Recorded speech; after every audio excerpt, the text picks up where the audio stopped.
Look at this move. Incredible. We love our sponsors, so make sure you go out and support them. Buy their stuff. Be Dog. part of their business. Sign up. Look at this move. This athleticism. What is this bullshit?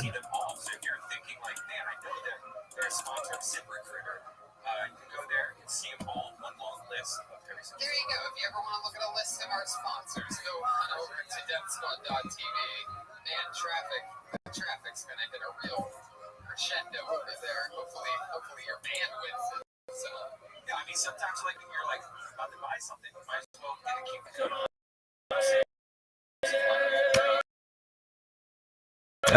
They're moaning. Hey guys, what the fuck? Is he getting a new time, baby?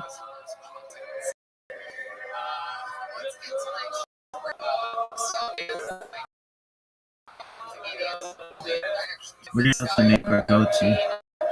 Nobody give a shit.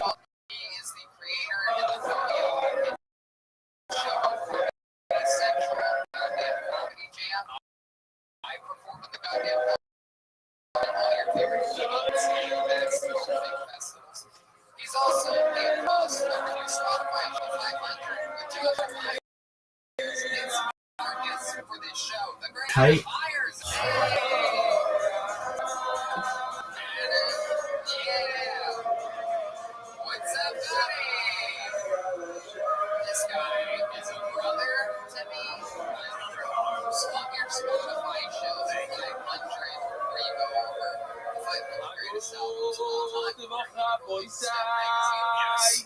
This is not. Said that these are the greatest records ever. That's the one that I chose. It's a little different. I absolutely love it. I want to introduce you to the very, very first time, the first to hear about it. I didn't even know myself, so I didn't see the poster. Shots of his what's funny is every single time there's an album that's on the list, I'm like, I'm not gonna like this. We're taking the entire Royale Hotel I just did Sinead O'Connor. in the Dead Sea. She's great. And it was fantastic, but it was like, you're like, well, you know one song, and it's the only one I really like. You put it on, you're like, this is more revolutionary than any Rage Against the Machine album. That version, her version, nothing compares to you. Does something to me to where, like, I don't even have anybody that I picture, like, after high school. It really is was that people ex-girlfriend, enjoyed it you a know what lot. I mean? That The first women relationship really enjoyed it. that The didn't wives, go people the way you were wanted it to. I doubtful of picture it. it. The wives gonna But now I don't they even love have it. anybody to picture it. It They still understood what takes it's me all to about. just, Suddenly they I could come cry every really time bad. listening Bring to them that. in. Now they understand what that feeling is. Why you run alert every day. His favorite housekeeper. And so get all ready. the things in the song, the Save things the that day. she did, like water flowers, and so You yeah, gotta it's aim like it. everybody thinks it's a song about like You gonna bring your love, wife? and it's written about a woman, but it is written about a woman. People coming in from America. Really is A lot of people I mean, that's at least the fact that my coming in. writer You'll see. brought We're not up. even explaining. They just came to shop. So So I don't think we are. So a lot of people will be coming in for this. Rabbi Migdala Emek by Rabbi Rothschild is a live satellite location. Another one every single day. There is a live shkita in Hans River. Major NDY location, June 21st. It's on the screen. It's a new guy there. Moshe Shabbos is not used to it. Hey. How do you not know that album or that band? And I'm like, well, I know the band. I just don't know the album. I know certain songs. That's why. You know, I'm the Jackson. I'm still on Friday. I didn't know you guys all about it. There with like, all right, I don't care if It's this is the style of music that I like. Look at that. Like, I'm just gonna open listen to it, and if it like, if you give it the time, like the album, one more. Every single one, I'm like, what's wrong? Like, I hate it, and then I'm like, no, it's the greatest album I've ever heard. Shouldn't say we don't post videos. You do in a week. But if your podcast had to do with the top 5 million albums of all time, the lead singer of our band would probably be your first episode.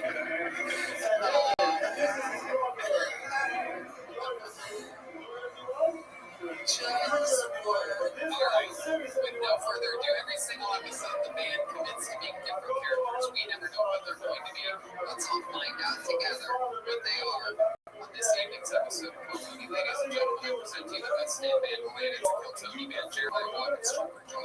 chance he just gets the credit for his. Oh shit. Oh shit. I know this song. Travel down the road and back again. Oh my goodness, yes. Yes. Yes. Yes. They are back. My favorite comedy sitcom of all time. What I argue continuously as the funniest show from the one and only of all time. Ladies and gentlemen, in Manchester. Very, very excited to see something like this. Everybody here enjoyed it, and you'll see it over there live. They'll show you how to debug it to knives and everything. So even more than we had over here, we're going to go straight into the sponsors. The official edition of the White Shop in the separate countries, living Yal Sholof, the Pele, Ivan and Mary, the Vigivici, Nishmat Yishai Ben Aaron, and Yisrael Palo Yisrael Basham Rohom, Gabriel by David Kleinberg. And Nishmat had Simcha Ben Tzvi, Yud Sora Basham Rohom, Shikoyav David. And the sixth sponsor of the album, dedicated memory of Abu Murray, Shmuel Porcher, and Sweet Voice of the Rocco. The nation gathers to the recording and the lions and all these new supporting. You are anonymous as long as you're Yahweh's name, Chief Benny. Shmuel over Schuster, beginning of Flock and Nappers from our children. Anonymous for continuing for Stima and everything. Right now with the COVID and everything, you guys are okay? Shiom Kamei Basesta, Biomen and Daniel Rothschild, Brios Yassin. But monthly sponsors anonymous, the Nishmat, Yoratanitam, Ben, Mordechai, Zera, Koyin, before the Rocco. The Tzvi, the Nishmat, Yoratanitam, and Mordechai, Zera, Koyin, before the Rocco. Every sign was Mushlema of Yomori Broch, the Miriam, anonymous Mushlema for the Ruben and Yehudis from Shai and Slavic Boyer. You look like you should be riding an e-bike to the moon. So amazed. Weekly sponsors, Spanish cheer sponsors, in honor of the first three buffalo Mexican satellite locations for Yehuda, Rabbi, Liado, Gim, Greenberg. Michael Weinstein, Nazir Cohen, the marriage of Rihanna to Uri Austin. It is built by Nebo Yisrael. Daily sponsors, Tiny. Levitat, that's the kind of level the new spots around the little private speed. There it is. Oh, that's The time goes for the Brooklyn. London on his 7th-yard side in the trouble to have an Aliyah. Yeah, well, leave my team work. Oh, no, Red Band. What did he say? Oh, so this is exercise by Shmuel Eliezer, who's 53rd yard of them all, the great Rose is here. How are you, Rose? today. Hey, Thomas, Shia Freylicher, in honor of my 365th day of Dafayoni. Thank you, Rebellion, entire NYT. Mazel tov to you. Mazel tov. NYR. To the one, for Shlema, Mordechai Ben Esther, for Ayala, Daniel Zev Ben, Ayala Dester, Rabbi, we are holding like 20 lines, 18 lines from the bottom, like no on the base. 18 lines. Canned audience laughter right there. Sure. I'm excited about this, guys. We have a bucket. There's people out there spread 20 feet apart in this the Mishnah says that that's the terrace. Going on out there. And so let's just the first part of the stomach. The food goes into the terrace. From there, it moves on to the. Started with a bang, shall we? To the hemses, anti-cava. If there's a hole that's a matchlet in the terrace, Atlini is great. If it's pizza, it has to be the kepa. It even says depends. Oh, this is very It's a large animal, small animal. All I remember, yes, some of you right? Large animal, doesn't really mean a giant bull. You know, kind of mammoth and a cute, tiny little sheep. Hello, kosher meat level keva for the have a rubo. If the animal is so large that if you tear a keva, we have a lyrics on the next job. The point is, if the tear is that large, people ask me if there's anything I regret doing during this COVID that if quarantine. the tear is a full keva, it's not the right.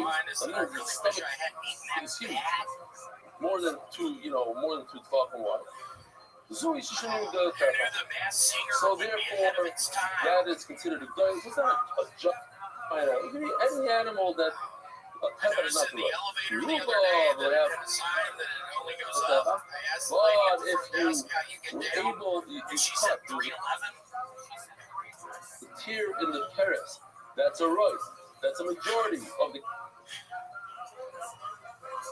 teres. And that doesn't even add up to Tefa. That's a very small animal.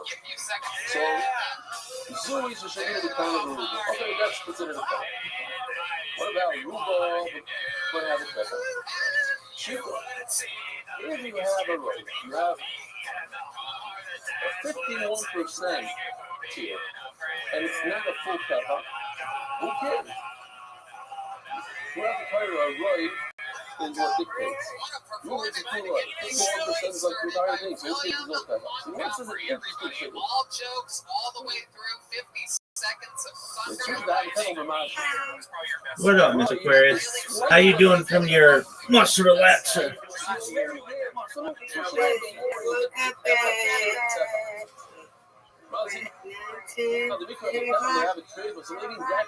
Interesting, no?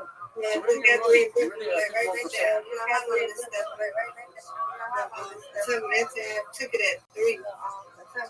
No, because we have Tefa as a shear, and you're already there, you're a centimeter away from a Tefa.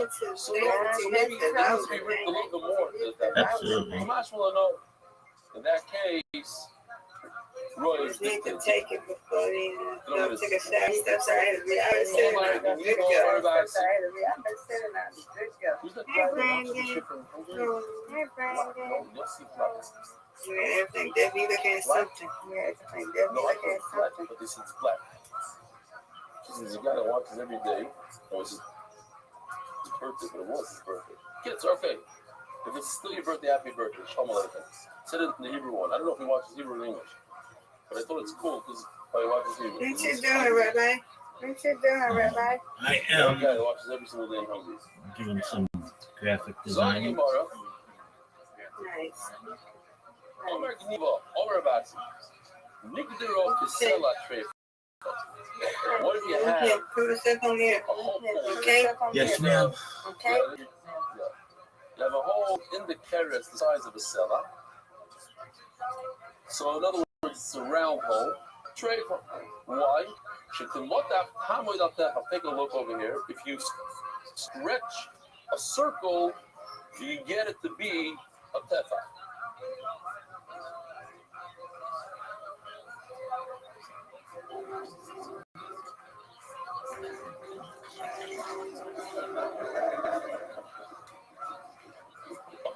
Bravo.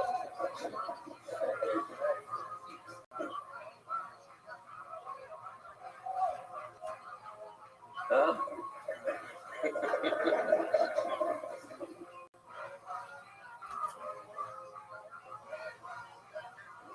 It's real. It's scary. Guys, you don't understand something. I said it's real, it's real. Yesterday, his father drove him in for the morning shift. But then he drove him in for the Hebrew shift.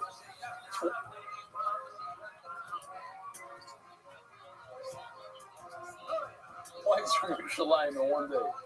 It's not a joke. It's Father of the Year. You know?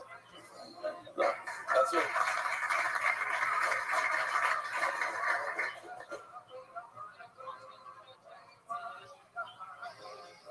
Then he's going to drive him tomorrow to the airport to go to Austria.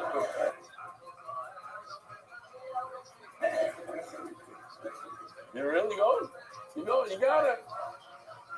What's the trick? Is he? But what is this? How is he youngest? You saw something. Wow. Okay.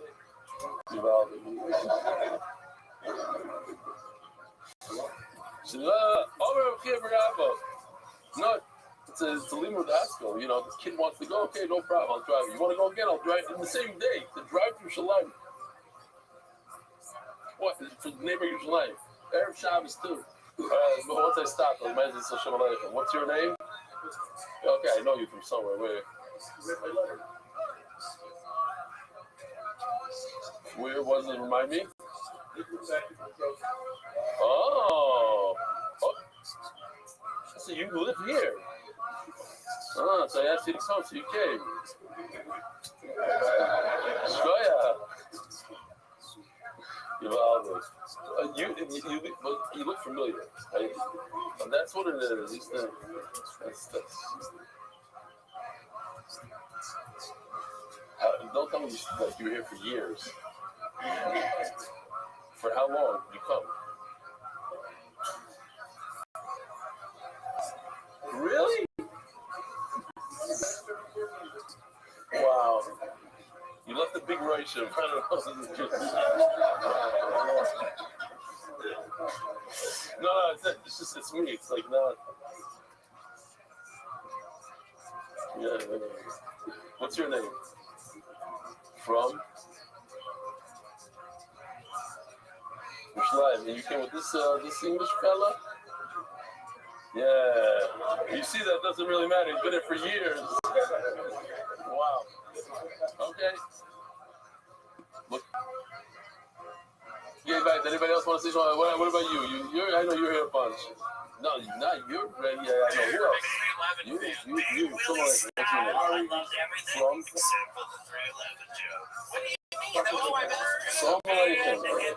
your name? From? People should not do right now. Oh, really? The Philippines is coming close, you know? It's not a chicken or the egg thing, though. I was a fan of them. They're not true. Friends with them. What do you want? So, how many time is here? What is this? That's not real. It was a great joke. Wow, 2025, 1,072,000. This is like a YouTube. See, that's how I got seen him live. What do they call it? YouTube. Yeah, this is better. First of all, it's not a white guy. His name's S.A. Martinez. He's like 3 million views. Racial So profile. we're Latino. On the total White guy doesn't do the reggae. That's not a 311. Wow. Beautiful. Yeah, thank you so much. Thank you.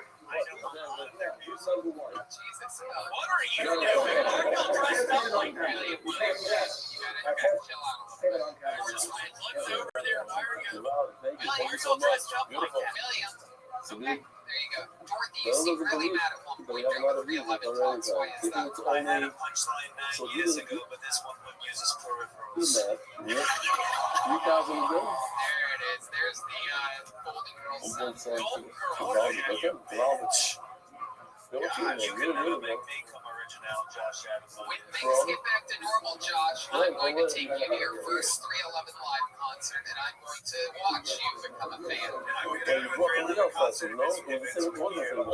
Somebody else. Cool. Okay, we'll talk. Excellent. Well, we gotta learn some It's players the today. first show. How's this happening? I'm sorry. Okay, who's in back? Oh, that's right, you guys. What's your name? All the way in back. The little kid, the kid. Yeah, sorry, what's your name? Right now. Ow. Because I've been sick Slide, as what is shit. my slide? We heard that months ago. Does the bell Anglit? I'm sick as shit right now. We just heard that. You just said that. I'm really sick right She is now. What are your very sad, I symptoms? feel. Okay, so another guy. Someone else. What's your name? From? Steve Deary. Hold on, he's outside. And the guy next to him, he's a good thing all night. Whoa, I thought I had a big guest there. Right behind you, have Hilla. Hilla Everett. Someone else and Hilla. Who is that directed at? He hasn't been here in months. He comes to the shop. What do you want to say? You want to say something? Who's that directed at? Come on, is my penis showing? Yes. William. Whoa! Is my thing showing? Yeah. He lacks the sugary part. You see my penis right now? No, your food covers that thing. What do you mean I'm working out, If you're Josh? new here, I'll say hello to you soon. Let's just do another 5 minutes. Okay. Yeah, only thing that's big. Yeah, I don't get it. So weird. I don't get it. Why are you dressed like you're going to Monterey? See, your guy standing on the back. He left there. Your underwear's all disheveled. You're in cargos. You get to the learning part. I have no idea. Oh my God, the Rabbi. We're still on the base, not up today's dot. Partially related Neva, I was right there. I was about to cross the water over there in Arda, and I remember where it was, and he told me, Kisela Chea. It's not true. If it's this size, if it looks like if it's the size of a Kisela, it's kosher. Yes, I'm a Kisela Chea, but sometimes it's a little bit more. The Lamar is like so much over here. How many answers? Look, they're going to great detail over here. The guy has himself, doesn't mean it's a little bit more than himself. All right, they're good. The Iranian class, Yosef is people with good stuff. Oh yeah, he's unbelievable. Two shooters. If there are three big pits, but they have a little bit of meat on it, then it's hard to get it through. The light tipographa, and without the meat on it, it goes in easy. Here, take a look. Well, not this one. This one. The one on the left doesn't have any meat on it. Sometimes I like to pretend like we still have sold out shows. It's clean. Yeah, that would have got us doing it on the wave, right? You're gonna go. This is the day fight. Okay. So that's more than a sellout. It goes in like that, it's more than a sellout. Next sugya is usually with flying sugyas. Hence this is a person. The mission says if there's a hole in the hempsis with this hypothesis, this was a beautiful thing that Yoshi did in a unfortunate hey. Okay, makes sense. I get it. Yeah, put it in the next year. It looks like a cow. 6 years now. David, what are you doing moving around like that? I don't ask questions. Okay, you're a guest on the show. There's a bunch of things. It's like a nice looking cow. It's like 6 slides. I threw it into the gimbal. So I forgot to show it, but I can show it here. Huh?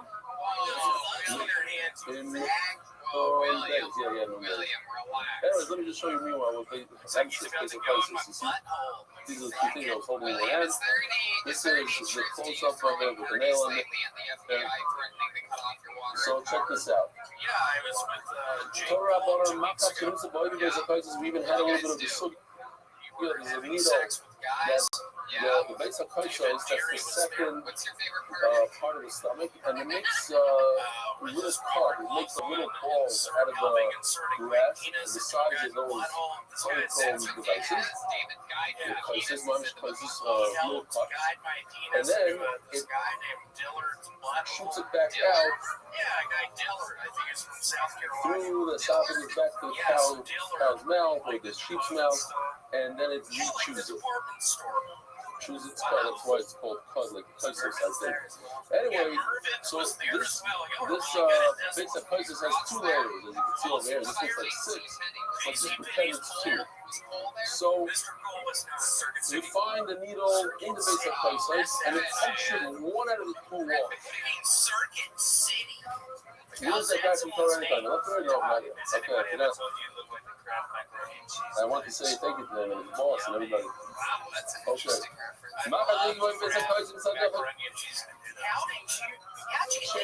other trip. I went through and through.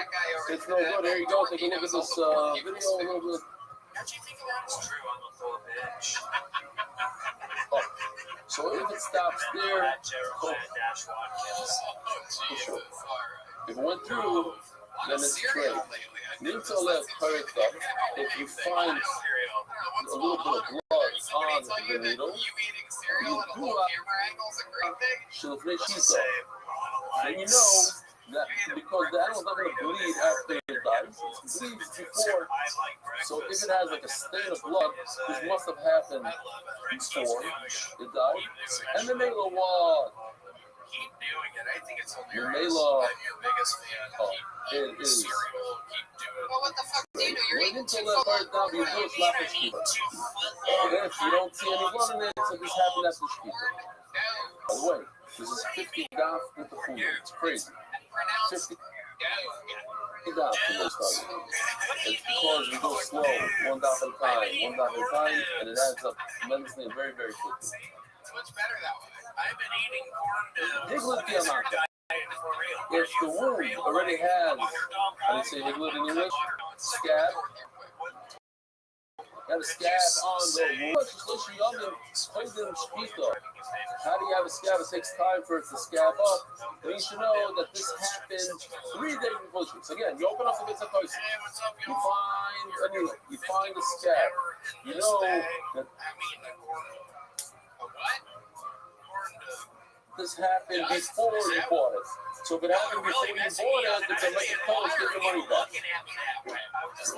In other words, you see from here an interesting idea that if you purchase a car, and the owner of the car that sold it to you, you have no clue if there's something wrong in the engine, whatever. You go to the guy, and the guy tells you this is there a month ago. That's what I didn't know. I told you what I didn't know. You didn't know, so it's your problem. No. All well written. Very, very smart. If very, the, very. When am I going to get on Comedy the Central? problem is pre-existing, it's another fault. You get your money back. What's going on? Well, he's looking at himself if there's no scab. I wasn't even 2 weeks in a row. You weren't even in a row. Well, Rabbi, when the buyer has to prove when it happened, since he can't really prove it, he's stuck You get famous before he hits number with one. the fake animal. That's As the Gemara mentioned, it's only two the Alma. How come we have all these different mechanics, little holes, different organs, and then testing this, and it's all trace, and there's no needle. Rabbi doesn't look at that, I'm sorry for that. There's no blood. And it's straight. How come I needle? You need blood. Also, like a needle in Israel, there's nothing for the blood to catch onto. When you have a piece of metal, that there he goes, the powerful. good reason to ask the question, why is there no blood on this? And if there is blood, that's your indication. Oh, keep making that pass. This is the first speaker. This is what it's all. If this wounded pig before the speaker, it would have had some blood on it. All the way around, travel out back. Now the story. I told him that I wanted to see my offer. Oh, you should know.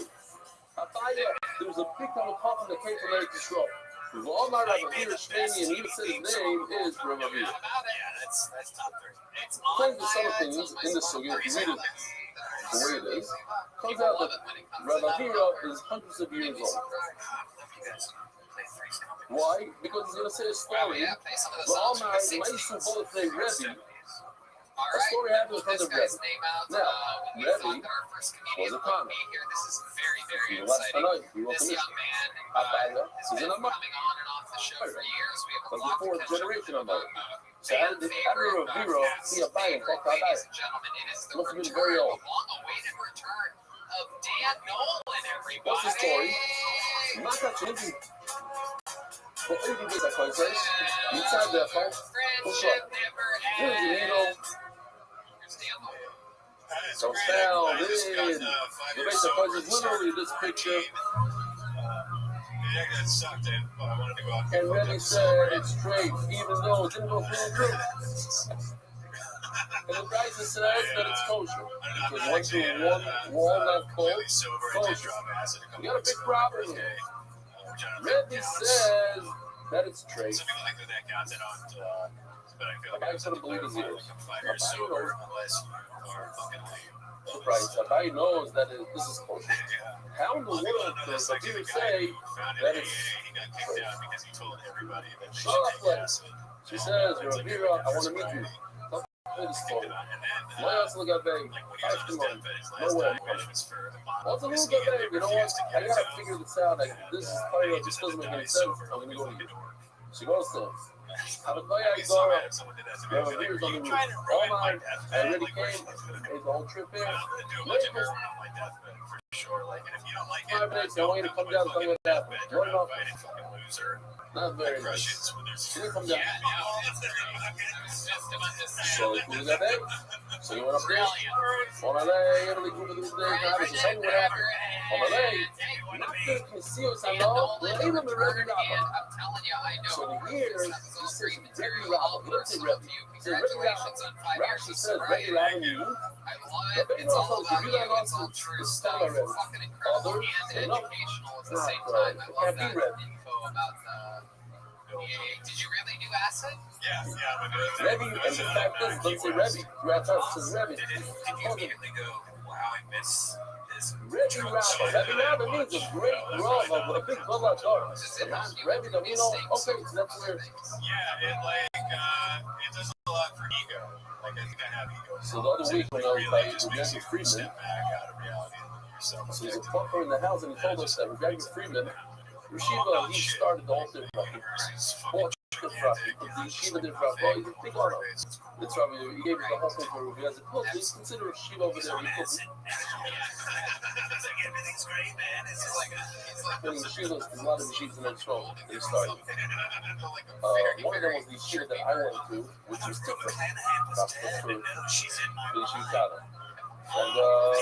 so, again, when I went to Yeshiva, I was supposed to sleep in his house for a few months. But anyway, we're there. And a buffer says, show us a list. Embedded, long list, says 8 o'clock, 8:30, 8:45, 9 o'clock. I'll just keep it going. Then every 15 minutes, he gives another share to another group of buffer, and it's always another safe. Goes from this to that, comes from above this to that, to this one, I don't know, all these parts. So I asked him, I said, like, how do you get these guys in and out? Like 30 per share, you know? He says, getting them in is at the top. So Dan, tell us more about it's like this shit right now. your life lately. It's been a long time That's since we've seen you. Last getting time you we guys talked out. to you, I believe So you the said days you were come going to in, go out this on is the the issue. road and just do this wild like tour in a car, So this right? thing says an issue is not to conceal. He was in charge of getting people in and getting people out. Like, why do you have to get people out of the church? I don't know. There's something that they have to get people out of the church. Also, like that you're making money. So, I worked over there. I was the guy getting people in and out. Rabbi, let's do it from Reggie. Let him see it from the Reggie. This story came to like this, where you have the needle intimates the places only through one of the membrane. Rabbi turns it over.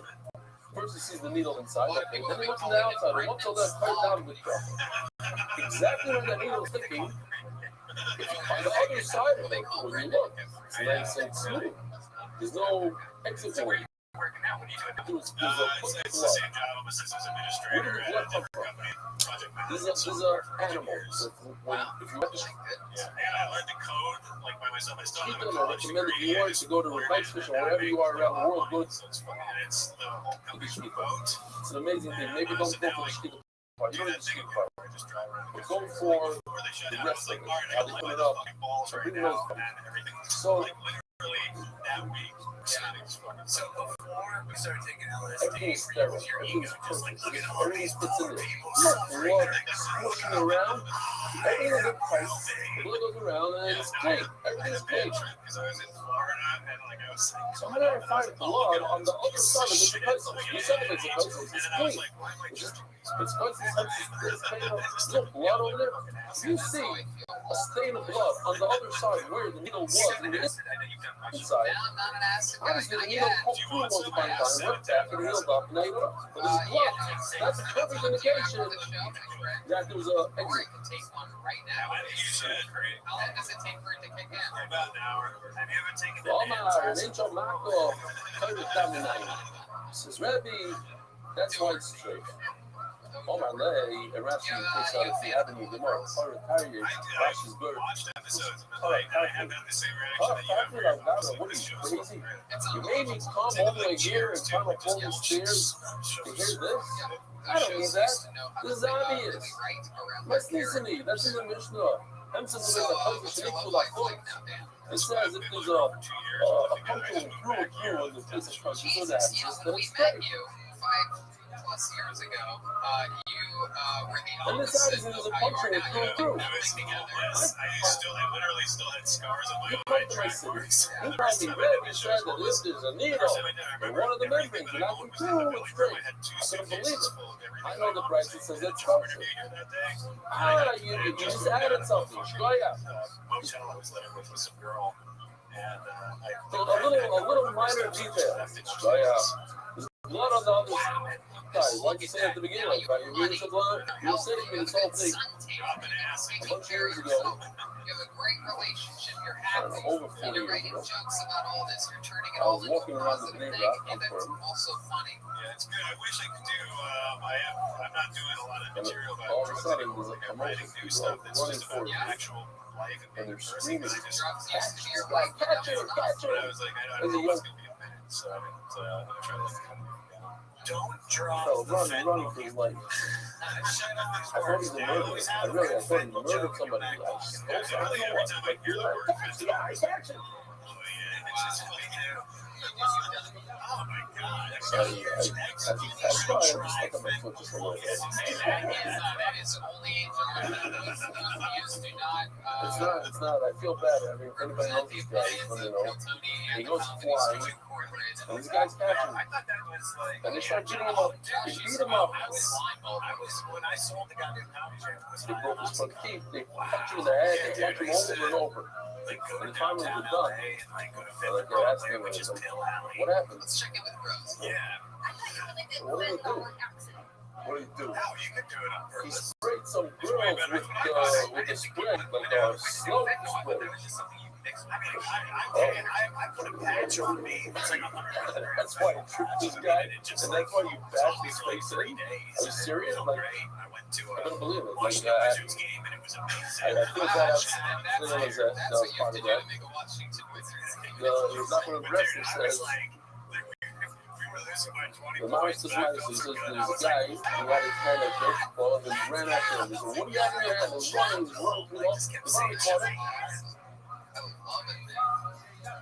Well, And Dan, they caught him, and they opened up the congratulations gun on and nothing. absolutely everything. You're one of the And most then he started running again. Oh, he's found his overhead. rags They chased him, riches they found him, stories and that then they start opened the the show. gun, he's up in there. Now that we've been doing it for over So 7 he years, says that we're really getting to muscle see is some of these incredible storylines that's develop. the daughter. People, and you're Tells one of you the best that- ones that we have. that type of go over there. Unbelievable. Go over there. That's it. That was it. That was all the end. No. That's how fucking It's that one. Over there. And your whole life you run into the the great Dan Dalton. There you go. there. It's all empty. And then you get there, it's a garbage. It's too easy.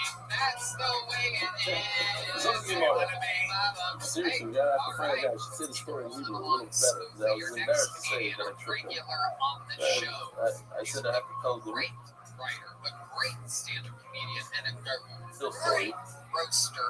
Maybe Ladies the and guy, gentlemen, you I'll be know, able to speak to the guy. it's David. My goodness, my phone got beat up. David Lucas. Doug Gemara. Man, the way they were screaming and running, I literally thought he murdered somebody. God damn, it's so tall. Screaming, 10 guys running. These guys running. Like, you just don't have those slow things. He sprayed it. He should have sprayed it. Okay, that's a nice thing, but recently he made God the Hispanic and Black community lacking diversity. I don't trust Ryan because his career is responsible for black names that don't do anything. Like he pandered 100% to the black people and claim flag me or they had to beat somebody up. They should have beat them up. You're trying to get the black folks to give them some free chicken burger. All right, my boy said, enough of it, I got. If an animal falls off a roof, it's called a fula, which is Everybody's done 50 stirred seconds. that its limbs are broken, something inside is ruptured. Hombre, I'm going to need a family malo como se llama. 50 You seconds. put your animal, you have a goat, you put it on top of the roof. When you come back, you find it on the bottom. So How here do you get there? It fell off the roof. Any place you shoot see about, it's not a problem. Nothing's schmecked in like a joke like that. Oh, God, yo. Oh, nice, sir. There's a story to go. The Avalanche Rabina, when I moved into this neighborhood, I should have known something's wrong there. There's a guy, funny guy that dives in his face once in a while. Both sides, all right, you can say neither political side is for. Walking around with the goat. I like my racism. Walking around with the goat and on the leash. So that's pretty weird. What's going on? Red Man knows what he's talking about. He watches CNN. What's going on? For 3 My kid minutes wants a a day. dog. I'm not gonna He get has dog. a very You gotta go. educated opinion on politics. Gonna start calling it blue band. Yeah. So, how got you? The Avalanche Rabina, the guys are pushed to be cool. All I'm saying is that that's kind of like, you know, like Really reversion got joke. I was like, couldn't hold himself back. He's on the roof. And he looks through I the mean, like, that's going to get people angry against you. skylight and he sees like a smack of barber. You're not black. Look, I mean, I never guy, Look how many guard lines. He jumps off, and falls to the ground, and he's laying there on the ground, and they decide, okay, it's a good time to protect him. Especially in Los Angeles, and doing like a minded joke. It's just Because otherwise, it's a guy who might not survive. That's what they're about. I mean, it's like, Look, Wonder about Chevrolet. Yeah, we're even have a little bit of video of how this happened. and that's if that, and it also depends exactly where you're performing. Because if you're doing it to protect yourself, which I don't believe you need to hammer either way, but Texas or any other place south of fucking really, that's not on a coast. And look, the joke isn't even about Democrats or Republicans. He had an issue getting up because he hadn't gotten up. It's for you. That's a right that he's not on the floor. He's going to be he's sitting on the ground like. Yeah. It's interesting. Why? Because he doesn't fall. He jumps. He's jumping differently than falling. I think I'm in there about Chevrolet. Hold on, I'm going to need to be able to my logo. Well, the Marco is this time he said that if you leave an animal on the roof, you come back on the bottom, we're not concerned, should this law be doing this way. That's because an animal, it's really not even. watch and see, look at a cat jumping off with a high fence. Sometimes it's falls down on the wall and comes out slower than It's very important to work muscles and great jokes about over here, it's jumping through the skylight. He's letting the catch on. He's using the wall as some sort of a ray slash. It slows down the fall. Okay, over here, the high, let's say he didn't miss that. Over here, he's letting the catch on with a complete fall. But Gilmore, on the other hand, he'd say, this is an option. An animal is good at checking distance. We once babysat my friend's kid, and my wife told me, it's weird. This kid got on a chair, jumped off. Got on a table, jumped off. He was like, no, I think something's wrong. Just tell me. The parents, there's something wrong. Sure enough, there's something very wrong. Really? Yeah. It's not that nice of a It's natural for kids to I was going in a circus because I'm a gauge distance. And an animal certainly an animal. An animal just like a roof, don't worry about it. You've already seen cats jump too recently. the travesty. Oh my goodness. It was mud, it was Sports stories sometimes. Always landing is a whole scientific thing, how they land on their feet. They twist their front and they twist their back. And then once you're talking about that, someone's got to go to the studio. Why is it every time a piece of toast with butter always falls on the butter side? So they actually did. I once saw a whole thing. They did a whole research about it. And they claim that because the butter adds a little weight to the outside of the bread. And the variety that if it falls from a higher distance, it'll fall back on the other side. And just, That's don't believe this stuff. The Indian lady might say, it's a 31 toys. let's see how many we know in my kid, but I'm not going to go. Why do you need to buy some dildo insurance? Because we have a really good treat right now. Wow. Hey, Can't think it's rolling the into dick. already. There's actually Almost a million views a week. It's unbelievable. fucking dildo insurance, the booty hole. They don't pay out like YouTube Thank you, does, Miss Gamble. I'm not movies where it's like starring Aston. Starring who? Aston. It's like Just this Aston. week. No one's gay just like Aston. today. No one sucks like Aston. Hey, I don't know what's this week. I got one of I've said those this a few YouTube times. things Plus that 10 just minutes, I plays have me. no A idea million what's views, going but on. maybe no, you have to have 100,000 It subscribers. really is. It really is. Glad we edited out the part that I took it, One but day, it's kicking it before back. next year, for everything, the YouTube thing. It's cool. So die var. I like it crazy. Orada hep şundan da ne yapıyor? Ben de şundan ne yapıyor? No, animal has the ability to gauge distance and don't worry about it. It jumps off the roof and I goes, respect your advanced opinion because I take all my political knowledge from a guy that wakes up at 5 p.m. it's not a trick. Ahí en Marco dejando viral a vivo, da shocking paribus rights. There's a sheep. Now, if you wanted to see a sheep dragging its rear leg, just the front works, the back don't work. What is that? What does that make you do?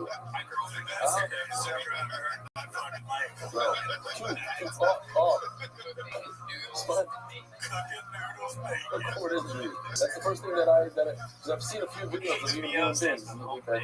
People that shot, for instance, start crawling on their hands, and the legs are just. They don't do much. That's what's going on over here. This animal is dragging, it's using its front with two back legs not working. All right, so the trick, I should right on that. You know, it has a bad, what do you call it when you're swimming, you have that attack, crab. I love the crab. But the crab on both legs doesn't want to use his back leg. Doesn't know. What? This incredible electric car. Yeah, I love it. I have it underlined even. Yes. Hey, look, you want to see my Gemara? Sure, God, you ever zoom in? the photo that your car takes? Yeah, it takes video, Tony. Wow. Okay, fine. Here, you Is tell it me. anything good happening out there? Can you see? No, he'll tell me if it's just because it's part of All right, drinking more. So, Krampa. David, so much Oh, he's fun. right there. I Sounds love good the stomach. performance side of online people Sounds do things good. out of their Sounds good, sound Mark. takes that are different, and you can hold it, you can get So really that's a into do something different each week. So, says the Gemara, Master Rabino, beautiful. That shit is. I'm no doctor, but I think maybe it's worse than just a crab. It might have a severed spinal cord. But who actually they actually opened it up and showed her. It was right. The prime of the spinal cord. What happens is a spinal cord injury, you think it's a crab, you run a appearances on the show in the past month. One of the great comedy veterans here at the Comedy Store, a future paid regular at the Comedy Store, current tour guide, a super cool guy to hang out with, a fun guy on stage and off. Ladies and gentlemen, I present to you Mitch Hurd. Here we go. It's not so common to have a finish idea. Easy. All the right ways. Zip us. Order mom and apple is Mitch Hurd, everybody. Come on, give him a hand. you go to any Israeli paper, you know exactly what I'm talking about. I recently found out about incels and everyone's mad at them. I don't think that's fair. These guys aren't getting the fuck. I think they have every right to complain. Two males I don't like the beating guys each that other do up. fuck and still complain about Something like The this. other day I was with this guy and he was telling me, he was like, dude, I was fucking this chick last night and the whole time she just laid there. She just stayed there and sucked. And I was like, really? That's what bothered you? That she was there? You didn't like that? You should try doing it alone sometime. I really think you appreciate the situation. Plus, me personally, I don't like it when they friend a lot. Makes me think they're trying to get away. So, you know.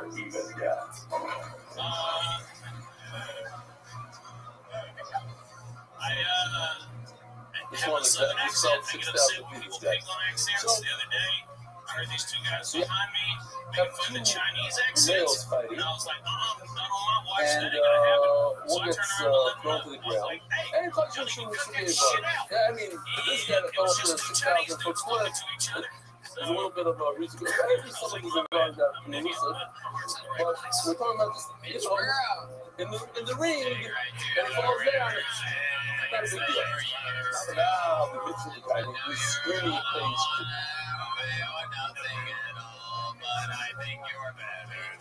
Right. Simmer about it's a little hot in there. It's a little. Hi, Ben. What up, Tony? How's it going, buddy? The heat Man, that's it's good. causing I it. had a great day with them. Hell yeah, Yeah. me too. He I'm muffled right it there up. with you, But bright he and falls to the early on the ground. golf course. Magic Hachinos. Yeah, We even have a single video for that It's too. true. I tend to bring that out in people. It's not because there's no, Me and that Mitch don't say. played It might be the Thursday, and Mitch won. Yep, that's right. It was a beautiful game, early morning, beautiful trip to the top of the mountains of beautiful Pasadena, California. Yeah, And this fucking guy has a natural stroke like you could not believe. Insert gay joke here.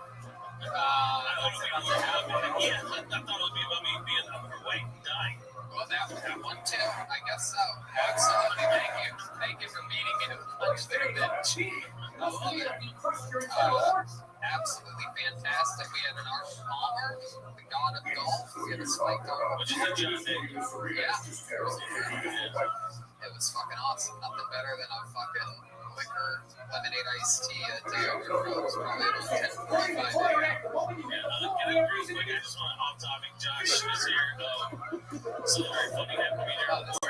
This guy's a big fan of the 500 podcast. He thinks it's about his weight.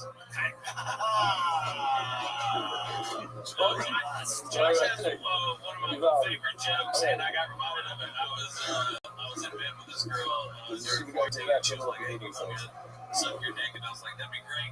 And then she went to do it. What's going on, guys? Where are you from? We're going to shout out. You guys think it's good idea.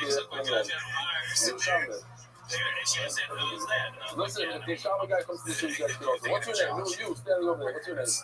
From? What's the shooting go? You know my cousin? Zelger? You know Zelger? No, so tell me someone he's here. You're also from Rizzo. Behind you? When she gets behind you, I see that fentanyl patch. What I think I say a bunch of people. I started to say, who else?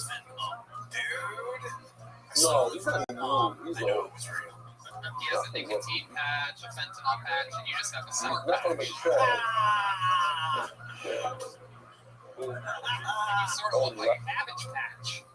That's Stable. We'll go back to it. What do I say though? Says the Marmer International.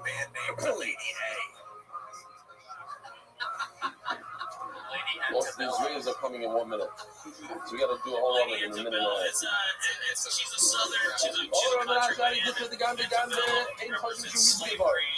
These sheep, the steel sheep, what do they do here? They sort of do this, it's nice and up north. This country stealing cows and sheep. You jump into a pen, you take the sheep, you throw them over the fence, and then After they change their name to her name. you start jumping over the fence, you take them home. Throw them over the fence, you might have recent. They fell from more than 10 fucking.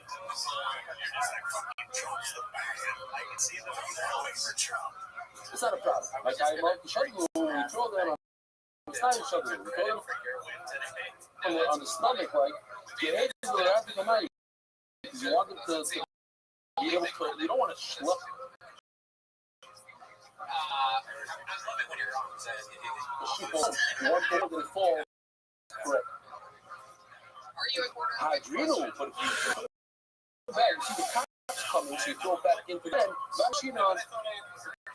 They have to be concerned that you just threw it, you toss it out of its head. I mean, that adrenal. That's the problem. Is that you can be a Republican and be like, you know what? Football is sort of I'm not just shoot up. First of all, you put it back into the pen. It's not easy that. I was thinking there's a wound animal who starts to get through here. So put it back on its feet. All right, we come around. People are right, so I said on the feet, but it could be when he's on its stomach versus on its back.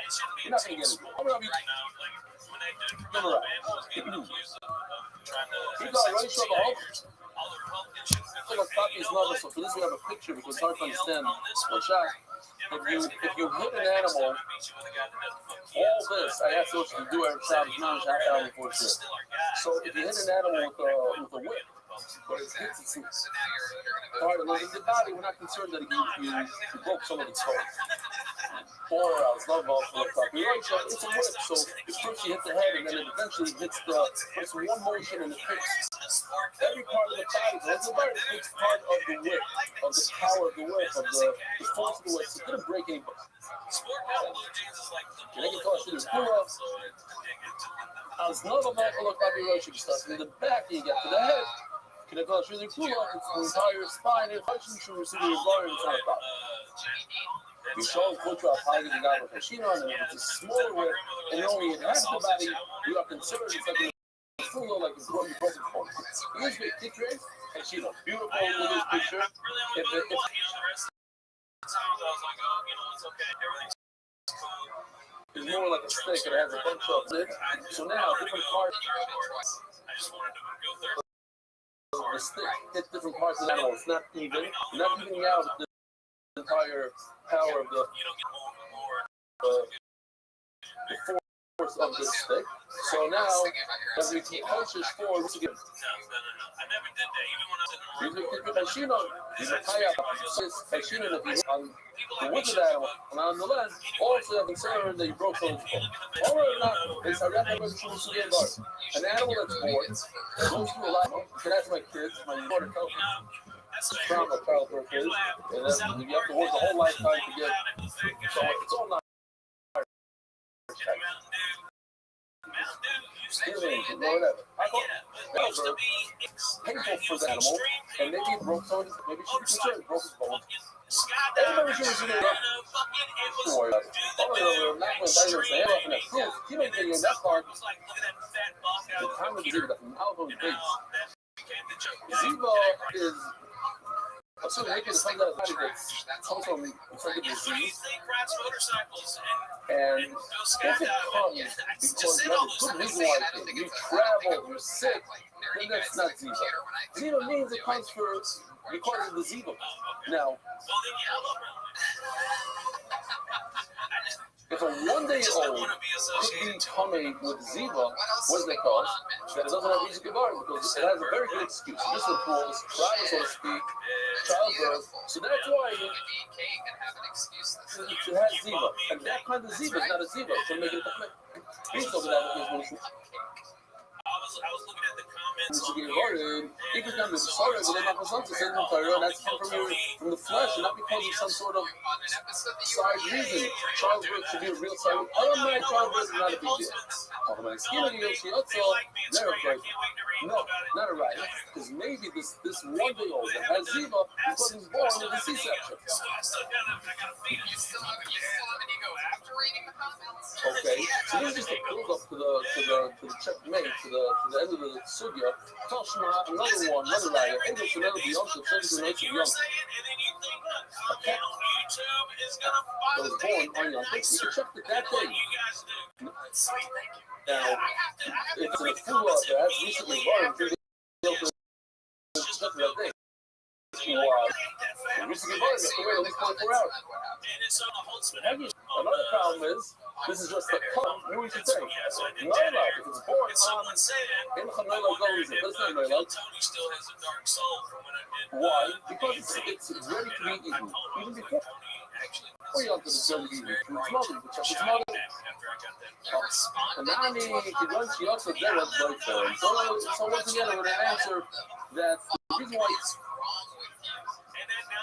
eat it and check it right away because it doesn't have Rishik Gebarim because it was born through a C-section. Again, we want to prove is childbirth something that will cause. Look, in fact, we spoke about it. The skull folds. That's why you have the soft spots. How many soft spots are there on the skull? Anybody know, doctor? How many soft spots? Very good. This is your shorts. You shouldn't have said that out loud. It's called sinking. Yes, a baby has two. Everybody's familiar with the water. They're the same. Step one, same side, you have to be very careful with that. Why? Because otherwise it wouldn't be able to be born. It's like kind of squeeze, fold. So, isn't that like a Rishik Gebarim kind of thing? Toshma. English should never be on. No, sorry. Toshma. Shavin should never be like 6 lines in the top. You Shavin should never. You can't let it fuck. Now, in the Paradise, I made this the firstborn. You bring it to the Beis Hamikdash, you chef it, you eat it. In thousands, you give the firstborn to the Kohen. How could you eat it? There's no bad. She was actually the youngest of the actors. It falls on them. The Shavin should never have who moved the house of That's actually, I didn't think you were going to look nice to get to you. Seven I'm welcome. You're allowed to eat it in there. So how can you eat it that day? It has Rishik Gebarim. You see from here that there's no Rishik Gebarim from childbirth. Anyway, up and down, she also does living in Brazil. And this is where the more wants to go. Okay? Can't answer that this animal was born with the C-section wise. You can't say that. They're living in public. Then it wouldn't be a car. A car is only natural birth. Not from C-section. We have the show. Well, mother actually caution training colleges. They have issues. She says, no, you're right. We don't know how to eat it on my skin. If you're still got me tired, they try to stand up. And then that's why it proves. Typically, you have to give honor from childhood. But if you're able to prove that you don't have reason to give honor now, by the time you stand up, then you don't have reason to give honor. But childhood night, yes. I thought so too. Really? Reason to give honor, I don't know. Well, we're not basically a sponsor. Certainly, they're not sponsored by Dye Global, the official non-corporate sponsor of the NBY League. We're here at the state science show on May. Well, we're not. Basically, maybe we should reach the bar. They think that will put them on the stomach. And then push them off. So they fall on his back and they can check this. You can't check the next standing up, and it's very dangerous. And I consider reaching the bar. I would try to out enough of his bull that fell. Fish down a tall, you can say. You heard him moaning and screaming. All right, he's going to shoot my mouth. The shot of his shooter. He bought the best meat to show. It's not a trade for. I had on a different dial 20 days ago. That he bought the best of the best meat. I really don't bottom at all, Paul. I didn't know this. So I'm a little walking around. He put him learning that from the Lord. As he's falling off the table, he knows how to balance himself that he doesn't get things up. And he uses he digs his nails into the table, and he's fine. All right, he's around. On the two makes legs. If an animal stands up, you don't even have to wait 4 hours. Think about it back. You're not affected, but afterwards you have to check the spine, the rib, make sure that it doesn't have anything to go. Hold plate and creep up deeper. But if it walks, you don't need a beak up. Some people ask what happens. You don't need to beak up. You do need a beak up. All right, you're back, all right. It just stuck its head out. Wanted to stand. Okay, Ragala Lahalik or so they don't want to walk. So that's considered like walking. So I do want to tell you like this, that a zebra can stand up. Let's take a human being. Your kids. How old were they when they stood up? They started walking. Huh? What age? 8 months. You don't have a kid that walked at 8 months. 9. You have a 9-month-old. That's a big finish. That's a finish. It's about a year. Most you have an even.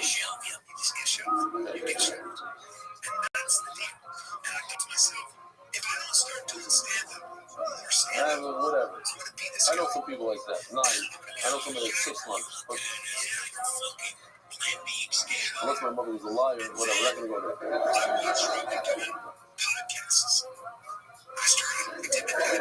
A zebra, 10 minutes.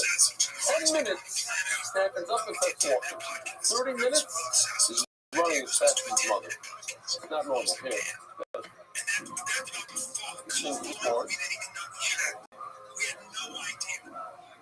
You see the placenta around his leg?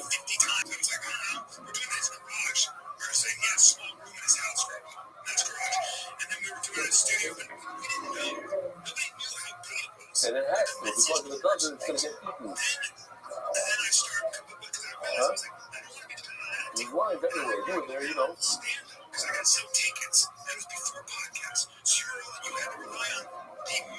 not the road. Let's walk. Alright, so this is not the full This has no reason to get bar in this animal. Catching. Okay. Give out.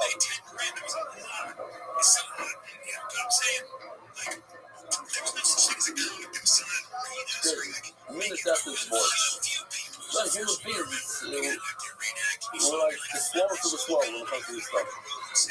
And knows how to nourify itself and knows how to do it all within a minute. Starts eating. The mother is busy eating the suda. It's your birth, it's busy eating. If you notice the baby screaming. Okay, fine, that's a behemoth. Go to the mother. Why is it like, there was another video, I didn't want to show this one, because I don't know, whatever.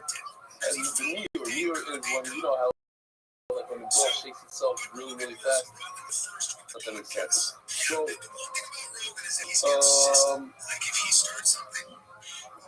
we gotta finish up the really, really late. That's kids on the line, to the warrior, they went home. Here we go. So if it just shoots itself up, to stand up, even though it didn't stand, they take this line out because it's just a custom of later generations, not part of the Amorai. But we'll say that anyway, the other stuff, I love it. Take the knuckle and I got the other. If the animal falls off the roof, not knowing, so that's a real reason to burn because it didn't have. Amda didn't like see how far it's falling. But Amda with the iron, the first family was ours. But Amda, and it stood up, the lion up, and didn't walk into the deacon. Very two things. You need to check it, make sure it's fine, didn't break, it's good. But you don't have to wait 24 hours. Didn't walk. I think the deacon now is going to fine, we'll stop over here. Have a wonderful week, a wonderful day. Go ahead. Coming, I keep it wrong.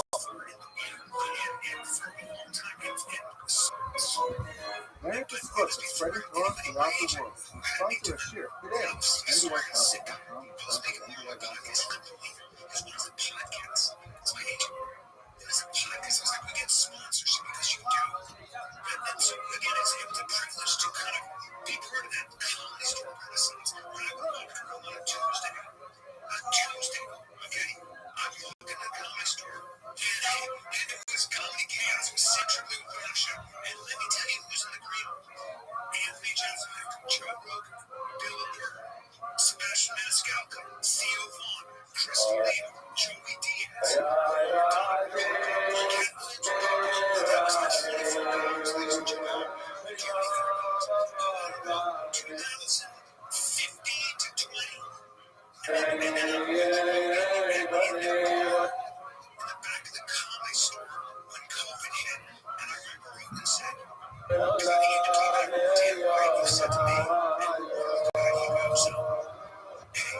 This Mordecai kept to find out. Was that song recorded? Is it part of it? Okay, good. So yeah, I forgot to translate this, so I'll do it. It's actually from English-speaking / Hebrew. So I start with different blocks. When there's no cameras and very, very few participants, I went and I bought Rothschild Chelek Aleph. A little be nice, a little couple shiurim, now I continue on with my life. It's not the first time I started many times. I never thought that I was finished the first period of Rothschild. Now, 20 years went by, and it now became an empire. Is that how you say it in English? He keep from me the sports that befell me to be from the first people. He's the one that fought the shots right over here. Or which one? Maybe this one. Yeah, that's really. Okay. I'll go upon him. I had a few very difficult periods in my life, but I was always able to climb out of them and get back on. Every single one of those periods in my life, I knew that I'll have periods to run through, to run away through. I just want to say thank you. You should have a lot of knockbacks. Take a look at this thing in the background. Just a few seconds. Pretty cool. I love this one because this is real. You can see the guy's face, this kid's face, at a Hasana. Probably doing some audio or whatever he's doing at the Hasana.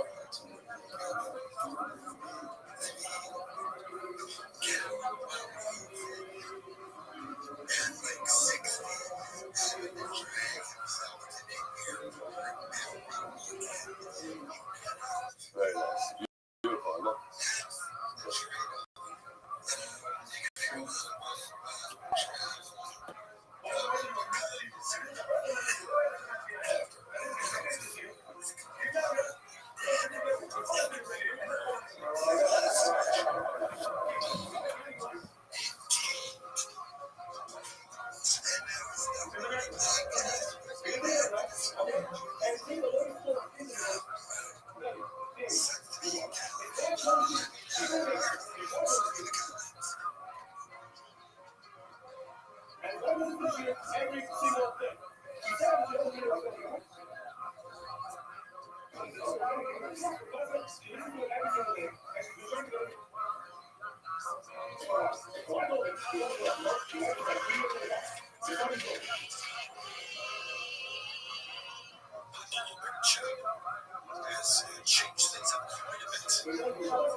Who's driving, by the way?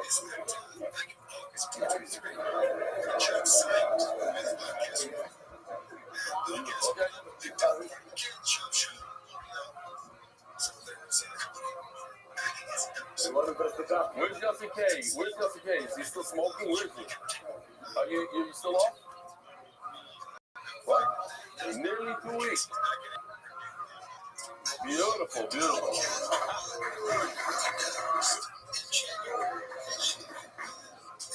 Get over here. Look at this. They don't even mention the name of the shit. They say, welcome to our weekly fascinating visual doctor. Yeah, they're very much there over there. Okay, beautiful. I wanted to officially get to know our shot. We set the spot for Zebby Yao, Shalom, Eric, Bailan, and Mary, the Vici, which was the Shai, Benar, and Seven Saba, Tito, Bottom. Bro, I mentioned, it's a very temporary sign. It's a little bit for today. We're going to switch it out, right? Basically, like every week, with the updates and all the stuff. There's a lot of, don't worry, the name is not on there. A lot of people didn't see the name. I went through a little bit and they noticed. Michael Harvey is his name over there. So beautiful. I don't think I mentioned it. I have to mention more names. Yes, there. But that, maybe we'll switch colors. We'll do a different color. The little top that's different. Until we get to the final one, that'll be Kabua. Official Richard Shah. Good afternoon. Anonymous. Welcome to the Black College Show, and today my guest is Rabbi Rothschild. The secretary. You're in California. Tell us a little bit about yourself, because you're a very good student. Dedicated memory of Avi Moiri, the school of our very kind chief, gorgeous Council Family Foundation, gratitude to the Sword in the Reliance Room. We do the Sword in the What? Anonymous, this thing in the chief betting. Shmuel and I over Schuster beginning at swap and Nachash from our children. Anonymous for complete report. Shneman and Rishon Yom Kalei Basester, Yoman and Daniel Roosevelt, Rios with Simcha, monthly sponsors. Anonymous, Lili Nishmat, Yehonadan Eitan, Ben Mordechai Zev, Zechroim Abracha. Sweet. Lili Nishmat, Yehonadan Eitan, Ben Mordechai Zev, Zechroim Abracha. Monthly sponsors, Ari Simon, Shneman, Abi Moyer, Ben Miriam. Anonymous. Shneman, for the Yukim Ben Yehudas and from Yisai, the Slav of Boyer all day. Weekly sponsors, the Spanish shirt sponsors and on. Of the first three Buckers in the Mexican satellite station. Jacob Weinstein, Mazel Tov on marriage with Brianna, 2 Ori Ostrin. May they go to Biden on the Yisrael of May. Daily sponsors, Gabby Slatsky, the celebration exclusive of Ari Slatsky on the occasion of his birthday. Mazel Tov. Akiva, what's Akiva? Akiva, the book who comes out in the morning, the coffee station is this, for months, for years, I don't know. Really, it's Rona Kanedan, Mordechai Zev, Bernard Rocca. And we like his sponsors monthly to the Richard Wilson Sports Section, Simcha, and Bagel, and Ricky Withersbach, Yakaya, the Arts. Come on, the full name of Mordechai Ben Esther, the full Ayala, Daniel Zev, Ben Ayala Esther. Today, because one of my favorite lines in all shots coming off month for 2 minutes. And we have a classic, excuse me, cooler dot. The word says, we're holding, I don't even know, 18 lines from the bottom. Million, no? Where? Million.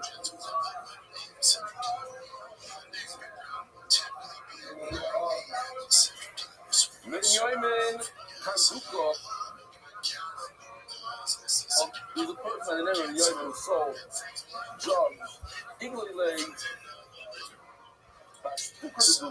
I guess he sold drugs full of stuff. One of the barrels that he sold was full of money, and he left it uncovered. And we learned yesterday that there's three liquids that snakes love: water, wine, and milk. And they, what? You didn't see it yet? You said it yesterday. You mentioned it was one of the start off shit like that. So,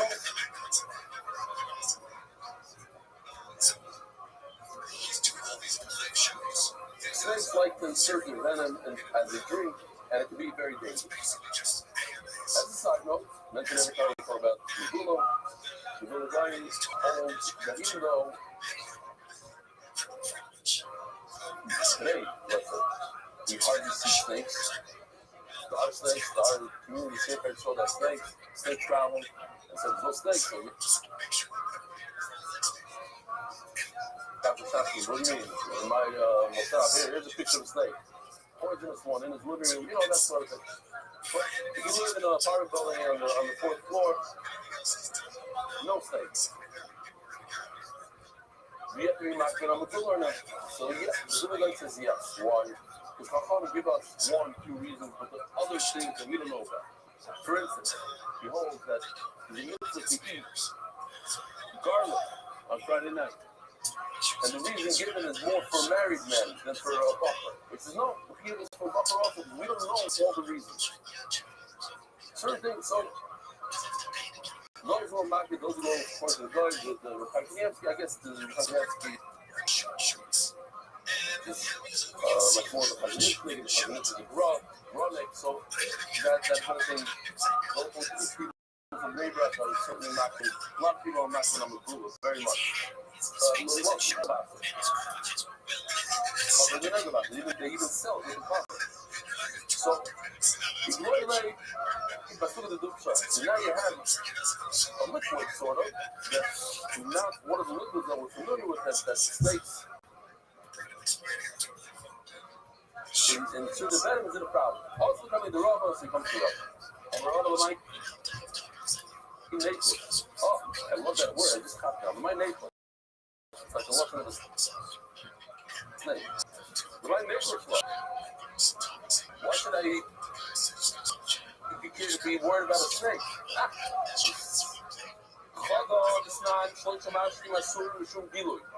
There are three mashkim that are offered because the gilui hayayin v'hamayim v'achol. U'shayko ha-mashkim mutar. But those are the three that we're concerned about: wine, water, and milk. But everything else is mutar. It says, Rabbi, you see when it comes to terrace of a house, the Torah says, take all your stuff out of the house, even the very ferret that's not worth much. Torah cares about Jewish money. So the big Torah's going to want you to throw out a whole barrel of honey that you left uncovered. All the way up, not very easily, what he's saying doesn't make any sense. Rabbi Shimon, the second first we have Rabbi Shimon, which says it's also that the snakes and serpents that indicated into honey. Second of all, you're talking about a first here. You're talking about a safety thing. You're going to be worried about most of this show. When I read this, I'll repeat over. Let's say a parent tells their kid, you should be riding a scooter. Scooter's a big thing, so we'll just go on and have to say. You say, no, the scooter costs you $2,000. It's a loss of money. You're thinking about the loss of money, a smashed skull. I mean, which one is it? And then I brought up your son as an example, because you're on the telephone. I said, a married son, on his own, flipped off the scooter. Nobody touched him. He was just going around the circle in a patch of dirt, and he had to have surgery on the shoulder. One thing I'll tell you, I used to own a motorcycle, and my son owns 3 today. Real motorcycle. I don't know a single person. You know of one, let me know. That owns a motorcycle that didn't fall off. Every single person I know, a scooter or a motorcycle, fell off. The question is when and how. How bad it is. It was taking the scooter. Okay, back there. So what I'm saying, it's not part of the, when you're worried about safety, you're not worried about money. Money's not the concern right now. What? Which one? No. So first, my neighbor's law is saying that it's not. My neighbor's law says it's not even lit. It is lit before. The point of shim by the car is one thing. Shim by the you can ignore shim by the car. Second of all, we have a problem of safety versus money. The money doesn't come to the equation right now. So let's look at this. Bagamos today. Bagamos. I'm going to raise this stuff.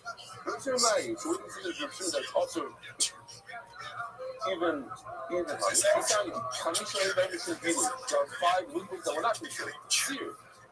Fish oil. Fish fries. They don't like that stuff. We'll claim that. They don't like Coca-Cola? Probably not. Disgusting. Honey, vinegar, shannon, oil, with that. If you have honey, the warrior is a special dish that they used to make in the time of the Gemara made out of fish fats and then oil. Let's give it away there. Hey, here's going to be some gilui. Conclusion says no. We have to be concerned about all 5. Here comes my favorite line in the chat. I saw with my own eyes. That was a foolish snap. Hey, straight up.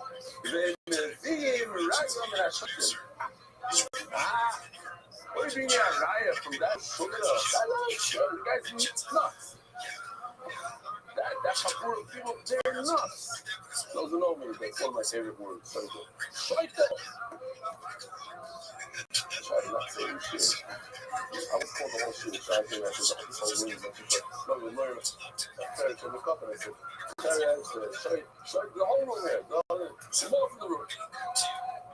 Fine. I don't want it. Amen. Remember, seriously, remember this line. Amen. Ryan, and I said, somebody asked me a question about this.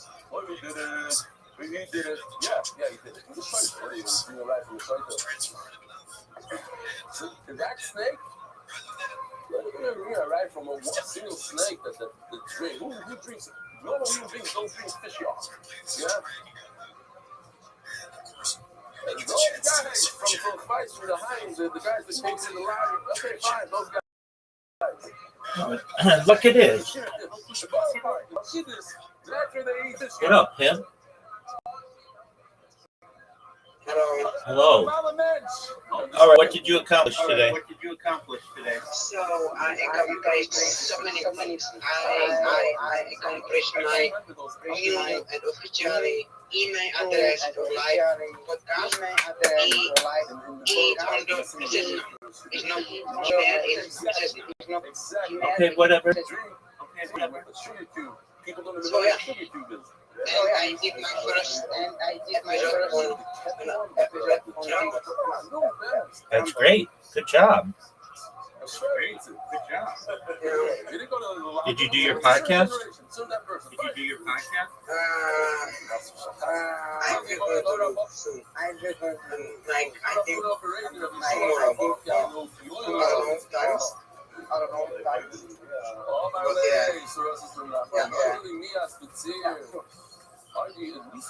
Okay. And you sound positive, so that's good. Again, mother make me gay. My birthday, so I exercise. Okay, well that's okay. So what do? Show them the tear. They throw it into the tear. The tear is an anti-venom. Whatever you put into the tear will destroy the venom. It's not a problem. So take a couple wine. So what else is new? Then you drink it. And you know there's no venom in there. Because the tear is anti-venom. So I make another episode I make arrangement for the Friday to make another episode. Oh, you got somebody else?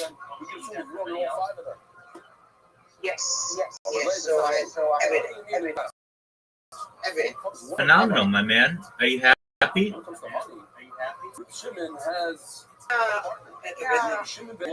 Just a little bit?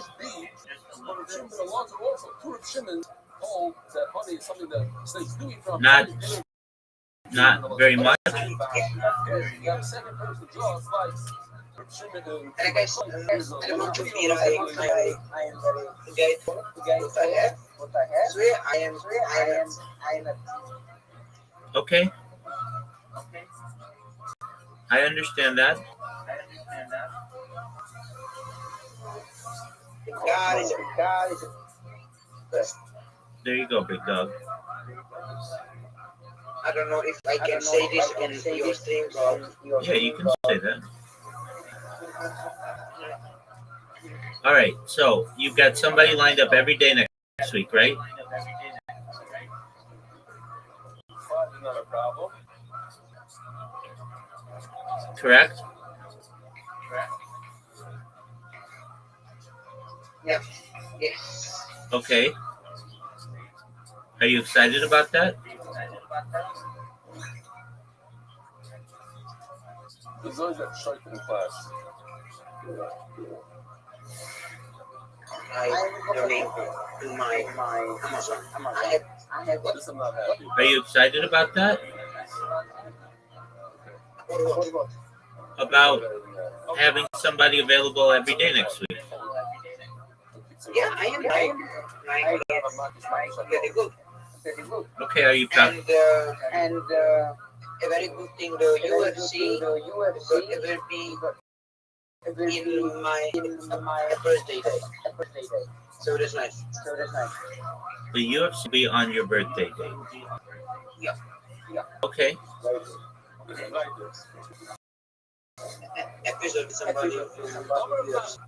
Oh, okay, that's cool. You had yesterday that is literally about kosher, fat, and non-kosher in the same animal. Do you feel as if you'd be a good guest? But there's something interesting. That's how to eat. They have a certain component that allows the All right, and do you think that they're gonna understand what you do, and for how long do you plan on speaking with them? However, if the fat doesn't have a good shape to it, it looks like a helmet, like a hat. By the way, I have to ask Kilo from all the guys from Guitar, they wear hats. For how long? For how long do you think? For how long do you think you're gonna speak with them? For how long do you? More than that, but because it's the badness. If you ask me how long I will have there, if you ask me how long I will have there, I will What's your name? completely up to them. Completely up to them. It will be completely up to them. Up to them. Yeah. Up to them. Okay, that works. You didn't know that. Yes. And do you think that? What are you gonna talk about with them? I will talk about how UFC works in Shanghai, He's an American, but like he's like 9 guy in Shanghai for UFC. So I'm gonna talk about that. Yeah. We're not going into Rock next. Okay. Boom. All All right, big dog. How about Austria? I'm going to Austria on Sunday. So All right. Good job. What's your name? I think you're doing a great job, my man. From? Are you proud of yourself? Who else? Oh. Another. Yeah. You can wear the hat. You should be. I can do And the guy behind you. You say, you know what? And it's better like that. You absolutely should be. Now, do you think they'll be able to upload everything to Rumble this week? Is there any other friends that came from like interesting places? I really can get tonight because I'm planning that my night time shift and be online and upload. Okay, why are you gonna stay up all night? Because I need to upload it and speed wins. Where are you from? Oh, so you're gonna stay up all night and upload it? Yeah. Okay, do you think that's gonna work? Yeah. Yeah. Okay. Are you excited to stay up all night and do it? Yeah, I think so. I don't know. I don't know if I can, but I will definitely. If I'm sleeping, if I'm very light out. Okay. Do you think you are? Why don't you stay in here when you do it? I'll keep you company.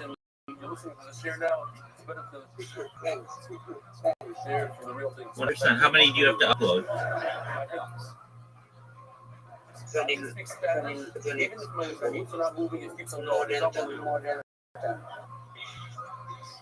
More than 10?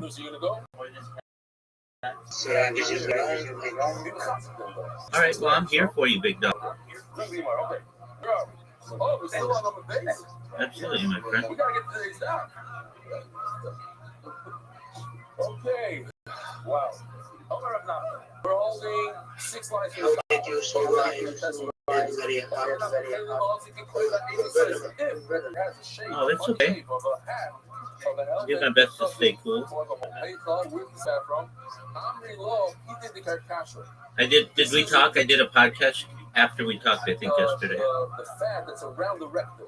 So here's I'll show you a picture. Yeah, it was an hour, and it had 8 people on it,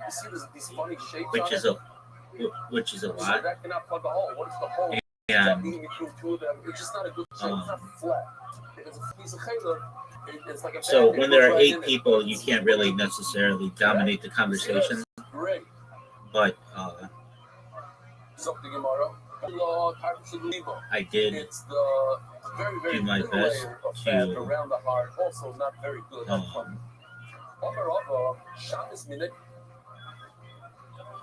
be a good guest. For my we talked about transhumanism. Do you know what transhumanism is?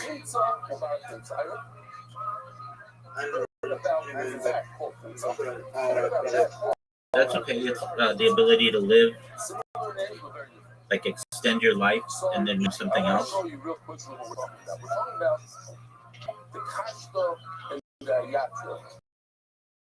Over here you can't see it so well. Over here you can see this is what Yoshi did. This is based on if you look closely, here, let me show you. It's a boat. It's a boat. All right, so why don't you start uploading to Rumble? I keep you company. The stream is straight. I will sleep it. Why are you leaving? Maybe I should have. Because I'm not home. Oh, okay. Very busy yesterday. So My uncle and my aunt. but you see that? That's the boat. Okay, well, yeah, get home, and then when you're home, come in here, start uploading stuff. Your questions, let me know, and I can help you make sure that your titles are correct. Okay, yeah, okay. Yeah. Right, I yes, sir. Which one is what? And it's not what I have this Take everything. very dangerous arrow guy. It's schmuck use.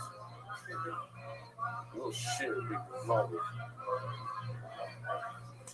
Rabbi.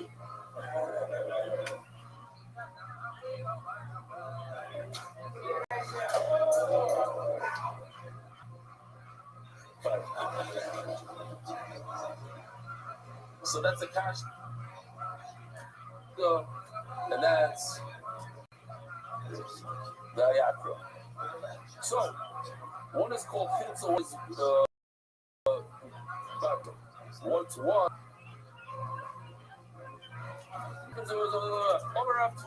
Visimana, Yafa. Oh, I'm up there. 4 lines in the bottom. Chad also one is tar, so it could plug well. The Chad also one is not tar and it doesn't plug well. I don't know which one.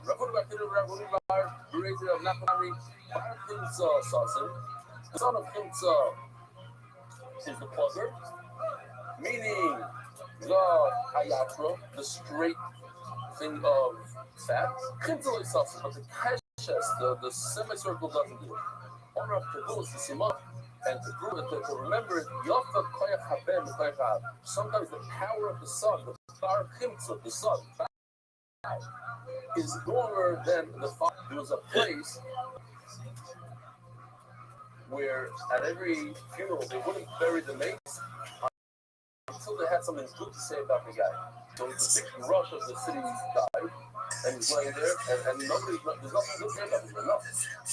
So one guy said, you know, he's as bad as his son.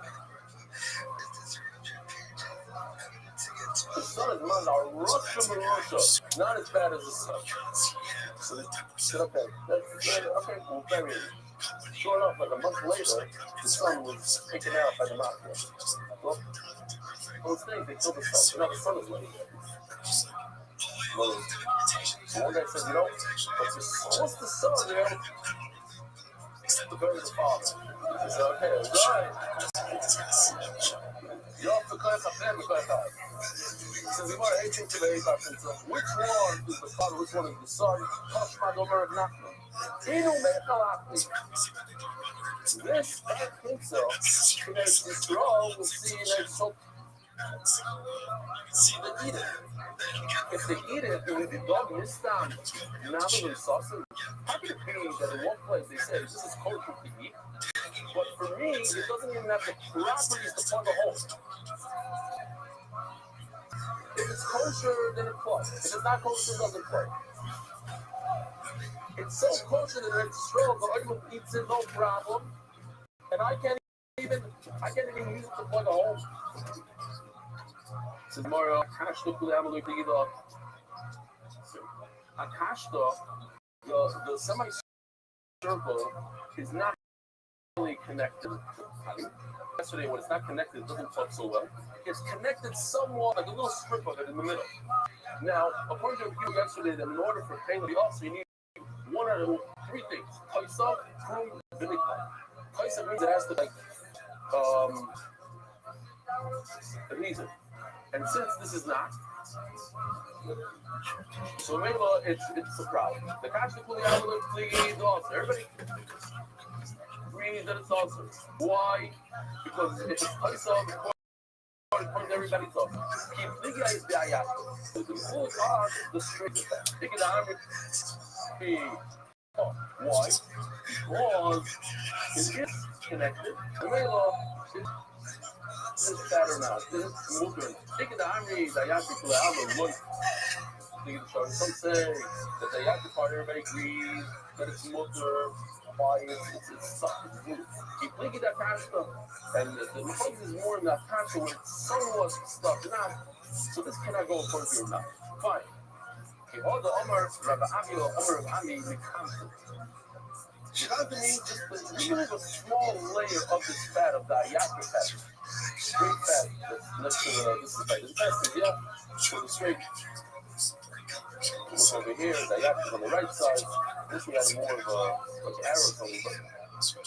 So ayatra, you take off the small layers that maybe touches the other fat, and then you can eat it.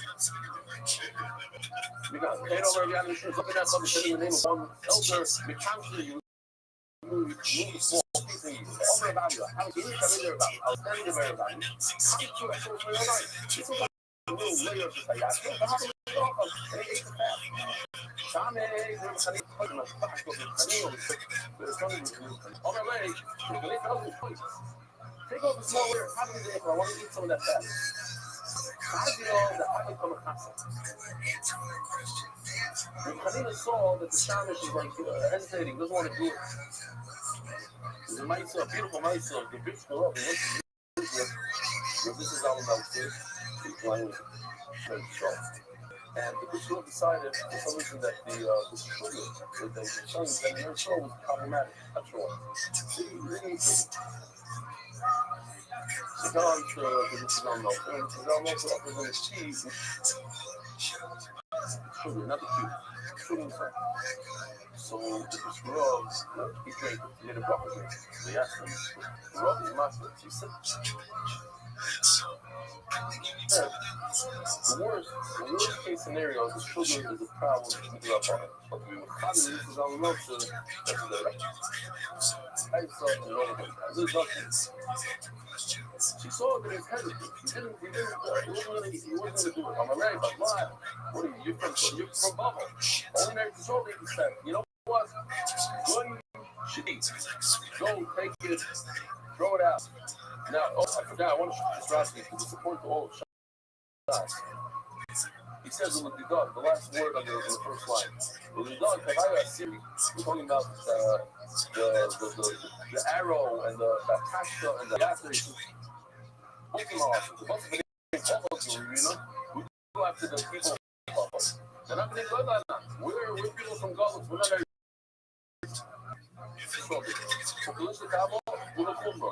The first one is physical.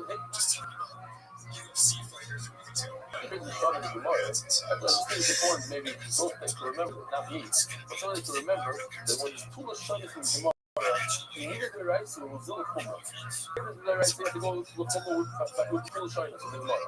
If the Rabban Zil was a bad for instance, did you hear this? If there's too much shyness in the Gemara, you go by that. It just occurred to me that the Mishabur is spell like that also.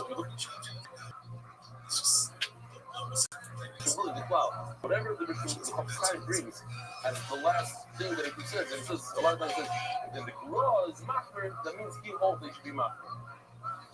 So this is irrational. It says if you have two we gotta do sheep in the Gemara, and the second sheep Gemara. No one really. So I just want to pause it for a second. I want to whole thing. Yesterday, a lot of commotions in Klal Yisrael. What's going on with the Iran deal? And a machshava that I had was a lot of times Rabbi gives and gives is something we're very much encouraged to Rabbi. Then when anything goes wrong, With the Torah portion depends on whether you're from the And all of a diaspora. sudden, you have a Israel trainer reads to as a diaspora parsha. this to me. Chat It just follow hit me like, verse 19, 1 through here's 25, how I 9. parse that place. Haftarah So we have, I 25, think 5, that 6, 6, we have to have that parse that 5, place. Here's a person 6, 8. President In Trump, Israel, Shabbat Salat, who because of him, thinks after obviously 5, 6, 6. you Main can say, thing, well, keep yeah, that. it's punishment. So it's The punishment. combined So we portion get includes several well-known that kind of episodes thing. of law, Remember, the red heifer and ritual as purification the of human Mary aspect of Aaron is that a was a single striking rock constant into it. God? The Not brown one, serpent not even raised the to body, heal the Israelites. not even the Carp body of of Holland oxygen before. was talking donkey long the temple All of Mount Pleasant. every single one, Israel's and kind of Romania, and and ending the incident about bonded for a full month and put their. Oh, well, that's cool. No big So deal. now you're not having the Really? People are gonna be like, that shit was the So most the guy boring who shit runs of the anything. big billboard sign, It's 144 days of GTA 6. I think that seems fun. We've been doing this for 183 days. where's that person playing? Seriously, where's that person playing? I think everything's gonna be good. All right. I know everything's gonna be good. Everything is look touch. You go? And but on the human level, I think that there's a lack of a person playing. I think there's a lack of a person playing. I want to thank President Trump in front of 60,000 people. Well, Everything they've done. During eventual emerge from the world of the Kabbalah, this arboreal figure with a balance of circular nose and linear And one thing you connections don't like to carve know a kind is of sacred geometry. Use some common sense, gratitude. Anyway, back to Zohar Gemara, Tanya. Rabbi Shimon Gamliel Omer. Another thing, because we have the same problem with Rothschild. We have the same problem with our parents. Same problem with the guy who gives and gives and gives. One thing you don't like, all of a sudden is one thing, one day. We don't even know the end. We don't know what the story is. We pronounce it. Oh, that's what happened. That's what. One thing I know is not maybe it's more about the liberty of athleticism. He has a lot of Precedent. What is this bullshit? Whatever's behind it. I don't know. Garbage. Yo, dog, are you fucking serious?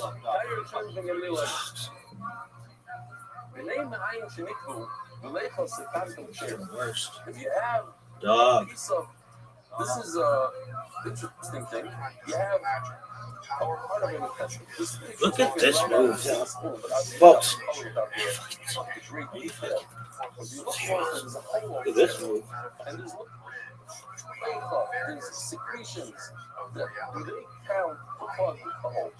So when I see it's very interesting. When did the hole happen? If there's a hole in the eye, it's straight. Later on comes a secretion and plugs it up.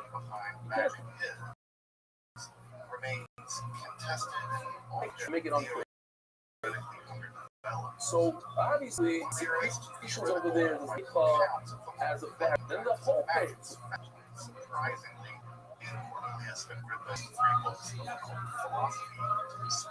we're saying the whole doesn't count because there's already like a rubbery substance over there.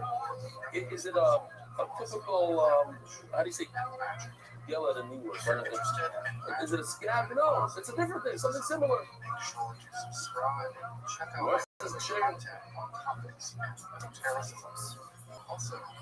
My leg, what does it mean? What is this stuff? All right, I know, shirk of the Maya, this is fluids that come from the intestine. Do not which means that the only way to remove it, it comes out from pressure. It's not a pressure here. You can see actually the pressure in the intestine, it forces it out into the hole. The only way to remove it is peeling it off with a knife. And it's there to begin with. So when you have the hole, it's already there. It's not considered all. Or Gemira Kabrayim, the Abba Mirababa, the friend of Rabbi learned from Rabbi Abba. Who's the friend that learned from Rabbi? Rabbi Law, Kabrayim, I love this. It's Spanish. The more names, the better.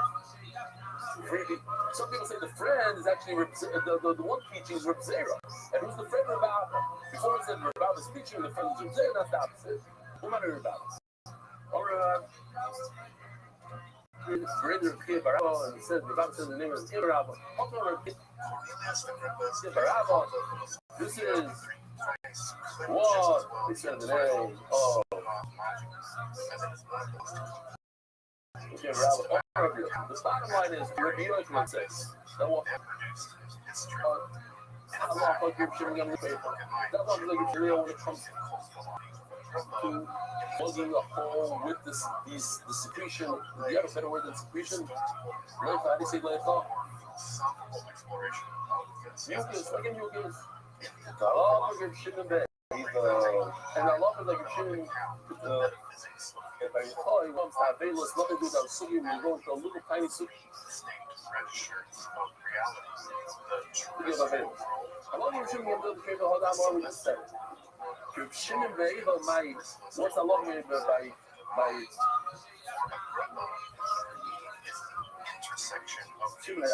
just want to tell you real quickly. I was not novel, Jonathan Cohen's mishpacha, and when I walked in there, I told the son, one of the sons, he's a sweet Irish guy. I said, you know, I don't think ever in my life I went on the first day. It was a minute not to go, and it's a nip for the family. His first days, and at the end of the day, it's mishpacha. I wanted to tell him that, but I didn't. So, but I'm going to Australia, so they told me, fine. He tells us like this. He says he just spoke to his father a few days earlier. And his father said, I love you. And I'm very proud of you. And I'm going to miss you. He said that I love you. Just don't talk like that. Don't say I'm going to miss you. I miss you. And he said, then he looked at us and said, that was the first time my father told me he's proud of you. So I told him, you look in there, Musa Hospital, it's not actually, we're proud of them. Before, so, me to shut it down. I run home, and I bump into my son, my 15-year-old. Yo, I'm so proud of you. So my wife burst out laughing. Like, she ruined the moment. Like, she's like, I don't know if you're serious or not serious. I'm very serious. Yo, and then I pulled off Jonathan Cohen, I said, you know, today you put the school to the yeshiva 3 hours late. Is there some tomorrow? 2.5 hours late. 2.5 hours. I promise you. My eyes are showing you. And she's smirking the whole time. She's smirking. You could ask her, right? I'm not making this up. Rabbi said, don't be shaking like me. Do it in a smart way. Don't be that guy that goes to the special course and it comes home and starts hugging his kids like, oh, like the beer life. You told you to hug the kids, right? You still show some love, so this you gotta just say so. You know what I'm saying? Not as soon as you come through the door. We're working it out a little bit. Fine. But here's the kicker. As I'm leaving, it was in a good mood. We're schmoozing the whole thing. I'll leave this out. So listen, take an answer from me. Write down all the shit people are about to tell you. There's going to be a lot of crazy stuff.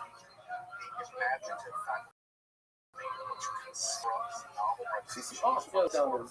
I never go to sugar houses the first day. This is the first time.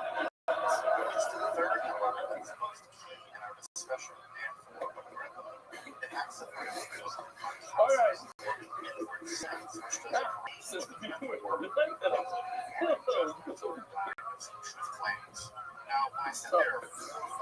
Something more. Ask me, send us. Tell your kid. You're proud of him. So do whatever you want. Tell your wife you're proud of her. Do it. Just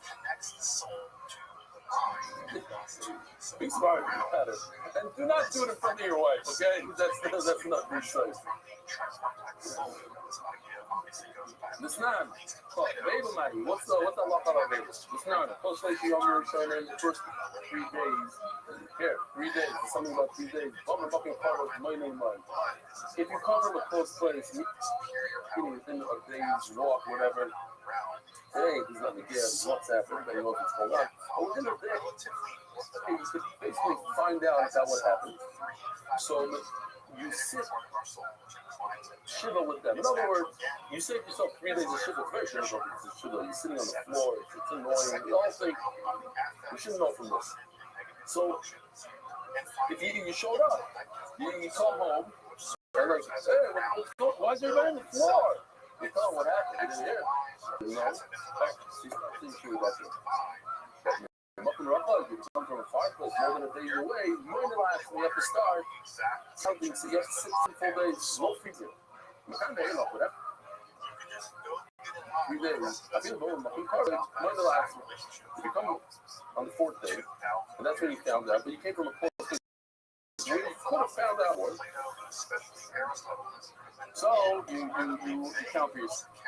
I don't know what means time-wise, I don't have the clock here. Okay.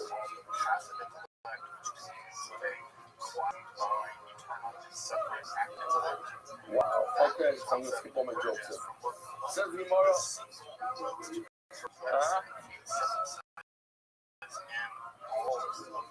Even though I met people, I'm looking for it more than money. So this is the halacha that goes regular truth. If a person shows up on the shiva on the last day and he just found out, even if he comes close place, we could have found out before. You sit a few hours with everybody. And that's the end of the show. All our Madu, so one of the Talmudim says, and we don't know his name, Eske, I wish I could ask like the Zoka, the Esach, the Egmar, the Shmaitim, the Prince, the Mother. I wish I could hear this from Yechon, not himself, but what? He passed him the Kula, and he's a lot of. He saw like the advocate of Rabbi, so he actually was telling the concept of the story, and trying to give Rabbi ready to say Rabbi. Mamish, this person that we just mentioned. Amalei, alright, I love you. Did you actually say that the law is that there's a whole secretion from the intestines that's considered a plug? Amalei, hey, now very similar to what we said yesterday, the same time that I can say yes, I said no. Allah's not like Shimon. Shimon, what about when Avelos did start on the last day and just count all some as if he said Shiva, Amalei? That's my phone. People are please on my law. We're going to have a review on our law. The reason says yes. Now, what's the Shimon? Shimon not going to lay now. The Rabbi says Allah is not like Shimon. Says the Gemara. They ain't not like Shimon. In fact, Allah is not like Shimon when it comes to the secretion. Allah is Shimon down. But when it comes to that, they look. You're going to be making like your Shimon today from a closer place. Only has to do a few hours. So we have a buck when it comes to our Avelos.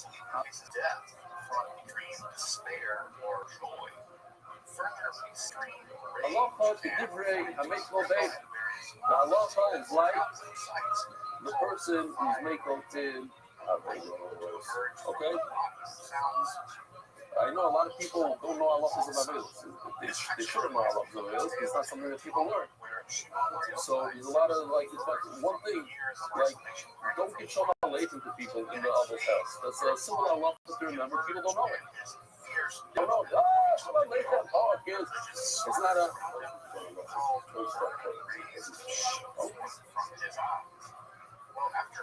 That's another thing. Wait until they start going. But sometimes the person is, you feel uncomfortable. You maybe keep it.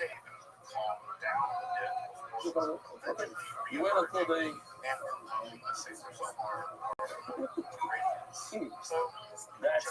That's for the funny things that people say as yeah. He died because he ate a lot of yeah. Maybe you should have gone on a diet, don't you think? I'm not going to meet my mother. She's a nutritionist. Oh yeah. Okay.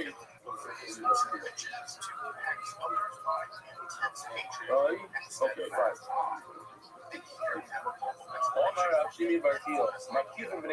Okay, so this is a whole subject of can we compare holes? What's on them? So what's the shot? I have a hole, I open up an animal, I find a hole in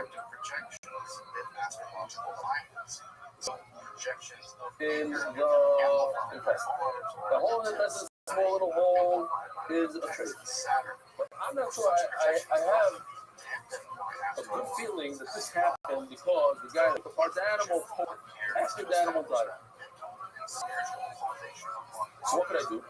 I take another part of the intestine And I poke it. And I see do the colors match up. Is everything the same? My skin I compare one hole to the other. By the way, I remind the oil because I was glad it's real. This guy.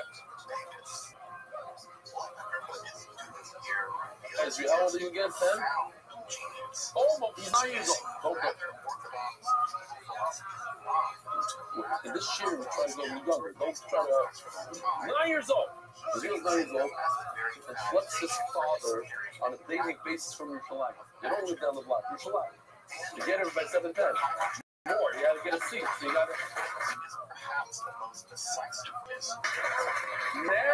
Now he's trying to send his father to Austria. And he's thinking about it. He's crying. We might see his real Austria. So I want to tell them this Sunday, I'm flying out to Austria. I will be a shir at Hashem in the mornings, and then the rest of this year on the Alps, I'm going to be in Zurich for a few minutes. I don't know if we should do shir there or not. I'm late, but okay. We'll talk about that later. I want to just remember. So the idea is not to fall off. You move to the shir, do not fall off. It's a great time to fall off. Oh, you're like, here I come to this.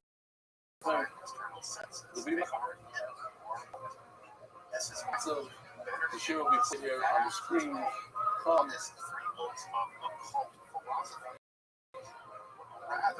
You can make fun, you can scream where we're holding all the stuff for not this much. Okay. All my Rabbi back. Okay, we said this. I don't know, I ain't those who come in the office. So there's a kid in the office. They poked another hole in it, and guess what? Two different colors. One was this color, one was orange. Also, so Rob's son shows up. The matchmaker move is he started taking it like like you buy an extra. You try to peel off a little piece when they. Because I'm looking, that's like you do all stuff. She says that's what you should do. The matchmaker you touch it all over the place, and all of a sudden, before you know it, the color started changing. I wonder why. Because when you take your nail and you peel something off an artery, the chrome, a little layer, peels off and it turns brown. So here also, he started going like this. He has this too big and the circle's not looking. Magnifying glass, the whole. I know it's on my leg. Came it up, huh? So Rabbi says, wow, that's very impressive. You got the two holes to match up in color. How do you not missions like that? On my leg, I use common sense. Common sense, I made the lesson to the mind. Can you imagine how many Rabbanim poked and checked and schlepped this little hut? I'm going to keep you. They didn't go straight to Rabbi. That is problem. I figured, let me mimic the new hole. Let me mimic what the Rabbi.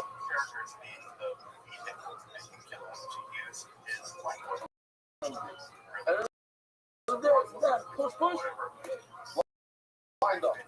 I'm impressed. You can read the paper. It's not something you learn. It's something you figure out on your own with cycle to that work. I've never used it before.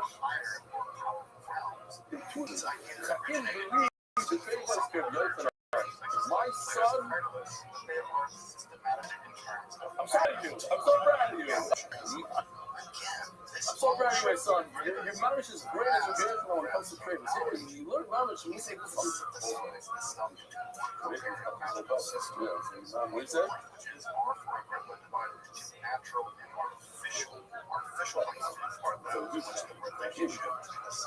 We learn from this badness. We should learn from this. You guys learn from it. I'm already. All my sons and my kids are out. This 150-year-old trying to make okay, it's not good.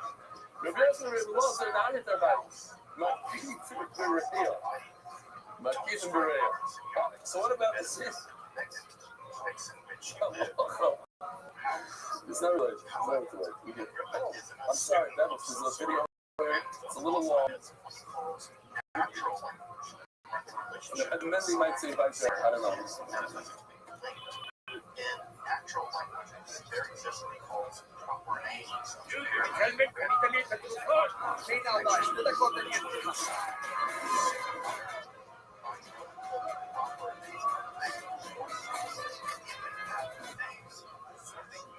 Language as connected via Vegas, as connected to the celestial and celestial realms.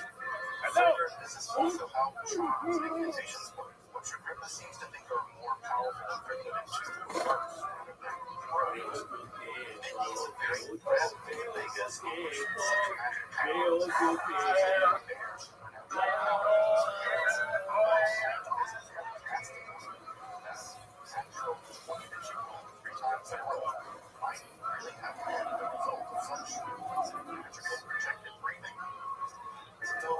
it's also rather clear that teaching belief requires a flow of power of Vegas to be effective.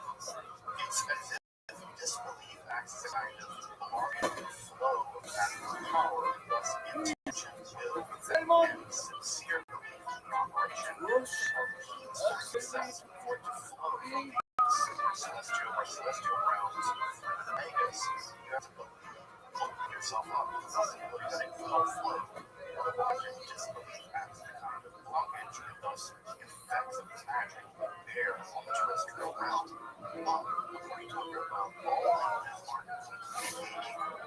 For him, the natural language was also the primeval language spoken by Adam in paradise. And the language found out later, it's the thing, so he has to sit shit no longer. Letters themselves are a reflection of the stellar array that was in the heavens. They get from far away. Itself is a kind of starry language best suited for magical operations. Okay. Generally, He came from the airport. He came from the airport. Came from far away. So the guy in the taxi, the speaker guy, came from a different country than here. Actually,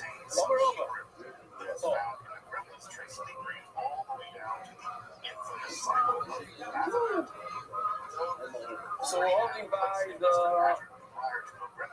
all my leg, Rabbi River Laws, you guys. Rabbi River Laws, and I'm about you both at the same time keeping great. When it comes to a law, you could compare holes one to the other. You make a new hole. If you're not sure of the hole before it died or after it died, you make a one now and you see the same color. Especially the more ancient ones still retain some of the spectrum. There's a right and a left, so it has to be in the same line. So you make a hole in the same line. But from right to left, it's not going to match up the color. Even from one side to the other. So here we go. Check it out. That's the voice on river. The right side and the left side. But not, do not compare the right to the left. Now, in the Dakala meaning in the beginning he said, yes, you could compare from one side to the other. I mean, Dakala means one time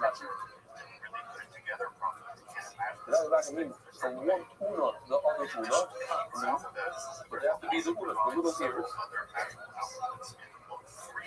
When we got from one una, that's the green,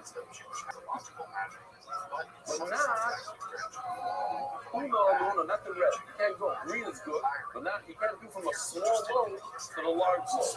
So that would be the red. You can't do that. You cannot compare from a small uno to a large uno. You can make a hole, another second hole in the trachea to see if there's this cut that's like a run or insert that happened after the animal died. Before Amar, couple of Amar, it's free. Back in number 3 is 3. At least for a second. It's a long one, but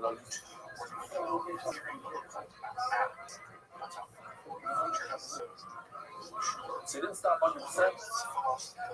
but it took a week to get there.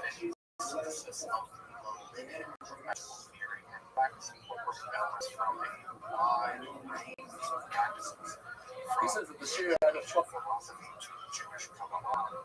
partner that he stopped smoking a lot. So he's the only one. I would recommend Coker. Right? Coker, this is what?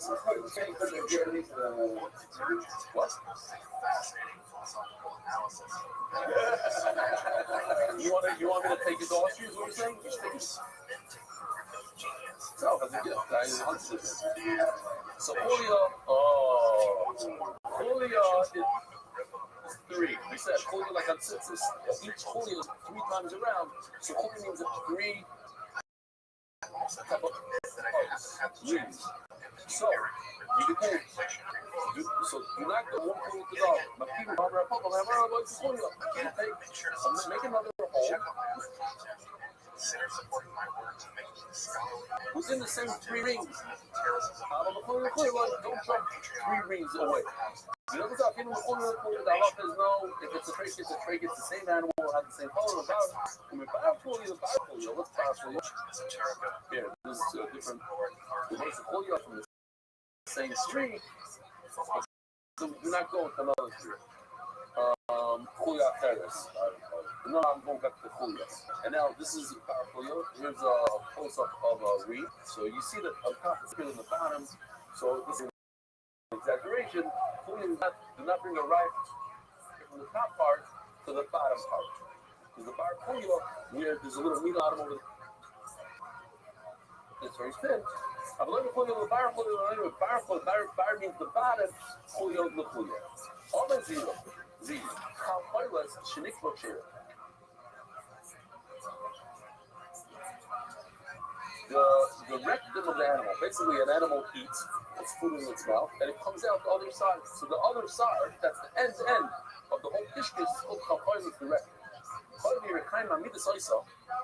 little bit of a graphic picture. I'm not so happy with this picture. You could have, here's the rectum. We're going to see that, okay, that's for later. This is a little bit more than I wanted, but this is what we have. So you can see that it's held from all 4 directions with the material everywhere. All the spine is on the top, the hips are on the side.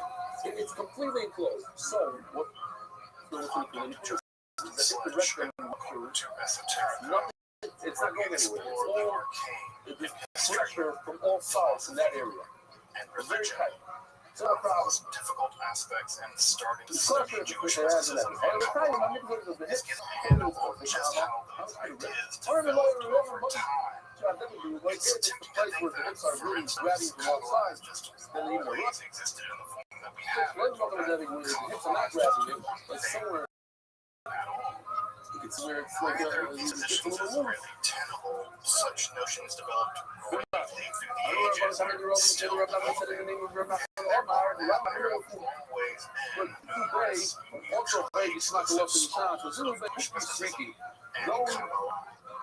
This class is meant to serve as an introduction to Jewish mysticism and Kabbalah, That's not what he said. That's the other line. its incredibly complex development, Place where there's a lot of pressure of ancient to move Israel, together. So it's big. Even if you don't have any other rectum, God. Of course, this isn't meant to be solved by any means, but it should serve as a spark for further study and reflection, and hopefully will also enable you to situate developments in Jewish mysticism and Kabbalah in their historical and cultural context, How much are you and allowed to hopefully take off of this? We want to know. We had a very, very short. This is like a grab. which Big are piece of. admittedly as sublime as they are I don't know the number. I think that's how they express my gratitude to Congregation Tia, for allowing me to use these lectures to inform Rabbi, your esoterica. If you want, you can find the entire series on the playlist Introductory Introduction to Jewish Mysticism. So here it is right over here. We'll be uploading them over the next few weeks, or if you find these This is episodes directly, and after then look what you're 2021 there. and you want As to long watch as you have the entire series, you can find them in that playlist. one finger that you can If you find a series on couple interesting, I'd hope you check out my other content on topics in esotericism and perhaps consider supporting production of free thank you that academic global and for being scholarly Russian, but topics. this Joining my Patreon or perhaps on topic production, you can find those links below. Really appreciate your consideration. you did it. Now, let's enter the garden of Jewish mysticism I carry something and else. Kabbalah. We're going So, first and foremost, I certainly want to thank everyone for taking the time to join me on this journey through Jewish mysticism. Look how beautiful This is some of the weirdest with the stuff design, in with sort of like ancient science this is fiction. Mary, this is And so I really as appreciate this is folks the taking the Hexes, time to join me this is the as we Keshes, begin to explore some of it's in the this bottom of the Keshes, just vast and I think art that really, we really spoke about amazing before them. and beautiful and very controversial literature. So, Looks like that an arrow said, on top. There's a again, also just really stoked at some of the really As you awesome know, people. Yeah, it's like scholars like Ashley Moore. so go over again. It's Not only really, eats thank you food, so much it goes to into Ashley the for carrots. making It's a scholarly holding tank, Marxism and over there, everywhere. mixes with all Really sorts of learn a small lot. stuff. So From having there, it goes to the base of folks in focus. the room And from there, it that goes to are them. And then from there, so finally goes to the smart and just table. like take time to listen to me, I guess. I went to the table. I'm It just was a really table. humbled by that. So Listen thank to you all for coming along with me on this journey and maybe journey with catch the it garden. is fine. As I mentioned in the email, the term garden here is from Pardes, right, which is this big word in Jewish mysticism that often mystics are described as The going ones that today down is a big into problem. a Think garden. about it. What's a In problem Jewish for mysticism, we today don't typically in go terms of up, which is a little unusual, right? We typically think of mysticism as going up towards God or whatever that is up there. so But typically in Jewish mysticism, we go down, descend into things. And so the sort of lobby of the world of the mystical is this Pardes, this garden. crazy. So what do we do? And We what's take a really needle, amazing put it is that outside, we all get to enter this garden together. And I will say that in traditional Jewish lore, especially found in the Talmud and the Middle Ages, this is considered to be a relatively dangerous journey. Now, it can There's a heal very later. famous story, I'm as sure you it may heals know, somehow. in the Babylonian Talmud But instructing the that Giga makes it for true. people went So down could be into missing the today. garden, That's why some and only one came out people don't believe this. Wow. alive, basically. It's a Right? big So problem. one became a heretic, one You're became gonna see insane, what is a one charis. died. There's And one seven, Rabbi no Akiva the less than Rothschild. And so seven we'll talk about that really people. famous story here Charis in just a couple of weeks. So is Jewish you have a mysticism is little, on the one hand, I think, little incredibly necklace makes it intriguing trait. And domain of study, they have Paris pizza, but it also has which always had you an need a lot undercurrent more of than danger. a And needle we'll to see make it some of straight. that So undercurrent what of is this danger Paris as we move? get into Seven it. different things. Already the word I've hated So, nothing but she loves. the class is going to be technology on my sleeve and historical material. There's something So in the when I tiny approach baby, this material, I try to which approach it we from a do actually, scripted-minded, but something they need to material understanding even of a history. wolf would not touch this. And He what that hates means tiny. is I try to locate historical Why? ideas and It's like a persons sea and trap other kinds under of the sea. concepts in the Rat environment in wolf which they garbage. emerge. If you look, I it's don't try to do some it's general mystical ideas about what this stuff might mean. You have to do that on your own time because it's I the don't middle have of the the whole thing. mental So also capacity the to tell piece you what comes half out this stuff better. means. I can tell you what got written Nothing down, forces it back by into the whom system. and why, So and food maybe goes in something there. about the What world in makes which it you go got out? produced. Nothing really. What it might mean for your So spirituality, for it sits there, instance, it is something that smells might like just be fatty. frankly If you have any kind of whatever, like a piece in the bottom of your sink, a looking nail, at the a course rock, of this here, class is a whatever. kind of guided tour of the major It's stuck concepts, there, the and major it sits texts, the there. major Nothing's history and taking it out. personalities So that go into even Jewish a wolf mysticism won't eat that part. and And that's Kabbalah. what Paris means is chicken number. One of the things I really hope that you get out of What? this Look at class our as it story, were copy going with me. Then our story, copy, sign for your name. me, Really small on Kabbalah there. has always It's been too quick to incredibly create stuff. intimidating. The Now, I books of the noticed there's Kabbalah something are fascinating very to him. intimidating. And part of what I hope to do is give you evidence and give you enough context that you want to Not go deeper offensive, in the not concept of this. but we You don't can know. do that. Right? So you can pick up It's a the copy stomach of of the the crazy. Zohar or the So Sacred that's chicken Yisra number two. or other major historical Rabbi, Jewish mystical texts. used to Paris, and then these you could days, feel confident that it's you like, could dive into. it Now, becomes sink or narrow. swim, that's probably up to you, but you can at least What feel the meaning confidence to becomes make the narrow dive. out of nowhere. So, All around everything, up on I'm facing the not bay, gonna do what my aim is in what this help are class you? is So I the whole can't terrace make goes up. In other words, I don't know right? I don't. what's I'm not true not with the a naked. kabbalist. You can I help me don't out. identify as a kabbalist. I'm And so I can't make you a kabbalist. From the I think it narrowness takes a and down. kabbalist to Now make a again, kabbalist. I we're think talking it about an works like animal that. hanging It on a takes a hook rabbi to make a after you rabbi. shot it. I think it takes a Like this kabbalist to animal make in a kabbalist. this thing. And I ain't no rabbi. So I ain't no from the kabbalist. narrow part So towards I the don't head, have the ability to meaning make you a towards the vessel. kabbalist. Now, The that's guys not that to say say this that is some of shot these on what ideas we just said a second ago, based on incredibly positive in your spiritual life, your development. If that's the case, that's fantastic. It's the food doesn't have like wool. What I'm going to be teaching you to Jewish mysticism, because I don't know how to do Jewish mysticism, or if I did, I would be doing it in a different class, maybe. So, I don't know if we have time we're for going to be this. studying it again from a historical, academic perspective, as opposed from studying it as trying to be mystics. I'm going to be doing much in the way of meditating on Hebrew letters to measure the body of God, which was a thing in Jewish mysticism. We'll talk about it. Yeah, they measured the body of God. God has really long fingers. This is the vessel. So we'll get to that. It goes This into kind of mysticism later. the carrots. So what This do part I right over mean there, you got by a whole mysticism? pepper. You hold on to This this, is a that's word the that carrot. is really Right over difficult there. to pin down. It's not Some even of these in the words carrots. like It's religion before. or magic or That's scholars on and the academics vessel. have It's on the no vessel. On consensus the about what this esophagus. word means. So again, So I'm just going to throw out a really stupid definition of what I'm going to mean by mystical in this class. And you're certainly going to hear the fact that I come from a philosophical background. And so, coming from a philosophical background, I think about mysticism largely in a philosophical lens. And what I mean by mystical is a non-rational mode that's in which referring to one this part right over here on the experiences animal. or learns about reality. It's the meat, the So, flesh. and in That's addition right to on that, the there's meat. also the The traditions that That's accrue, pizza. right, because of those kinds of experiences. Anything in the Now, carrot, a the little word hole. tradition here, right, I'm kind of punning on it in Hebrew, right? The word kabbalah actually means procedure, and it has a sense of tradition, right? So, I'm kind of punning a little bit on this word mysticism. Let's call it just When I for say non-rational, what I want you to hear there's a certain is hole not like this. We'll pull irrational, out the test. right? We ran It's over not like there. mystics can just do whatever they want. That's They can't do that. They're inside of traditions, they're inside of cultural contexts, they're inside of religious settings. That's where And so what they say open it up. is Now, daring as it might be, this is last always sheet, though, that's situated and always makes sense within a specific they're not context. So it's not just irrational. They're not just saying random crazy things.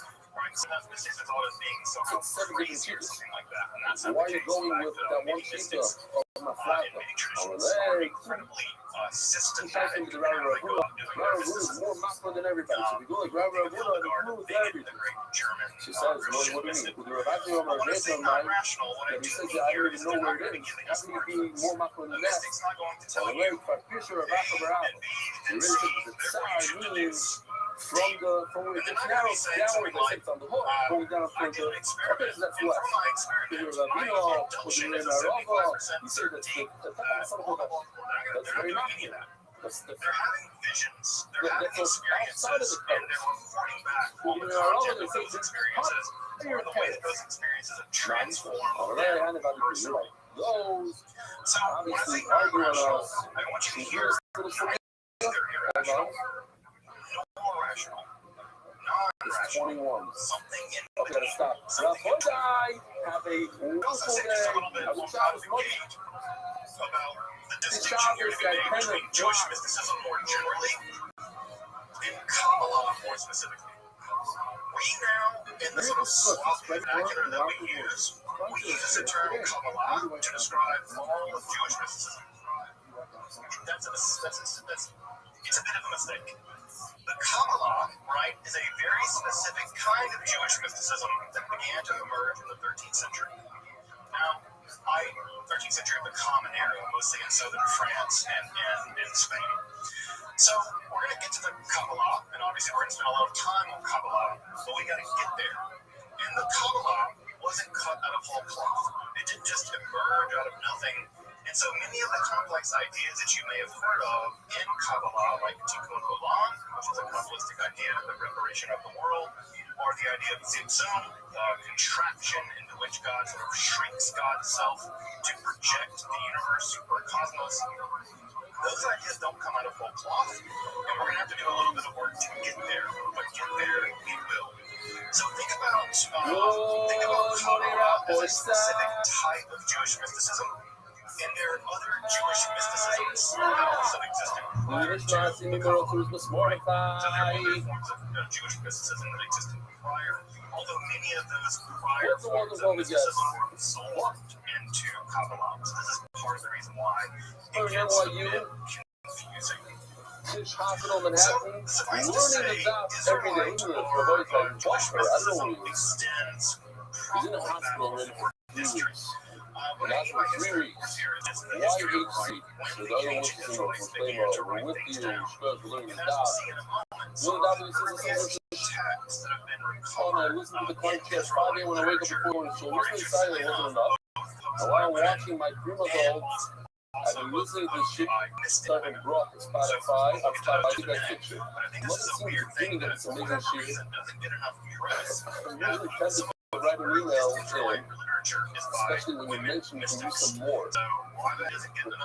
It's all started because one person sent me an email, so I said if I read it, maybe more people will send. If you're curious what you're seeing on the screen here on the left-hand side, this is an image of an amulet recovered from a burial site in I might have Jerusalem had to called write the myself emails or something in the beginning. what you're looking at is But now it's like recovered archaeological section of the Hebrew Bible. So if I you've have ever to wondered go what back the still, and earliest then text all of the these Hebrew emails Bible from is the like, last trip these are tiny little silver amulets that were recovered from I didn't get to see it, and the big kids said, hey, everything, I look forward to this daily time machine each day, Toby Free in Cherry Hill, New Jersey. I went to this live speak event in our amazing satellite location, Tom's River. I really, really highly recommend it. It's unbelievable here, and you're going to learn a lot, especially now that we're learning how to trade. It's amazing.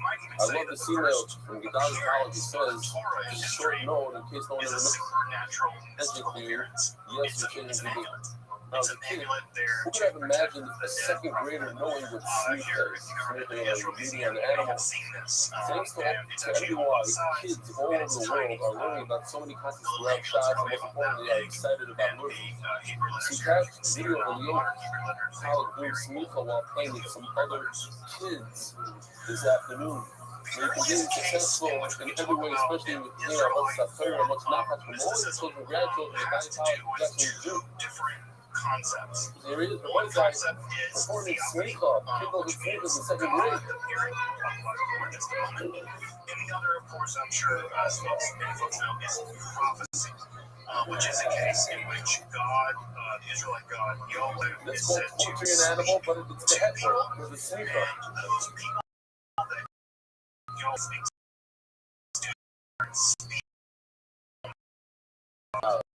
Comes from the word prophet, just means to speak for, and in ancient Greek. This a great video in Hebrew. It's from a good friend.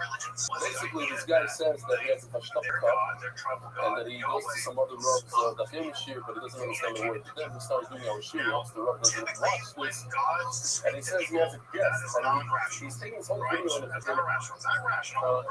keep going. Do me a favor, Dave. Just go to halfway. And yet, prophets are taken seriously and sometimes killed in history. But it's very clear from ancient Israelite society and the larger ancient Near East society that prophecy was a Everybody has a dog. Please let the dog walk in the shear. Yahweh talked to people, and those people said what Yahweh told them. I started to do that a little more than a month ago. I knew it changed my life because so many people told me I didn't know that it'll change so fast. I'm a long-time smoker, and from the day that I made it stop, I changed my life. Looking at it, I know that it'll change my life. Thank you. Keep up the great work. I'm from Yosef, from Barbados. The vessel contract is where a lesser power agrees We describe this as a stronger power liquid protection. liquid This is, if you want to think about this in terms of like how mafia, and the it's like lining paying is protection money. the Right? The local mob boss comes out and says, help me out over you here. know, you can get hurt out here. You might want to pay us a little money. We'll protect you. Well, Yahweh comes along and says, it's dangerous out there, you Israelites. Necrosis. Maybe you should Which worship is me factor alone, and necrosis. I'll As a protect line, you. that's when Right? the decaying And so, lung. in many ways, the Torah is actually structured a called lot like the factor necrosis. contract. Rather says it. In fact, if you On read you H.R.'s vassal contract written in the Akkadian language, it's very clear that the writers of the Put Torah, it down. certain Look, sections of they the are Torah, videos. Dr. are This is emulating that that contract language. Betchamet. They're diplomats. Diplomats have to be literate. Lives in One of Betchamet. the things diplomats I must don't know know what it is. Israel was almost always a He's been around. vassal Did he come to state share for the live? Egyptians or the Babylonians or the Syrians.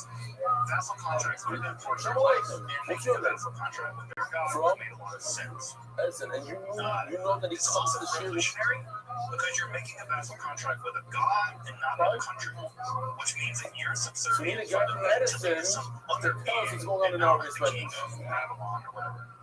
Now, this doesn't go well for the Interesting ancient stuff here. Israelites, but it Go ahead. does establish What's your what son? we Who's your call son? the Deuteronomic That's theology. I know you. And this is just a complicated way of Shabbat saying, no? if you have a contract, So what do I know? contracts are always involved. You get That's things what out it of the deal. was. Okay. Well, the Israelites vowed they would serve only It's one a God, 7 years. Yahweh, It's a big. and Yahweh vows that if they do that, Yes. So like, thank you. What's your name? right, they will have the From? land and a land flowing with milk and honey and all Later? the rest. Right, and the idea is they keep their side of the deal, the We had Israelites, in the then Hebrew ship. Yahweh will keep their side of the deal Hey, and that's protect just them. from Arab. Now, if I you go don't to know the Jewish from history, Arab. that relationship No, I go to was this thing. Arab. What's the name of the place? let's call it A lot. Rothschild. Elad, same thing. Four people from Elad the same night, like they didn't know each other. They had no idea. They didn't come with. Further, right, in addition to this whole vassal contract business between just happened to Yahweh be and the Israelites, it also seems Yaakov, like there was a Aaron tradition takes a where break the after his daughter's Israelites school to do the community calf on where somebody's Yahweh people. spoke to individual people. Those people typically called Nabi, right? Prophets, Nabi. Another beautiful scene from Mazda to Yaakov wife and Akina youth dispatcher on the wedding of his daughter. Yaakov with his son AJ and Simcha Liner. Always Yes, prophet. again, this is big. A lot of us have been shocked. A lot of people on Facebook. I've been to many lives of it. Everything I have to walk over like a half an hour to get there. People park on the highway. We all park on the highway. Then they park in Persia or it's either we say chicken. Right? You could be You an realize freelance prophet, you could be an they institutional know prophet. that's what's the shit every night. So he backed out. He What backed you're seeing on the out. screen here along the right-hand side is actually a divinatory device. I don't know if you can recognize what organ that is, but that is a liver. Yeah, everybody knew him. He's such a nice guy. Everybody loved him. The liver is divided into certain sections, and there is cuneiform script on that liver. This is from the old Babylonian period. Cohen will be missed. And what You you did do, with other things though. if you I want to was figure thinking out about the finding will of you God, my entire is that you you kill might have an a safe. animal, typically a sheep, I and you was take thinking out you that just liver, feel about how amazing you obviously, are. and I want to jump on your story. So sure, I would order my I formed my order, and then he received a response from Smiley. I don't know how to do that super Smiley. I got a lot of email. You're shipping short to that. Although, fortunately, everyone's covering running because there's still a known element of customer service involved as a customer, and this express and mental health care is WIT, and in this case, peril for the immediate responsibility in the matter. The best companies and corporations lack the skill. While it is you, Mark and Gary, who is going for second surgery and Mark from ancient Mesopotamia, from and divination was widely attested. global as stones. I should also notice, just note here, that we separate divination They did a surgery yesterday, but they found more of something was you, which was the claim of Mark and Gary. Contrary to what idea might come to your mind about what a prophet is, Mark and Gary, all major players, they were that was a different job. Those were the divine. conversation is really so, and never be enough. Sometimes it's just as important to remember and mention the countless The prophets communicated via the God. The people God would tell who the do it prophets all up, behind and the then they scenes to would make it tell happen, other looking people. forward to getting That's a different job. all Now, shots of any sometimes of prophets did them. predict the future, he took out his name. He has the single makes the cup. Please keep it anonymous. Not anonymous where you forget and say it anyway, but really anonymous. Unfortunately, last night I read his name, and then I get to this Pete. I didn't see that his name. So, check it out. There are a lot of people that work for him behind the scenes, and a lot of secretaries, usually 3 secretaries, and other people, a lot of people who work, and it's true, you hear certain names, you don't hear all of them, so there's lots of persons there. Right. Okay, I do have to share that movement. Over here you can see, Marcus Voracious, it says Buddy Rugged, and it says Jay, wrote it right on the because he shared his parachute. People have ever seen him in Jomo left. This is very likely sharing a movement. Donald started Tversky and Emily Yitzhak Freund, Scotland Brad, Michael Rachel Cohen, Leon Johnny Delmonte, Susan Barry Siegel, Harvey Simon, Schwal, Josh Slade, Shaul Watterdale, Mark Silverman, Shaul famous David Itzi Goldie, Ariel Kramer, and then a bunch of people. We'll get to them. Still holding in a movement. On one side, we're holding in the middle of the kingdom trick.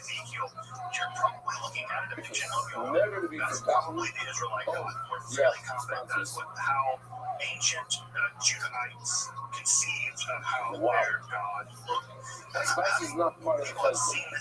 The official edition of the White Shots, the Sefta by Zediel Sholof, Perik, Pilar Mary, the Vici, the Elizabeth Shayon, Benaran, the Father Ito Bas Abraham, that one page, Shani Shepard, the merit of Shadukim and Nakas for all Pai Strong, thank you. And it's all dedicated memory of the Holy Word, small Parker, Tiny Sweet Good, the Brother Bracha. They're all the separate sponsors. The Positive Family Foundation, the Graduate Consortium, and the Alliance that only do this for the new life. Let's look at the Rupert School Doctrines. And thank you to Chief Shmuel and our sister for being out talking knockouts from our children. Anonymous for Queen for Shmuel and our sister to lay about Esther. Norman and Danielle Roosevelt used the Simcha. Lovely spots. Sometimes the writers legal response. You want to kind of 8 times 10 more than 7 only rock. The trees, the response, you want to kind of 8 times 10 more than 7 only rock. One response is outside of the Miriam. And now for Shlomo for using from Shaya and Slavic Laura May. We started the Spanish Chief sponsors in honor of the first 3 from the Metal Adaptation, Shmuida, Aisha, and Enon. Jacob Weinstock, Malcolm on the marriage of Brianna, Tori Austin, May they both decide to name on these throws.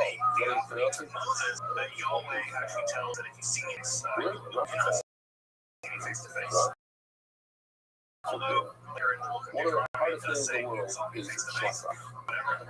David Kreinberg, this was the father-in-law, so I learned that today. One of the main depictions of the says God is hidden in First of all, it's almost like right from back. Right? darkness. And there's So much love for it. We get 2 hours. Everyone about this is for you as a more. You know, I said that story. I forgot I got a message. Also hidden at the same time. I got a story about 2 people in Seoul. So he writes back to me. One of them writes back to me. He watched Mount Sinai and gave us a law. And this is our He's concept. sure out. So let's try. And Parker says, we don't talk to Seoul anymore. How's that? Then you like about, I believe that Schweizer, but it could be something else. You like about, these are the contributions of Mordor, not from Mendel, but of Lady Yitzhak. Must be something about it. One phase, moment. I mean, I know what it means. What does it mean? Hello? What does it mean? I don't know what it means. Abraham at that time, right? His name hadn't been changed. Yeah, I know. Where Abraham Jonas Rafi, this is amazing. We're going to back-to-back dedications. We have the Master Rabbi, and we have the Knicks. Hashem runs it all. This is every wire in a nutshell, basically. Joel is Rocky. Thank you, Joel. It's beautiful, beautiful. Thank you for taking your time and your money. And Hashem lived it all. 53 years equals 26 plus 26. Of course, it was His name's about in there. Plus, Hashem is one. Miriam Prince, our NBA champions. Whoever doesn't know, you know this? Okay. Now everybody knows. The NY team, in honor of Miriam Ashkenazi's graduation from high school tonight, may mark the obviously much review not has for her. And the artist's name is the entire Shamsi. I did not see this. Shamsi Shafra, Mr. and Mrs. Yeshua and Price, and Ivy Simon. Look, the market family of Chinese and on the fans of first off. Choking up. And he had a fly every single week. One thing was okay, what else? Today on United is not your friend. This being is not your buddy. You know, it's not your partner. This being is a terrifying being that when they do show up, the people that seem to see this being or more, he's already, you know, whatever. One case for there was a quake in the text says they are quaking. No, they're shaking. From Marvin Taylor, it's unbelievable. And he bought a house and bought a thing. He's got a plane. He's doing 1K. It's that experience of the divine is. You know, everybody says it's just like, is this your final crypto? No, it's not just something like how to do the whole thing. Can you mention the other series? This goes back into Silver Bontega. And if you move especially out of fire, anyway, only two people. Sad. Mom, the full name of one of them is the first year of the year, and I yell at the. What's it? I need my dog to start out with some on the radar. We continue with the law. Figure. Here's a law. Some pointer route in the trach enter the lung, and it branches off. You see the blue? That branching off. The blue is the pointer route. The shade is the main. Shamanism, as you may know, was a part of religious practitioner, if you will. In Siberia. And this idea that shamanism has been taken out of this context of why not? I don't know. I didn't feel the skeptical process. I'm really sure like that and kind of see like what kind of stuff I'm agree with Austria. Is that the ecstatic expert, maybe the shaman, is able to withstand a visitation from Yahweh. Oh, you're gonna love this. From that visitation, they're able to extract certain kinds of information about what needs to be done.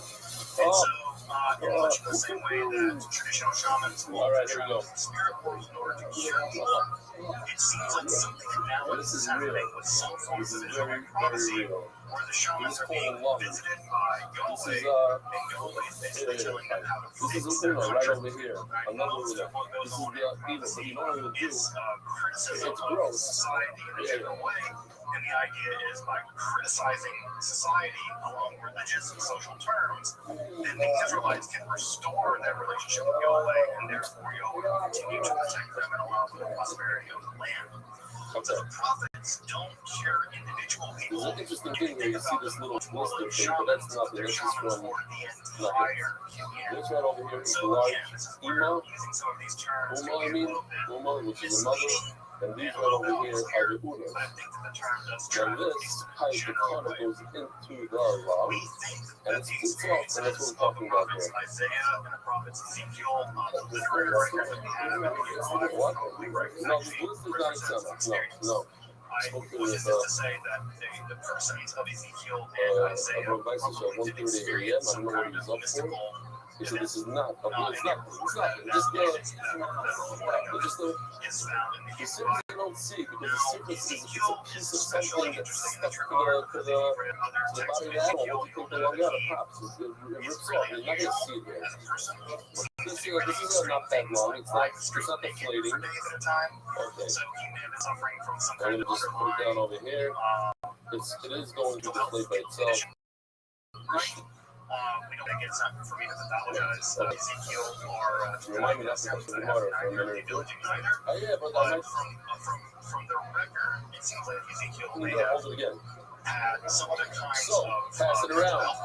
let's say now, which is Whoever wants to come shows that what is insanity up there, can come up culture here. is prophecy. If you go up to Gary is Right, is completely normal. trying to do a lot of stuff in the basement, all stuff in the basement. Well, I asked him, I said, I need a smaller one. You know, the other one's like, Insane, they're crazy. it's not good for So it's interesting to see how what counts as insanity and this really is changes easy. the culture. Ezekiel's clearly We can use the larger one when we have a lot of stuff, but something like this, usually it's just one little thing, so institutionalized. So what happened was we found Again, it's found interesting. a needle. Now we understand the whole sequence is so bad. There's a needle inside Ezekiel and Isaiah, the theophanies the of main Ezekiel pipe and Isaiah, going into the lung. which the Isaiah was You also want very to make concerned your by, opponent right? for a God fight. appears I love to this name. The to opponent that prayed for a Isaiah, opponent. and Isaiah says, Meaning, I'm going to the die. He opponent says, who I'm said trade before. Yesterday we learned if they find a needle in the lung, here, this case right over here. Oh, this is a lung. I'm like, okay, now I'm going to pick it up. About these both of these visions is that they hold nations for an entire of Jewish mysticism called America, Syrian literature. This form of Jewish mysticism was meant to, not next time, but the time after that. This was the Jewish mysticism for 800 years. So if you want to think about the Kabbalah as existing now for about 800 years, American mysticism was the dominant form of Jewish mysticism for 800 years prior to that. So this chariot mysticism, and again, when I say chariot mysticism, you should always be mindful, right? This is how always this case, when there's a winged chariot. the lung, Unsurprisingly, this how did it get there?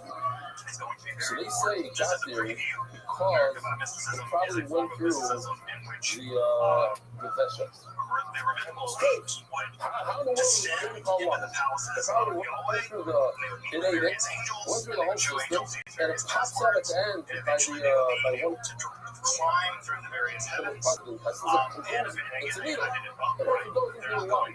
We're in the lung. Look, it's only in the bottom of the lung over there. Physical, your day So, down to the we chariot. brought it but now you see a needle in the main pipe of the lung. Sometimes they're allowed to see So now it makes more sense that it came through the trachea, not through the esophagus. It came through the breathing tube, but not the eating tube. They were allowed to measure the body of God. Look at that literature. Yeah, you all know well, like this sort of head, they didn't say anything. No, we don't know technically how many ball. They're not going to say it's multiple beat this animal, Ishmakai, because they're the ones that say it's possible to eat an animal that needle is found in its lung. And over here it's found in its lung. It's phenomenally honorable, but they couldn't say that it's also through this inverted Abishtak, but it makes a lot of sense now that it came through the breathing pipe. Why? Because it's found in a main thoroughfare of air called a bronchi, the main pipe over there. And it must have been up to that size. So maybe it came through the trachea, the partner, and now the vessel. Okay, into that. So this is a very master distract out a secret exception. It was there was a needle that was found in a piece of liver. Now, these two things, it came through the arteries, the different, what is it called over there, the vena cava. There's different ways that it could wiggle its way into the liver. It's also possible that through the system would mean that this had to do with the fact that Egyptian religion was very go to liver like that. It would mean that popped out somewhere, created a hole in the ma'ayin, and came out into the liver, and that's a problem. Don't break down what choice. How did it get there? We have to know how the needle got into the liver. We have a lot of ancient Egyptian religious literature. Just not prophetic. Some of my behavior of yours is looking for, you want to say it came through the southeast, and therefore it made a hole and it's fake. Oh, yeah, actually, the fact that this was that God knows, how to call it smart, we just found a needle in a state. Would the animal be trained? No. How did it get there? I don't know. It came through the side of the body, went into the state. So why is a state different than a liver? Hello, Rabbi Casino. You know what? Let's do some. Let's be detectives over here. Let's figure it out. Be careful about if the head, the eye of the needle, It has which tens you have of over thousands here. of uniform tablets that are in great shape. And here, the eye of the Unlike needle running libraries down now, is outside. So the more understand that the eye of the needle, which is wider than the point of the needle, doesn't have enough those texts strength are to push it on clay tablets, and burning clay tablets makes them through more to survive. organs. So when you see the needle on the left, it's not that it came out from the outside of the intestine. It came from within the liver. Because you wouldn't be able to puncture from outside into the liver with a wide head. You wouldn't be stuck in a minute, something wide, like the pyramid.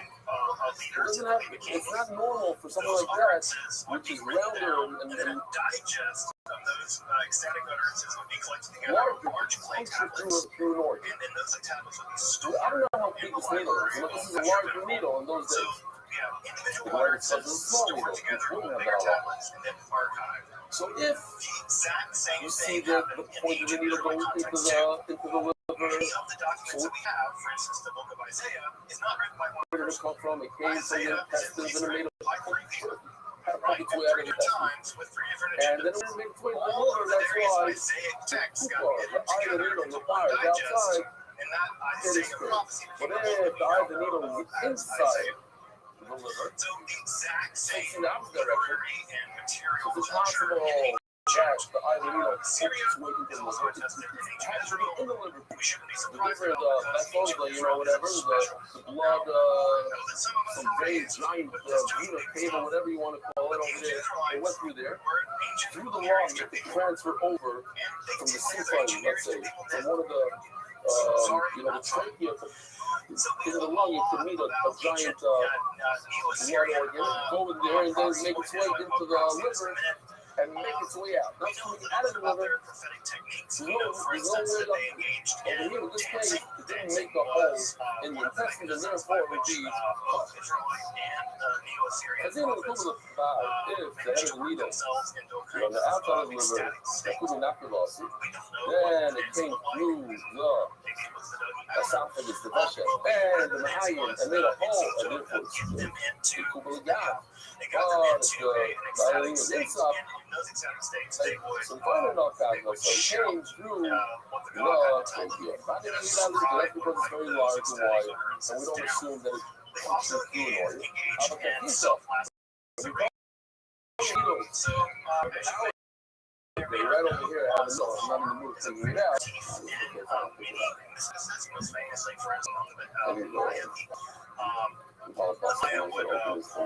They will pierce their tongue or their genitals. They will string with barbs running through their tongue or genitals in order to make themselves in a great deal of pain.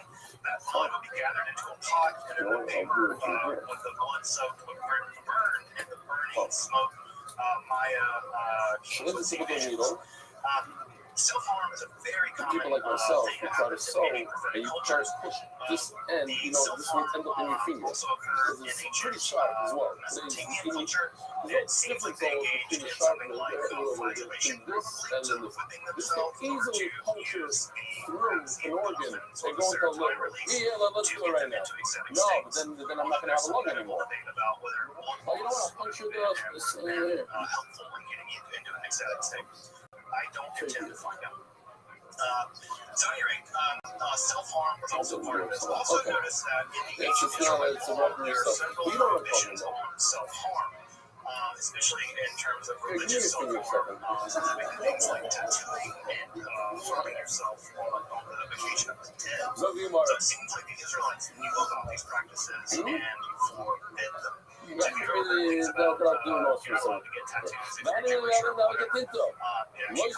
small, it's a small needle,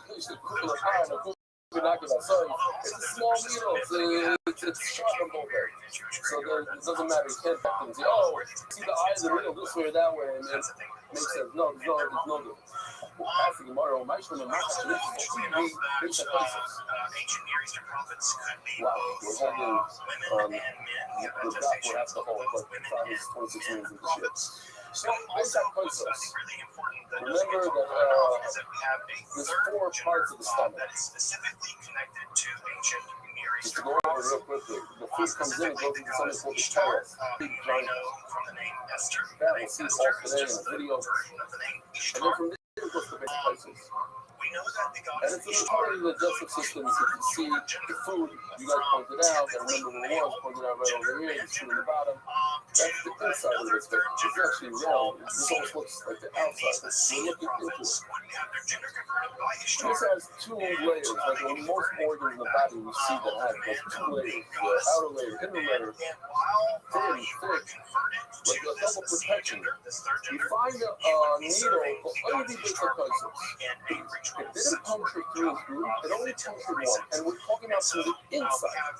We don't know a lot about this exactly because the literature is pretty scant. There are 2 plastic cups here. The needle was found inside the base of the inside of the basic. The needle is here. But it didn't come through. It's not out. It didn't come outside. It's stuck over here. Now, it could be that the animal ate a bunch of food, and the needle went into the basic. And it tried its way out.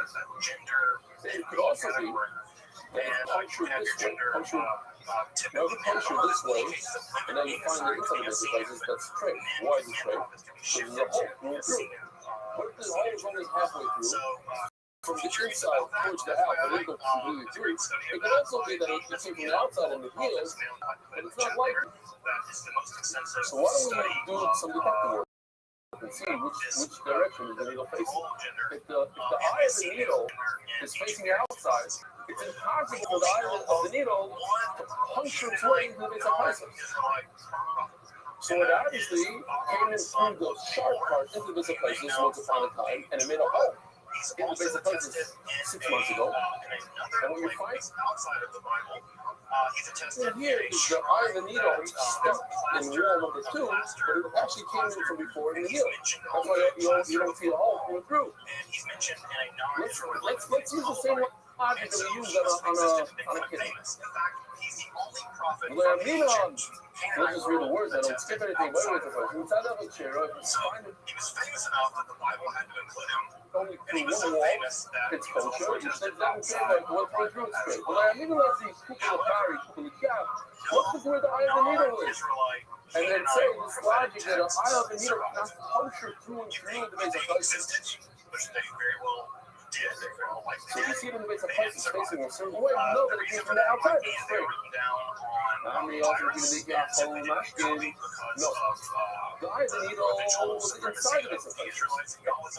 And what forced it out, even though it's wide, and it usually doesn't puncture organs, it's all the food that's in the machine. It's grinding it down and going like this. So the machine pushed out the needle, even though it's thick and wide. This is probably one of the most important Next ancient sugi, we're going to do the shorter sugi. It's just different body parts, different things. I will not go. We started with some playing around with the cabinet. We found it in a big vessel in the river. We grabbed Shavina Keva. One of my reader of Midi Park. He said, this must have came from the Sapphians, from the kings. And then the only way he got his picture is pushing the hole in.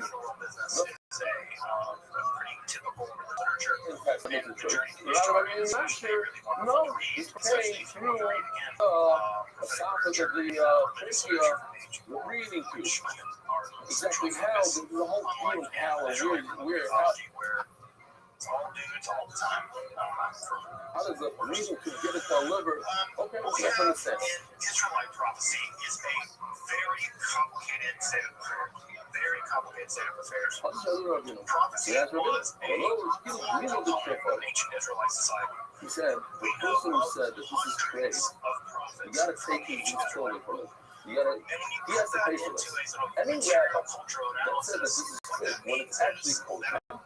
And Rashi thinking like he said the other day that the rock fed it with his own hand. So it's not a drama anymore. You took it as a draw. You have to get him, you have to get clothing. Check this out. Just take a cute deal. You have to see the first part. The sign is very important. It says you come in the closet, you walk out of red. That's what it says on the sign. First thing that we know is that prophets occurred, and both genders have both women and men prophets. And in fact, oldest literature attested in the Hebrew Bible, both prophetic pieces of literature from women, specifically attributed to Devorah and Miriam. As you may know, the Song of the Sea and the Song of Devorah, found in the book of Judges, are probably the oldest pieces of the Hebrew Bible. They are so old that there's no definite article yet in Hebrew. Right? They are very old, probably getting back to the Bronze Age. And the thing is that in this period, both of these prophetic pieces of literature, the Song of the Sea and the Song of Devorah, You want to know the art of sculpture? Blown up prophecy. Like I grew up Islam, you blown up the art. Prophecy, in which a prophet had contact with their God, and they would give advice specifically about military matters. And usually what would happen is you would consult the prophet about military matters, and then after one, assuming you did, the prophet would sing your praises as having won on behalf of the gods. And that's exactly what we have in the Song of Devorah and the Song of Miriam. So, you know? The Song of Devorah Zang Gemara. I need to see something. Start up Gemara. They found a tip on a date in the gallbladder. Oi! Oi, Gary Ben Moshe. He saw the official. He turned around and joked. This guy, I read the email that says, Gary Ben Moshe and Rashi. You have a figure, he's watching. How would you watch that? I know people texting and you're looking at it and you're right. Probably is a memory of some kind of because he can't talk. In ancient But he's Egypt, able to text that he can't talk. That's much greater.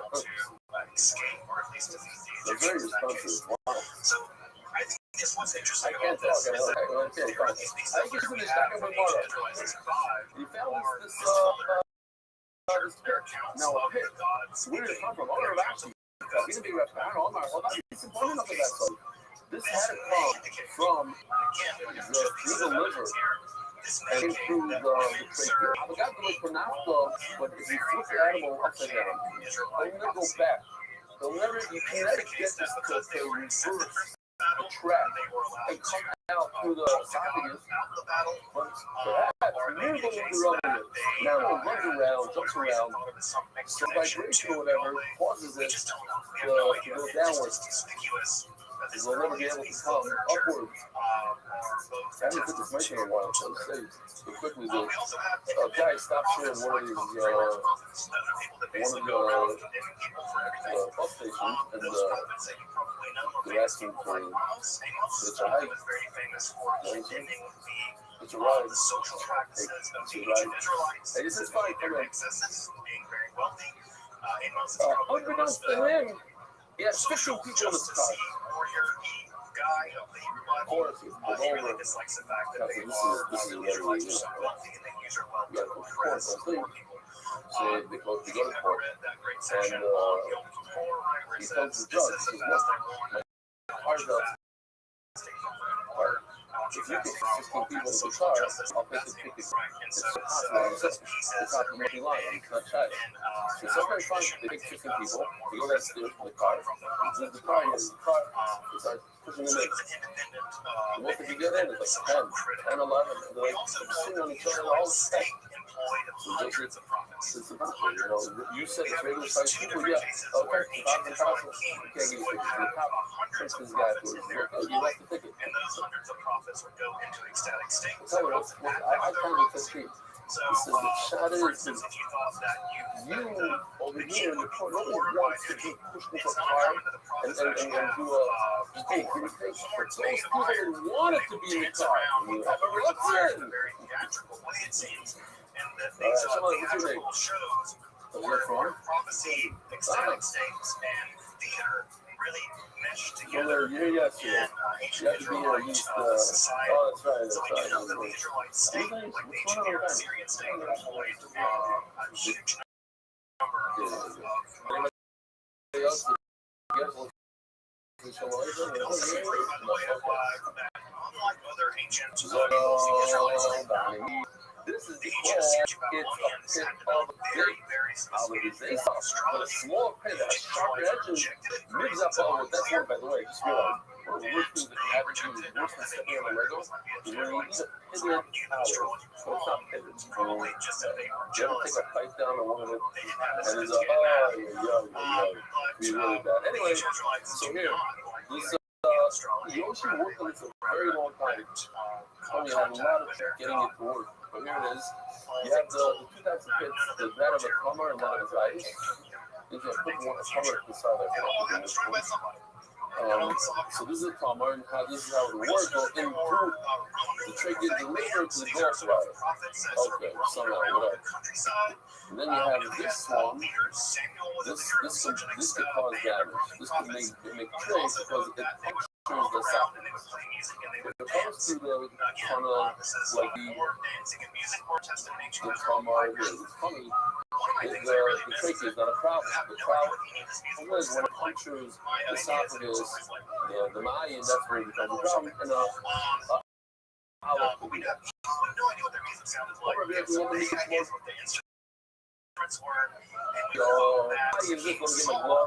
Why is this called the radar? What's radar? Radar is a lesson of C. Hero. That's nice because it lights up the eyes. That's very nice. So the torch brings down. I don't know if anybody knows this. The torch brings down that on the Shana brings the time that on the show you should eat wine with honey. So maybe you're nice for the whole year. So you go to your maybe nice. Like he says. I don't know if anybody's happy on that. Maybe that's why we don't have a meeting for 9. I don't know. Where the King Josiah, the Judahite King Josiah, finds a Torah scroll in a wall. Yeah, but Vash is someone to justify his political agenda. Which is the Torah still have, by the way. Basically, it's a piece of one from 6th century BC. No one talks about that. That's the thing. This is a. I don't know. It's a good question. What's an old spiritual refugee? Like in its thing, you obviously going to cook it, but as is, or it's the spices that you add to it and everything. So Shema, don't worry about the So we do know that when they had the purpose an entire duck position of power as a prophet, the rate of the dog by a book. Yet if you purchase just the lung of the duck, it costs 4. How's that possible? So that is like, you're telling me you just get it as is. Restate that just so folks hear it. This is a you should buy an entire duck. And just eat the lungs for 1 zuz. Why are you spending 4 zuz on the lung? Eloi, they said money. The reason why I spend so much is because it's a delicacy dish. It's a whole chef. That's why you're paying 4 times on that. He's not for real. So, he's not for real. Because the Mashma show no baby Bible. So let's say if a chef that takes a knife and we also know that there were professional prophets. It happens today. He takes a knife and he's pulling he's trying to get the lung out so he can do whatever he needs to do. And as he's pulling the knife out, so with the knife that's slash, which is very sharp, he pulls the lung. It's a hole in the lung. Trade culture. Maybe it's the hole where there's a hole already. It's 100% cold. It's obvious that his knife created a hole. So now we know the situation. You have a hole.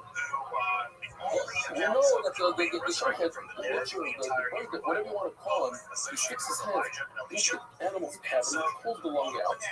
And exactly where his fingers go, that's exactly. As you may know, here's where the hole is. It's like a knife. He says, Carlino, I want to know if we say, most likely, logic tells me that it's his finger that pulled the hole. If it has a hole, it's straight. If it's All was very popular. Well, just so like all the focus here. Vale, para no sonar Catalina. people fought each other to show how cool they were. Why should I assume that it was Filipino was famously about was a fighter who challenged. I'm pointing this out over here because I want to show you a Rashi soon. It talks about this video episode. Who passed me? So, the Rambam. What's the episode? That rings Who's that? Rashi is going to tell us who this work is. and whether it happened or not, we don't know. The fact that the Israelite When writer you're relished in it at least meant that they God, the beginning of Rashi's children, whether it happened or not. put in there, they So we also have this is not us. oh You're my passing. God, to be your God This is kind of Shekhanah situation B'Shai. where they would engage in these prophetic rules, which we never Everyone's going to be like, oh, Rachel Khalid the Rafa. My father was the speaker. It says in my Gemara, I have to say it. I said it 7.5 years ago, so I said it again, even though I might have said it like half a year ago, a year ago. I was part of this thing called the Message Mission, who operates as part of our Sameach. It's a program that they take non-affiliated Jews that they wanted to check out Yiddish time to go to Jerusalem. They're unaffiliated. They go on a trip with business from America. This is basically paid for their ticket and everything, and they show them a very good time. So they have a whole program, go TV, go to clubs, go here, a nice meal, and that place in restaurant overlooks the country, the whole thing. So we go up there, and we can bump into the learning stuff. So we went over to we're doing a whole group of unaffiliated Jews. By the way, every single one of those guys, I went with 3 guys. One of them has a beard up here. They all are really good schools, not a true group. Anyway, so the learning from Central, I'll speak to these guys. Right? We don't have any hesitation of Elijah. We call the guys, listen, the other guy here, usually it's find out the call topic from the stadium, full packs in. We'll speak to 20 of them. Smoke some weed or what, or even check out So they'll come and start talking to people. sworn off of alcohol as part of their prophetic vocation. These guys will speak So English. we You don't speak have English, much I don't evidence speak of English. substance use So in everybody the speaks prophetic French. literature. However, Sister France, I theology get is the a job. drug. I'm going to carry And them. what we recently found at a site Says called French like Telerod, But don't put a second to who are. survived from the ancient world. So We found I'm not going to start with one people. of So the I say some joke, something funny, and he started laughing. cannabinoids. And so we know that room, right, would have been relatively small, and there He were says, burning there incense you go. cannabinoids in it. No, I'm not too much about sick. No, There it's a happy. maybe, we don't know, Like, right? But we found it. We found evidence of cannabinoids at the Holy Shrine, right? so he keeps it going, and they start laughing again. There's one at Telerod, Says, there's one listen, at the Telerod, get Jerusalem, off the stage right now. destroyed, and so the Shiloh one has never been found. No, I'm like, you're not right in this argument. Okay, so anyway, Contact hives, talking to y'all. well, I'm going to start repeating to these guys. He says, and then this is in the verse, and I was getting there, but the first part was just a little boring in my opinion, so I decided to stick in. The find about the Telerod cannabinoid thing was just like a year ago. So people would think that they've come over everything over there. Anyway, so he says, listen, my father So was, actually, this is how they found it. by the way, I almost forgot. Rabbi is the first, in other words, it's after the proof of the Amorah. And so some guys straight was like, yeah, that's weed. So Considered the first the proponents of image the on the road. left-hand side here is from the Dead Sea Scrolls. And look at this one. He says, my father, Pictures of commentary. Abba, This is the my first father of the commentary bone, on the narrated Jesus. how the Rafa was considered the last Amorah.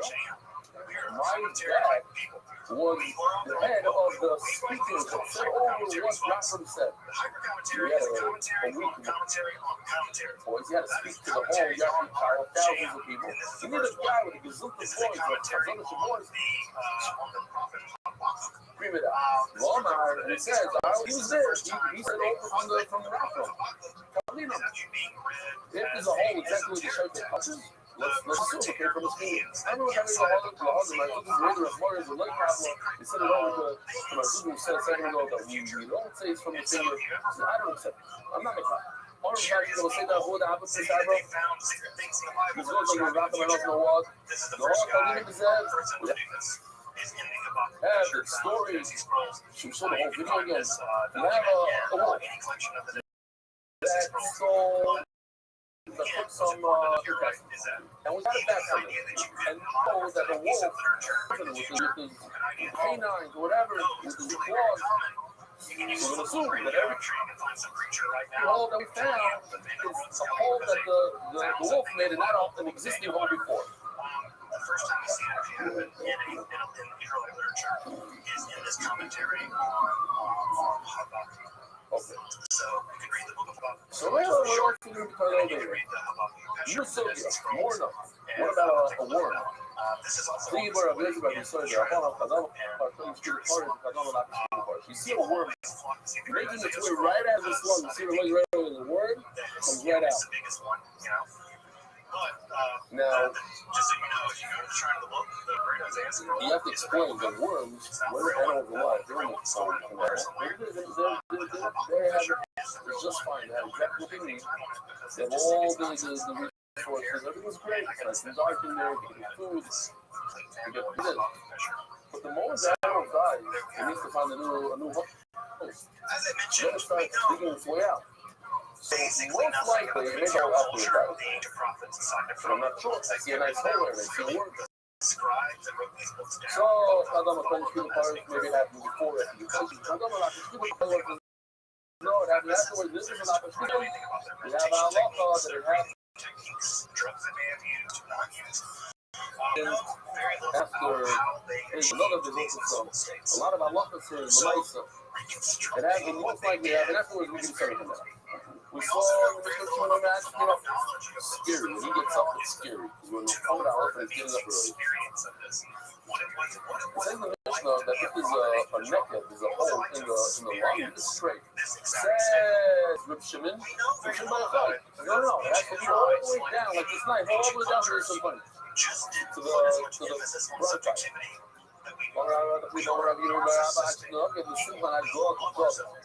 It means the larger bronchi, the nice size one, the main one. Oh, my Rabbi Malo. Oh, forget to look it up again. Rabbi Malo. Somebody get up for me, please. How many times has he brought down the class? How often do you learn about the emotional states of characters? Oh. Basically never. It's like making a thing. Okay. So Malo says, going to the lady, I love your Shimon. Very little about the interior And I love the Shimon. I thought you have to be a picture over this one. Omalay, Malachar, Vachar, was talking about the Malo, who came from Arabia. Hey, I love your aside from what? That's it. Right. Hey, I love your Shimon. He said, hey, I love your Shimon. I saw a beautiful fudge from the group of my brothers. He says, why did he ask you? Are you talking about Malachar? The Arab one? But what's that mean? Well, I guess it isn't actually. He said, hey, no, he's an Arab. He didn't say, hey. But you heard, he said, aim, and you heard aim. The Arab, when he speaks, he goes, and he really said N, but you thought you heard N. That's right. This is Arab. I recall. He made a mistake between the hey and olive. You, the listener, who is it ain't of your Shimon? So you was there after you was looking for hard.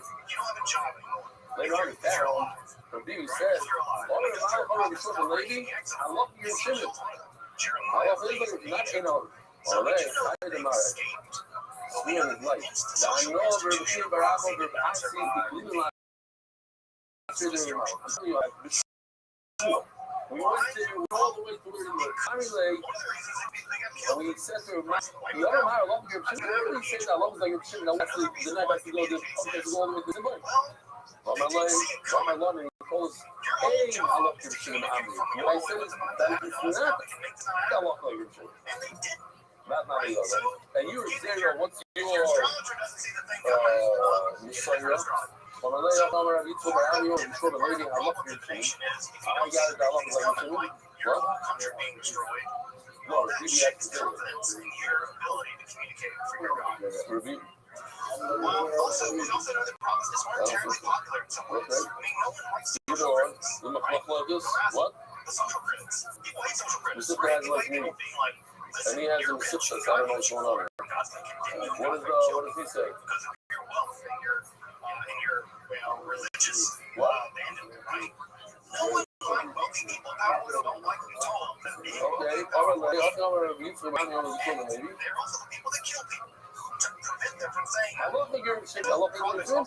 And then it says, hey, I love Yom Shimon. And over there, I want to show Rashi. I love another Yom Shimon. She says Rashi. Because you say this like Rashi from Kolshan. situation, the moral situation in Judah gets increasingly The Gemara makes what is happening is that prophecy ultimately shifts away from not in the what? Yeshiva HaKarona, this is at the It was a shot all the way at the end when they all sat together and they went over it. It just becomes a shift. So this referred to as the go away motif from the day of the Lord. The Gemara. So he says in all Gemara stuff, when there's a halacha like so, that's by the Simus HaShas. Nikva Kever Aboisai, Nikva Kever. There's Rav Jones. The prophets more or less say, what's the Kever? So let's just see this video real quickly because it's important. And so that kind of prophetic frustration that seems to set in, where the prophets are increasingly thinking about a more distant removed future, where things God things out as the present is just a nightmare. The Babylonians are destroying everything and things like that. And what ends up happening is that after the Judahites say it was destroyed in the 6th century BCE, the prophets basically are done for as an institution. The Judahite prophets vanish. In the prophetic literature as we have it, in the Bible, now that doesn't mean that people stop being weird. People continue to be weird. On the terrace, remember, that's the terrace. That's the weird. We're going to start discussing the last of it. It goes from the terrace to the Hemsis to the Keva. What is the Keva? Is the fat on the Keva the Keva that you're allowed to eat or not?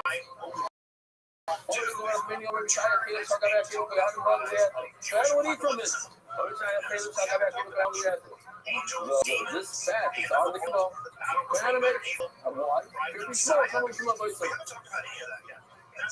Paul says it over from his fathers, and it's Moshe. And how do I remember something like that? Yishmael, the Hanam say that. Yishmael himself, but Yishmael is a claim. He helps out his brothers.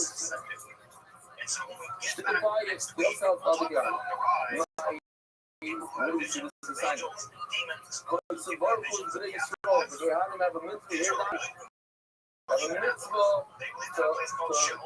to do big Gehanim, to get the bench Klai Yisrael.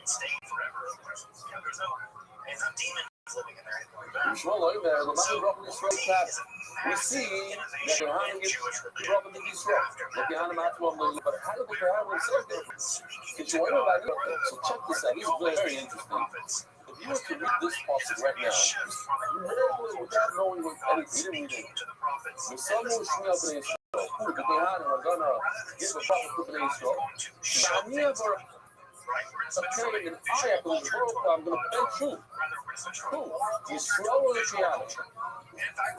When someone showing up in Israel, you bench the Israel, I'm going to continue your brother out of Israel.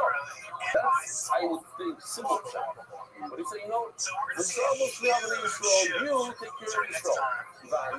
And I have a work, I'm going to give you Gehanim a brother. That's not the question that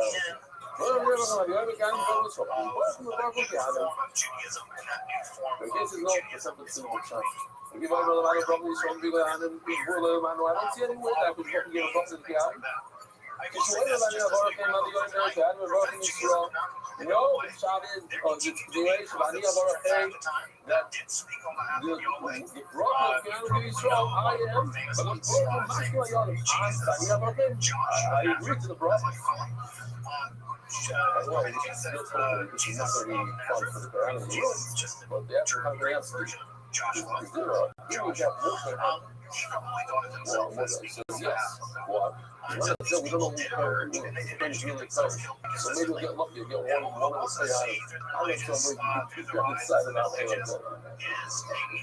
I forgot to mention that it's surreal because we're talking about recently the hands where I spoke about yesterday. I'm talking about the beautiful thing is the resurrection that you read. So we're talking about something called what is it called? Miracle mission.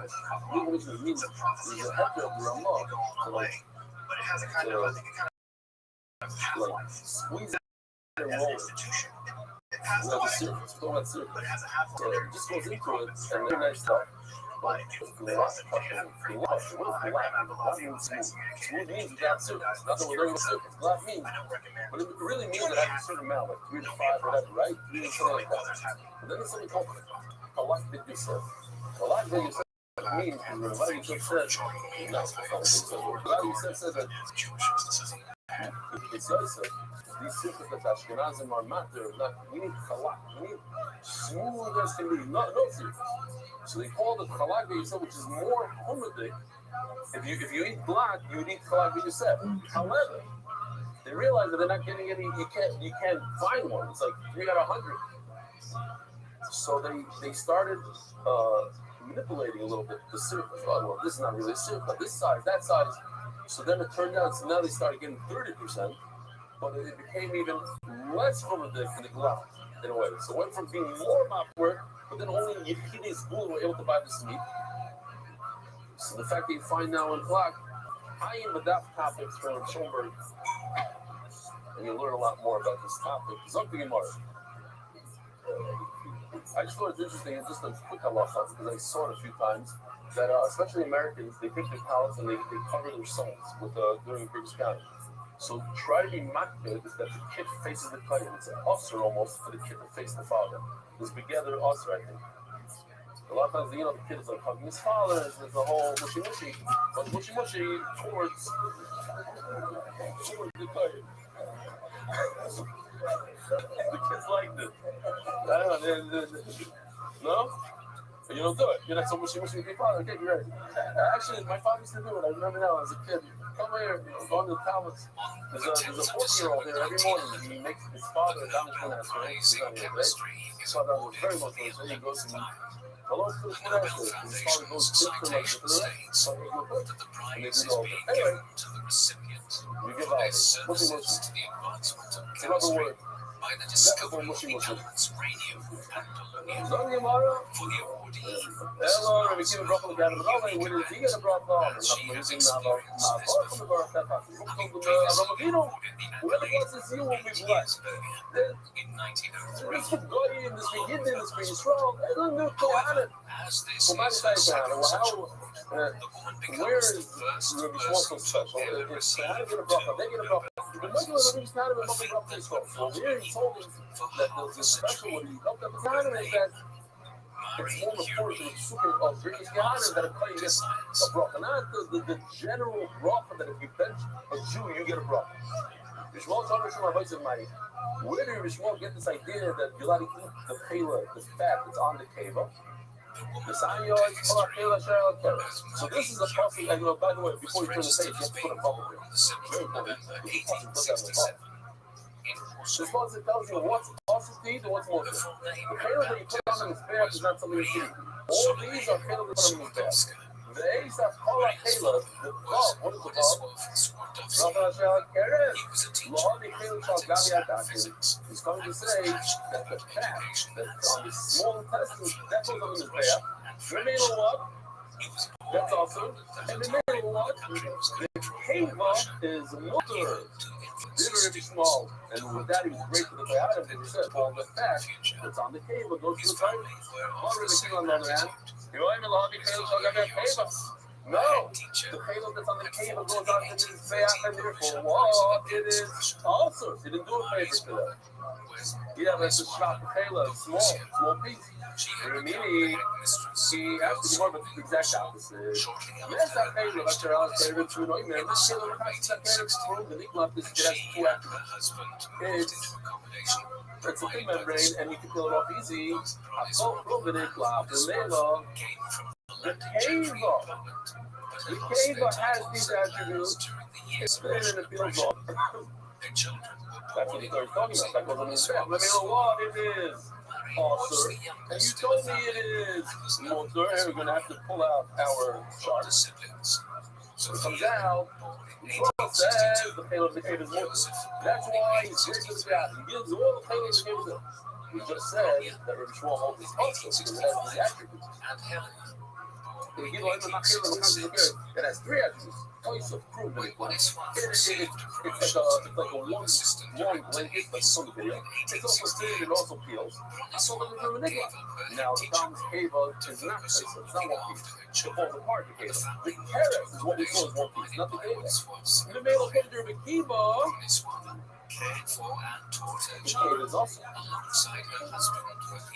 Tomorrow. So what we have to do, hey, they don't come out, so then we look at this chart, we have to do one of these. Rabbi Shmuel said the Keva is also. Rabbi Kiva says the Keva is also. The problem is, wasn't Rabbi Shmuel good with the Bayada? He agreed with that, and he gave you the Keva. Now you're telling me Rabbi Kiva is the one that says more is green. Green is good, red is bad. So the first thing is you have to explain. My husband, for my sake, we told you it's this way, maybe it's this way. Make it taste so. The answer is very simple because you just give a deep explanation. It has three attributes. This only has two attributes. Oh, and you're explaining the first right is mutter and then it gives a process. There's no explanation. We're explaining why. What's to prove that makes more sense. It's real. The other one is not real.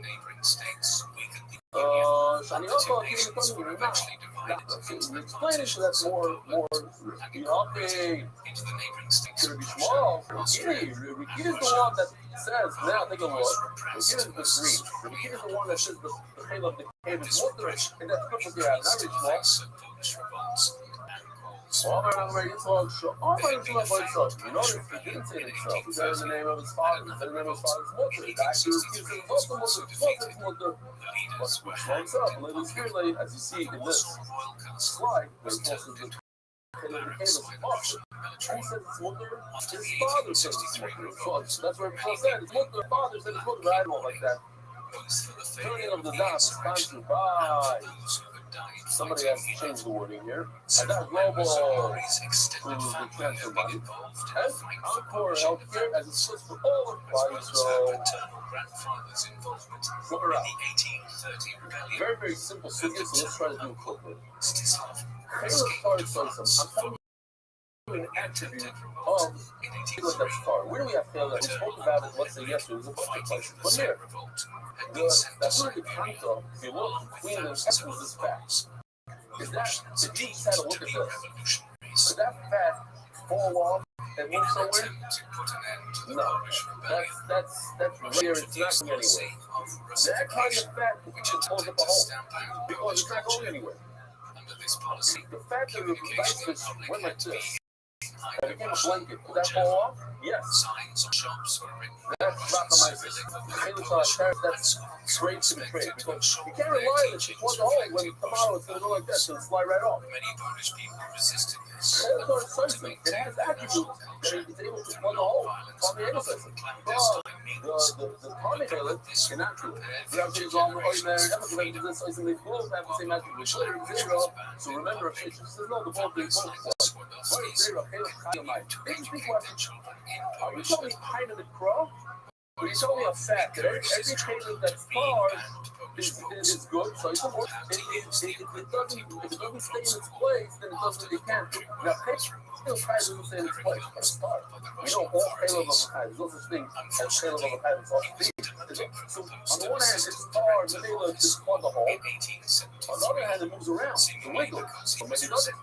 Not all of guys are something. Right now, it says, where the Caleb kind of like that. Well, Caleb said it's hard. Right now, I'm sorry. The fact is, the Caleb of the deer stuff. They really shouldn't know how to do it. No, you have to understand what's behind the scenes. The point there is that it's stuck in one place. Behind the Caleb of the high moves around. I just wonder, what's the question about? You didn't say I feel you read it started to the year Latin. I think you learned the habit. But it doesn't stay in one place. How would that get the type of Caleb coming? You also got rid of it was Caleb of the comic place. What's the comic? Like a carrot, right? It was not good Caleb. And they brought it to us and said, look, it's plugged up a hole. So maybe it's culture, it's lifting the hole. Now it's plugged up that. אבל רוב הלמיים neighbors go, look, I have two things to do now. All the other faces, Taylor told me now because he said a second ago, the church said, any Taylor, oh, I thought it was on the money to show. What's that? Let me just see. I thought it was on the money to show. What's the third puzzle on the money to show? In particular, That, for her mother, promised well. you see, I just wasn't always careful with the price of money. He tells them in the house, picking them out. Yeah, he talks about the mother. That's the Gemara. And went into I went there, Rab. First Rab says that's awesome. He told me that. Rab says it's awesome. You see the right? It isn't the right. But I'm just a better hustle of lenses. So, what's this thing over here? Intelligence, which had been apparent from an early age. She had begun her Espanol. education at the school at which her mother had been. Where's this? And later, Here's she the was tenant. sent to a school Did you speak closer to the Spanish? You want to hear the shit in Spanish? with her I elder speak a sister perfect Spanish. Just my lips mistress sometimes speak her faster or slower than. students received a good So education go over here. Where is it? despite Russian control. Ramadan tonight. My buddy said, go over there and see the struggling here in the English here. Go over there, Ramadan. You're bound. So anyway, should we stop over here? I got to stop right over here. But both sides have a wonderful day. When inspectors arrived, the teacher would quickly change the language or subject they were teaching in order to present a curriculum which conformed to Russian standards. Marie's aptitude for learning became useful in the presentation of conformity to Russian rules. On one inspection, after hiding their Polish history books in class, Marie was asked to recite the lineage of the Tsars in Russian by her teacher, which she did perfectly. Despite this unconventional educational experience, Marie progressed well in her studies, although she was emotionally damaged by her mother's death. In 1878, she was moved to a government-run school in Warsaw, as her father thought she needed a new challenge. The school in Warsaw that Marie attended was government-run and compliant with the demands of the Russian inspectors. She often spoke of this period of schooling negatively, particularly regarding her teachers, whom she wrote were hostile to the Polish nation, and she could be quite outspoken towards them. Despite this, she graduated first in her class in 1883 at the age of 15, winning awards in several subjects and receiving a gold medal. Doing so well academically, she was looking forward to a career and some degree of financial independence. However, Warsaw University did not admit women, and so she would have to go abroad to study, something which her father's limited finances could not cover. Indeed, he made the decision that she should spend a year in the country with family rather than continue her studies. Not only had family funds been depleted throughout his wife's illness, with several rescue trips to finance, but he had also invested heavily in his brother-in-law Henrik's plan to run a mill, an ill-fated decision which resulted in the loss of the family savings. Nevertheless, Marie's time in the country, spent in the company of her uncles and cousins, seems to have been a year of much fun, in contrast to her previous years spent studying. This was helped by the fact that the rural areas in which they lived were less subject to Russian oppression. Those who lived there could speak Polish and follow Polish traditions without fear. Marie enjoyed attending the Polish Kulik, a traditional Polish party where the attendees travelled house to house by horse-drawn sleigh to be received with feasts, music, and dancing. A year of fun ended in luxury at a country estate northeast of Warsaw, alongside her sister Helena, on invitation from a former student of her mother's, who was now a countess. No one's asking you to get there either. When Marie returned to For yourself, Warsaw, figure she out moved where you're back at. in with her father. He had moved to If you small take on lodgings something and made the decision not to continue his boarding school.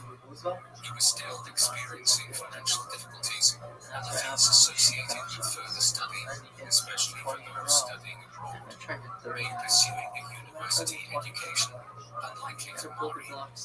She spent her time reading and continuing her education independently, yearning to follow in the footsteps of the women in her family.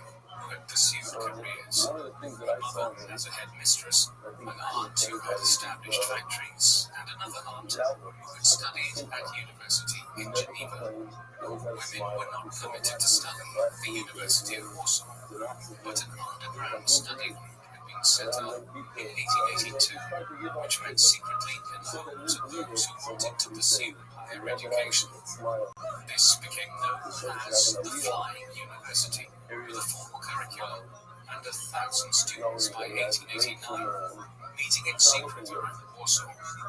Soon after her return to Warsaw, Mari and her sister Rothschild began to study in this secret institution.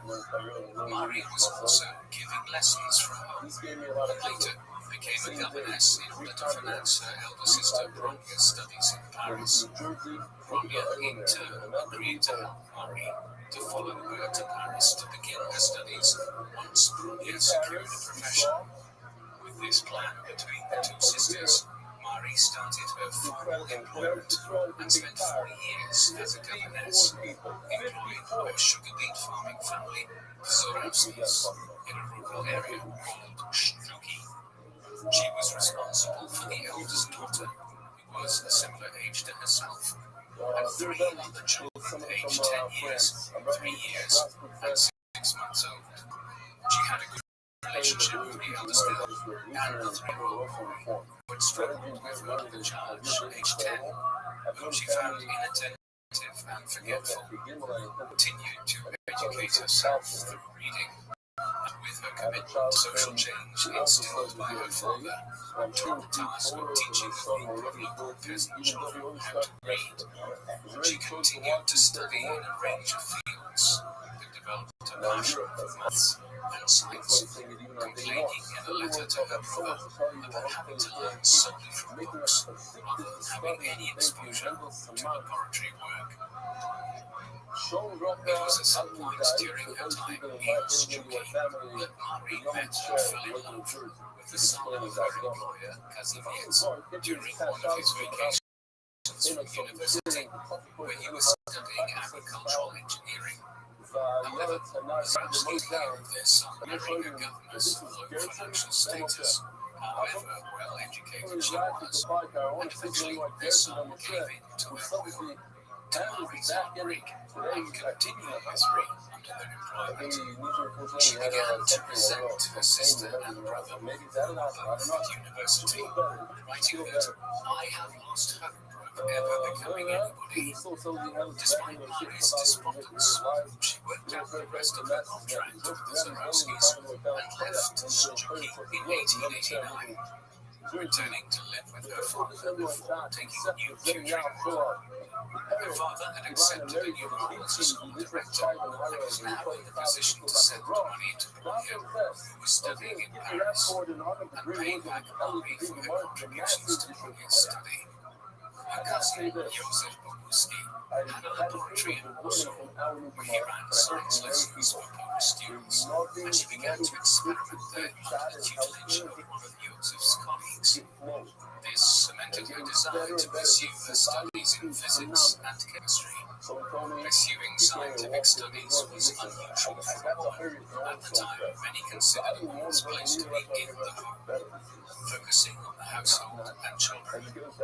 Women were not admitted to scientific societies, and only in the latter part of the 19th century had women become accepted into some universities. In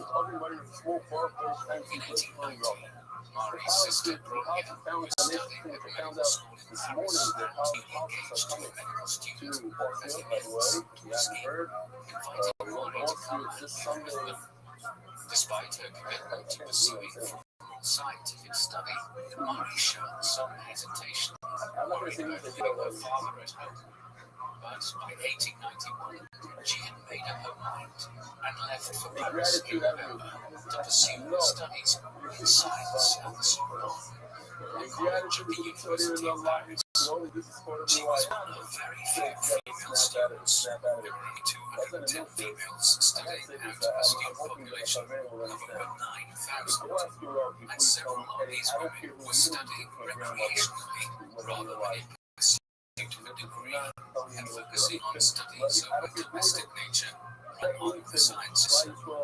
Marie traveled to Paris as cheaply as possible, sitting in the fourth class of the train, and having to bring her chair as a notebook behind it. Marie only stayed briefly with her sister before moving to her own apartment in the Latin Quarter of Paris, which was much closer to the university in order to allow her to focus more on her studies away from the chatter of her brother-in-law, which she found distracting. Initially, she found her studies difficult, having had limited exposure to laboratory work before her university enrollment.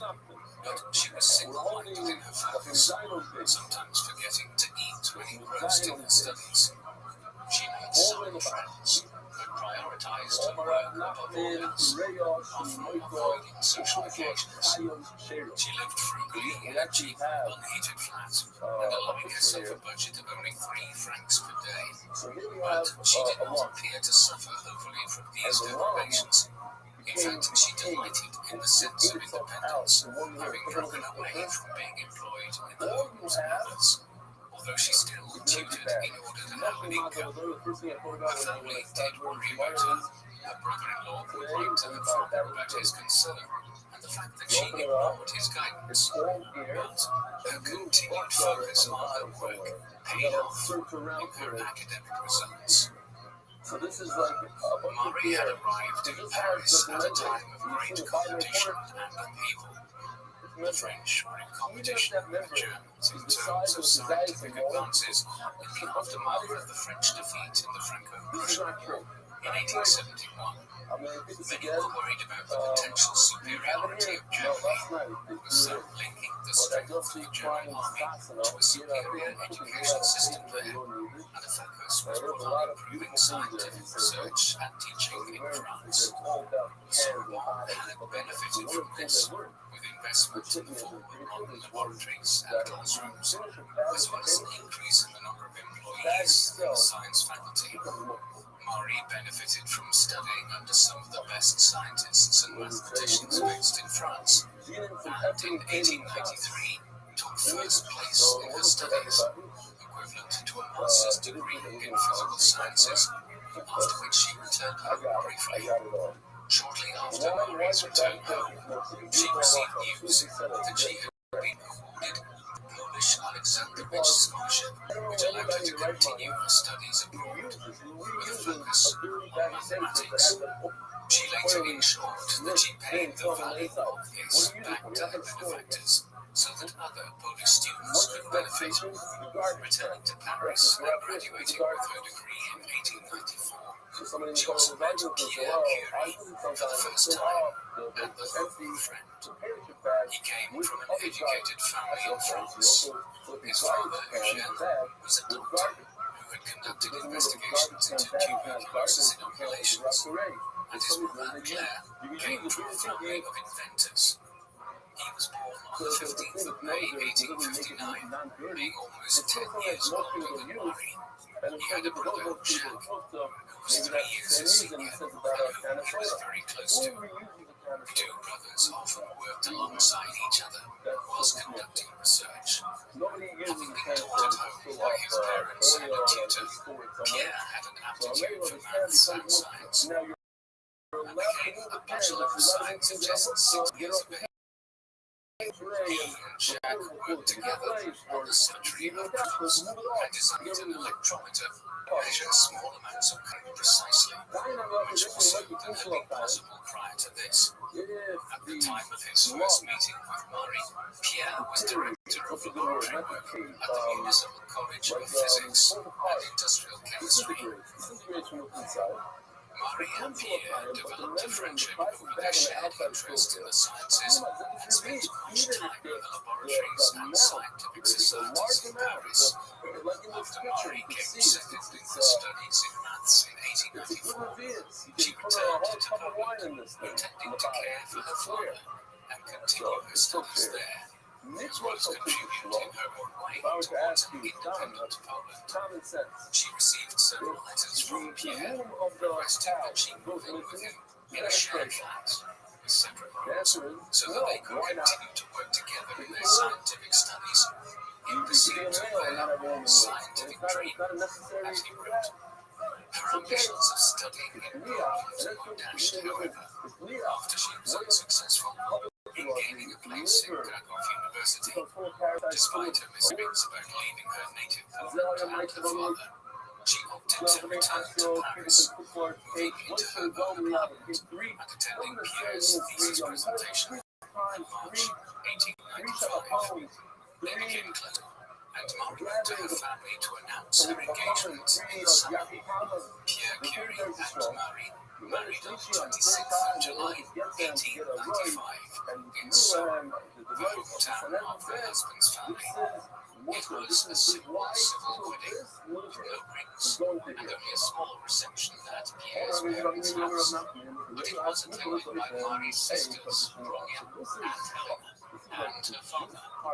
Despite having been gifted a generous amount of money for a wedding outfit by a relative, Marie wore a simple style of dress suitable for both the wedding and working on a laboratory, and used most of the money to buy 2 bicycles on which she and Pierre enjoyed a brief honeymoon tour of France, sharing their love of nature through exploring woods and wildlife. After the honeymoon, Marie and Pierre moved into a small 3-flat in Paris, and soon after Pierre was appointed as professor at his previous workplace, the Municipal College of Physics and Industrial Chemistry, resulting in an increase in salary. Many women of the era who were of the same class as Marie would have abandoned notions of work and study once married in order to devote themselves to domesticity. However, she continued her studies and received a grant to research the magnetic properties of steel. She was also studying for a teaching qualification because, as a woman, it was near impossible for her to find a salaried researcher, and she completed this qualification in 1896. Alongside her teaching and continued studies, she managed her significant household responsibilities and finances, which she documented with precision.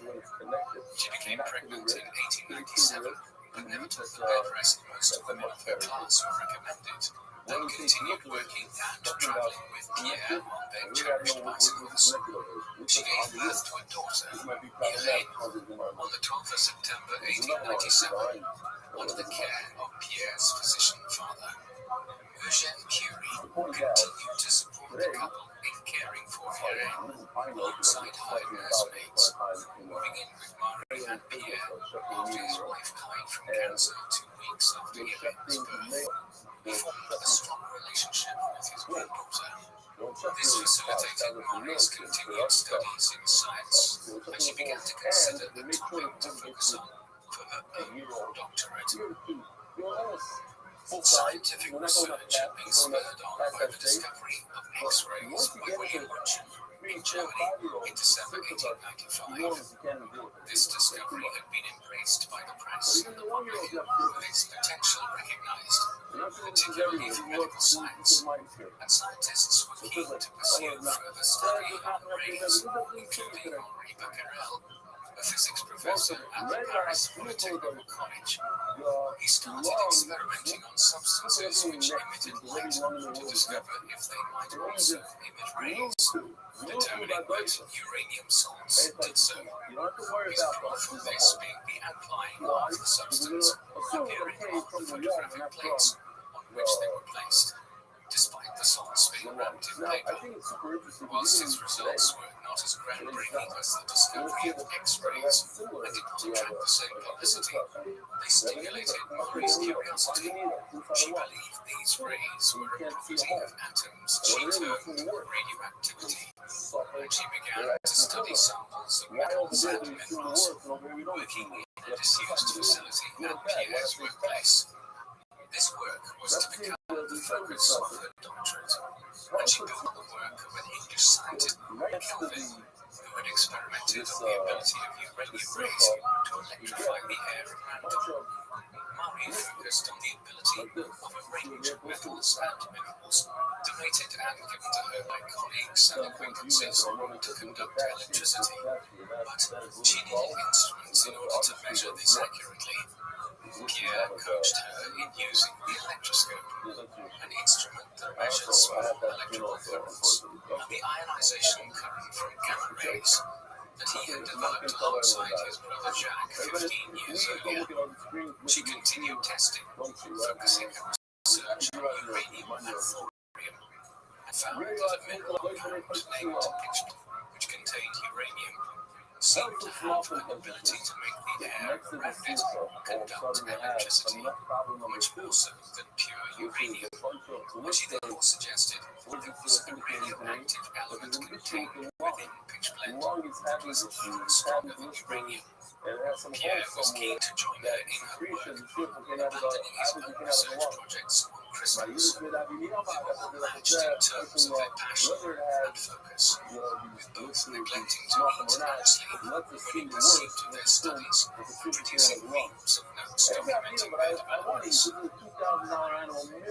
the 12th of April 1898, Marie's report on rays emitted by uranium and thorium was presented at the French Academy of Science by one of Marie's teachers. Neither Marie nor Pierre were members of the Academy, so were unable to present there.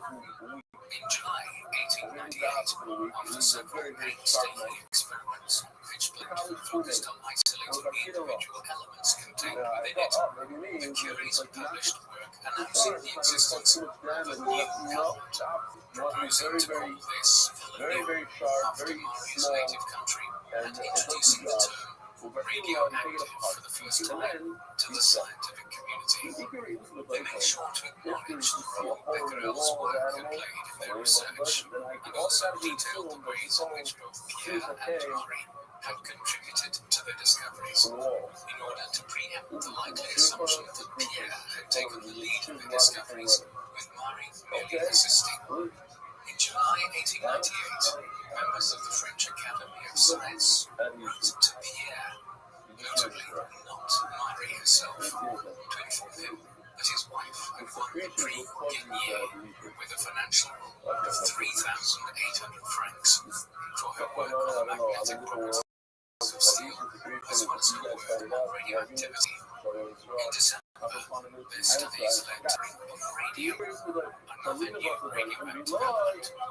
Such transformational discoveries as those made by the Curies required evidence, however, with several scientists expecting clear proof of the existence of the new elements discovered by Marie. Alongside their employments, Marie and Pierre worked on providing evidence for the existence of polonium and radium, with Marie focusing more on the isolation of radium and Pierre focusing more on developing their understanding of radioactivity. They dedicated their time wholeheartedly to this, despite working in difficult conditions. Based in an unused picking shed, Pierre's workplace, they were also continually under radioactive exposure through their work, which had serious health implications, which were not fully appreciated at the time. The couple were tired and noticed they had lost considerable amounts of weight, despite taking precautions, such as working outside to avoid concentrated exposure to fumes. Further precautions were not yet realized as being necessary due to a lack of understanding of the dangers of contact with radioactive materials. Whilst their lack of membership barred them from presenting to the French Academy of Science, in 1900, the couple were able to present their research to scientists from all over the world at the International Congress of Physics in Paris, explaining radioactivity as a new force alongside gravity and electromagnetism. In 1902, Marie extracted a pure form of radium and determined its atomic weight. The companies never patented any of their work, as this would have cost implications both in time and money, highlighting their devotion to science for science's sake. However, by neglecting to do so, they missed out on the financial rewards this would have had in the long term, and Marie would write that her husband's salary did not quite cover their expenses at times. Pierre was offered a higher paying job by the University of Geneva in 1900, where he would be given a chair at the university, laboratory, and assistance, and he notified the Sorbonne of his intention to leave. Realizing the ramifications of losing the Curies, Sorbonne then offered Pierre the chair of physics, and Marie proposed to add a teacher training college for women, offers which were quickly accepted. Although becoming more recognized for their discoveries, the Curies were feeling the effects of working intensely with radioactive materials. Whilst initially making light of the pain in their fingers, induced by coming into contact with radioactive materials, overexposure was having real implications on the Curie's health. Pierre's fingers were covered with sores, and he was in increasing pain that prevented him from sleeping. The doctor had suggested that Marie might be anemic, another potential consequence of working in close contact with radioactive substances. Despite the discomfort experienced by Marie and Pierre, the family had traveled to Ireland several times since their marriage, and Pierre succeeded Marie's relatives by lending certain rubbish. However, Marie's father, or his father, suffered a series of misfortunes related to his health, having been hit by a trap, as was being afflicted with gallstones. A surgery planned to remedy this. Marie was on her way to Warsaw to see him, but unfortunately was too late, as he died on the 14th of May 1902, aged 70. Another misfortune hit the family in 1903 when Marie suffered a miscarriage. She blamed herself for not taking greater care of her health before the premature birth of the child, and remained unwell herself for some time afterwards. The Curies were awarded the Nobel Prize for Physics alongside Henri Becquerel in 1903. Some of the nominations certainly specified Pierre Philippe. Despite the Curies' efforts to document each of their separate contributions to their research, having found out about this, Pierre insisted that Marie be duly recognized. She became the first woman to receive a Nobel Prize. They received a monetary prize as part of their Nobel Award, and Marie used this to improve their health. Although they also gave a lot of money away to family, including Ronya and her husband, who had opened a sanatorium, as well as to causes important to the Curies, such as support for Polish students. The couple were invited to Stockholm to be awarded the prize and make a presentation about their work, but Pierre rejected this notion, citing the couple's teaching commitments and Marie's health. It is unlikely that either of the Curies relished the idea of the publicity their Nobel presentation would attract. The French press, in particular, reveled in these new heroes that tended to cast Marie as playing a supporting part, rather than highlighting the vital role she played in the discoveries the Curies had made. This carried over into their acceptance into the scientific world. Pierre was given a seat at the French Academy of Science, with no such recognition being offered to his wife. The Curies were bombarded with the press, and both of them felt this keenly, resenting the intrusion into their private life, with unannounced journalists visits and a barrage of letters and advices. Some journalists, unhappy with the reception they received, commented on the apparent coldness of the couple and their lack of graciousness, and on one occasion, Marie complained that an interview with herself that had been published in a newspaper had never actually taken place at all. On the 7th of December 1904, Pierre Curie was born, the newest addition to the family, and they spent much time in the summer of 1905 at their leisure, hosting Marie's sister Helena and her daughter in Paris, and travelling to the coast afterwards. Marie continued her teaching and developed a popularity amongst her students. However, tragedy Tragedy struck the high-achieving couple when Pierre Curie died in an accident in 1906. Having been struck by a horse-drawn carriage on the busy Paris street. Marie was devastated.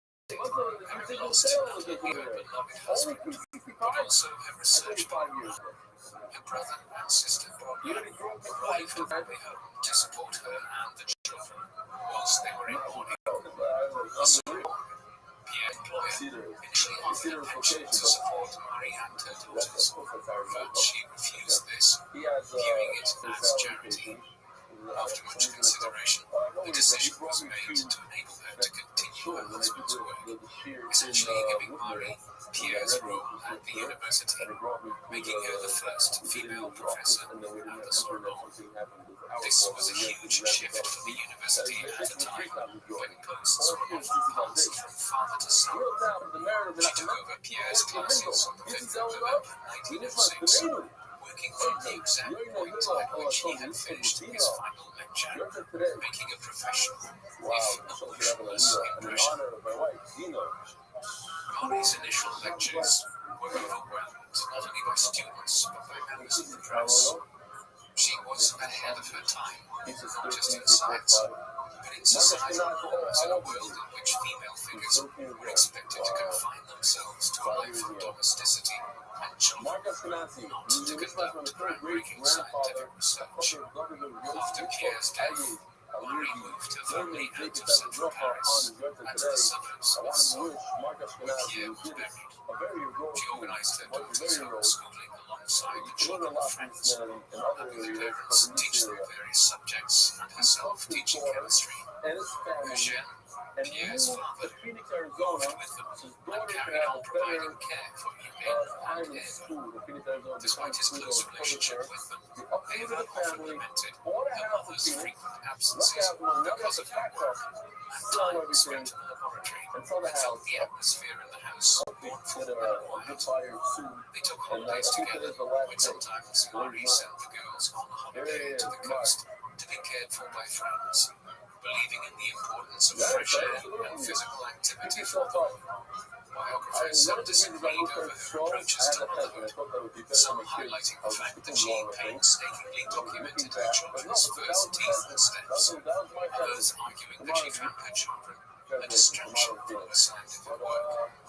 She reflected in later years that this struggle to balance life and work was not easy. It was to become harder. In 1909, Eugène became unwell, and Marie nursed him until his death in 10. Another family, Marie friends, worried about her load, and Helene was particularly bereft, as she had been very close to her grandfather. Marie was asked to be involved in the setting up and direction of a new Medium Institute to further study radioactivity in 1909. She was keen to lead on this, meeting with architects to ensure the building was set up to her liking. Researchers worked under her direction, and she made sure to include scientists of both genders and a range of nationalities. Having traveled abroad, she tasked them with bringing back minerals that could be used for testing. Whilst her leadership of the Radium Institute was a recognition of her discoveries, her gender was still a barrier to the scientific world. She was never accepted into the French Academy of Sciences, despite her achievements. This was partially due to her gender, as the first female member of the Academy was only accepted in 1962. But it may have also had something to do with the controversy surrounding her relationship with Paul Langevin, with whom she grew close after the death of Pierre. Langevin, a fellow scientist who had studied under Pierre, became a close friend of the Curies, had a family, but was increasingly unhappy. He had frequent arguments with his wife and her family. On one occasion, having been injured by having an iron chair thrown at him by his mother-in-law, a visiting friend commented on how he would often leave the dinner table after exchanging cross words with his wife. In 1907, he drew closer to Marie, with both still grieving at the aftermath of Pierre's death, heard and his about wife was made 64 people over deeply there. jealous by the relationship between the two.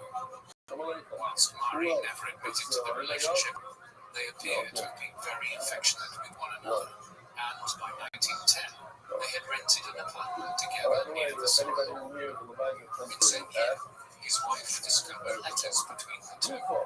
Enraged by this, she made threats to discredit both parties and even to kill Mari. And an agreement was made that Rothschild would no longer see Mari, even on a professional basis. And on her part, his wife would stop issuing threats. Mari's health suffered, being both fearful of the threats made towards her and the potential scandal, but also excited by the prospect of being able to pursue a relationship with her, issuing advice in further letters about a potential separation between him and his wife. Despite Mari's conflicted emotions, she continued her scientific work, setting up the laboratory that had been promised to Pierre when he became a member of the Academy of Science, and publishing all her work on radioactivity thus far. In 1910, she was nominated to become a member of the Academy of Science herself, the first potential female member. Here, the gender debate began to be played out in the press. Some concerned that issuing such honors to Mari would damage future gender relations, and that her appointment to the Academy would open the gate for more challenges to gender norms and perceived female domesticity. Members of the Academy made several arguments for and against women's acceptance into the Academy, with attendance almost doubling at the Assembly of the Academy, which was scheduled to have this debate. Some made the point that once elected as a member of the Academy, Mari would also be eligible to become president of the institution, and that was going too far for several members. The Assembly voted, and the results came out as 85 to 16, deciding against the inclusion of female members, despite some spirited defences from members in Mari's favour. In 1911, Rothschild's wife arranged for further letters to be stolen from him and threatened to have them published.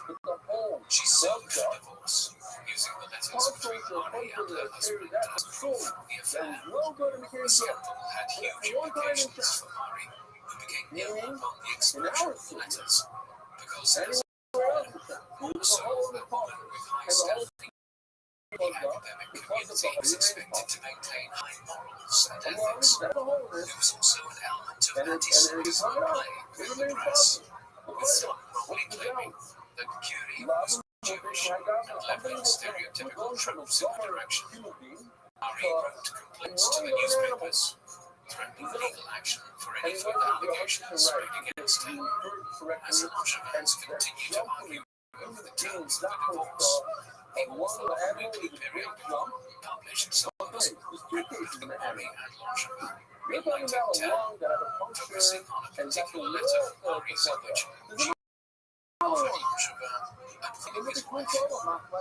Press and public condemnations followed, casting Mari as a homebreaker, a harmful outside the home of the family, and they were forced to flee to a friend's house. There was Mari losing her place. In that same year came the announcement that Mari had been awarded the Nobel Prize for Chemistry for her work on radium and polonium, the first scientist ever to achieve a second Nobel Prize. The chairman of the Nobel Committee attempted to prevent her attendance at the 1911 Nobel ceremony until the name was cleared of any wrongdoing, but Mari argued that she would attend, as the prize had been awarded for her scientific work and was nothing to do with her private life. She attended the ceremonies in December 1911, supported by Brunion and Irene, giving the customary formal lecture despite being unwell. When she returned home, however, she was admitted to hospital with a kidney ailment, from which she continued to suffer for the coming years, most likely exacerbated by the stress she had been under. It was impossible to consider continuing to pursue a relationship with Rothschild, and he eventually reconciled with his wife. Whilst the scandal faded, Larry ensured she guarded her privacy fiercely from then on, sometimes appearing emotionless and isolated, refusing all requests for interviews until 1920. Laurie's health had been seriously affected by the scandal, and at one point in 1912, she believed she was near death. Doctors had found lesions in her kidneys which caused infections, and she was in and out of hospital. She was forced to stop working for 6 months and went to a variety of resorts in an attempt to improve her health. She documented her attempts and measured her fluid intake and output and temperature daily. She traveled under an assumed name, still wary of the press and rumors following the Rothschild scandal. She stayed in England with a scientist herself who had also teased within a predominantly male field.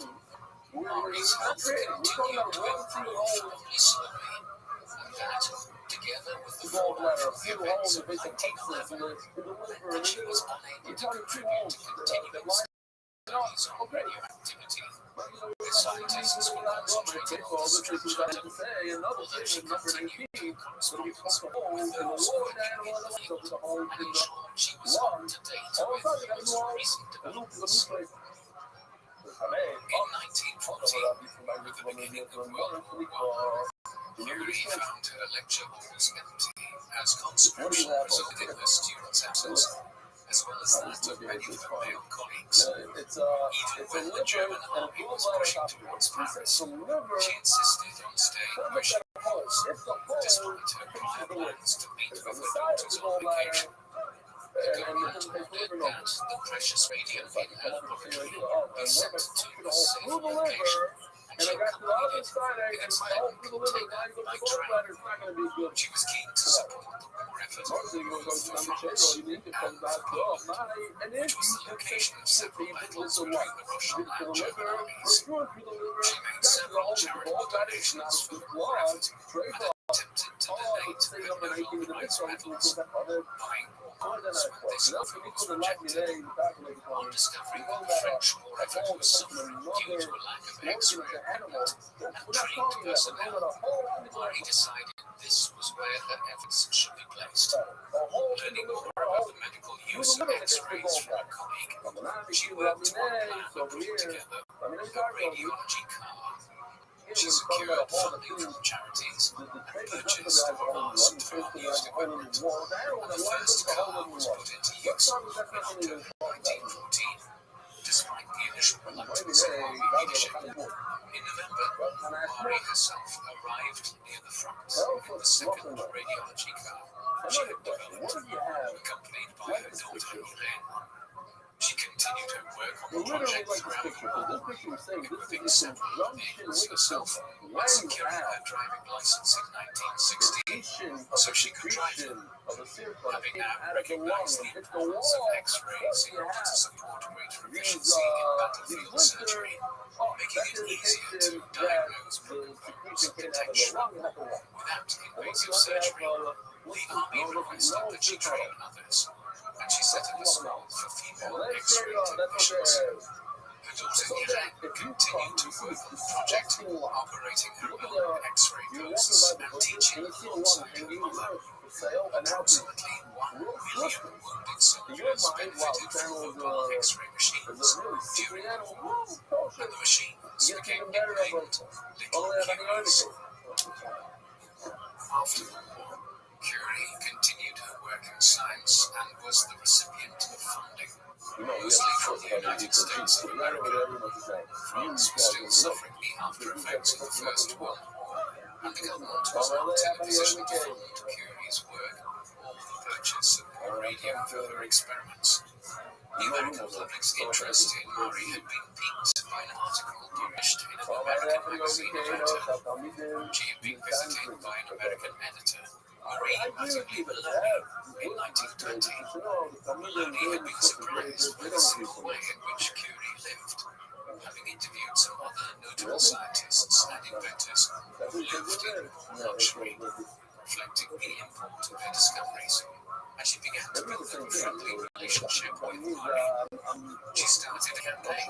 order to raise funds to support Marie's work, initially to secure more radium for her to use in her studies. In an article written by Maloney, she painted a picture of Marie as living in relative poverty. Although this was not the case, Maloney also stressed the potential for Marie's discoveries in combating cancer, despite Marie making it clear that she had no direct contribution to make toward cancer treatment.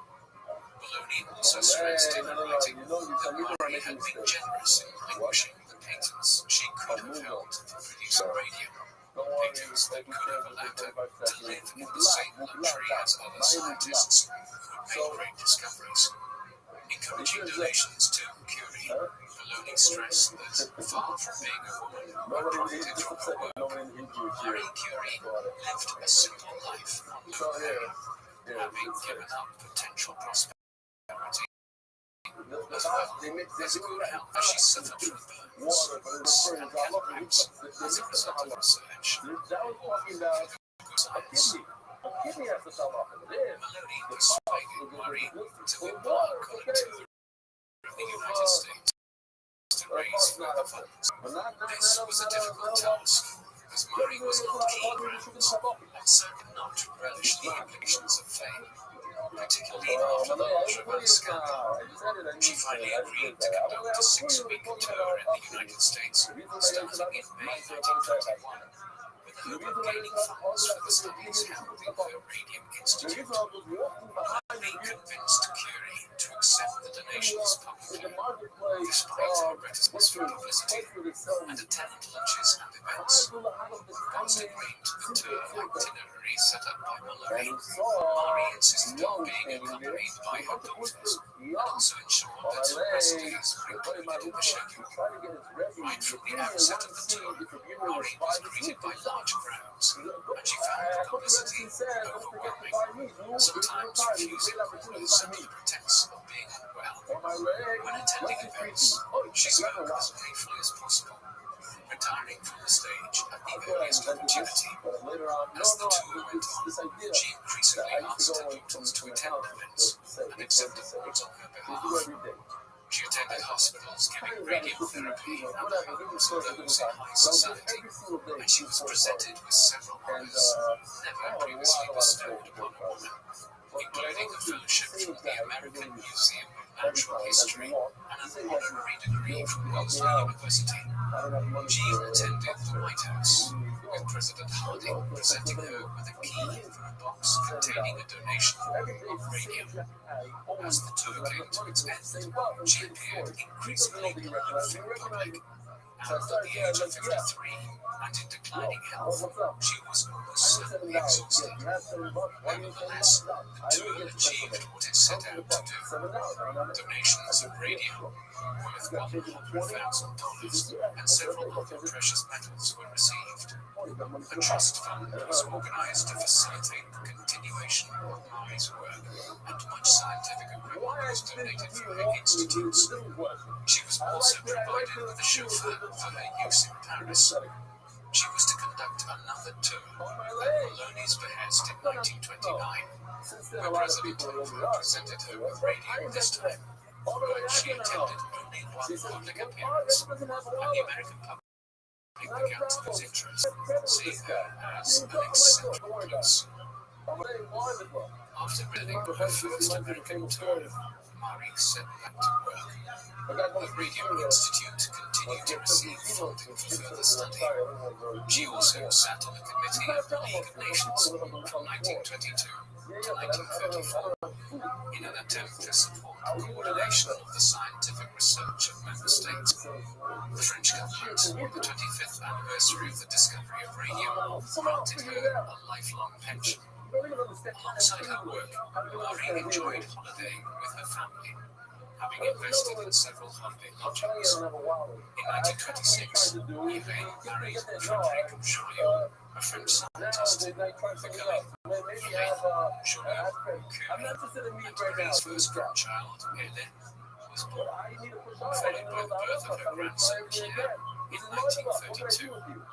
Like Marie and Pierre, Elaine and her husband worked alongside each other in the laboratory, continuing Marie and Pierre's work on radioactivity and going on to discover artificial activity, for which they were to receive the Nobel Prize in 1935. Unfortunately, the honor of the Nobel Prize being bestowed on her daughter, her health, already poor, continued to decline. Working in the early days of understanding radioactivity, the lack of appreciation of the dangers, many protective measures now seen as a joke did not exist. Curie had worked with test tubes containing radioactive material in them and was exposed to X-rays during cooking. Her laboratories had been contaminated by materials she had worked with, and years later, it had to undergo a stringent decontamination procedure before it was opened as a museum. Yet, doctors at the time, aligning radioactivity with cancer treatment, initially made assumptions that it had some positive health benefits. Radium treatment had also been used in a range of experiments. It was viewed as a miracle cure for a range of ailments by some. It was in the 1920s that the first real doubts were cast as to the safety of radioactive substances. Several watch-dial painters died in the United States as a result of radium exposure from the luminous paint with which they were working, and close to Marie's home in Paris, 2 engineers died from preparing radioactive material for medical use. Deaths in the industries linked to radioactive materials followed, including a Japanese scientist who had worked closely with Elaine on radioactive sources. Scientists in Marie's own laboratory began to fall ill, and she herself knew her health had suffered as a result of working with radioactive sources. Curie continued to work tirelessly in the laboratory, but she kept her increasing doubts a secret, writing lecture notes in large letters so she could still read them as she developed cataracts and undergoing surgery with only a few people close to her being informed. In May 1934, she had left her work in the laboratory after complaining of a fever, requesting that her current experiments be stored away until she returned. She was not to return. Doctors advised that she be taken to a sanatorium after identifying tubercular lesions on an X-ray, and she travelled there alongside Eva. When she arrived, the doctors there diagnosed tuberculosis, but pernicious anemia, to which Marie's bone marrow was not reacting due to radioactive damage. She died at St. Lawrence Sanatorium from aplastic anemia on the 4th of July 1934, and was buried in the soul above the coffin of Pierre Curie. Her funeral on the 6th of July 1934 was attended by her family, including her brother and her sister Gloria, who sprinkled soil from Marie's native homeland over the coffin.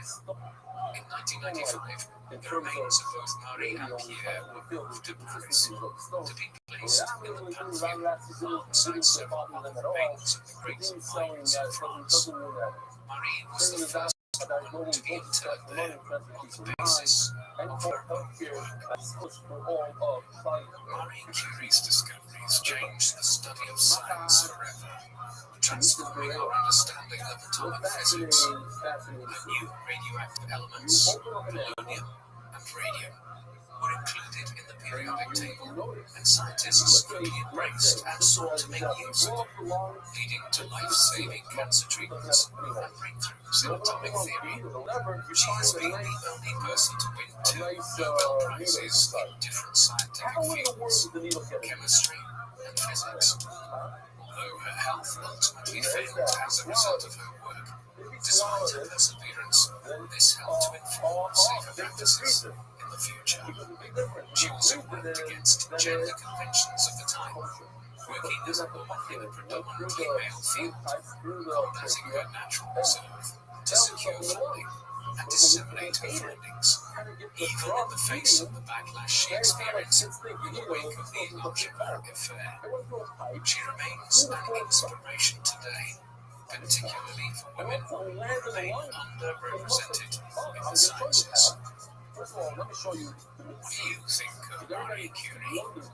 Was she an ambitious trailblazer, pushing the way forward for women in science? Was she an eccentric researcher, but single-minded in her quest for answers to the mysteries of radioactivity? Please let us know in the comment section. There's no other way to explain it exactly. Thank you very much for watching.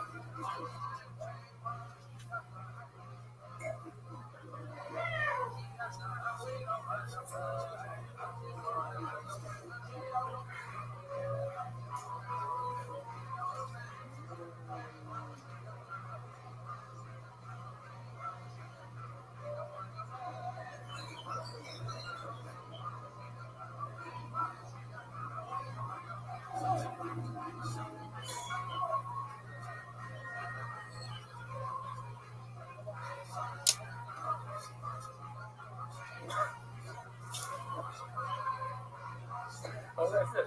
That's how it happened. They did all this for Mendy. Mendy always like, but how? That's how. There's no other thing. Now that you saw that, I mean, seriously, now this is the time. Real. Take a video. You see this? I went through this and fighters, and they went through a lot. It was a lot. You know, understand now that to be okay. But what if this happened? And you digested with the hate. Through the whole system, popped out into the water. What's the problem there, boys? Two problems. And then two problematic places. Problem number one, it made a hole in the intestine. Even a small hole in the intestine, great. Problem number two, it made a hole in the lung. Small hole in the lung is a problem. So you have a double whammy here. I don't know. I don't have a hole in the lung. I did my water test, and it's not bubbling. But I have to see it. I can't. I'm not going to say I understand it 100%. Yes, I do understand. You have a needle in a lung. How did it get there? You need to explain to me how it got there. I need to assume the worst. Speaking of Torah, speaking of rice and Torah, and the worst is that he ate it. He didn't breathe it. That's normal.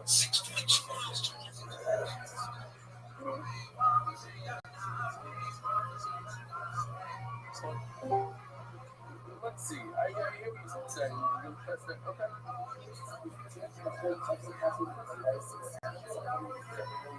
No, ever. Because we.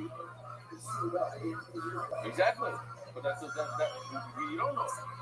But if it once had a hole, it's straight forever. Forget the seal. Yeah. Straight. A hole is straight. What's the straight? So that was never trade. The hole was covered by the meat. It didn't come 2 days later, the meat and covered. It was delivered the meat. You find it inside the log river, they say it's okay. Why? Because it came through the trade. The look is reminding their practice, or it should have been a yucking time. They say it is no good because it came through the intestine. The Mar Sovar is sorry with the free Shmeitzah sorry. The Mar Sovar no Shmeitzah sorry. If you have a concern from inside the animal, so what does that mean? It's beautiful. Take a look at this. The sorry with the free do a great job at why? Because a needle usually doesn't create a sorry.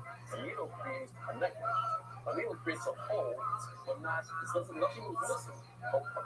If you put a needle in your finger, will part of your finger go missing? No. It moves the skin away and it goes in. It says Rashi, no, because it's metal, it's a needle. So look at this needle, it's all rough. It is Christmas 1961 in Oxford, England. Great. Graduate student returns home dressed family for the holiday season. However, whilst enjoying the festivities, the young man falls over on several occasions, and his family notice his speech is sometimes slurred. Over a year later, in 1963, the student is diagnosed with amyotrophic lateral sclerosis, a motor neuron disease. Doctors tell him he will only live for a few years. However, the young man is determined to prove them wrong and defy his condition. Flash forward a quarter of a century, and the same man can no longer walk or talk. Has risen to become one of the world's greatest living physicists, having revolutionized the understanding of black holes and popularized physics more than any scientist before or since. The man's name, Stephen Hawking, the mind that defied the body. So true. You want to be not true. Why? Because he says it came from the trachea. They say that you really came from the trachea. Originally was cholesterol. And this will see you have your Man known to history as Stephen Hawking was born as Stephen William Hawking on the 8th of January 1942 in Oxford, England. His father was Frank Hawking, born in Yorkshire, England in 1905. A medical researcher who specialized in tropical diseases such as malaria, sleeping sickness, and philariasis, illnesses that posed major public health problems in many parts of the world at the time, and Frank's work frequently took him abroad as he contributed to international efforts to study and combat them. His mother was Isabel Eileen Hawking, née Walker, born into a family of doctors in Glasgow, Scotland in 1950. A highly intelligent and independently minded woman who was among the few female students at Oxford University in the 1930s, where she studied philosophy, politics, and economics, a rare academic path for a woman of her generation, and a reflection of her determination and intellect. But it would be through her position as a secretary in a medical research institute in London that she would meet Frank Hawking. They met shortly before the outbreak of the Second World War, a period marked by political unrest in Europe and growing concern over the rise of fascism. Their shared interest in politics, science, and social issues brought them together in what would become a strong and intellectually balanced marriage despite their contrasting temperaments. They married in 1941 and settled in Highgate, London. But as German bombing raids on the capital intensified, Isabel relocated to Oxford, where Stephen was born in January 1942. Although after his birth, the family returned to the London area and eventually made their home in Stormont, Hertfordshire, where they raised 4 children. Stephen, Mary, born in 1943, Philip, born in 1946, and Edward, who became a part of the Hawking family through adoption in 1955. The Hawking household was known for its intellectual atmosphere and unconventional habits, with meals often eaten in silence, as everyone read books on the table. Both parents encouraged curiosity, critical thinking, and independent learning, creating an environment where academic achievement and deep discussion were valued far more than appearances or social conventions. Stephen Hawking spent most of his early childhood in Stormont, a historic market town located north of London, where the family moved after the end of the Second World War, and although the Hawkings lived in what was considered a relatively modest house by local standards, their home was filled with books, ideas, and consternation, providing a rich intellectual environment for a young and curious mind. From a very young age, Stephen displayed a keen interest in how things worked, dismantling household objects and reassembling them, just to understand the mechanisms within. Although he was not considered particularly outstanding in the early years of formal schooling, he was known for his sharp wit, strong reasoning skills, and an obvious capacity for abstract thinking, qualities which would later define his academic and scientific career.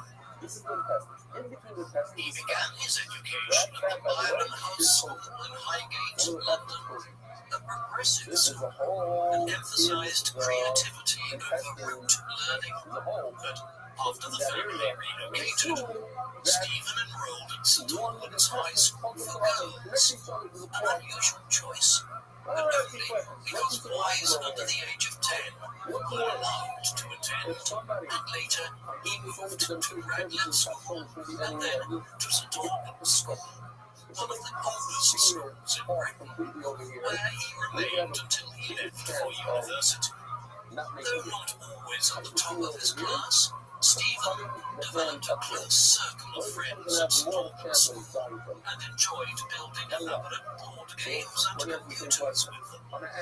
During this time, he also showed a growing fascination with mathematics and physics, often engaging in complex discussions with his teachers and peers and developing the early stages of what would become his lifelong focus on the laws that govern the universe. His father, however, had hoped Stephen would pursue medicine, following in his own professional footsteps. But Stephen was adamant that his talents and interests lay in mathematics and theoretical science, although his eventual path would be shaped in part by the fact that Oxford University did not offer a specialized undergraduate degree in mathematics at the time, forcing him to learn simultaneous subject.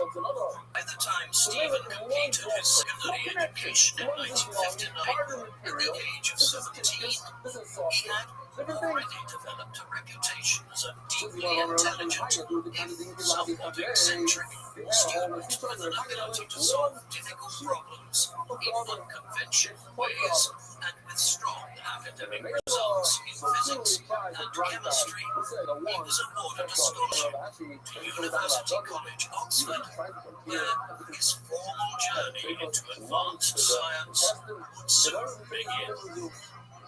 In the autumn of 1959, at just 17 years old, Stephen Hawking began his undergraduate studies at University College, Oxford, reading physics and natural sciences, despite his desire to study mathematics, which was not offered as a dedicated undergraduate degree at the college, so physics became the closest alternative, and it would soon become clear that his abilities in the subject were nothing short of exceptional.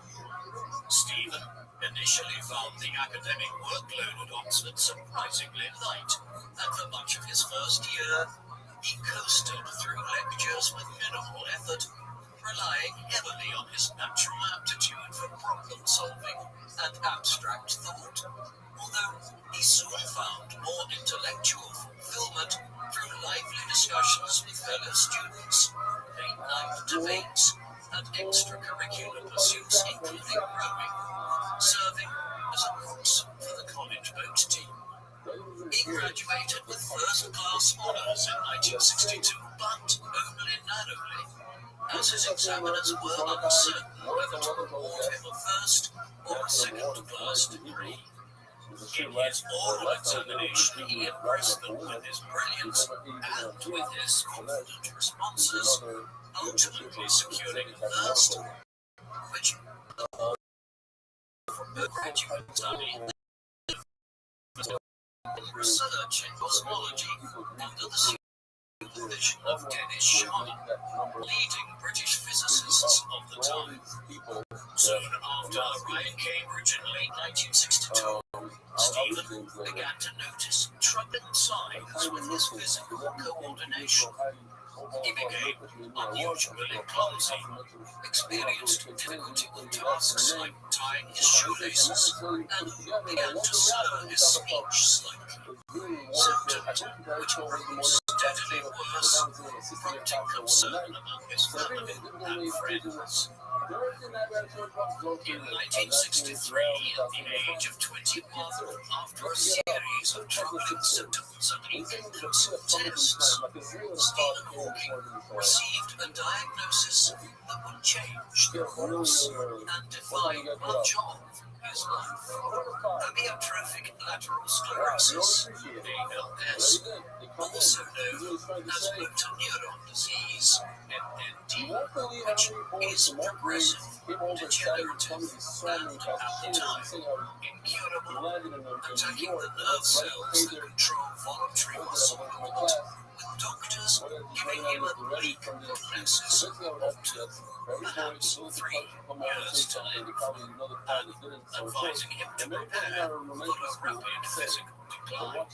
The news came as a crushing blow, as Stephen had just begun his postgraduate studies at Cambridge and was surrounded by some of the most brilliant minds in British science. His world, once filled with intellectual promise and youthful optimism, suddenly narrowed into a future shaped by physical limitation and the constant shadow of mortality, leaving him overwhelmed and entering a period of deep depression, withdrawing from academic work, avoiding social activities, and spending much of his time alone. He later admitted that during this time, he struggled with feelings of futility, unsure whether to continue his studies or even make plans at all. Yet, it was during this period of profound uncertainty that Stephen met Jane Wilde, a great and thoughtful student of languages at Westfield College, London, having been introduced through mutual friends at a party held over the Christmas holidays. Jane was immediately struck by Stephen's sharp-eyed, dry wit and intense curiosity, while Stephen, despite his growing sense of isolation, found comfort in Jane's gentle and determined spirit. And while their connection was quiet at first, shaped more by long conversations than overt displays of affection, it quickly deepened into something stronger. As Stephen's illness progressed and his speech began to slur, Jane made the decision to stand by him as she saw in him not a man marked for tragedy, but one whose brilliance and humour could still lighten the room. And against the advice of some who believed she was taking on too great a burden, Jane committed herself to supporting him, and in doing so, gave Stephen something vital, the sense that his life, however uncertain, was still worth living. Their early courtship was tender and determined, spent exchanging letters, walking and talking, and finding solace in the ordinary joys of companionship, with Jane's devout Anglican faith giving her the strength to face what lay ahead, and her quiet optimism was a powerful counterweight to Stephen's existential drain, as her belief in him helped restore his sense of purpose.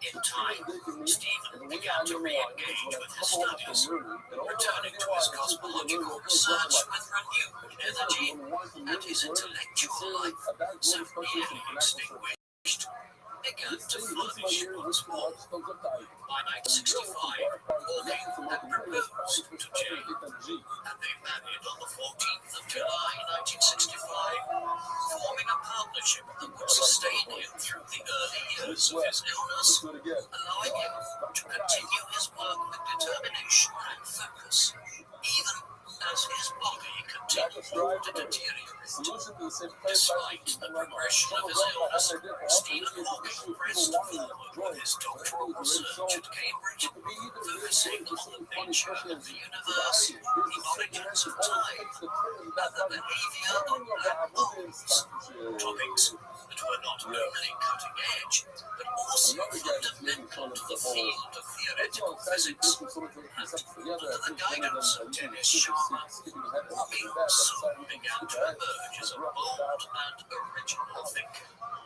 His doctoral thesis, completed in 1966, was entitled Properties of Expanding Universes, and in it he examined the mathematical structure of the cosmos by applying the equations of general relativity, building on the work of earlier theorists such as Alexander Friedmann and Roger Penrose, whose early work on gravitational singularities would deeply influence Hawking's thinking.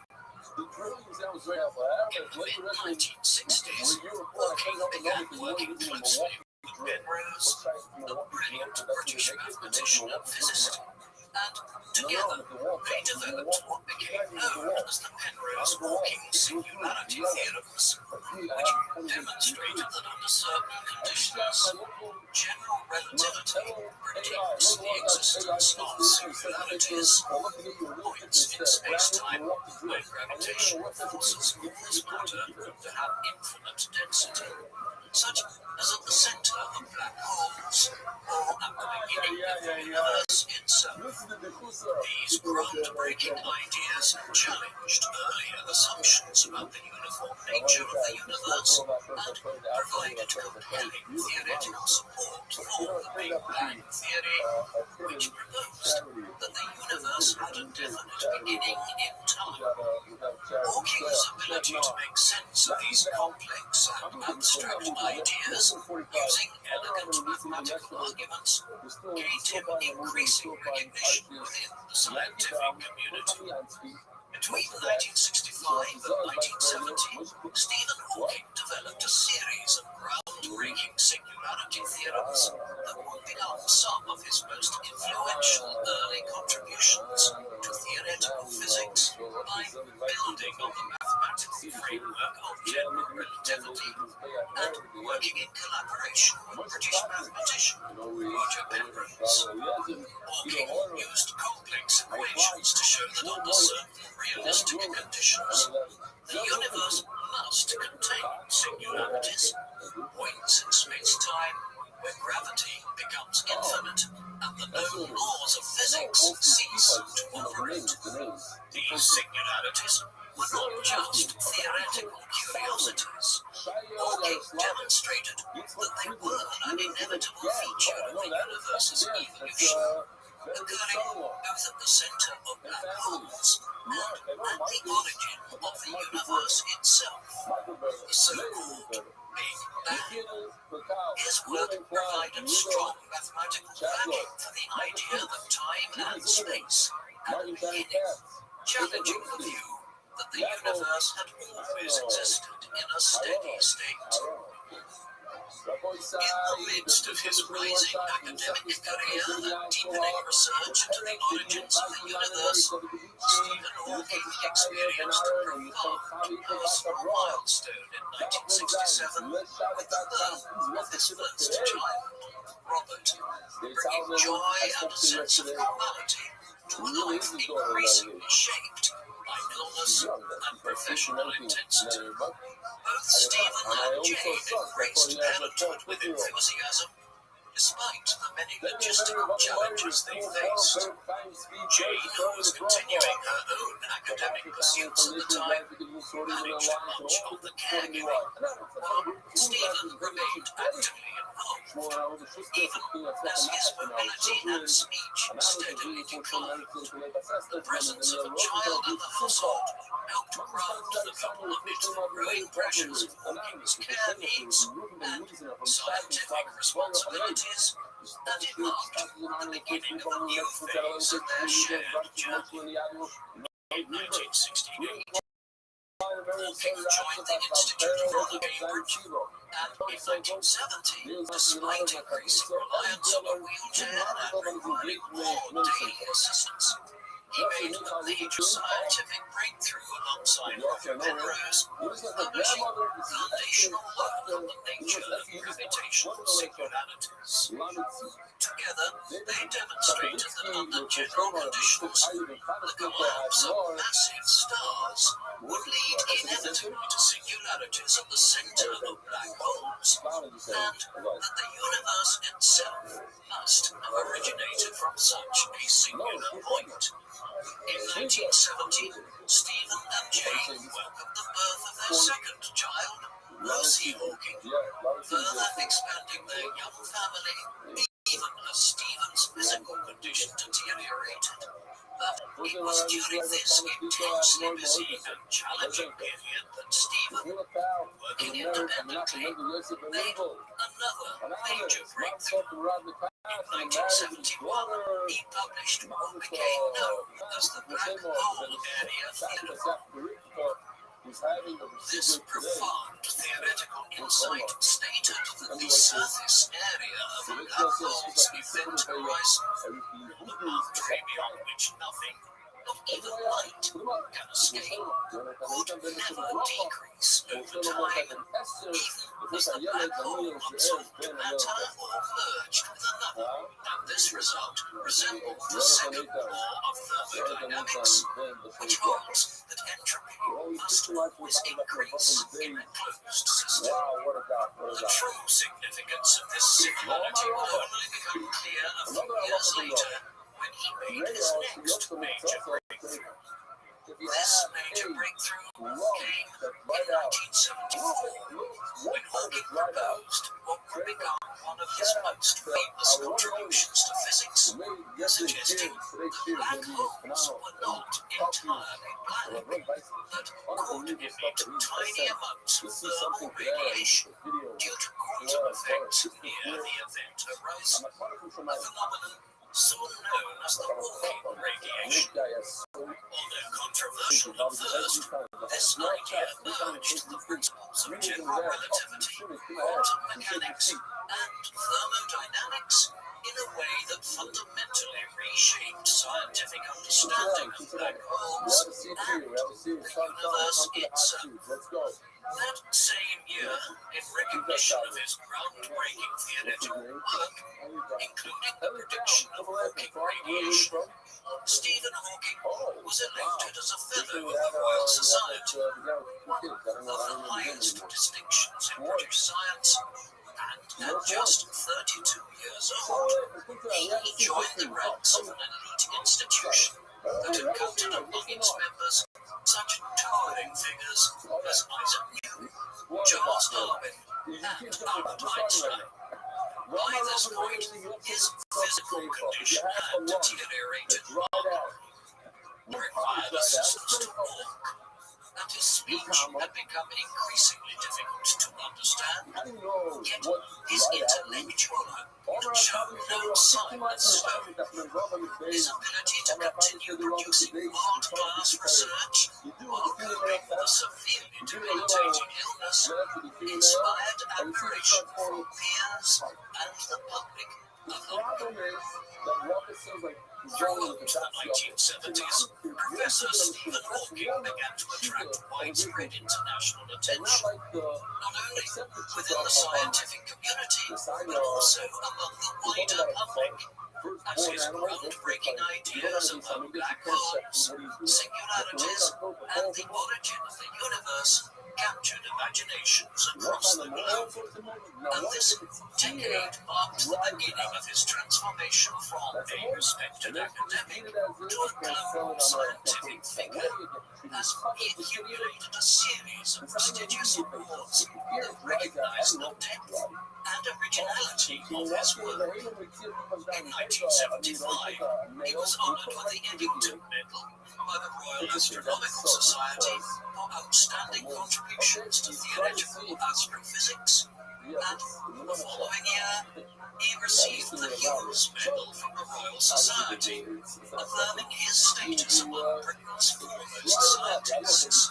But it was in 1978 that his growing stature was even more emphatically confirmed when he was awarded the Albert Einstein Award, one of the highest distinctions in theoretical physics. In 1979, Hawking's reputation was further solidified with the Albert Einstein Medal, recognizing his profound contributions to black hole physics and cosmology. And that same year, he was appointed to the prestigious Lucasian Professorship of Mathematics at Cambridge, once held by Sir Isaac Newton, confirming his place as one of the leading theoretical physicists of his generation. That year, Stephen and Jane also welcomed the birth of their third child, Timothy Hawking, completing their family of 5. And although Stephen's illness had significantly progressed by this time, requiring assistance for most of his tasks, he remained determined to continue. If you're not talking to me, do you mind muting your device, please? Thank you, sir. Despite the growing physical challenges he faced, Stephen Hawking maintained a close and loving relationship with his children, Robert, Lucy, and later Timothy, and was known within the family for his dry sense of humor and playful spirit, which often delighted the children and brought warmth to the home. Although he could not join in physical activities, he remained deeply engaged in their intellectual and emotional development, encouraging their curiosity and exploration of the world around them. At the center of the Hawking household was Jane Hawking, who took on the immense task of managing Stephen's growing care needs, organizing medical support, coordinating assistance, and adapting their home to meet his physical challenges, while at the same time raising 3 children, often almost single-handedly, and pursuing her own academic and musical interests whenever time allowed. As Stephen's fame grew through the 1970s and 1980s, the pressure on Jane only increased, and although the household was often chaotic and unconventional, it was marked by a spirit of perseverance and love.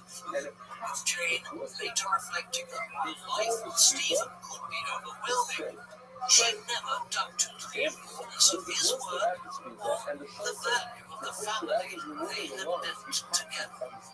By the early 1980s, Stephen Hawking had become a leading figure in the field of theoretical physics, known not only for his important contributions to cosmology, but also for his determination to continue working in spite of the progression of his motor neuron disease. And although he had now lost the ability to speak clearly and relied on others for day-to-day care, his research output remained prolific, and his desire to bring science to a wider audience grew strong. In 1982, Stephen Hawking was appointed a commander of the Order of the British Empire, CBE, by Queen Elizabeth II, one of the United Kingdom's most distinguished civilian honours, which recognised his exceptional services to theoretical physics and his rising prominence as a national figure in British intellectual life. By this time, Hawking had already achieved global renown for his work on black holes and cosmology, and the CBE served as formal acknowledgement from the British state of his contributions to science and education. In 1985, Stephen Hawking was awarded the Gold Medal of the Royal Astronomical Society, the highest honour bestowed by the institution and one of the most prestigious scientific awards in the world. Having been established in 1824 and previously awarded to such towering figures as Edwin Hubble and Albert Einstein. This recognition was given to Hawking for his groundbreaking contributions to cosmology and gravitation, particularly his pioneering work on black holes, singularities, and the fundamental nature of the universe itself. And the award marked another major milestone in his ascent as one of the most important scientific thinkers of the modern age. That same year, while visiting CERN in Geneva, Stephen Hawking contracted a severe case of pneumonia, a condition that posed a grave risk due to his already fragile respiratory system. And as his condition rapidly deteriorated, doctors placed him on a ventilator to keep him alive, a move that forced difficult decisions about his future, with his condition becoming so critical that doctors discussed the possibility of withdrawing life support. But Jane insisted that Stephen's mind was still active and that his life was worth fighting for. To save his life, doctors performed a tracheotomy, a surgical procedure that involved removing part of his windpipe, which resulted in the permanent loss of his natural speaking voice, with many fearing that this would mark the end of his public and academic life, as the inability to communicate verbally seemed to exclude him from lecturing, teaching, and writing. Central to his role and identity as a scientist and communicator. For a time, he communicated painfully slowly by raising his eyebrows to select letters from a spelling card, a laborious and exhausting process that required immense patience from both Stephen and those around him. And although he was able to form words and sentences, it often took several minutes just to express a simple thought, creating enormous challenges not only for his academic work, but also for his personal interactions. Later, in 1985, a breakthrough came when Walter Wootons, an American computer programmer whose mother-in-law had been diagnosed with motor neuron disease, sent Hawking a copy of a software program he had developed called Equalizer, a system that allowed users to select words and phrases on a computer screen using this. And first time since his tracheotomy, Stephen was able to construct full sentences again with greater ease, restoring a critical part of his independence. Around the same time, David Mason, a British engineer, adapted this system to be mounted directly onto Stephen's wheelchair and fitted it with a speech synthesizer operated by hand that could convert the selected words into a computerized voice. And although the voice was mechanical and distinctly American in tone, it soon became one of the most iconic aspects of Hawking's public persona, allowing him to continue lecturing and writing. It was during this period that David's wife, Elaine Mason, a trained nurse specializing in the care of individuals with severe physical disabilities, became one of Hawking's primary carers, and her arrival brought a new level of professional expertise to his daily support, as she was not only highly skilled in managing complex medical needs, but also accustomed to working with patients who faced profound communication challenges. And over time, Elaine became an increasingly important presence within Hawking's care team, offering both medical assistance and a practical understanding of the unique difficulties he faced as his condition progressed. After a period of intense health struggles and adjustment, Stephen Hawking and his family suffered a significant personal loss in 1986 when his father, Frank Hawking, passed away at the age age of 80. And although Frank did not live to see his son become a worldwide icon, he had witnessed Stephen overcome immense challenges and build a remarkable academic reputation through his groundbreaking contributions to cosmology and theoretical physics. Stephen's relationship with his father was complex, yet deeply formative, as Frank Hawking, known for his reserved and somewhat detached emotional style, nevertheless profoundly shaped Stephen through his unwavering intellectual rigor, commitment to rational inquiry, and quiet perseverance.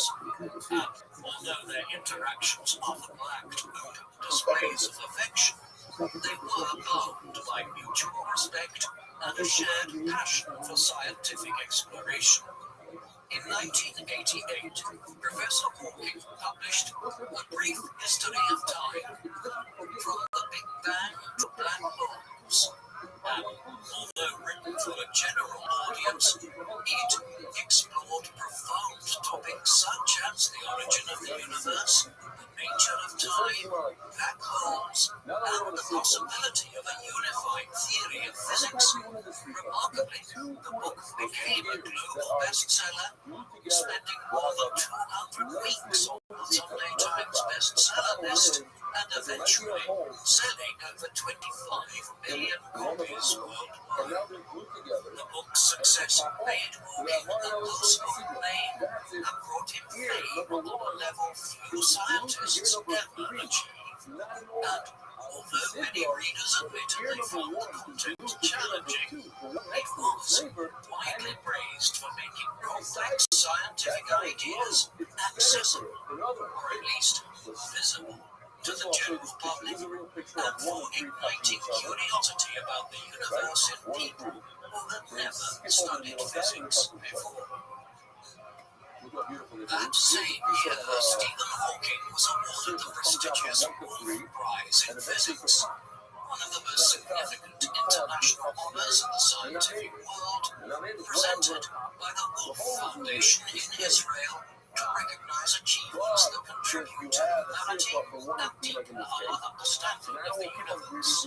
Hawking received the prize jointly with American physicist Roger Penrose in recognition of their pioneering work on gravitational singularities and black holes. The research had fundamentally reshaped theoretical physics and produced the famous Penrose-Hawking singularity theorems. This showed that the universe must have originated from a singular point, and that black holes are governed by well-defined physical laws. The award not only highlighted the brilliance of Hawking's mind, but also affirmed the enduring impact of his early work. This, coupled with the release of A Brief History of Time, cemented his position at the very forefront of modern science. In 1989, Stephen Hawking was appointed to the Order of the Companions of Honor by Queen Elizabeth II, a rare and distinguished accolade limited to only 65 living members and awarded to individuals who have made outstanding contributions to the arts, science, medicine, or government, with Hawking's inclusion reflecting his achievements in science and his role in advancing knowledge and sharing complex ideas with the public. By 1990, the long and often complicated marriage between Stephen and Jane Hawking came to an end. As the relentless pressures of Stephen's deteriorating health, rising public celebrity, and growing care needs proved too great a burden to bear. For over 2 decades, Jane had acted not only as a wife, but as a caregiver, organizer, and emotional anchor, raising their 3 children largely on her own. And while there remained a deep mutual respect between in them. Their whole life had, in Jane's own words, become a battlefield due to widening emotional distance. Around this time, Stephen Hawking formed a close relationship with his nurse, Elaine Mason, a woman with a strong personality and a background in working with individuals with complex disabilities, and she soon became a central figure in Stephen's personal life following his separation from Jane. After Elaine's own separation from her husband, David Mason, their relationship quickly deepened into a romantic one, with Elaine assuming a prominent role not only within Stephen's care team, but also at the heart of his household.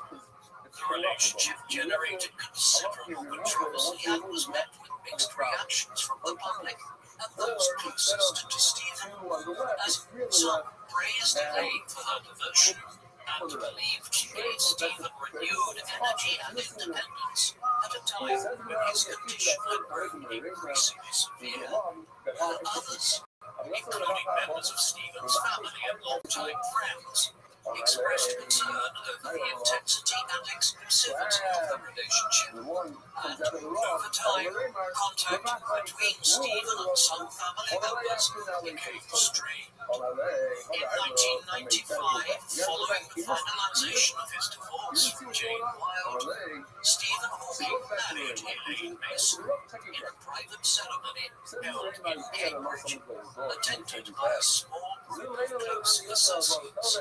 Although many of Stephen's colleagues and family members were notably absent due to the ongoing tensions that had developed since his separation from Jane. The marriage was marked by a degree of privacy, with fewer public appearances alongside his children and previous associates, and although Stephen continued to travel, write, and engage in public life, the tone of his domestic world became more insular. Nevertheless, during this time, he remained as intellectually active as ever, continuing to work on some of his most ambitious theories and contributing to popular science literature. Following the success of A Brief History of Time, Professor Stephen Hawking became a household name, appearing in interviews, documentaries, and television specials, and throughout the 1990s, he continued to write, lecture internationally, and use his platform to advocate for scientific education, disability support, and public engagement with questions about time, space, and existence. His public presence alongside his dry sense of humor and sharp intellect challenged preconceptions about disability, making him instantly recognizable beyond academic circles, eventually venturing into popular entertainment, making memorable guest appearances as himself in episodes of Star Trek: The Next Generation, The Simpsons, and Futurama, where he was portrayed affectionately, further cementing his place as both a scientific icon and a beloved figure in popular culture. However, Hawking's venture into the limelight had not dulled his scientific mind, as in the late 1990s and early 2000s, he, alongside physicist James Hartle, developed and later introduced a bold new approach to understanding the universe known as top-down cosmology, a theory which challenged the traditional view that the universe had a single linear history beginning with the Big Bang. Instead, Hawking and Hartle proposed that the universe's history should be understood retrospectively from the standpoint of what we observe at the present, and according to this view, rather than evolving from one fixed starting point, the universe would have had multiple possible histories, each compatible with the laws of quantum mechanics. Our current reality, they suggested, is not shaped by a singular past, but Like When all where's the that walking on different like possible that could paths have the an extra universe could have taken like to over here. reach You have its extra on this present side, state. it's the same This in the approach same opened up novel ways to row interpret together with the other cosmological lunar. phenomena, particularly in the context of the You have multiverse, an extra when lunar down countless there. universes So with if I varying sort of properties might exist simultaneously. so And now we're going to talk although about top-down the extra one we cosmology have even remained today. highly abstract, Today we have six it lunars. was Well, I'm widely saying seen the as an famous over there elegant attempt to bridge one that was quantum in theory between and those two. general It was like in the middle of relativity, the line. reflecting Hawking's lifelong pursuit of a so-called theory of I've never seen everything, this before. What is a this? unified framework Oh, that could explain the fundamental workings of the universe in its entirety. In 2001, Stephen Hawking published The Universe in a Nutshell, a follow-up of sorts to his earlier bestseller, A Brief History of Time, aimed once again at helping a general audience understand the deepest questions of modern cosmology. The book explored a range of complex subjects, including quantum mechanics, superstring theory, brain cosmology, and the concept of multiple dimensions. Topics often confined to academic papers, but which Hawking now sought to explain with clarity, accessibility, and visual elements. Lavishly illustrated and written in a more accessible tone than his earlier work, The Universe in a Nutshell was well received by the public, fortuitously, as it was designed to help readers grasp the intricate relationships between time, space, gravity, and the ultimate structure of the universe. In it, Hawking introduced cutting-edge ideas using vivid metaphors and visual diagrams to make the abstract seem tangible and to bring the frontiers of theoretical physics within reach of a wider audience.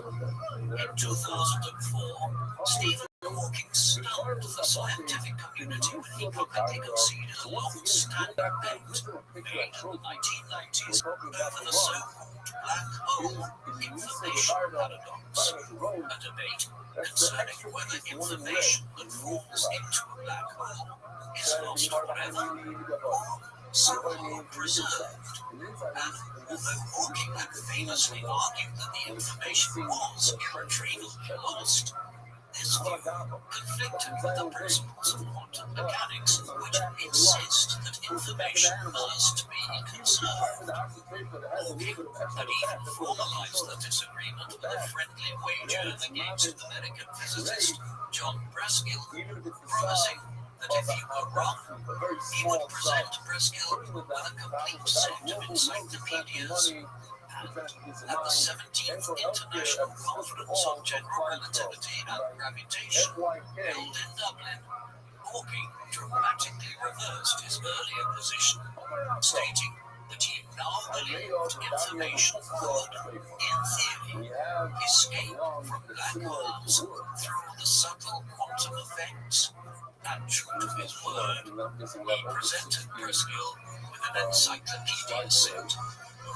At the same time as Hawking was at the forefront of science in 2004, unexpectedly, he appeared on the front of several British newspapers, which reported that Cambridgeshire police had opened an inquiry into concerns about Hawking's welfare after caregivers observed unexplained injuries. And although no formal allegations were made by Stephen himself, reports suggested that some staff members feared Hawking's second wife, Elaine, may have been responsible. Stephen issued a public statement denying any mistreatment and asserting that he had not been assaulted. And although the investigation attracted considerable media attention at the time, no charges were filed, and the case was closed after police cited insufficient evidence, plus Hawking's refusal to pursue any formal complaint, stating, "I have not been assaulted in any way by my wife." In 2006, Professor Hawkins soon gained more positive attention as he was ordered the Copley Medal by the Royal Society, the oldest scientific prize in the world, dating back to 1731. This prestigious medal, previously bestowed upon luminaries such as Charles Darwin, Michael Faraday, and Albert Einstein, recognized Hawking's outstanding achievements in scientific research and confirmed his place among the most influential scientific minds in history.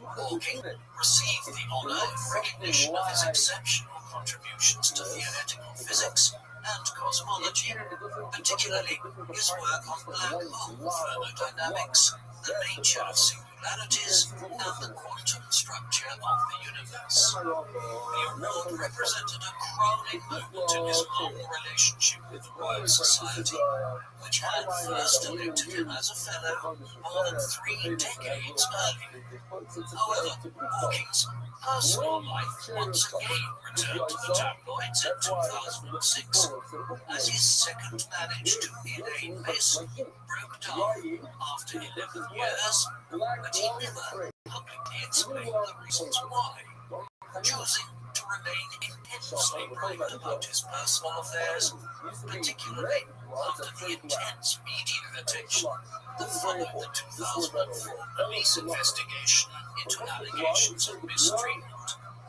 The allegations were publicly denied. No charges were ever brought, and Stephen continued to maintain that there had been no wrongdoing. Despite this, tensions within the marriage had been widely reported for several years by members of his care team, academic colleagues, and even close family.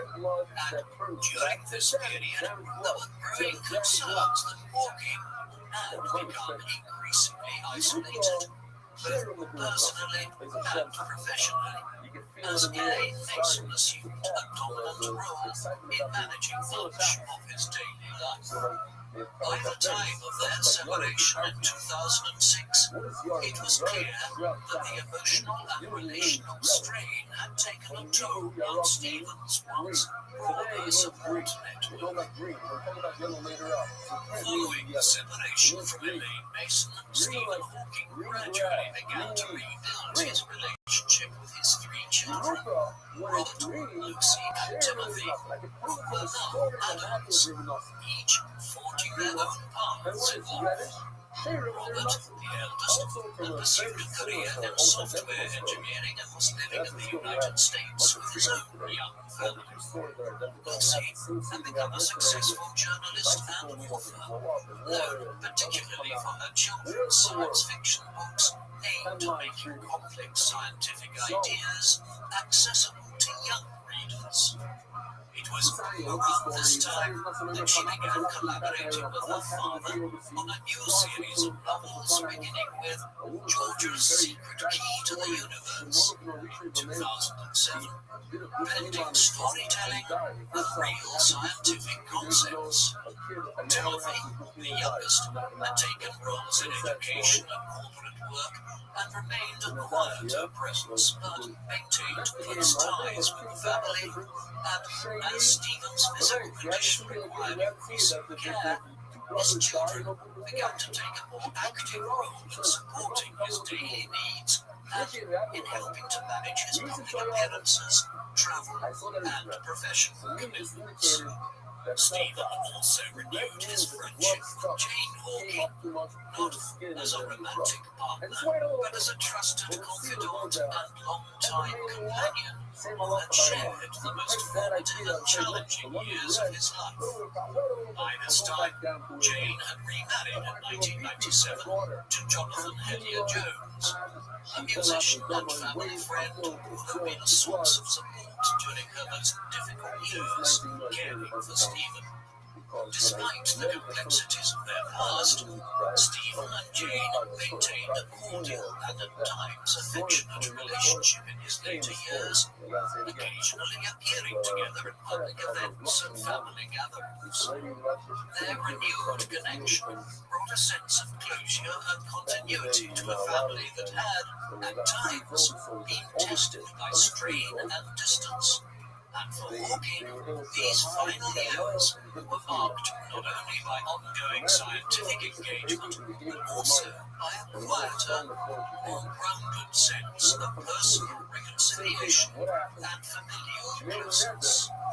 In 2007, Stephen Hawking fulfilled a lifelong dream when he experienced weightlessness during a zero-gravity flight aboard a specially modified Boeing 727 aircraft operated by Zero Gravity Corporation in the United States. The flight, which took off from the Kennedy Space Center in Florida, involved a series of steep parabolic maneuvers that simulated the sensation of microgravity, allowing Hawking to float freely above his wheelchair for brief intervals.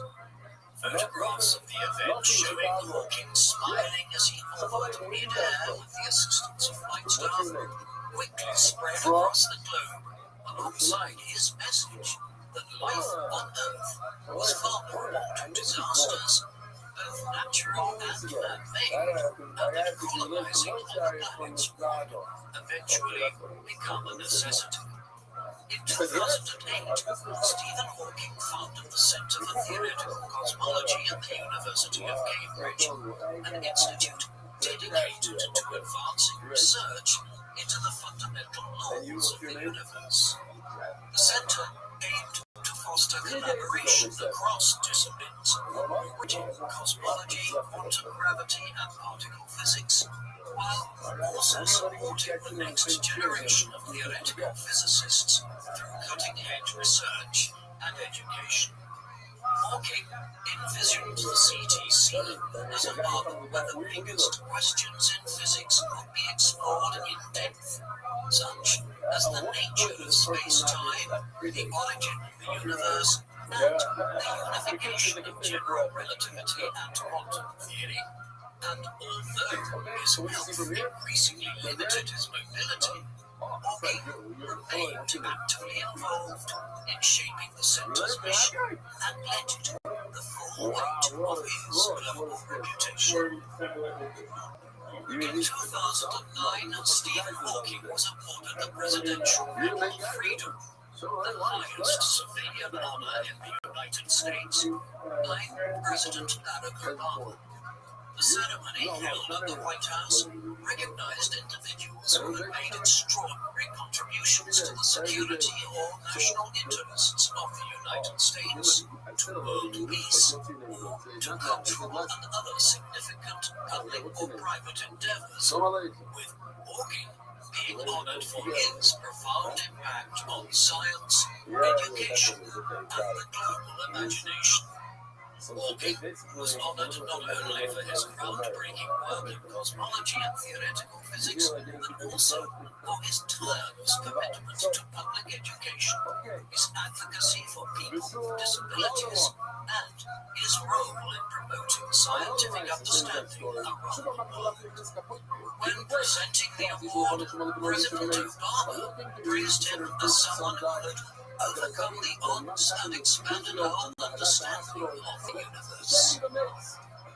In 2010, Stephen Hawking co-authored a provocative and widely discussed book entitled The Grand Design, working alongside physicist and author Leonard Mlodinow. The book set out to explore some of the most fundamental questions in science and philosophy, such as, what is the nature of reality? Why is nothing rather than nothing? And perhaps most controversially, is it necessary to invoke God to explain the creation of the universe? Building on developments in quantum theory and string theory, Hawking and Mlodinow presented a bold and simplified version of a theory of everything, introducing readers to advanced concepts. According to the authors, These advances in theoretical physics showed that the laws of the universe could arise spontaneously from nothing without the need for a divine creator. A claim that sparked widespread media attention and considerable debate. Hawking's assertion within the book that philosophy is dead and that science now held the answers to life's biggest questions drew both admiration and criticism, with theologians, philosophers, and scientists weighing in from all sides. Nevertheless, the book became an international bestseller, praised for its clarity and ambition, and it solidified Hawking's position not only as a scientific thinker, but also as a public intellectual unafraid to challenge traditional beliefs. The grand design was a continuation of Hawking's lifelong mission to make the deepest and most complex aspects of the cosmos understandable to a general audience, and to stimulate discussion about humanity's place in the universe, not just through equations, but through ideas that touched on existence itself. Throughout the 2000s and 2010s, Stephen Hawking remained intellectually active and firmly embedded within the global scientific community, continuing to publish, lecture, and collaborate despite his increasingly severe physical limitations. As Director of Research at the CTC, Hawking focused his attention on some of the deepest unresolved problems in modern physics, particularly the reconciliation of general relativity with quantum mechanics. Hawking continued to investigate the black hole information paradox, proposing that information could be preserved at the event horizon, and he revisited his earlier no boundary proposal with James Hartle, refining it in the light of multiverse models, and although he no longer published at the same pace as in earlier decades, he remained active in research, mentoring students, co-authoring papers, and contributing to major scientific debates. In 2012, Stephen Hawking took center stage at the opening ceremony of the London Paralympic Games, delivering a powerful, pre-recorded message that set the tone for the entire event and celebrated the human capacity to transcend physical limits. Projected across the stadium and broadcast to millions around the world, Hawking's voice urged audiences to look up at the stars, not down at your feet. The same year, Stephen Hawking was honored with the Special Fundamental Physics Prize, a $3 million Lifetime Achievement Award established by Uni Milner to recognize monumental contributions to theoretical physics. The following year, he received the inaugural Breakthrough Prize in Fundamental Physics, created by Milner, Sergey Brin, Mark Zuckerberg, and others to raise the global profile of pioneering scientists. These awards recognized Hawking's groundbreaking work on black hole thermodynamics, Hawking radiation, and quantum gravity, and praised his profound influence not only on modern cosmology, but also on public understanding of science, reflecting a career that reshaped humanity's conception of the universe. Stephen Hawking's mother, Isabel Hawking, passed away in 2013 at the age of 98, having lived a long and intellectually rich life, and throughout Stephen's life, she remained a steady and supportive presence, an anchor in both his early development and later success, as from a young age, Stephen was deeply influenced by her sharp mind, strong will, and independent thinking, qualities that she herself had exhibited as one of the few women to attend Oxford University in the 1930s. She built a home where Hawke's ideas and debate were valued above convention, helping to spark Stephen's early fascination with the universe, and as his fame grew, Isabel remained a quiet source of strength, staying close to her grandchildren and attending public events.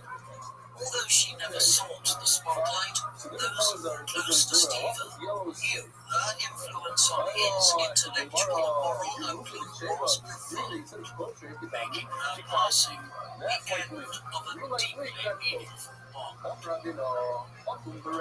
In 2014, Stephen Hawking's extraordinary life was brought to the big screen with the release of The Theory of Everything, a biographical drama based on the memoir Traveling to Infinity, My Life with Stephen by Jane Hawking. The film chronicled Stephen's early academic brilliance, his devastating diagnosis with motor neuron disease, and the evolving dynamics of his marriage to Jane, portraying both the triumphs and struggles that shaped his remarkable journey. Eddie Redmayne, who portrayed Hawking, received widespread acclaim for capturing his intellectual fire and physical decline with remarkable accuracy, winning the Academy Award along with a BAFTA and Golden Globe. Redmayne credited Stephen's feedback as essential to shaping the role, with Hawking himself praising the film and noting that at times he felt he was watching himself, especially as the filmmakers used his actual computer-generated voice to add authenticity. In 2017, Stephen Hawking celebrated his 75th birthday, an extraordinary milestone for a man once given just a few years to live. To mark the occasion, the University of Cambridge hosted a major international scientific conference in his honor, bringing together many of the world's leading physicists, cosmologists, and to pay tribute to his life's work and his enduring influence on modern science. The conference, entitled Gravity and Black Holes, featured lectures and presentations that built upon the themes and discoveries Hawking had spent a lifetime exploring, including quantum gravity, black hole thermodynamics, and the nature of singularities, and it served as both a celebration of his legacy and a forward-looking examination of the questions that remained at the frontiers of theoretical physics. Hawking gave a speech at the event, delivered through his voice synthesizer, reflecting on the progress of science during his lifetime, his hopes for the future of humanity, and his belief in the power of the human mind. And while his 75th birthday marked a personal milestone, it was also a powerful reminder of how he had defied his initial prognosis and the physical adversities he faced throughout his life. Stephen Hawking died peacefully at his home in Cambridge, England on the 14th of March 2018 at the age of 76. A life far longer than the 2 to 3 years doctors had predicted when he was diagnosed with motor neuron disease at 21. And his passing marked the end of one of the most extraordinary scientific journeys of the modern age. The date of his death held poignant significance.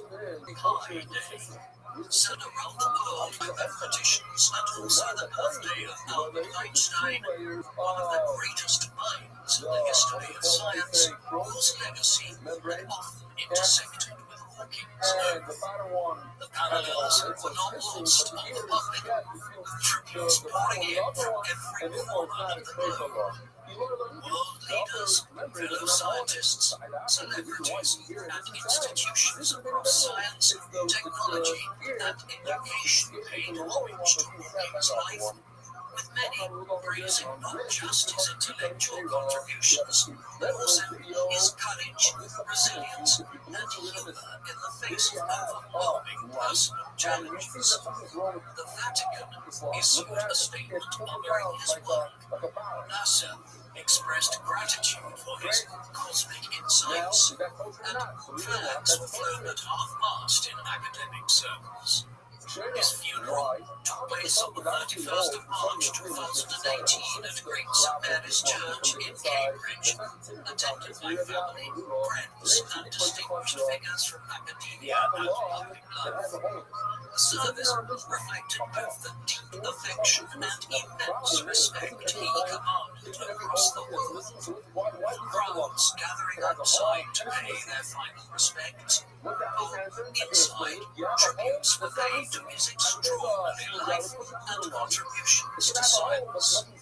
His ashes were later interred at Westminster Abbey on the 15th of June 2018, placed between the graves of Sir Isaac Newton and Charles Darwin, two of the greatest scientists and contributors to scientific history, whose legacy he had unquestionably joined, cementing his place among the greatest thinkers Britain has ever produced. In October 2018, just months after his death, Stephen Hawking's final book was published under the title Brief Answers to the Big Questions.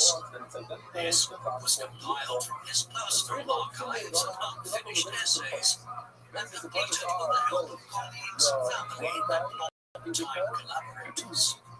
The book served as a sort of intellectual legacy, a final message from one of the greatest minds of the modern era, tackling some of the most profound and urgent questions facing humanity. The tone of the book was characteristically clear, bold, and thought-provoking, and while it did not claim to offer definitive answers, it laid out Hawking's views in a way that was accessible and deeply reflective, as he expressed concern about climate change, unchecked technological advancement, and the long-term survival of the human species, reiterating his belief that humanity must eventually look beyond Earth if it is to endure. The book became an international bestseller, widely praised for distilling complex topics into simple, readable language while retaining the depth of Hawking's insight.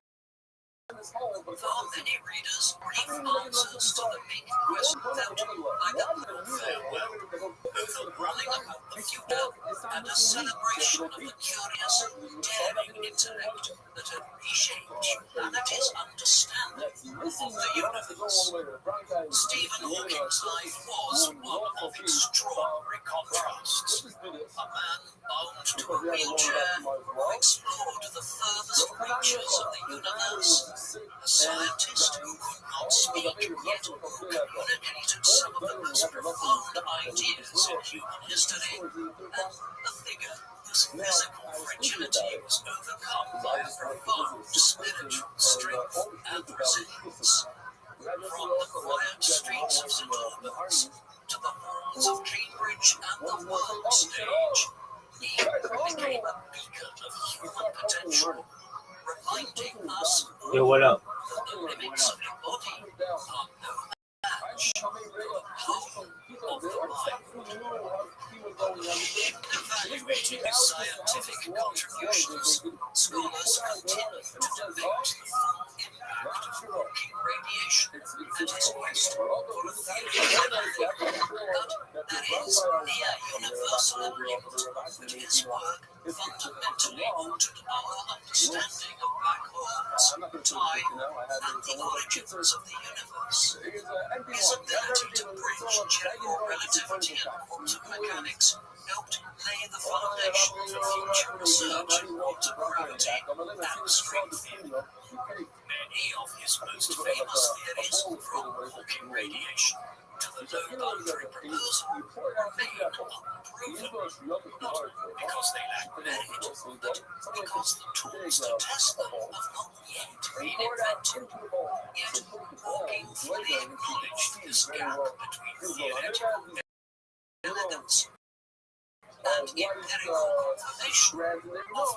Describing his work towards transliterations like Calvin, while Hawking was widely admired, his career was not without criticism of some of his public comments, such as his warnings about the existential risks of artificial intelligence.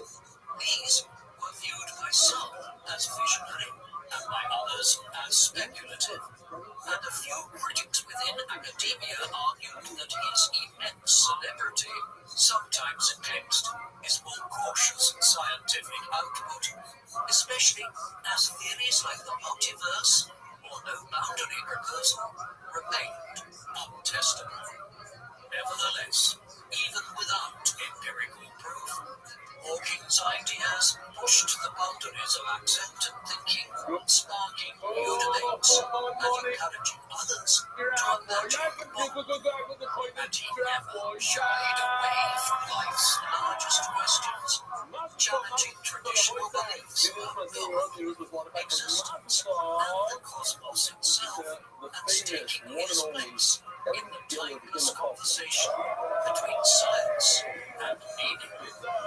Alongside figures such as Carl Sagan, Hawking became one of the most influential popularizers of science in the modern era, and through books such as A Brief History of Time, public lectures, interviews, and cameo appearances on television, he helped bring ideas like black holes, time travel, and the origin of the universe into everyday conversation. What set him apart was not only the depth of the tackling of his subject matter, but his ability to show that science could be both wondrous and accessible. Though often portrayed through a lens of fame and scientific genius, those closest to Stephen Hawking described him as witty, fiercely independent, and deeply determined. His children spoke of a father who encouraged their curiosity and embraced humor even in the most difficult moments. Our colleagues recalled a man with an astonishing memory, a sharp tongue, and an insistence on precision in both thought and language. Despite his physical constraints, Hawking remained actively engaged in his relationships and work, often surprising those around him with his stamina and intellectual appetite. He could be private and guarded, but also warm and generous with those who knew him best, and his resilience left a lasting impression not only on the public, but on all who shared in his remarkable journey. He defied a diagnosis that gave him just a few years to live, surviving over 5 decades of a disease that would have silenced most, proving that the limits of life are not defined by the body, but by the mind and will. Even as his body weakened, his mind remained a laboratory of its own, collaborating with mathematicians, physicists, and students to build some of the most ambitious theoretical frameworks of the modern age.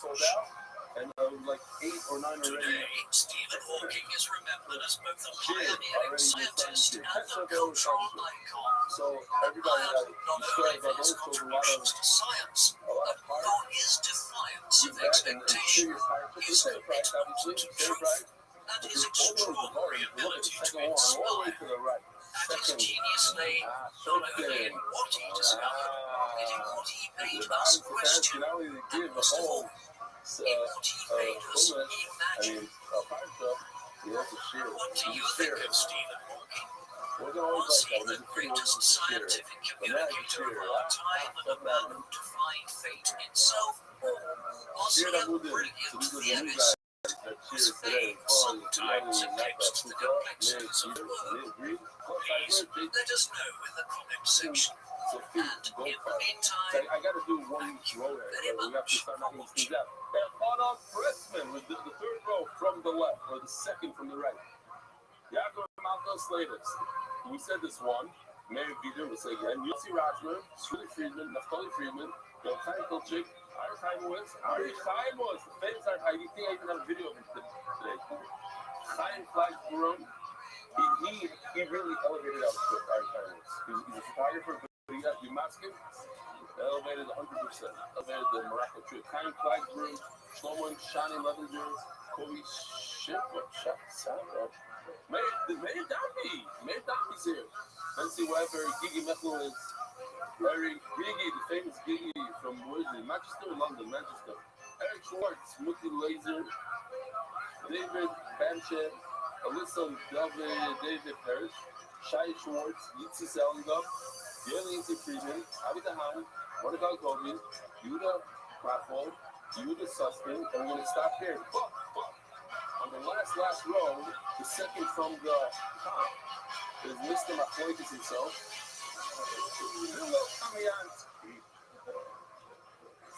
Rabbi Isaiah, our official Lishachulin has arrived. The Rabbi with a letter for you. That's the pains of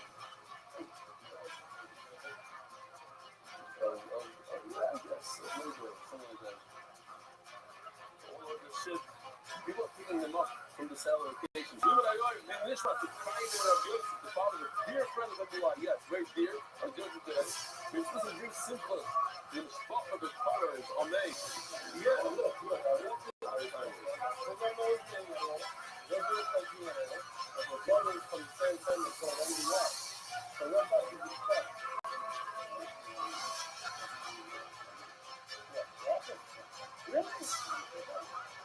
When did you start with the dog? It was, he's an old guy. And now he's up to his checking over nothing but the top. I'm going to do the two sides. And now we're running.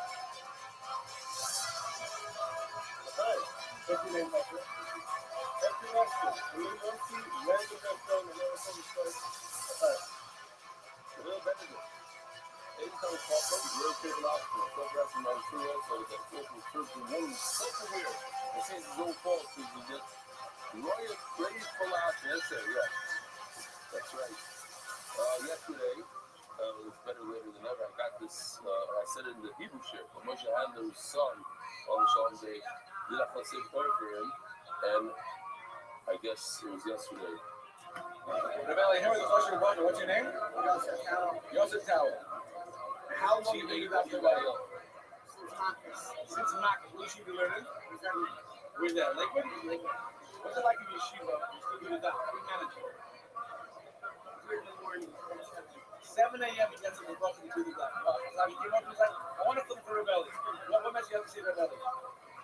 In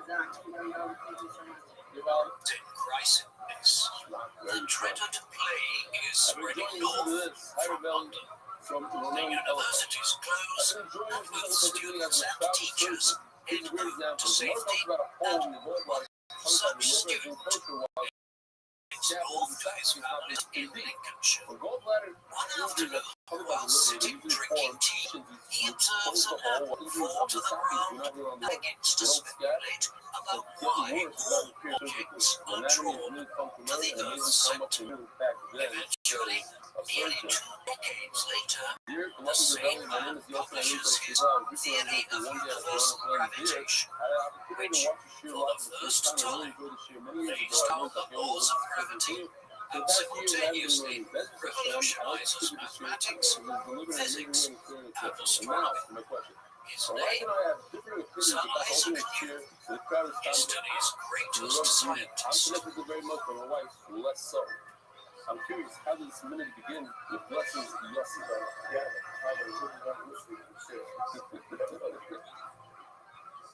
Nobody really knows, and nobody cares. To history is Isaac Newton.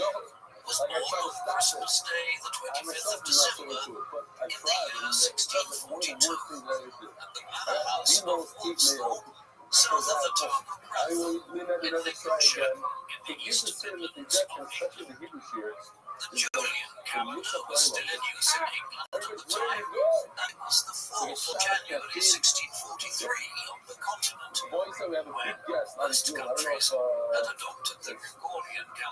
was 10 days ahead of the Julian Let's see calendar. if Isaac was clearly sickly and underweight, and it is understood that his mother believed he would die shortly after being born. A development which explains why he was not baptized for a week after his birth, a ceremony which usually took place within 48 hours of the birth. Whatever the circumstances, Isaac pulled through and survived. He was named after his father. Isaac Newton Sr. was a landholder and an important farmer in Lincolnshire. The family's wealth was indicated by the fact that they lived at Woolsthorpe, was substantial enough to have a house. The Newton family had built one generation of upward social mobility here from the early 16th century onwards, and had become members of the Yeomanry by the middle of the 17th century, and with them being middle-class farmers. Isaac Sr. was uneducated and illiterate, a not uncommon state of affairs for middle-class yeomen in the 17th century. Isaac would never know him. His father died in early October 1642, at 36 years of age, 2.5 months before his one and only son was born. He left behind a sizable enough estate and a range of livestock that included 4 dozen cattle and 235 sheep. This wealth would have a bearing on Isaac's life and allowed him to pursue a life of scholarship in later years. Isaac's mother was Helen Newton, the daughter of James Askew, a member of the gentry from the town of Overton in Rothschild. It is a sign of Isaac Newton Sr.'s upbringing of nature and economic success that he had married Hannah, whose father was of a higher social status than the Newtons.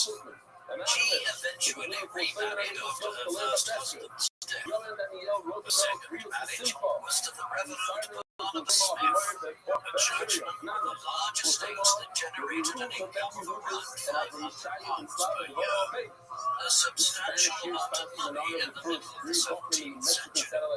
When she married Smith, Isaac's mother left to live with him at Northwell, around 3 kilometers away from Woolsthorpe. There, she started a new family. Isaac was not a part of it. When his mother headed to live with Smith, she left her firstborn son with her parents. Evidently, Isaac's childhood with them was not a pleasant one. Years later, when his grandfather died, it was revealed in his will that he had left Isaac nothing, suggesting a frosty relationship. In all of his extensive correspondence over the decades, which has all been analysed in detail by historians, there is no mention of his grandfather Askew, and his grandmother was not exactly spoken of glowingly by Isaac on the few occasions in which he mentioned her. Finally, it has also been speculated that Isaac grew to loathe his stepfather, the Reverend Smith, and understandable development if he felt abandoned by his mother and was left to grow up in a house where his relationship with his grandparents was strained. Historians have concluded that the peculiar elements of Isaac's later personality, his aloofness and distance from others, were shaped by these early childhood experiences. Newton's life was also influenced greatly by intellectual, cultural, and social forces which had commenced well over a century before his birth. The Renaissance is typically viewed through an artistic prism as a movement that led to the emergence of great painters, sculptors, and architects. In reality, it transformed every sphere of European life in the 15th and 16th centuries, from philosophy and diplomacy to commerce and technology. One of the offshoots of it was the scientific medieval European science was primitive. A certain amount of knowledge about astronomy as well as biology, mathematics, and the natural sciences had been retained from the ancient Greeks and Romans. Yet, in many spheres, European scientific knowledge was remedial in medieval times. That all began to change in the early 16th century. First, the Polish man, Nicolaus Copernicus, published a book entitled On the Revolutions of the Heavenly Spheres in 1543. In this, he laid out the heliocentric model of the universe, which stated that the Earth rotated around the Sun and that the Earth was not the center of existence. Copernicus's work opened the floodgates for a wave of new scientific inquiry. Some figures like Tycho Brahe in Denmark, Johannes Kepler in Germany, and Galileo Galilei in Italy were conducting groundbreaking work on astronomy, optics, mathematics, and physics. They also began developing scientific instruments like telescopes and measuring tools. The scientific method emerged too. This was the idea that a person could come up with a hypothesis and then test that through experimentation and reason. This work was related to philosophical inquiry, which had long used such methods going back to the ancient Greeks. It was also in ancient Greece that philosophers began conceiving of the world as being made up of tiny particles, which they had called atoms. To the modern word atom. In line with this, the scientists of the European scientific revolution viewed themselves as being natural philosophers. There was an English dimension to all of this. Though the scientific revolution arrived at England later than most other parts of Western Europe, one of the earliest proponents of the new science was Sir Walter Raleigh, the famous Elizabethan courtier. Raleigh fell out of favour after Elizabeth's death and was imprisoned in the Tower of London for 13 years between 1603 and 1616 by the new king, James I. There he set up a laboratory and spent much of his time carrying out experiments.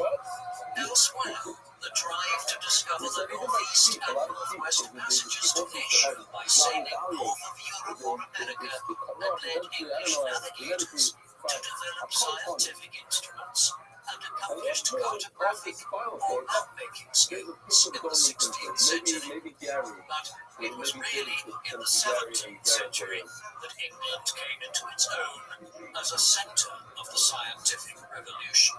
The Lord Chancellor of England between 1617 and 1621, Sir Francis Bacon, was known for his contributions to the scientific method and inductive reasoning. William Harvey, an English physician of the early 17th century, conducted groundbreaking work on the circulatory system and human anatomy. By the time Newton was born, Robert Boyle, the youngest son of the first Earl of Cork, Richard Boyle, was commencing his pioneering work in chemistry. He is now deemed to be the father of modern chemistry. There were many other natural philosophers beginning to make contributions here and there to the various fields of science. All of their activities gained greater coherence and collegiality in 1660, when the Royal Society was founded in London as a means for scientists to swap ideas and correspond among their research. Newton would soon emerge as the greatest figure of the scientific revolution in England.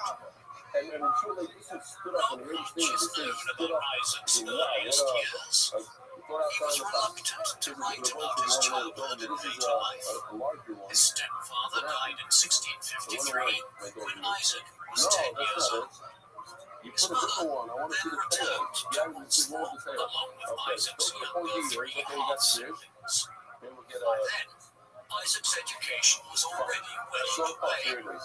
guided by a cousin, another churchman named Richard Askew. In 1655, when he was 12 years old, he was sent on to a grammar school in the nearby town of Grantham, where he was taught by Mr. Stokes.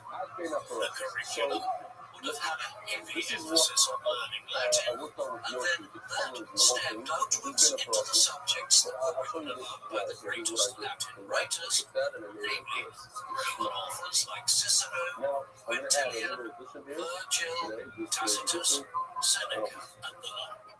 The subjects were rhetoric, history, prose poetry, and philosophy. Still, recent research has revealed that Mr. Stokes did have a good bit of mathematical knowledge too, and Newton's abilities in this area were consequently fostered from around age 12 or 13. Isaac, who would notably display almost no interest in the opposite sex as an adult, appears to have had a teenage romance with his stepdaughter of Mr. Clark, with whom he lodged at Grantham. In 1659, when he was 16 years old, he was recalled home to Oxford to help out on the family farm, but this was a short-lived experiment.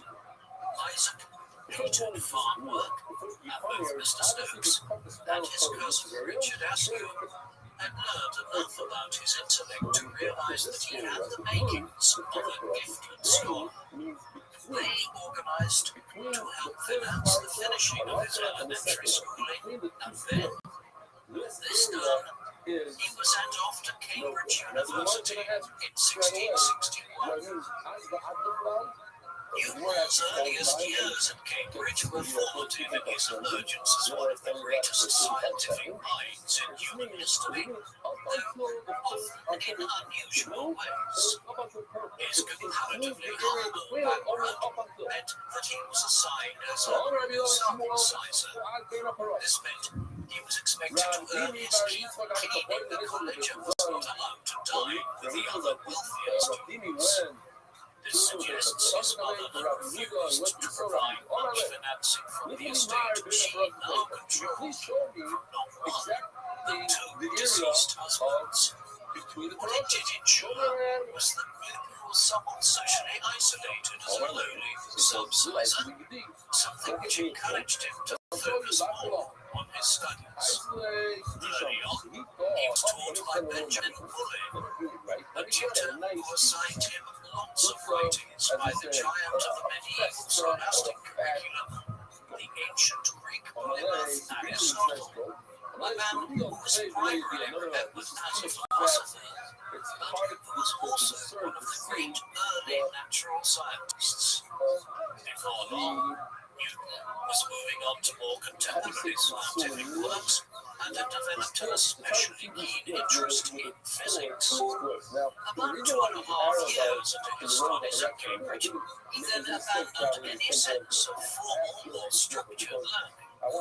His lengthy notebooks, which have survived down to the present day, show that he stopped reading the works of Aristotle and other canonical Greek and Roman works by figures like Plato. Instead, Newton began to concentrate overwhelmingly on more modern scientific, philosophical, and political writings. Robert Boyle's pioneering chemistry work featured amongst what he was interested in, as was Thomas Hobbes' great work of political theory, Leviathan, published just a few years earlier in 1651.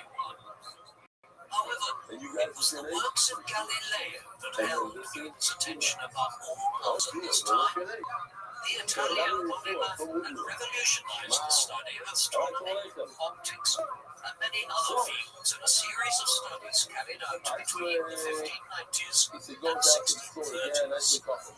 Decades later in England, they were then knows what you can't discern, you can't see it. So the thing when you try to see, no, that's also not good. You can vaguely idea. Highly original research on mathematics, physics, and optics. That ball and the baby, what do we call the Newton's ball and education at Cambridge was coming to an end, so the just as a series of events in England would create a 19th environment for him to carry out one of the most miraculous periods of research and writing ever undertaken in the history of science. Late in 1664, a large comet was seen over southern England. In the minds of early modern English people, this was a celestial portent of bad times ahead. Early in 1665, their worst fears were confirmed when a virulent wave of the bubonic plague struck. While the plague's most terrible moment had come in the late 1340s and early 1350s, when it killed upwards of 1 out of every 3 Europeans. Smaller waves of the disease struck the continent periodically for centuries to come. Crowded, dirty cities were particularly susceptible to plague pandemics, and these outbreaks even reached the streets of relatively small university towns like Cambridge. For instance, an outbreak of the disease in 1603 had killed an estimated 25,000 to 30,000 people in London, over 10% of the whole population. There was no cure or no effective way of fighting it other than to flee from urban areas and avoid contact with others who carried the disease. Thus, when the plague arrived, the wealthier people were able to do so, often fled from London, Bristol, Cambridge and Oxford to their country houses and spent months there. This is what happened in the plague year of 1665, a particularly destructive wave of the disease which killed upwards of 100,000 people in London in the mid-1660s, about 15% of the total population there at the time. Cambridge University closed, and people retreated to its family estate at Rothschild. The isolation and lack of interruption would allow him to produce an enormous array of work, such that this period in 1665 and 1666 is often termed Newton's Anni Mirabilis, or miracle years, much like that which Albert Einstein had centuries later in 1905, when he published 4 papers within the space of a few months, which revolutionized the study of physics. Newton's work in his miracle years can broadly be broken down into 3 key fields: physics, mathematics, and optics. Despite the tendency to view this as a period of miraculous discovery, Newton was building on work he had been carrying out during his years at Cambridge, and which he had kept extensive notes of in a book which he inscribed with the title Quaestiones Quadrata Philosophica, meaning certain philosophical questions. The topics covered were concerned with the hard sciences. His first major discoveries were mathematical. They resulted in the development of the binomial theorem in 1665, a mathematical concept which allows for expansion of much more basic theorems like x plus 1. This was the foundation for further work which involved measuring large objects and their movement, as well as algorithms for tracing curves, tangents, and the like. No other mathematician in Europe had ever arrived at findings that were this complex before. They laid a lot of the basis for the development of modern calculus.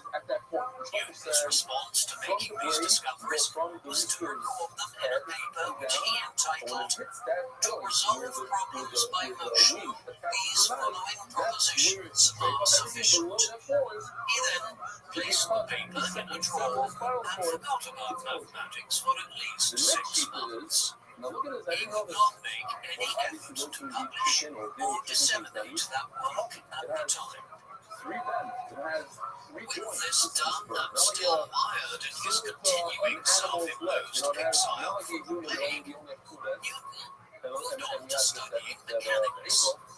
His mathematical inquiries were related to this, as basic study of weights, measures, and mechanics requires use of mathematical equations. Newton wanted to build on the work of Galileo and René Descartes in this area. The latter, a philosopher who 30 years earlier had come up with the famous phrase, cogito ergo sum. I think, therefore I have, as a basis for an objective and unquestionable truth that could form the foundation of a philosophical system. Building on their work and using his own complex mathematical abilities, Newton began to work out a new theory of how gravity functions. By studying how objects collided, he worked out that objects of any kind exert force over one another when they clash. This sends them in different directions, but there is evidence of a center of gravity along a straight line. Experimenting further, he came to the conclusion that particles or atoms attract one another, and that the force involved in this gravitational pull correlates with the mass of the objects in question and the distance between them. It is a complex concept and was tied into several other conclusions he reached in his notebooks in 1665 and 1666, and that force, gravity, and mechanics operate. The simplest of these laws of physics which he devised at the time is the third law he wrote about. This states simply that every action has an equal and opposite reaction. When you jump into the air, this action is immediately followed by gravity pulling you back downwards to the ground by the same distance. While some of the laws concerning mathematics and gravity which he devised at this time were consequently more complex than others, what they amounted to in their entirety was a fundamental expansion on human understanding of how gravity and motion. A fanciful story later developed that Newton had reached his conclusions about gravity after seeing an apple fall from a tree in Rothschild. The tale was probably supposed to mimic a story about the ancient Greek mathematician Archimedes making one of his great discoveries while taking a bath and discovering the principles of buoyancy and displacement in the process. In the long run, Newton's discoveries around gravity, weights, and mechanics in the mid-1660s were the most important. There was a third field, though, beyond mathematics and hard physics. Newton also made some important discoveries in the field of optics at this time, the study of light, colors, and the visual world. From this, we can get a sense of how Newton carried out his research and experiments. He wanted to see if the rays emitted by different colors could be perceived in different ways. To achieve this, he first painted one end of a piece of thread red and the other blue, and then observed them through a prism. They looked disjointed, as he had expected, demonstrating what's known as the heterogeneity of light, the fact that light can appear more intense and available depending on different sets of circumstances. He then expanded the research by setting up a dark room, through which he only allowed in a narrow beam of light. Then he placed a prism in front of the beam and refracted that onto a wall that was over 20 feet away. The resulting color spectrum was 5 times longer than it was wide. What Newton consequently realized was that light was not homogeneous, but heterogeneous. It is not made up of one single thing, but is instead comprised of different parts which can be seen in terms of the different colors in a light prism. This is the corpuscular theory of light, as Newton would describe these parts which make up light as corpuscles. This research would become the foundational basis for Albert Einstein's subsequent discovery of photons nearly 2.5 centuries later. By the time 1666 came to an end, Newton had made a series of breakthroughs in the fields of mathematics, physics, and optics. Nobody as yet, though, knew what he had accomplished. His remarkable findings were carefully recorded in his notebooks, so that he had not yet shared them. Here, he's in Phoenix. Maybe he's on the cameras. How does he know? Gary, how do you know? What? But okay, he's fresh. How does he know? He sees it on the camera for real? He's looking at our camera to show you around. Like the shit head. Okay, so they said that the Israelis were in Iran, in older cameras. That's how they had them back then. At the beginning of the war, they did the cameras. Fine. Marks in the cameras. So, no, I want to say shadow here. Simple shadow, he says. Shimon held that when you eat something that the animals were shown as dependent on, their focus is a little something that shown as dependent on. Everybody knows that without a brain, you can't. If you call a liver something that the shown is dependent on. So he says yes, and that's why he ate it. Because when you eat something that the shown is color in it, then it heals you, it makes you healthy. And then Mela, you need it needs to be at least desires. It's the show clear, but it has to be something worthy of desires. But if he says no, it's garbage, throw it out, it's not nothing. And I don't need it. It's not the show clear, so it's a mantra. Rashi says depending on that. The Mela, it's a monarch. Shirin Mikamti. You should know that wealthy people are stingy. I said this before, I'll say it again, what's the shot? Whoever makes wealthy. Some people say because they're stingy, they're wealthy.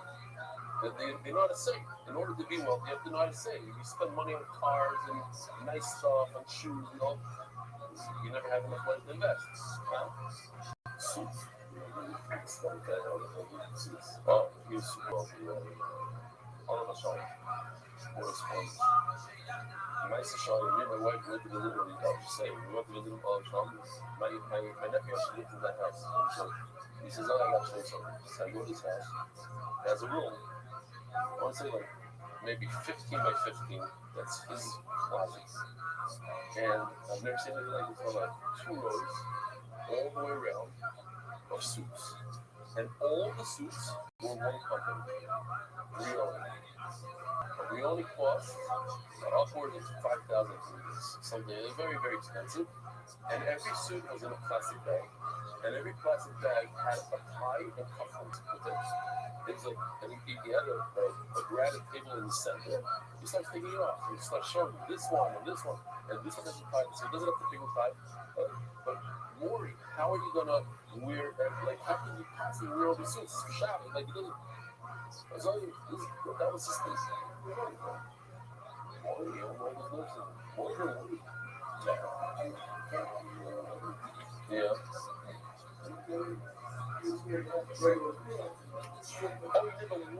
I thought he said he never wore it. Oh, he never wore it. I'm shocked. He was the go-out garden to his mom's go-out garden stuff. He gave crazy stuff. Anyway, look at tomorrow.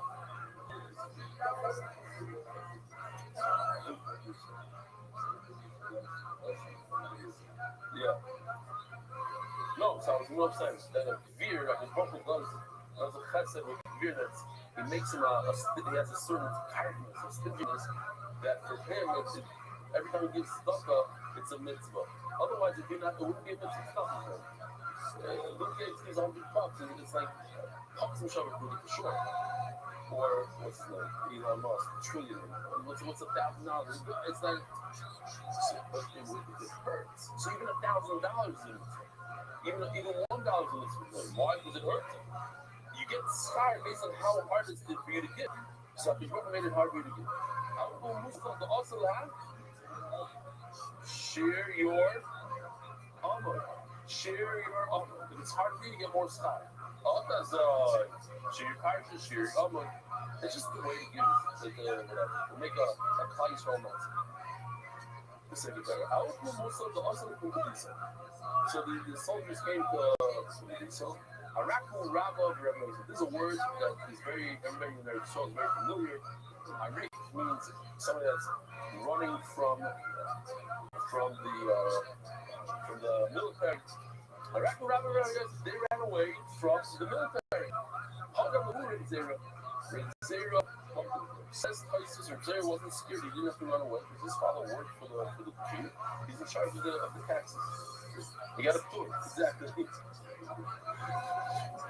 Now, it has to be, you have to understand. The boys are here in Israel. They have, I forgot what it's called, that's a special number. What is it called, the special number?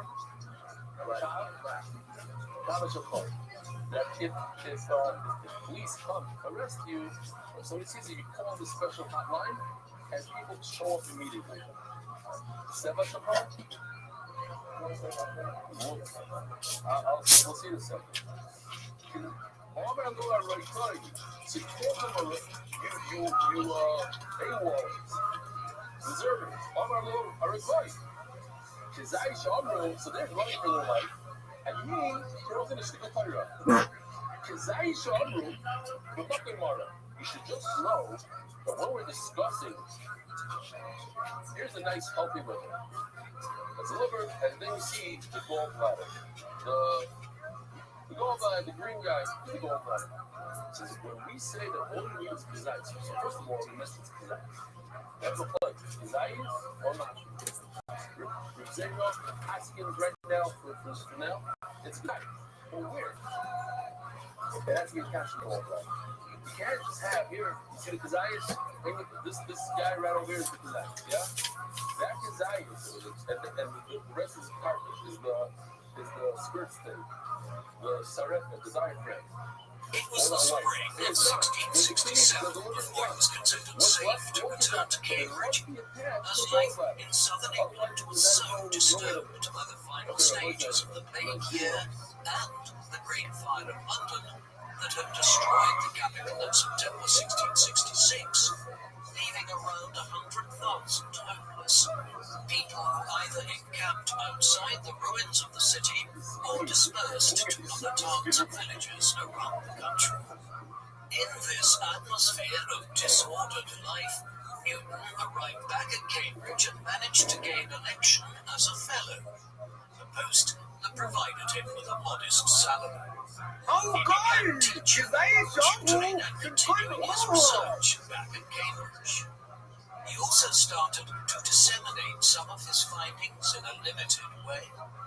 For instance, he distilled some of his mathematical work into a tract entitled On Analysis by Infinite Series, which he then gave copies of to a number of colleagues. This was hardly the greatest example of academic self-promotion ever attempted, and it's debatable whether people he gave his findings to would have been able to follow the equations he laid out in all instances. It was nevertheless enough for it to be made clear to people at the university that Newton was a mathematician of unusual skill and that he had made breakthroughs during the plague year.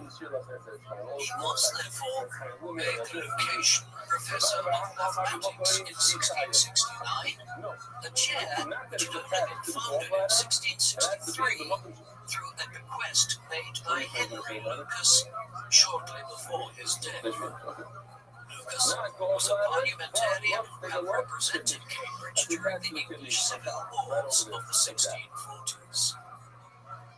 Newton would hold the occasion professorship for 33 years. His final years were absentee.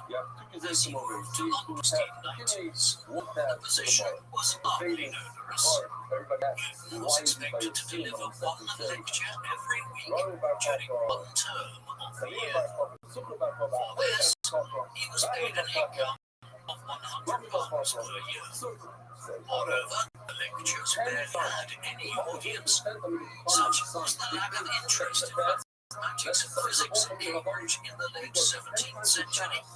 Even this light load was dispensed with by 1687, after which time Newton had no teaching responsibilities. What these lectures did do was allow Newton space to refine his findings from the mid-1660s and make them more accessible to an audience. To demonstrate his findings to the few students who attended his lectures, he began developing instruments to showcase his findings, notably a telescope and prism rings that showed his theories on optics. Very slowly his findings began to reach a wider audience. By 1671, the Royal Society in London had heard about his discoveries and invited Newton to send them information about his work. He was duly elected as a Fellow of the Society in January 1672. In the years that followed, his entry into the Royal Society would mean that his research findings began to spread beyond Cambridge to the wider academic community in England, and then to the continent. As many members of the Royal Society corresponded extensively with natural philosophers and scholars on the continent. In an age before academic peer-review journals, this was how new research was disseminated. As this happened, Newton refrained from publishing much of his work. His paper on analysis by infinite series was distributed and was eventually published in print in 1711, while another couple of works appeared as well. Newton would ultimately wait over 20 years between when he made his breakthroughs in thought and when he published them in complete form. As Newton emerged in the 1660s and 1670s as one of the leading scholars of his day, he seemed to have no concurrent interest in starting a family or marrying. It was taken for granted in the 17th century that a man of his social status would marry, have children, and try to move up the social ladder. He would never do this and does not appear to have ever contemplated doing so. In fact, he seemed to have no interest in the opposite sex. This has understandably led to people questioning his sexuality. There is no evidence to suggest that he was gay. Instead, he just appears to have been largely asexual, with no interest of any kind in a sexual relationship. Historians were surprised to learn years ago about his possible fling as a teenager with the stepdaughter of Mr. Clark, with whom he lodged in Frankfurt when he was attending the grammar school there in the mid-1650s, simply because it was so unusual. The conclusion we can draw from this is that he was heterosexual, but with very little interest in women. Over time, he abandoned any thoughts of marriage and a family, if he ever gave it much consideration at all. Instead, he committed himself fully to his research and writing. This included friendships. Newton was a reclusive individual who didn't socialize much at Cambridge. When he visited London in August 1674, he made no effort to meet any of the people at the Royal Society he had been in contact with for several years by then. Instead, he went back to Cambridge a week later and continued writing to them about his work. As he aged, he did become slightly more sociable. His religious views were also unorthodox. was a Protestant, as were the majority of English people by the second half of the 17th century. He was a nonconformist, though, someone who disagreed with the established views of the Anglican Church of England. In whose case, his nonconformity was on the extreme end of the spectrum. He did not believe in the sanctity of the Trinity of God, Jesus and the Holy Spirit. However, he kept his religious views largely to himself. It has only been possible to reconstruct them through analysis of his notables. Newton's aloof and often difficult personality could translate into rivalries and conflicts with fellow scientists as the years went by. There were occasions when this was the simple over and back between scholars with competing theories. This was the case with Newton and Christian Huygens. Huygens was a leading Dutch mathematician, natural philosopher, and astronomer whose work also focused on optics. For instance, while Newton was still a child, Huygens had discovered Titan, the largest of Saturn's moons, in 1655. He was a scholar of considerable renown around Europe when Newton was unheard of. Both men developed competing theories about the nature of light. Wasn't disagreed with Newton's muscular theory of light, and instead proposed that light traveled as waves, that then produced secondary waves, wavelengths. A considerable academic debate played out between Newton and Huygens over many years about this. More toxic was the rivalry that developed between Newton and Robert Hooke. Hooke was 7 years older and was also a natural philosopher, mathematician, and astronomer. He dabbled in surveying and engineering too, and had overseen a lot of the work which went into rebuilding London after the Great Fire of 1666. Hooke was working on telescopes, optics and gravity in the 1660s and 1670s, and viewed Newton's emergence as a threat to his eminence within England's scholarly community. An unpleasant rivalry developed, one which lasted decades and which famously is believed to have ended with Newton having portraits of Hooke held by the Royal Society destroyed after his rival's death in 1703. Rivalries aside, Newton had something in common with many of these other English natural philosophers.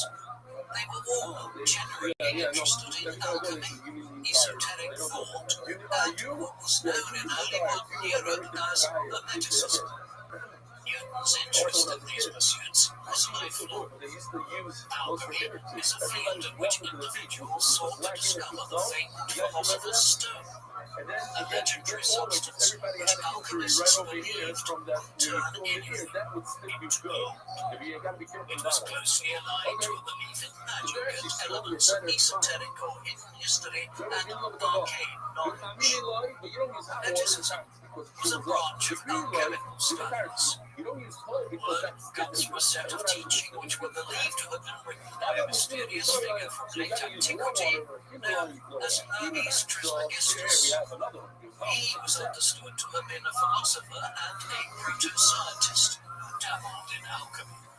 In reality, the works which early modern Europeans ascribed to him were largely derived from a mix of Neoplatonic philosophy by 3rd century AD writers like Plotinus, and science as it had been carried out in the Roman Empire in the 3rd and 4th centuries AD. Elements of ancient Egyptian law and other writings were also incorporated into hermetic and alchemical thought in early modern Europe. As such, Hermeticism was a kind of pseudo-religion and experimentation with arcane knowledge.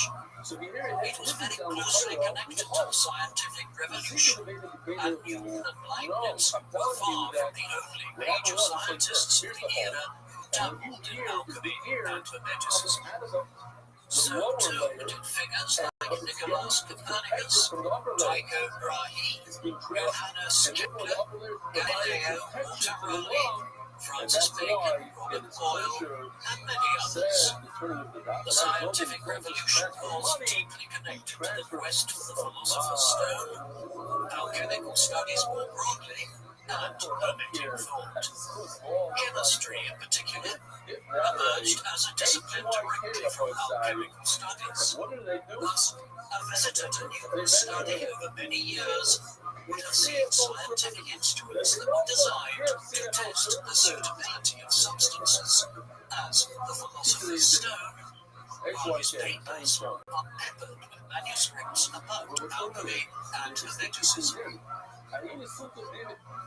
As early as the 1660s, Newton's interest in the burgeoning field of chemistry was leading to him conducting research in the field of alchemy as well. He had obtained a 6-volume work entitled Theatrum Chemicum, which was published back in 1602, and which contained extensive treatises on how to carry out alchemical experiments. Newton closely read this and other works on the subject, even as he was carrying out his groundbreaking work on physics and mathematics. By 1670, his alchemical studies were advanced enough that he composed a treatise of his own entitled The Vegetation of Metals. Vegetation meaning transformation in this case. By that time, he was considering moving away entirely from natural philosophy and physics to focus on alchemy.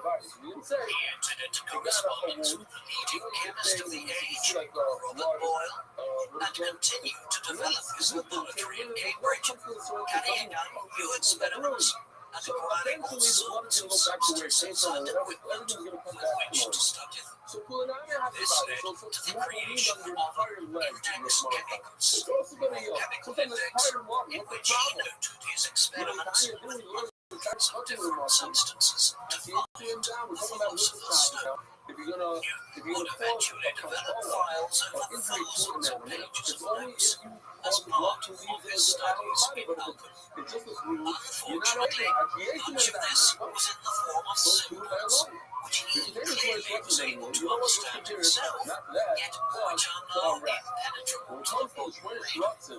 It does add to the sense that he was engaged in arcane research, though. In fact, he probably gave over more of his time to this than the study of physics. This interest of Newton's in alchemy and hermeticism extended into what we would call esoteric history and thought today. Esoteric means mysterious or hidden.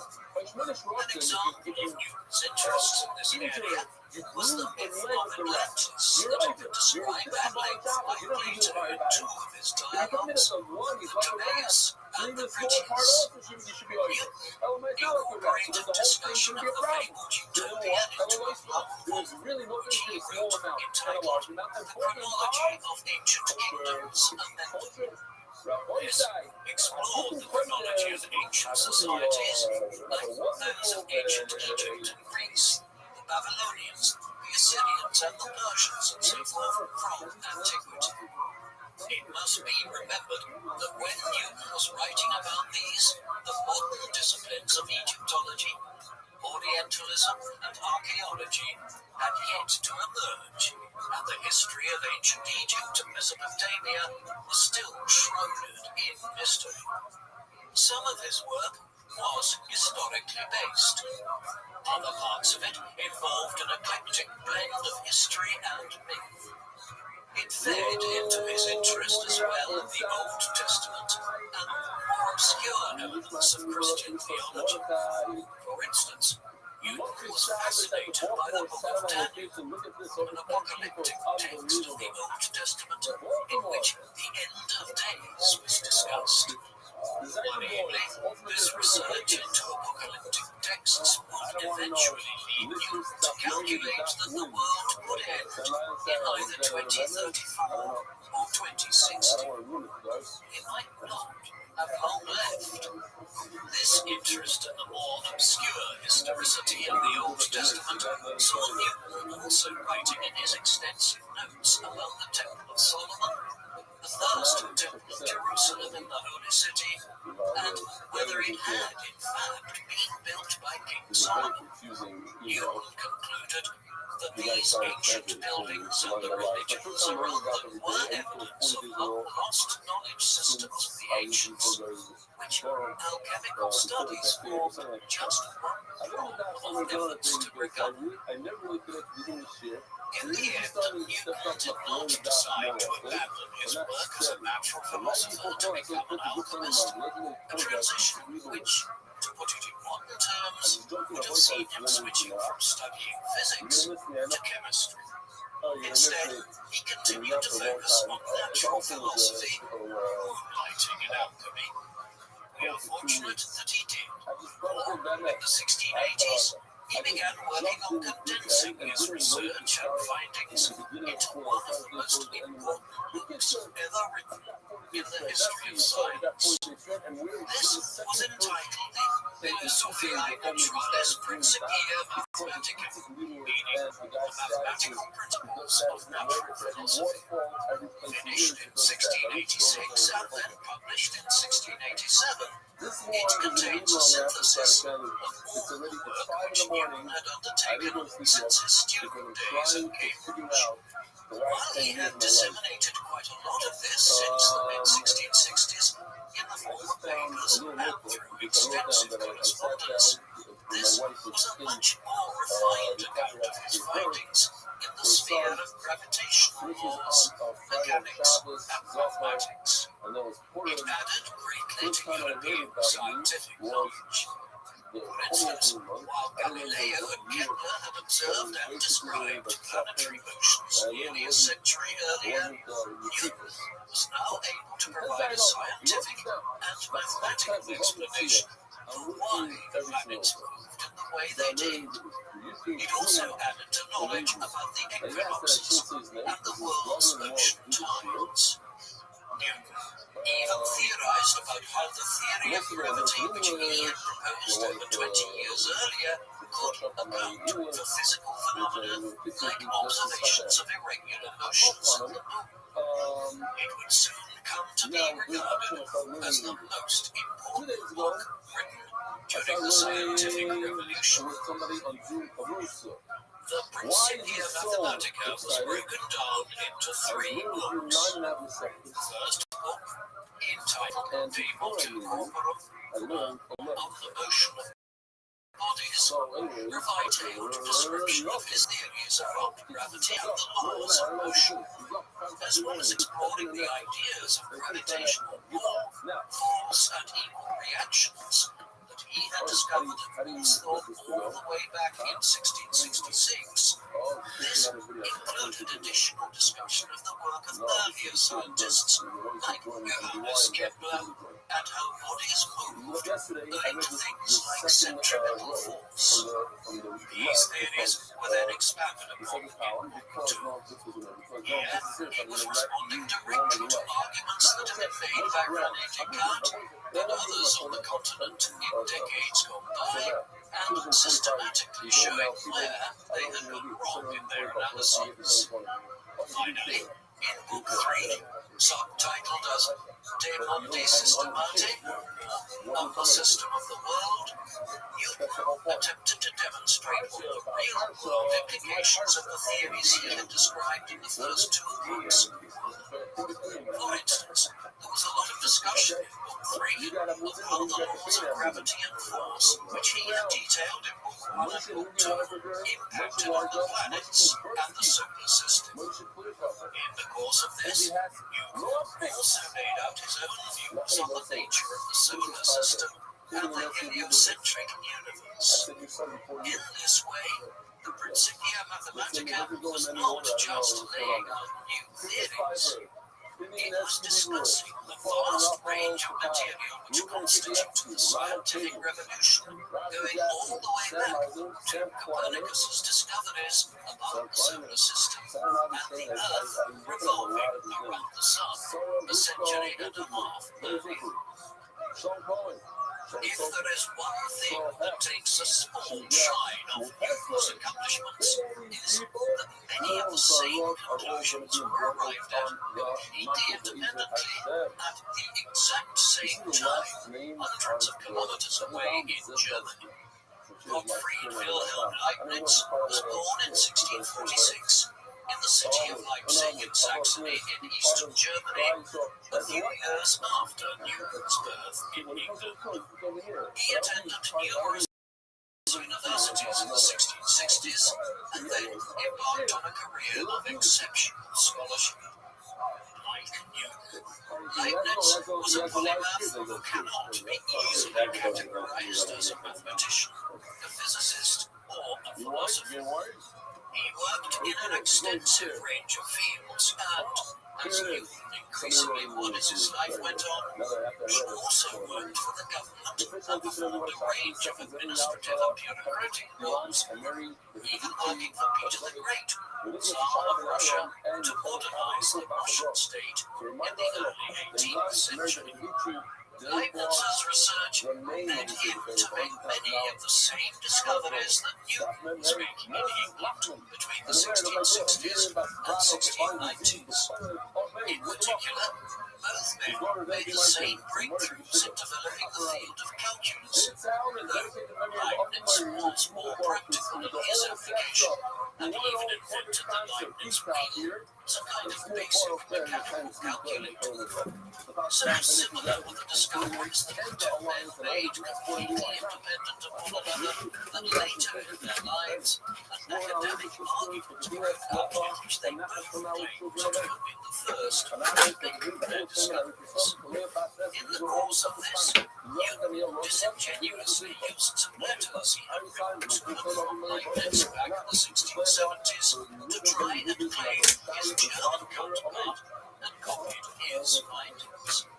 If nothing else, what this demonstrates is that societies have to arrive at a certain threshold of knowledge in a given discipline before individuals can make specific breakthroughs. Both men reached the same conclusions at the same time because they were building on the work of Galileo, Kepler, and others. Similar phenomena are seen in other time periods. Over a century and a half later, Thomas Darwin and Alfred Russel Wallace would arrive at almost identical ideas about evolution and the survival of species, independent of one another, yet at the same time. Newton published the Principia Mathematica just as England was entering into a period of pronounced political instability. 2 years earlier, in 1685, King Charles II died.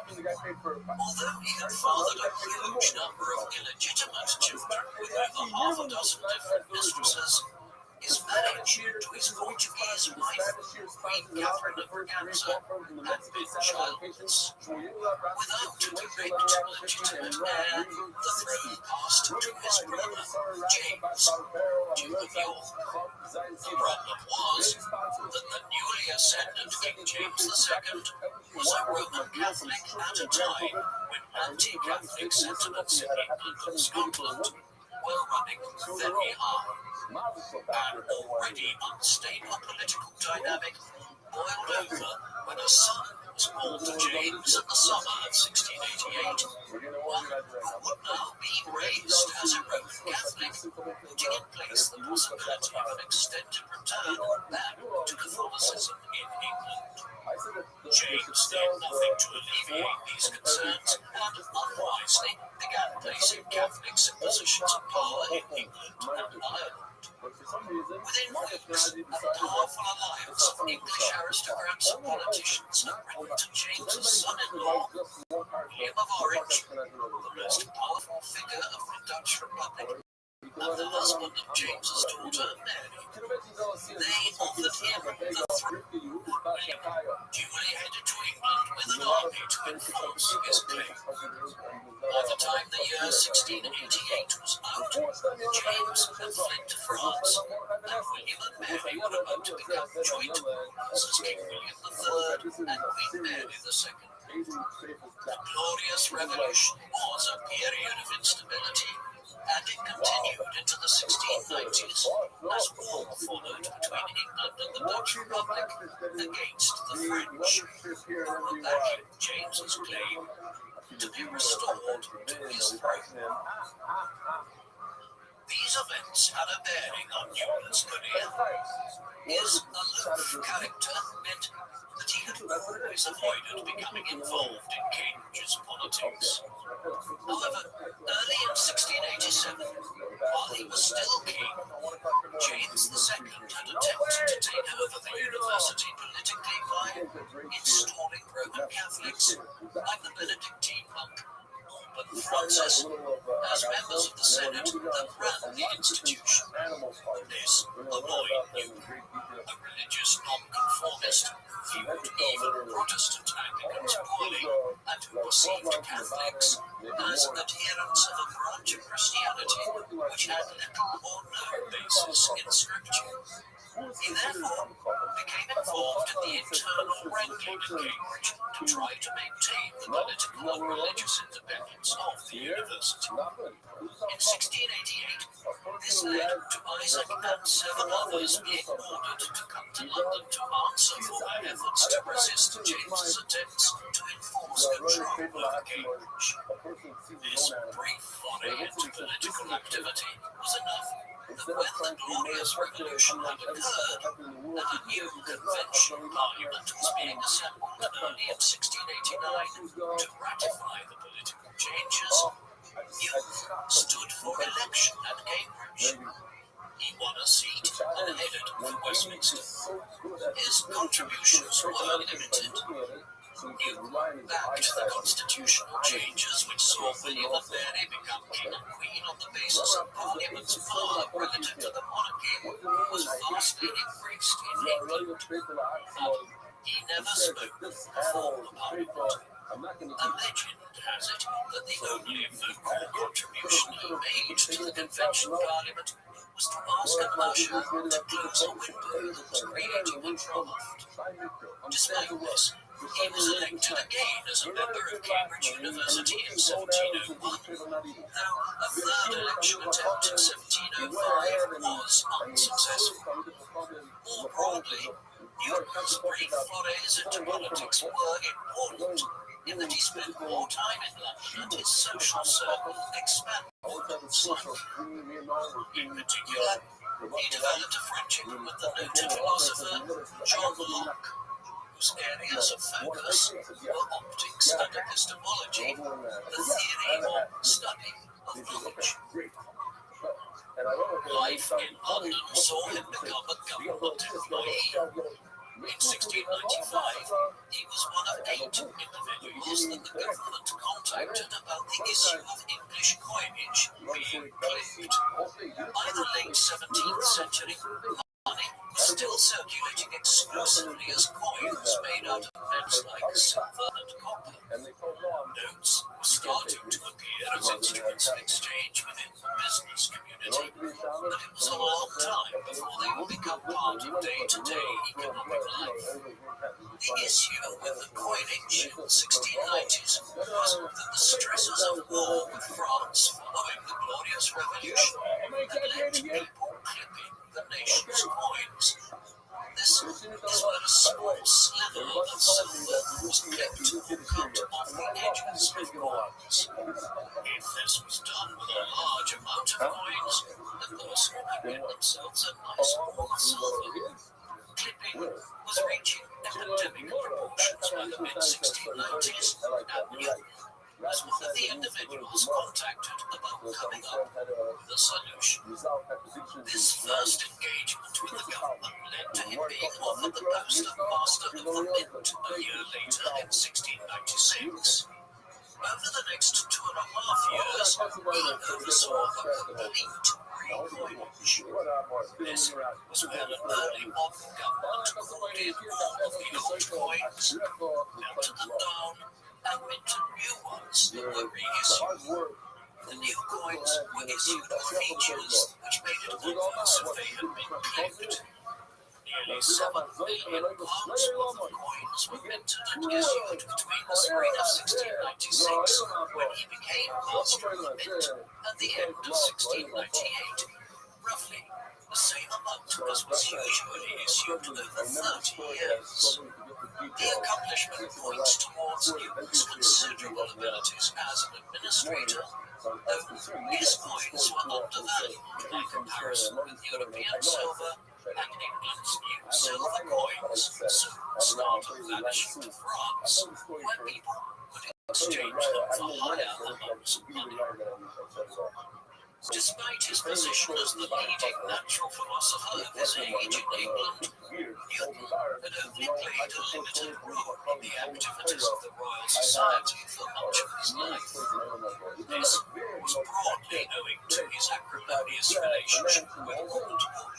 Hooke had a lot of supporters within the society, and Newton had been marginalised within it as a result. However, Hooke died on the 3rd of March 1703, paving the way for Newton's rapid ascent. Many members of the organisation felt it was in need of a more scientific-minded leader after years in which two nobles, Charles Montague, 1st Earl of Halifax, and John Somers, 1st Baron Somers, had held the position of president. In this vein, at a meeting of the Society's members in November 1703, Newton was elected as the new president. He would hold the position down to his death, becoming the second longest serving president ever, eclipsed only by Sir Joseph Banks, who held the office for a huge period of over 41 years, between 1778 and 1820. 2 years after he became president of the Royal Society, Newton was also knighted, becoming the first scientist or natural philosopher ever to be awarded such a title in Europe. As president of the Royal Society, one of Newton's foremost achievements was balancing the Society's books. It was badly in debt in 1703. By 1710, he had not only managed to remedy its financial situation, but had also enough of a surplus to acquire a new property at Green Court, near Fleet Street in London, which became the Royal Society's home in London for many years. Other actions were less admirable. He developed a rivalry with John Rothschild, the head of the Royal Greenwich Observatory, resulting in Newton trying to suppress Flamsteed's work and steal his research. The whole episode highlights the more unsavory elements of Newton's personality. While Newton's dual roles as Master of the Mint and President of the Royal Society kept him busy with government duties of one kind or another, from the mid-1690s onwards, he did find time to continue his scholarly research and publishing.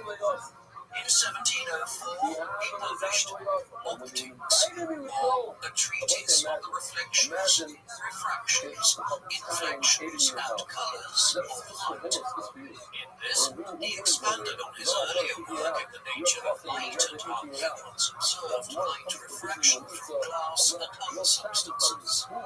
This was a synthesis of things Newton had written and lectured about since the 1660s. For instance, it contained one of the first detailed discussions of how light, when filtered through a glass prism, separates into different colours, the same thing which is witnessed in rainbows. This involved a fundamental revision of Western ideas about the nature of light. Going all the way back to studies conducted by Aristotle in ancient Greece, it had been assumed that light was one single colour. Newton made it clear that this was not the case. The book also expanded on the idea of historical method and research.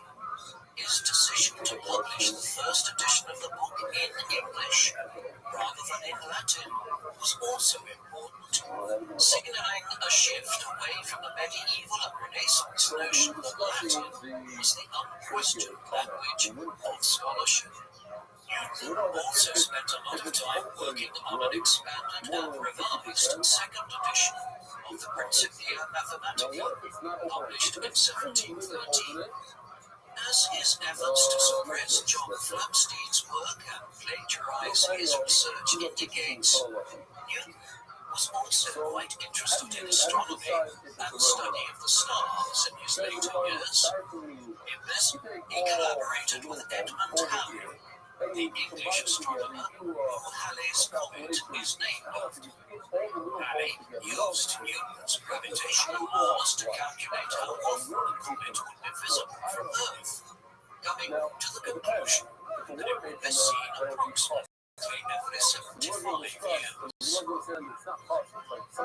Newton turned 70 years old at the end of 1712. This was quite old by the standards of the 18th century, and his thoughts were now turning to his legacy rather than any sort of groundbreaking new one. Over the next decade and more, he published several new editions of his works, notably a French edition of Optics, which made his research and findings more widely available on the continent. He entered into numerous arguments with other scholars on the continent about who had developed particular theories first. Newton was also employed by the government on a number of different scientific projects. One involved efforts to find a way of measuring longitude while at sea. The British Royal Navy had emerged as the finest navy in the world, and as Britain's colonial and imperial expansion accelerated, the government wanted to find better and better ways to explore the uncharted parts of the world. Newton spent time in his later years reading papers that discussed various theoretical ways of measuring longitude, but a fully functioning marine chronometer would not be successfully developed until John Harrison in 1761. Beyond this, Newton spent a lot of his later life returning to the study of esoteric subjects and theology, which had held his interest throughout his life. His research on prophecies and apocalyptic religious thought were eventually published after his death as Observations upon the Prophecies of Daniel in 1733. In this, he had pondered the possible end of the world as his own life was also winding down. His health deteriorated from 1722 as he entered his 80s, though he continued to work. On the 2nd of March 1727, at 84 years of age, he chaired a meeting of the Royal Society. Afterwards, he became ill, and his health deteriorated quickly. Newton died on the 20th of March 1727, the 31st of March on the continent. He was laid to rest in Westminster Abbey after a funeral attended by the leading figures of his age. Newton had been remarkably reticent about publishing his research during his lifetime. More than 20 years elapsed between his period of great discovery in 1665 and 1666, and when he finally published his work fully in the Principia Mathematica in 1687. This was mirrored in the amount of work which was left unpublished at the time of his death. Therefore, nearly more of his research was published posthumously than had been so during his lifetime. In 1728, just a year after he died, a collection of his lectures and writings on optics from Cambridge was published. That same year, his Chronology of Ancient Kingdoms amended, his work of history and theology that he had worked on over many years, appeared in print.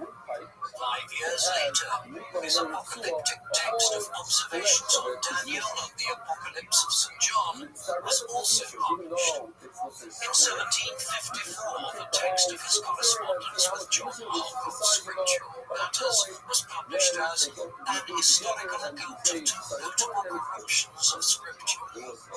As such, a lot of Newton's esoteric and theological work was published not long after he died.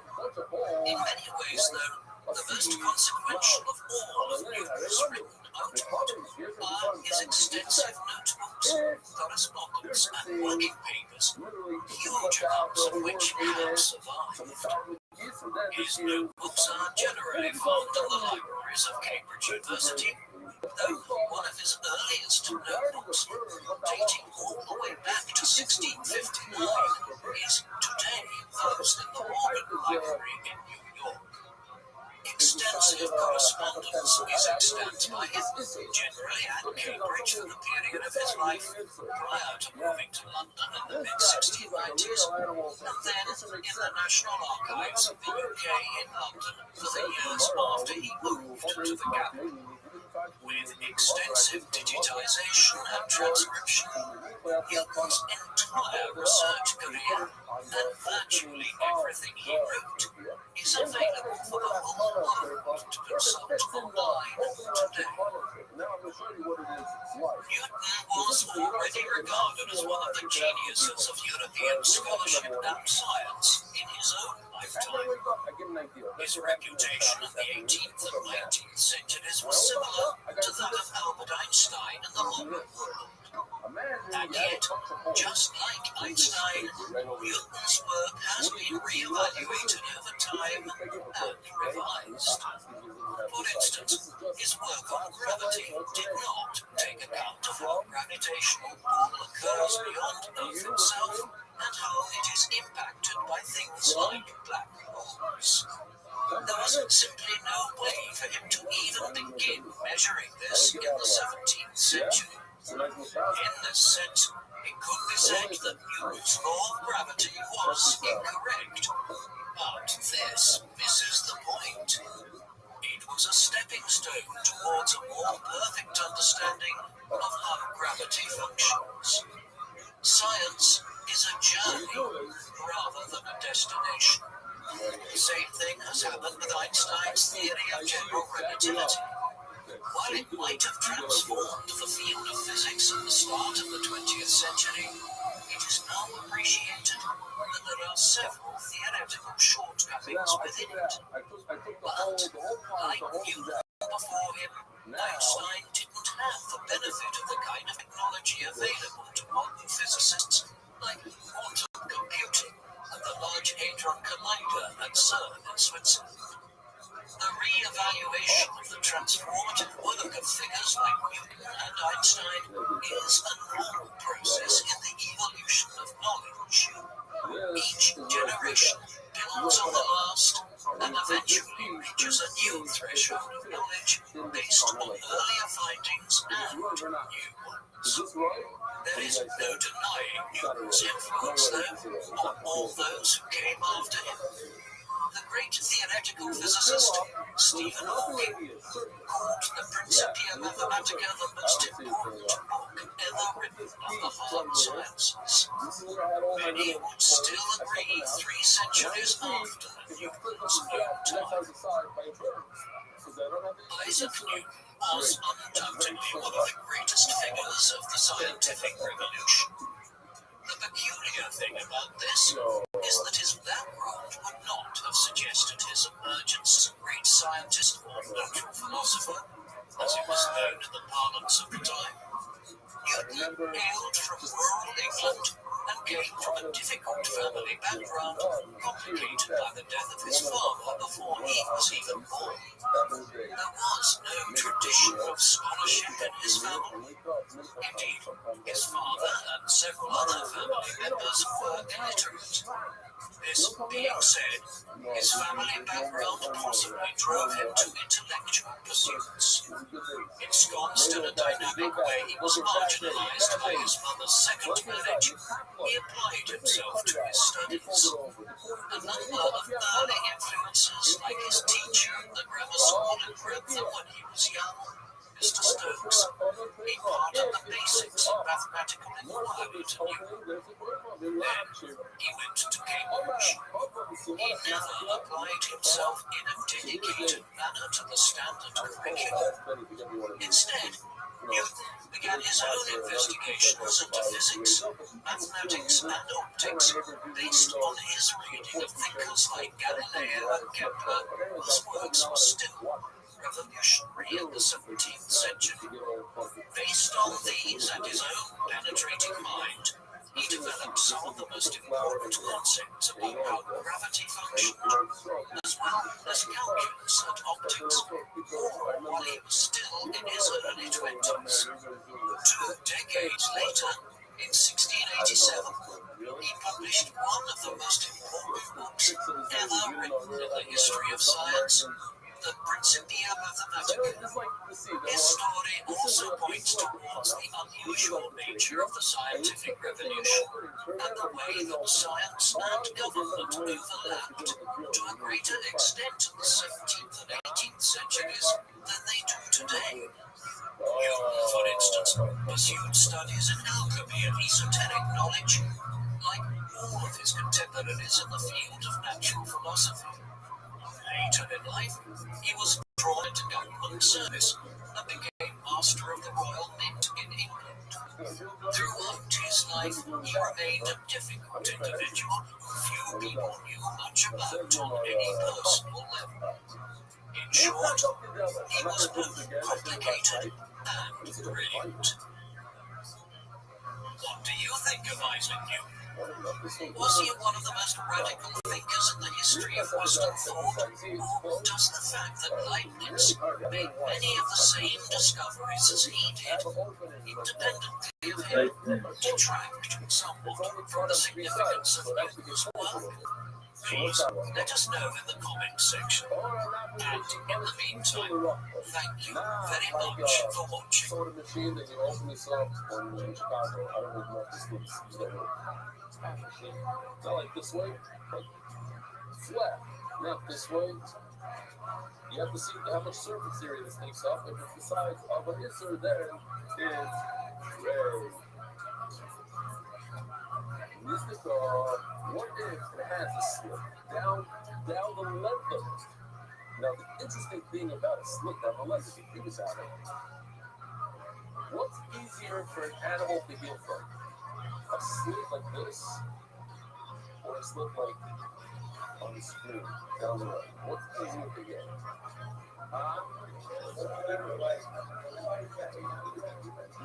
Not straight.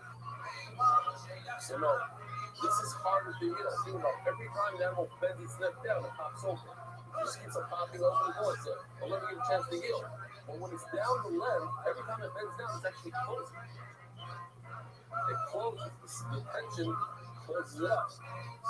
So Mamela, that's why we're very Mako with a long a cut down the leg. Omar Rabbi, if you look at Shtai by Kuya Achas Lamala, the Kuya Achas Lamala church, when you read it, Kuya means a single ring. But Rashi says, no, a Kuya over here means, according to the Shabbat that he prefers, it means 3 rings. So you can look at our Gemara, it doesn't say Shabbat, it says Kuya, 3 rings, that's it. No notes. 3 rings. Why 3 rings? Says Rashi, when he sits us, we learn, you have to do it. Kuya means you go around 3 times. Kuya now. That's the basics. So a kuya means 3. Layla over here also means 3 rings. What is he talking about? Kuya. Why do you need any rings? This is we're not concerned about a cut down the length of the figure. As long as it's a tiny bit at the end, on both ends, no one's there. You don't need rings. They said, oh, but they're there. You know, really, it's something like you. I'm going to wait and go to talking about playing with this guy for what? I didn't know that. Oh, we had a really like that. Wow, very impressed. Honor and fear by guys who come in there good. Call Atzama Kulishkito. Imagine a giraffe. The entire neck is punctured for Shkito. You like Shkito? on the whole neck area of a cow. So these are cow environment. Just what the problem.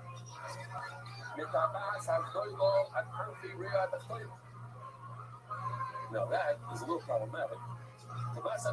Let's just remember this is the last ring, basically, and it's called a doil because it's larger and it goes around and around circumference. It's all cartilage material around and around. Oh, I got a good picture here from the nice picture here. You see the cartilage all in the complete circle. You can actually see, I believe those are the people. If I'm not mistaken. But anyways, that's a nice capacity. So from that area all the way to the lungs. Well, we're in the lungs. Listen to this. The thyroid. How can it be? You're at the bottom of the lung? So the Gemara explains right away. No, the thyroid is the upper one. What does that mean? So what we did, let's just explain what we say. This is the lung. So it means the upper part of the lung. You can cut that trachea pipe. The first, when you blow it up like a balloon, and it's obviously going to spread everywhere. So the first load up to the first It is the 31st of January, 1850. After you shut the animal, what do you do? Banks of the Thames and Bring it upside down. thousands So when you're looking now, at an iron leviathan that towers over them on the river. the further now, The you're allowed to step 19,000-ton ship, from the bottom of the which picture has been the upwards obsession to of that. its designer, is, after several failed attempts, finally launched into the water, where its construction eventually afloat. A year later, whilst on board the giant vessel, the same man suffers a stroke and dies, never seeing his creation. At the time, the largest ship ever built set sail on her maiden voyage. His name is a bird kingdom now. History's greatest engineer.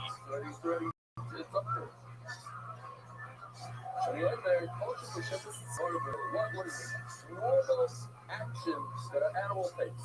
He constantly moves its neck up and down, up and down. So all that part of the neck goes up and down while it's alive. It's Was nothing born for on the 9th of April, people. 1806, Don't give it a nice island of Ports, and then part of the city of Portsmouth, on the south coast of England. His father, Mark Brunel, was born in 1769 in Rome, in France, while Mark's father is a Mark's grandfather, intended for him to become a priest. Mark wanted to be an engineer and joined the French Navy. The French Revolution of 1789 troubled the royalist Brunels, and in 1793, Mark was forced to flee to the United States. One of the tales of thousands of royalist and conservative refugees who left France in the wake of the Revolution. In America, he was appointed chief engineer of New York City in 1796 during a formative period in the city's history as it grew to eclipse Philadelphia as the foremost urban center in the young country. While Mark was still in France, he had fallen in love with Sophia Kingdom, a young English lady who was a governess in the city of Rouen in Normandy. After being stranded there when war broke out between England and France, Mark had to leave Sophia behind when he escaped to America, but the two continued to exchange letters. After Sophia returned to her native country in 1795, Mark was anxious to join her. He had an opportunity to do so. At a dinner party with Alexander Hamilton, one of the country's founding fathers, in 1798, Mark learned that the British war effort against France was hindered by the lack of pulley blocks for the rigging of sailing ships. Seeing an opportunity to rejoin Sophia, Mark designed a machine to simplify the manufacturing process formerly books. In early 1799, he sailed to England, carrying his designs and a letter of introduction from Hamilton, which he presented to George Spencer, the first Lord of the British Admiralty. Mark wasted no time in seeking a reunion with Sophia, and in November 1799, the couple were married at St Andrew's Church in England. It was a lucky thing that the union had ever occurred. After Mark had eloped from France years earlier, Sophia had remained in the country. Even as Britain found itself a near continuous war with the French from 1792 onwards. As a British woman, she was eventually arrested in October 1793 after the French government imprisoned all foreigners on suspicion of espionage. She was only released after the radical revolutionary leader Maximilien Robespierre was ousted in a coup known as the Thermidorian Reaction in August 1794, and a less radical government came to power. Thereafter, Sophia had been able to return to England to live with her brother in London until such time as Mark joined her again, and they were married. Between 1800 and 1805, the couple had two daughters, Sophia and Emma. Before the birth of their first and only son in April 1806, to whom they gave the unusual name Isambard King.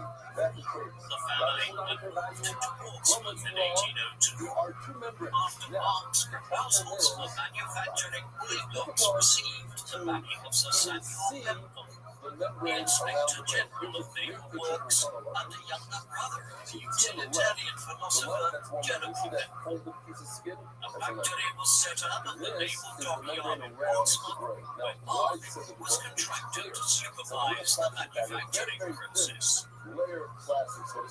Isambard Kingdom, marked a time of revolutionary change in Europe. French Revolutionary Wars that had separated his parents for several years in the 1790s continued into the 1800s. Warfare came to the Napoleonic Wars.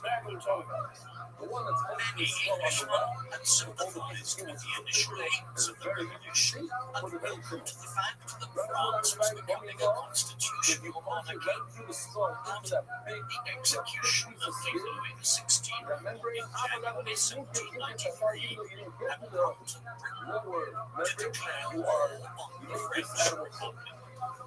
The German powers of Prussia and Austria had already won war with France since April 1792, and Europe would not see a stable peace again until 1815. In France itself, political order was temporarily restored after General Napoleon Bonaparte took power as first consul of the Republic in 1799, before making himself emperor in 1804. Between 1805 and 1807, Napoleon defeated the major continental powers of Austria, Prussia, and Russia in quick succession, enabling him to dominate the European continent. Across the English Channel, Britain was the only major European power to remain undefeated, and the blockade of French ports by the Royal Navy prevented Napoleon from launching his desired invasion of England. An attempt by the French Navy to break out of the blockade in 1805 ended with the defeat of an allied Franco-Spanish fleet by Admiral Rothschild and the British Royal Navy at Trafalgar in October 1805. The Royal Navy's control of global maritime trade strengthened the British economy, which was experiencing the early stages of the Industrial Revolution. From the 1770s onwards, technological innovations encouraged the development of factories and the specialization of labor, lowering the costs of production and increasing profits of entrepreneurs.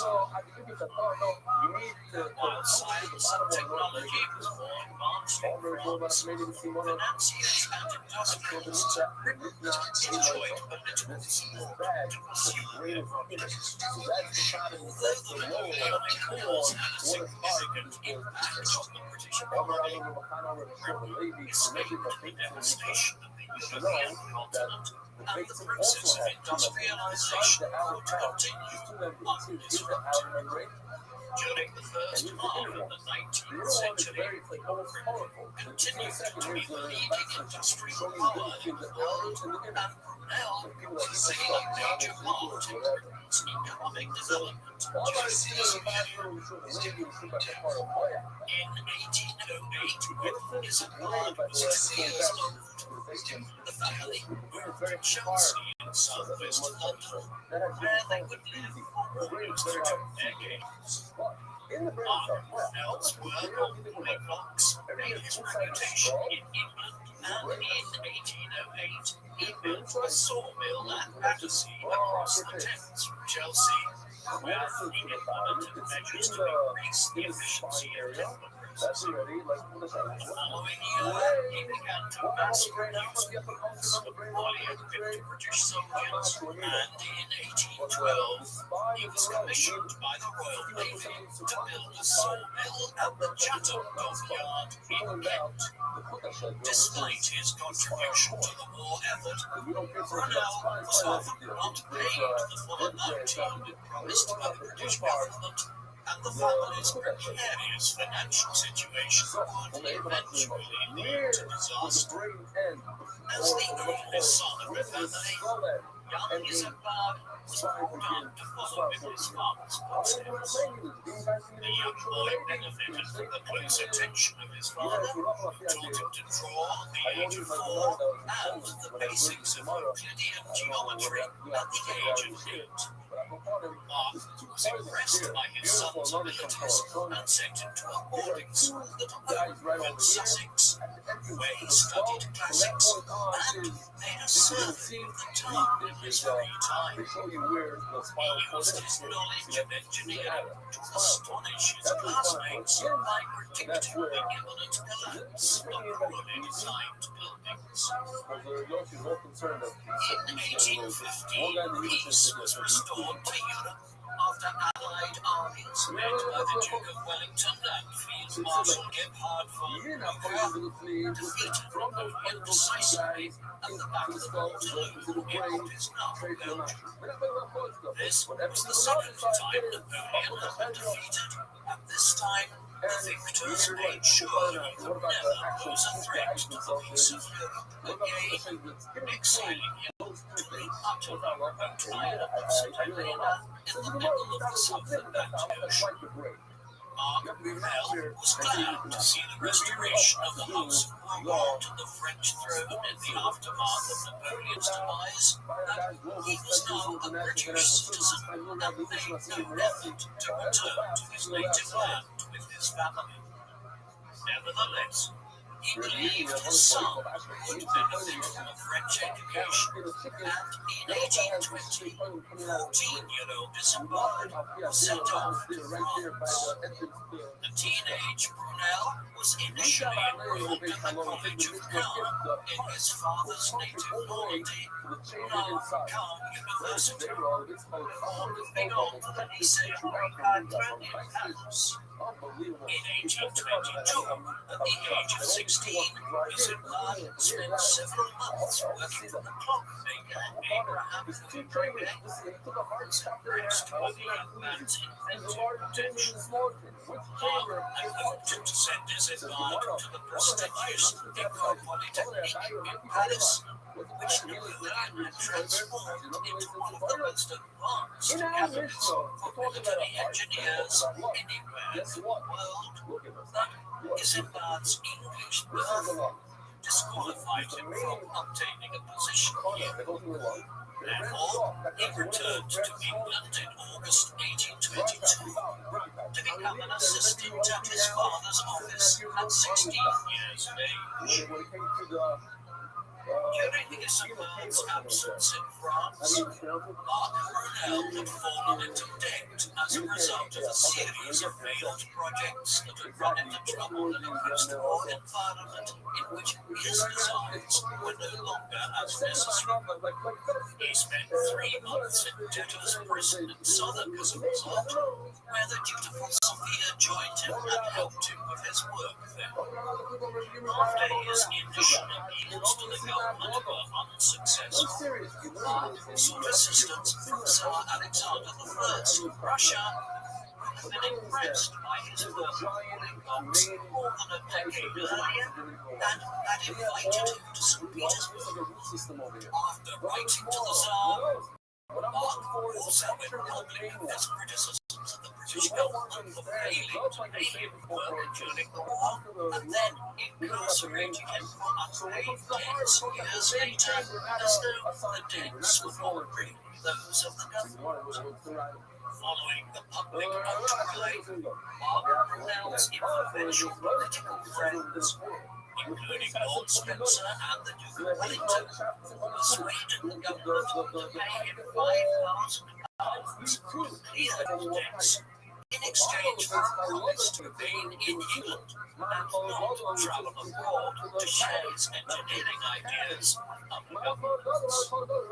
The British were particularly keen to avoid him entering the employment of Russia at a time when the Great Game, name for the rivalry between the Russians and the British in Central Asia, was just beginning.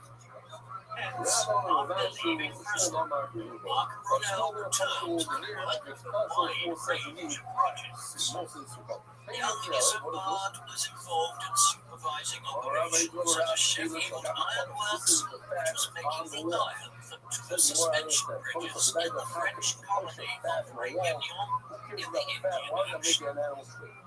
Isambard was about to set out on his own engineering career. It is worth briefly reflecting on the environment he worked in. While the Industrial Revolution changed work, this first Industrial Revolution, as it is now termed, was quite limited in some respects.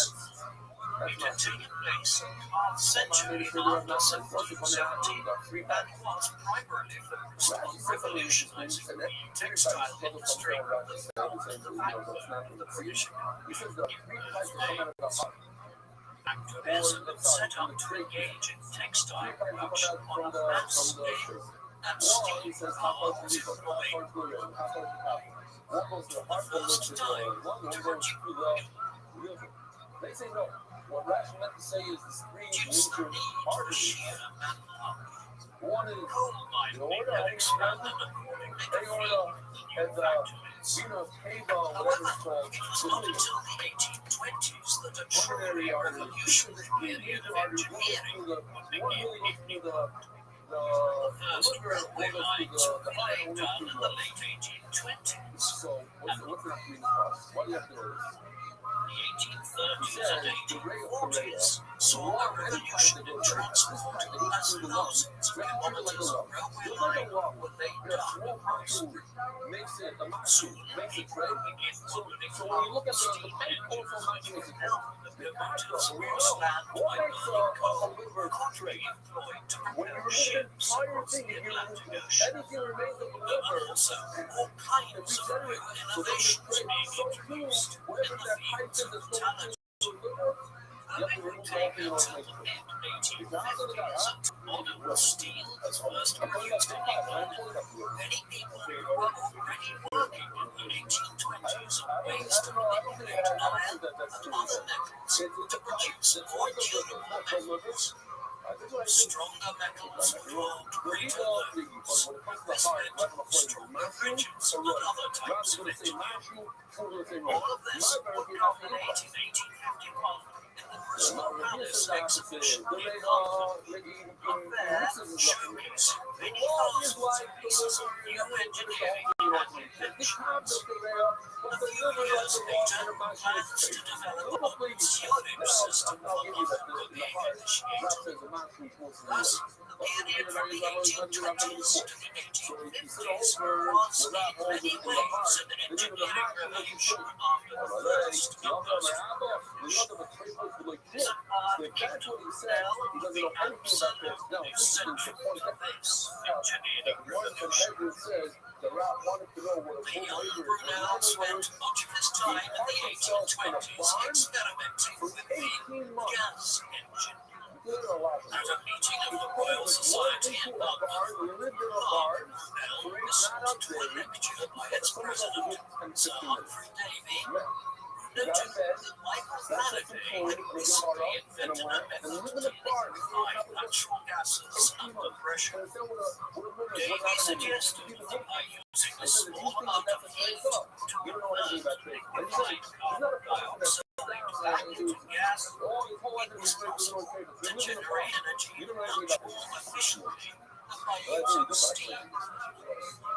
Brunel decided to investigate the feasibility of such an engine, but despite some encouraging experiments, the difficulties involved in the casting of chemicals strong enough to withstand under the high pressures involved eventually caused the project to be abandoned.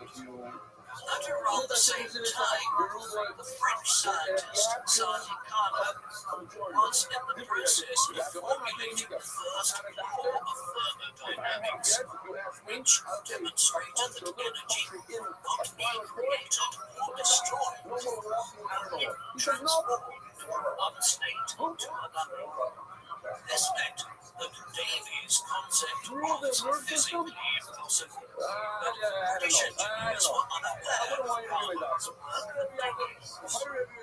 despite the failure of the gas engine. Mark Brunel saw greater success in the steam engine, which ran more efficiently. Mr. Hard watched all of these developments closely as he began to enter his late teens. While Isambard would one day eclipse his father's achievements, in the 1820s he was still very much learning from him. Father and son embarked on their greatest collaboration in June 1824, when Mark Brunel was appointed engineer of the Thames Tunnel. For several centuries, the only crossing over the Thames in London was London Bridge. But demands created by the rapidly increasing population in the 18th century led to the construction of several bridges further upstream. A new river crossing was also required to the east of London Bridge. But the bridge was under question since it would prevent sailing vessels from accessing the London dockyards. In 1805, Richard Trevin, a mining engineer best known for his pioneering work on steam locomotives, led British miners to build a tunnel in East London. The miners were used to working with hard rock and strong to make roads with the soft clay of the Thames. By 1809, the project was abandoned, but Trevithick concluded that it was impossible to tunnel under the Thames. The versatile Mark Brunel took an interest in the project, and by 1818, he had painted a tunnel machine that consisted of a cast iron frame to deck the walls as they were excavating the tunnel face. After examining the route, the proposed tunnel was walking on the north bank of the Thames and on the high south, Brunel modified his design to make a rectangular frame that accommodated 12 men at the tunnel face. Work began in 1825, and soon Brunel's shield was installed under the river. He anticipated that the work would only take 3 years, but the project faced a series of challenges and take 6 times as long. Isambard initially served as an assistant engineer, but after the departure of President engineer William Armstrong, the 20-year-old was promoted to succeed him in January 1827. For the next 18 months, is embarked on two assistants, Richard Beamish and William Grant. By now, in his 50s, Mark now was primarily concerned with the overall direction of the project and dealing with the company's financials leaving his involved and his assistants to oversee the day-to-day work underground. That is great. Here, now was working 12-hour days, 6 days a week in off-road conditions. By the spring of 1827, almost 500 men were working on the project, and the tunnel was approaching its halfway mark of 600 feet. Then that 80 meters. On the 18th of May, 1827, disaster struck after the river collapsed on top of the shield and flooded full of water. Thanks to the efforts of Isambard and William Grant, no lives were lost. Despite the cramped working conditions, the company directors attempted to improve the company's financial position by selling tickets to see the unfinished tunnel as a kind of tourist engineering attraction. In November 1827, Isambard held a dinner for 50 guests. Richard Beamish arranged for the band and the Coldstream Guards to form a military regiment to provide musical accompaniment. However, 2 months later, January 1828, as the tunnel reached its halfway point, the tunnel was flooded once again. On this occasion, 6 workers died. Now, Patel himself narrowly avoided drowning by being rescued by Beamish. Brunel would spend several months recuperating from the ordeal, and the work on the tunnel came to a halt. It would only resume 7 years later, in 1839, after passing down the coasts of funds to recommence leasing. Despite further flooding, the tunnel was finally opened for the public on the 25th of March, 1843. By then, Mark had already been awarded a Federal Academy Victoria in 1841 as the world's first underwater tunnel. Subsequently,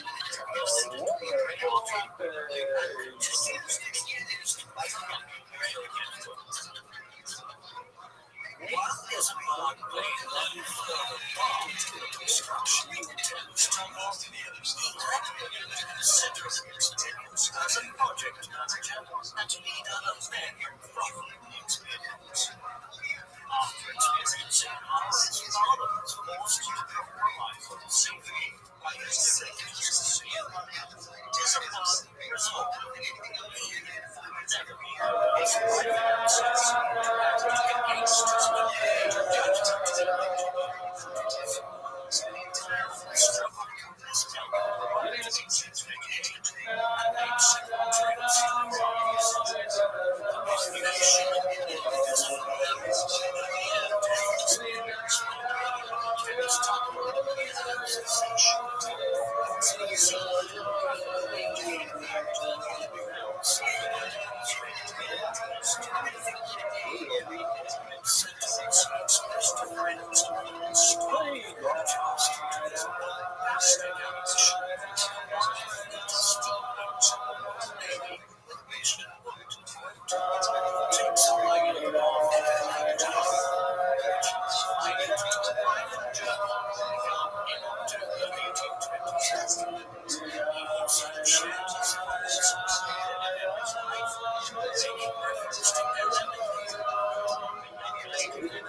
it gets 1 minute later, it's very difficult for especially a night like tonight to catch these really different pictures I want to do.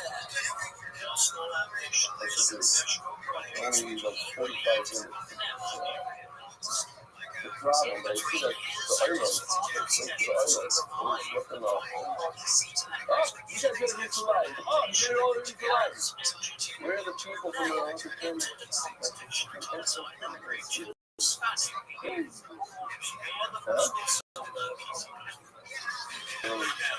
to read the second line. You might need to read the first line tomorrow morning to get see. No, it's next. I want to read it out.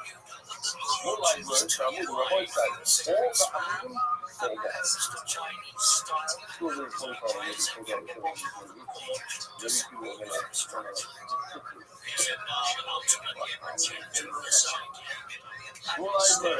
Middlemen. Getting back. You can say down for the Eisenman. Warren Kimmel. 19 leaders. Yeshua Abraham. Play off everybody. Leader Daniel. I mean, you should also pronounce it over there. Not that. Daniel, that's what you pronounce. You stuff on Rothschild. This team can be low. This is business. This is iron. I don't know. Yo and Lindy Jacobs, Yerby Troy, Yanon Adler, Yoni, I don't see Yochanan Adler, Yoni Powers, Yosef Mishani, Yosef Mordechai, Greenberg. Is that Yosef Mordechai Greenberg or is his name? Yosef Moshe Mokler. Yossi Schefter, Yuri Friedman, Zalman Kravitz, Zev Belts. ShareMarket.com.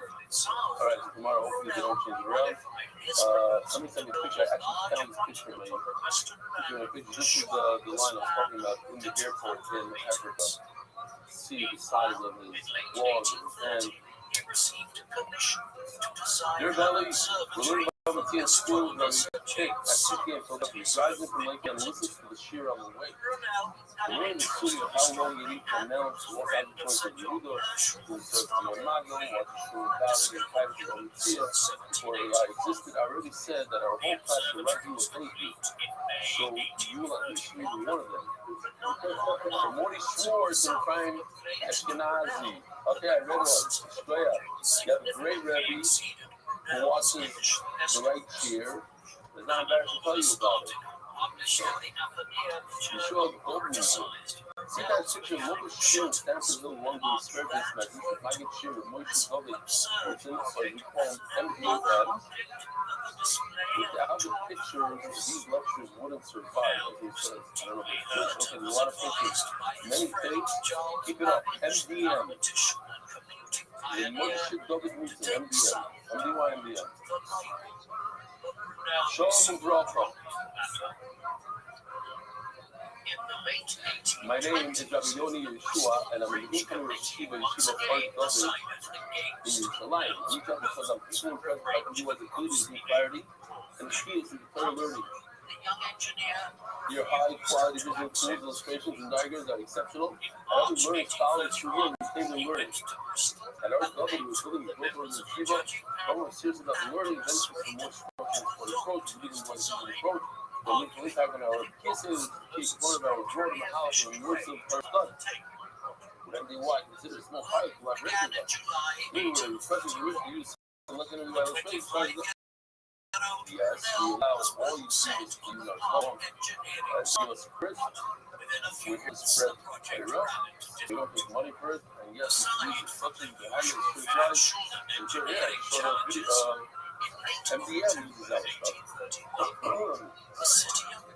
We ensure clear distribution, follow all the guidance, the rules, whatever we program, we look over with this show, product of play, square. The only discussing what's really grateful for the only Yeshua, listen, Shiva, that's love. I've always tried to say anything, one side, two, something like that, I said, we all pull out, church, life, and Mary, the brother. what's his wife's name? Right? Really was Shai Ben Aaron and the second father to two back abroad. That men dollar, to the crowd, for original our children, wrapping hiding wedding feast, crazy feasting, they is joyful, good, by the lemon, the girl, but already happened between Rabbi. They found taking memory of the money, the small boys, for the tiny seeds, many sacrifice money, how the foundation was language and court, the consortium, analyzed in multitude, supported the wife, and out of the rivers and gasoline, they give the chief Benny, more on a whole sister, but the key that's got that knockout from our children. Anonymous, was really for the law, and I was going to learn about Esther and May, one million Rothschild, read to City Hall.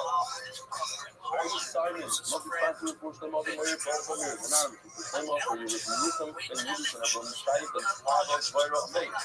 The Spanish trio sponsors in honor of the first three Buckham, the Mexican satellite location, Olivia Abramchik, Moishe Lemeado, and Simone Greenberg, 16 years old. Moving fly in the memory of starter acts about Baba Harold on the Earth Bank called Zion Seaman. There's Hamilton and Jimmy Leafman in honor of our 1,800 dollars.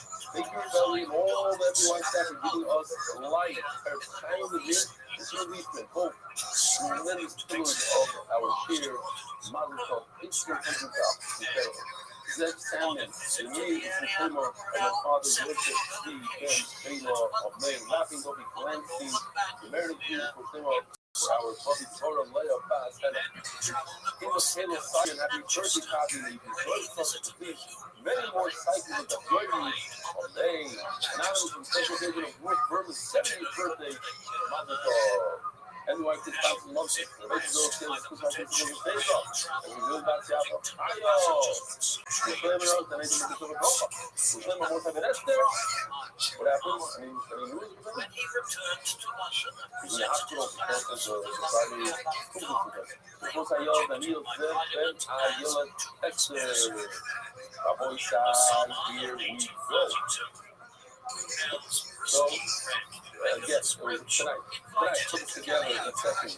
So, according to Rav and Small, with the target, what is it called?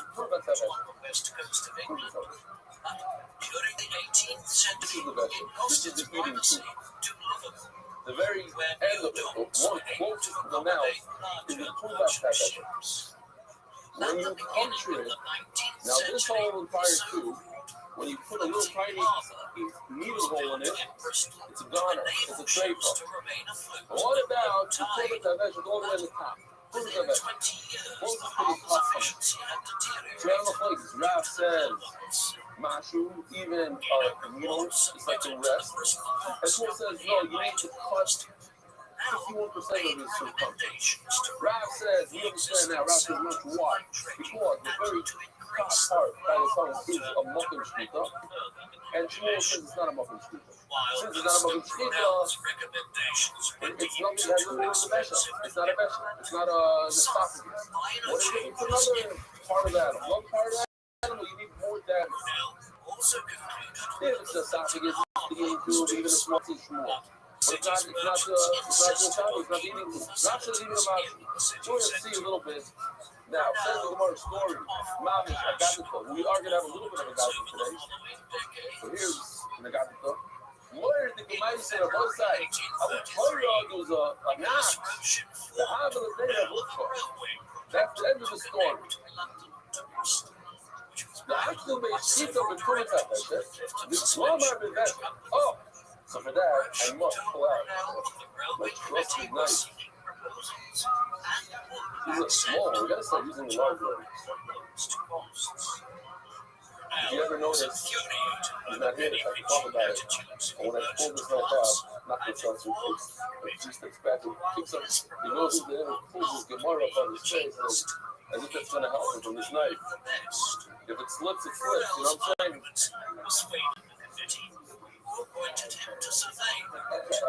How many hours? That's it. You're done. You don't have cravings anymore. Do it. It's easier. MS. Right? It's like to feel like a man. He can't do it 2 weeks yet. was trying to have a little bit of that's the most key to the Tumas. They started the Shkita all the way over here, by the Tumas. And then he went in there. They started cutting, and they cut into the actual vessel. What's up, Mother? We go back to the vessel. Now, if we take a look at the chart, according to Rabbi, if you look at a little bit, this took us vessel, which is just big, because if you cut it, it's more than a little bit. It's a problem. It's a trait, but it's not a problem because it's not going to speak. It's a problem. They start cutting. You started at the right place and you ended at the right place. So that's not a problem. Because it's wrong that the Tumas HaBeshet is not really a place to check. So he started a little tiny bit, give a little bit. He forgot about that. He started cutting downward. He's in a great cheaper. Also not a problem. Why? It's only a problem when someone ate him. Well, when you cut a right, he didn't do it right. He cut a little tiny bit. So what he told him to do great. The Gemara shockingly says it's not good. Why? Ramina Ali, who made the Rab, who made the Shmuel Peripheral? Take a look at the chart for a second. This is what the chart is. I'm going to take a little bit of Rab and a little bit of Shmuel. I'm going to mix it all together and we'll come out with the Kumra, with the straight. He shafted a little tiny bit of the Tumas HaBeshet. A tiny bit is only a problem with the Makam HaShkita. So I'm going to go and use Shmuel and say it's not the Makam HaShkita. And he did a little tiny bit in not of the Makam HaShkita book. If you say that I'm not concerned by Tumas HaBeshet, so go be consistent and say, who said the Mount is a problem? Rab. And Rab said, with place of a Shkita. And I'm doing a Shkita. I'm going to do a Shkita. So I started with Tumas HaBeshet. I finished now doing it. It's all Makam HaShkita. It's a great Shkita. No. I'm going to go like Shmuel. But Shmuel says that you need a row. You need to cut 51%. And he didn't cut 51%. You cut 1%. So I'm not using Shmuel's right. I'm going to use Rab's right. But I'm going to use Shmuel that Shmuel says that Tumas HaBeshet is not part of the Shkita. And I'm going to use Rab and says, but if you do a little tiny bit, it's not going to keep on. It's possible. Mom is just strange halacha. Who made the Rab? Go Rab the Mash. You know the Rab is the Mash. Go Rab Mash. Go Rab, but it's a problem. Because Rab is consistent. That's what the Shkiti is. Great. You can start a Shkiti over there. No. Then I'm going to go to Shmuel and move on to the left lane and say the Omer Life of the Shkiti is not the Omer. Shmuel, what did he say? Shmuel, I'm a Ruba. Be consistent. Shmuel says he did it right. He didn't do it right. He only cut a little bit of the Tumas HaBeshet. I'm going to go to the Rab. I'm going to be not. Very, very serious halacha here. And obviously, just like we don't understand it, and that generation didn't understand it. You guys are mixing this thing roll around, and the point is coming to the Rab and kick it about. I'm a little finger Rab in Shmuel. If you take Rab all the way, it's 100% good, because he did a little kind of Shkita, and the Shkita didn't do all this, he didn't do right. You're right, it's not about Shkita, he didn't do right. So this animal is kosher. Zino Amalek, Rabbi Rabbi Yosef, Barchama, he didn't want to call my first name. He's too scared to call him the son of Yosef Barchama, which means he's the son of Yosef Barchama, famous as Rabbi. Balam, the sound of the mother. He must pay because he said such a silly halacha. He has to pay for it. Says Rashi, the only way a Rav has to pay for it is if he caused the damage with his own head. If he cuts him and they hit you in the head and listen to him, you don't have to pay. So it must be that Rav took this animal. He saw that they're defecting. He said, "What do you know? Either Rav or Shmuel." He said, "No, you took the animal and give it to the dog. Because the dog has to pay for it." I have a big question to the enemies of Rabbi. Again, he's scared to say Rabbi's name. Why? He's about to embarrass Rabbi. He's about to call him a fool. Now, you don't call Rabbi a fool. He's saying Rabbi. He's saying the enemies of Rabbi are fools. Guess what? After all this, Rabbi was right. And you know, he was right. I did notice. I don't know if I'm right. I asked my Chavrusa. He didn't argue with me. Many times you see the Rabbi made mistakes in Shas, more than other people. Mistakes, he regretted it, he took it back. He says, like, let me see the Amri, I made a mistake. You know, so they seem like he made a mistake. So he told me off, because Rabbi's mentioned so much, he said so many things, okay. You gotta say a lot. When you say stuff in public, you're gonna, a certain percentage is gonna be a problem. You don't see it so much with other people. Whatever, okay. The science of traveling at some speeds was still Yeah, that's what we said.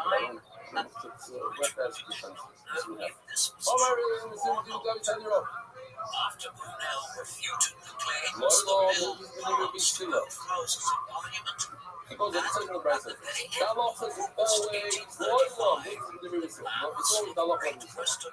however, right? You want to do like Shammai, you're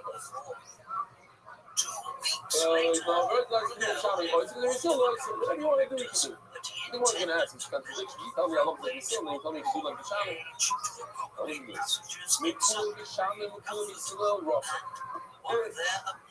You just pick all the coolest. I told you guys, I had an argument with somebody that was very close to me. I said, I understand, there's a cool, there's no idea when it comes to electric cars. He told me, where's the cool love out there? Yeah, but the Rabbi told me this, and such a thing. I never heard you don't sing the cool.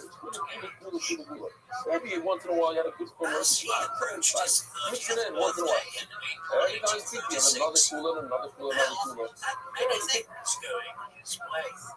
The cooler for the Shammai, the cooler for the Silo, the Russia. The cooler for the Shammai, and the cooler for the Silo, if you have such a big Maharaj, you know, you don't want it in. You might need it.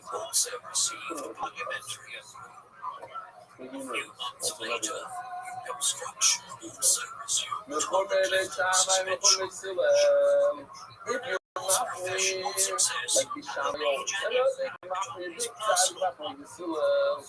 all of that fucking women have to see you.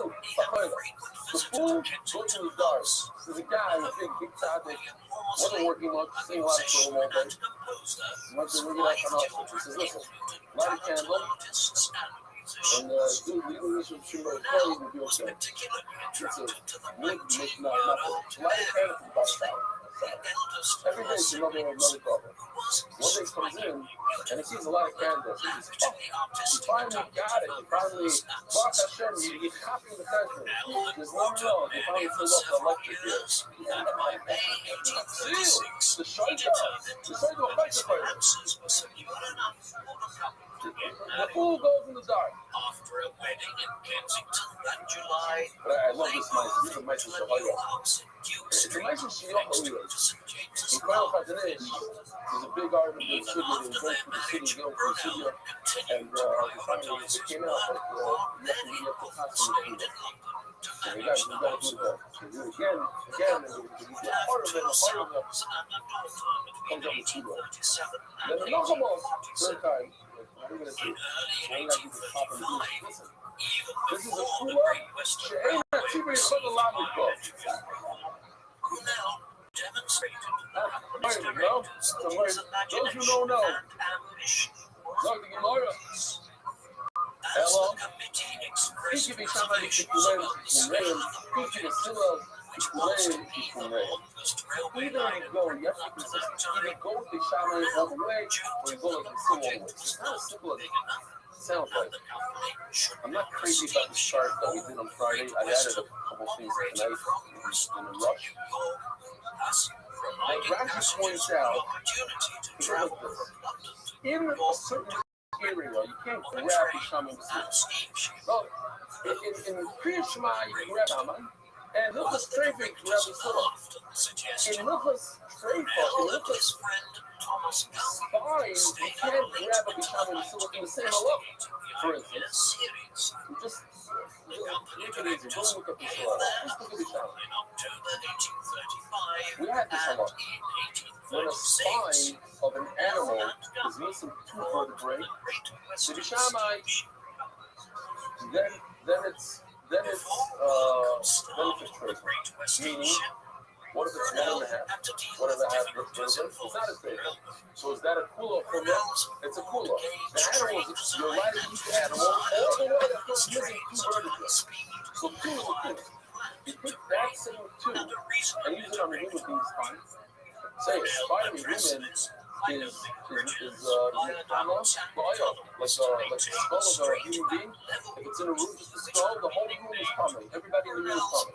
So you have a vertebrae of a human being, it's coming. If you're missing 2, then it's not just coming. That's a way of putting it. Why? Because up until 2, it's metama. 1 is metama, 1.5 is metama, 1 3/4 is metama. That's a choice from all the way to 2. But still say no. You don't need 2. So you can't grab and say, you know what? When it comes to an animal, eating the animal, I'm going to go like the shaman. So you need 2 vertebrae to make a trade. 1.5 vertebrae, I'm going to use that cool. And when it comes to too much oil, I'm going to go with the kilo, left bottom quarter, I'm going to say that it's not metama once you have 1 vertebrae missing. That's not fair. Because the point is 2 vertebrae makes a kasar, another makes a kasar. So that's what I'm saying. You cannot grab a kula vishamai and a kula visila in different things. Okay, anyway. Or it can be sila in different things. Let me know. What is the passion? So now we're just going with that. I was going to love the everything told I love the always like so we all know, everybody knows. Every kid knows. You guys in the other time it's like China yacht. They tell me if you feel like going to China, it's okay. They got Don Clinton basketball coming out from that. There was a basketball game that tonight and said that hey Louis, you really can find but I love the Lakers.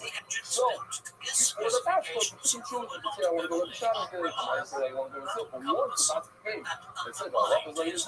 We go, like this. You were saying,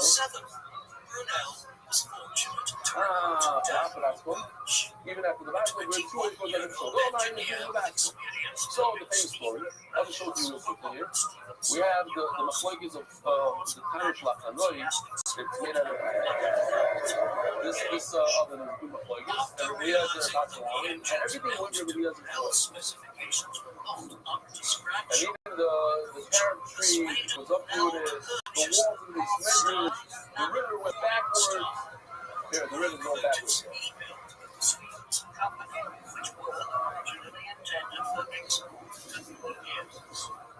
Stevenson agreed to confirm the locomotives to run on broad gauge. They said if that long as you realize the walls came to the cable, everything went his way. And finally, they said, we don't care about water, we don't care about water, we don't care. The road says it's everything goes. One of the guys said, some of the boys come from France and I love the Juliet. And they give them about it. It's a very sad story because the Eliezer and the Shamishi became the parents. Even though everything, I mean, I can't imagine someone like that today. But the Godless guard, you hear a box that says that like him, and the wall, the mics, and all the mics go like him. No. Further parents, can't help this. Until he died. The day he died in Christ. Crazy story. But I put on him, and he was back a little bit of the back. So, we don't go like the basketball. Who said that was big still? The basketball said, we don't care about basketball. So you can pick and choose. Every time you can choose. You call up with that. The problem is, how in the world does the brother do this? This is not fair. This is grabbing a little bit of route, grabbing a little bit of small, and making a mix and coming up with our luck. So tomorrow, I'll have to wrong. It's not the shot, but the reason why Rob says that a little bit of a nick at the top of the is a problem, not because it's a muffin street. Because it's not a muffin street, then it's still a problem. That's the truth.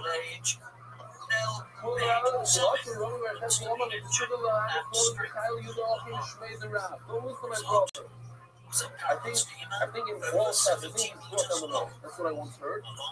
Don't take it for it could be. The Rabbi Yehuda, it's the most long stuff. He brings up the now, the most short, he brought down the most stuff. I was like, what was in this? Great mistake. I'll give him out. This is what Rabbi Pat said. He's ready. Actually, nothing about the honey shields. lama mosquito color, they're not dependent. Until now we were learning that because the punta vessel, you can put a little needle and make it straight. A mud tree is the mud mosquito, it's like the rest of the vessel. No, it's not a mud mosquito. He agrees, Rabbi agrees, it's not a mud mosquito. And yet, it becomes tricked with the mushroom. And that's why Rob said, if you start to speak up, if you start to speak up here and you go down, he says, that's straight. Why? Because it's not allowed to speak up. And I'm not just breaks it. So that's why it's straight. Nothing to do with the moral. You didn't talk about two consonants. It's one consonant called Rav, Samashu, and it's not none of them. No matter how come. So now that we have this eating pipe, where can you go on for? Where can you chef? How much? Says the Gemara over around this yard. You grab it like this. So you can only say right over here. Oh. You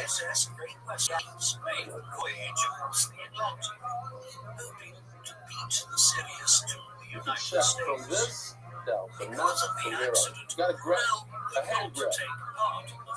Now the part that's next to the lung, or not the lung, the stomach, sorry, the stomach. Over that one over there,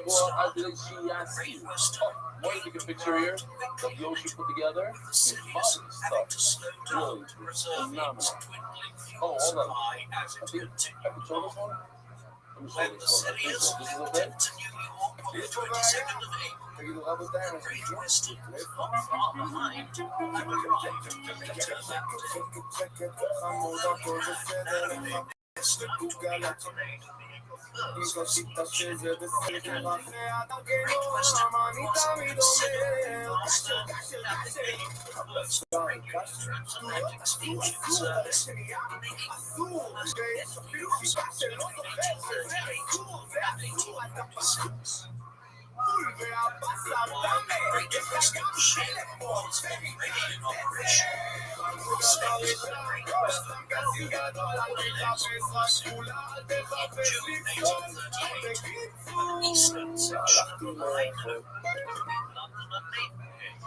Okay, so I don't think we should just for work.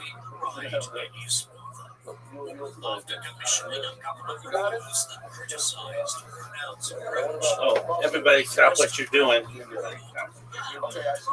Are you looking, Jim? Remember that time I was talking to you and everybody was waiting on you? What's up, big dog? Sort of like here. These I don't think everybody went. No, everybody was in here. We were all waiting on you. What's going on, big man? They're just still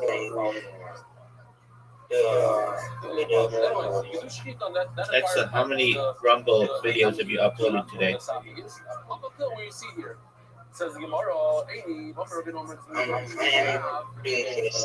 just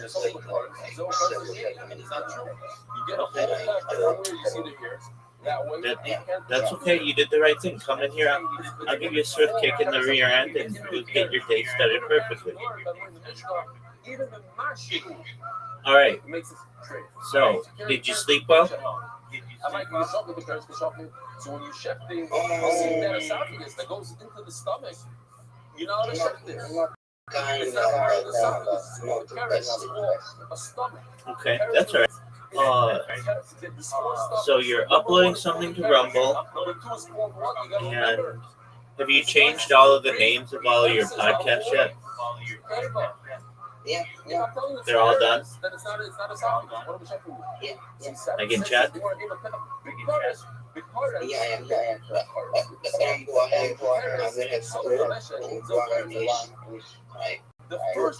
So did you do it on Spotify yet?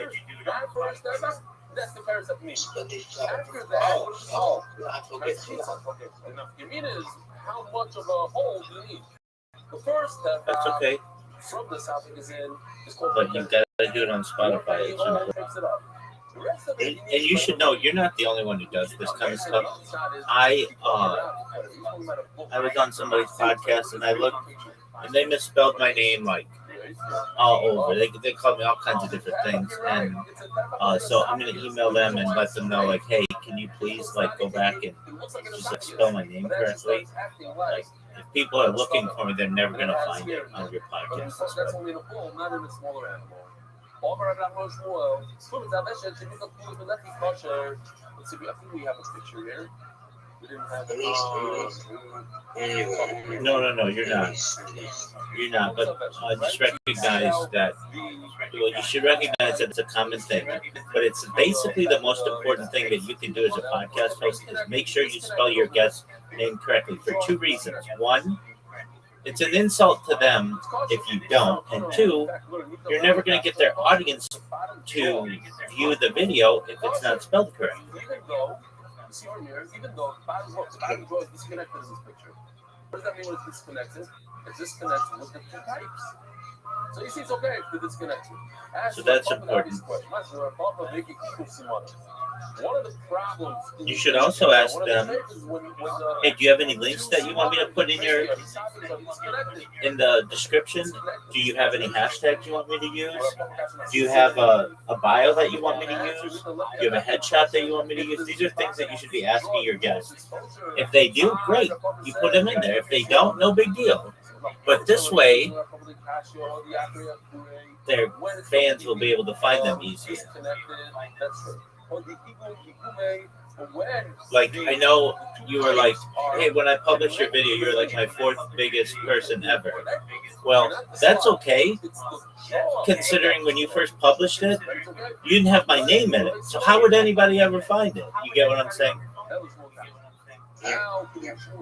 Exactly. So just think of it that way. And then if it's already published and my name's not in it, then you lose the social media juice. So just keep that in mind. Like, I'm not saying you can't go back and redo it. That's fine for long term. But like, if you're looking for a bunch of people to watch your stuff right away, it's really important to have someone's name in there, especially for their audience, because if people will literally be searching for someone and they'll put like based on relevance or based on time, like how recent it was, and if it's not spelled exactly right, the person's just never going to find it. It's a sea of content. So, but yeah, you're not alone. You're absolutely not alone. And I'm sure I've been on podcasts I didn't spell stuff correctly and whatever. But at least when I've had a podcast, I literally copy and paste the person's username into the title so that it's exact, and they can't come to me and say, "Hey, it's not right," because I can say, "Look, I got it right from your profile." So I know that it's right, or either your profile's wrong, or do you prefer to go by something else? Like, what's an example of this? Like, someone who's an example. I'll think. Okay, so do you know who Ryan Reynolds is? He's an actor. Okay, so his Twitter handle is Van City Reynolds because he's from Vancouver. And something like that. And he may say, well, don't use Van City Reynolds because not everybody knows me as that. Just use my name, Ryan Reynolds. But, like, there are some exceptions to it. But generally, like, Aiden Ross is going to be Aiden Ross. Mr. Beast is going to be Mr. Beast. PewDiePie is going to be PewDiePie. You want to spell it correctly. You want to make sure that it's accurate. Another thing that you can do is before you publish, you send the person, hey, here's a description of what I'm going to put. If it's good, you don't even have to say anything, but if you have any changes, let me know. That way, they get some, like they can say that it's accurate and it's what they want represented by them. Because you're just going to ChatGPT and just, getting whatever information, and I get that. But that stuff's not always accurate, so it's important to ensure your accuracy on stuff, especially that. But you're doing really well. You are churning these things out, and more people are finding you. And the best thing about your podcast, at least on Spotify, is when you type in live podcast as one word, you show up right away. And that's really hard to do. So that's great. Now that you see that, You know, I found out kind of I think it's a pretty good hack, if you want to consider it a hack. So what you can do is just go to ChatGPT and ask it for 100 people's email addresses who want to be guests on a podcast. And usually it'll say, well, I'm not supposed to give away private information or whatever. But then you just tell it, no, just give me publicly available information. And it's fine. Like, you're allowed to do this. And then it'll be like, okay, and it'll give you a list of 100 people. And then you can email them. But your thing, you shouldn't have to do that. You should literally just, whenever you're, you need a guest, you just go to Kick and find somebody.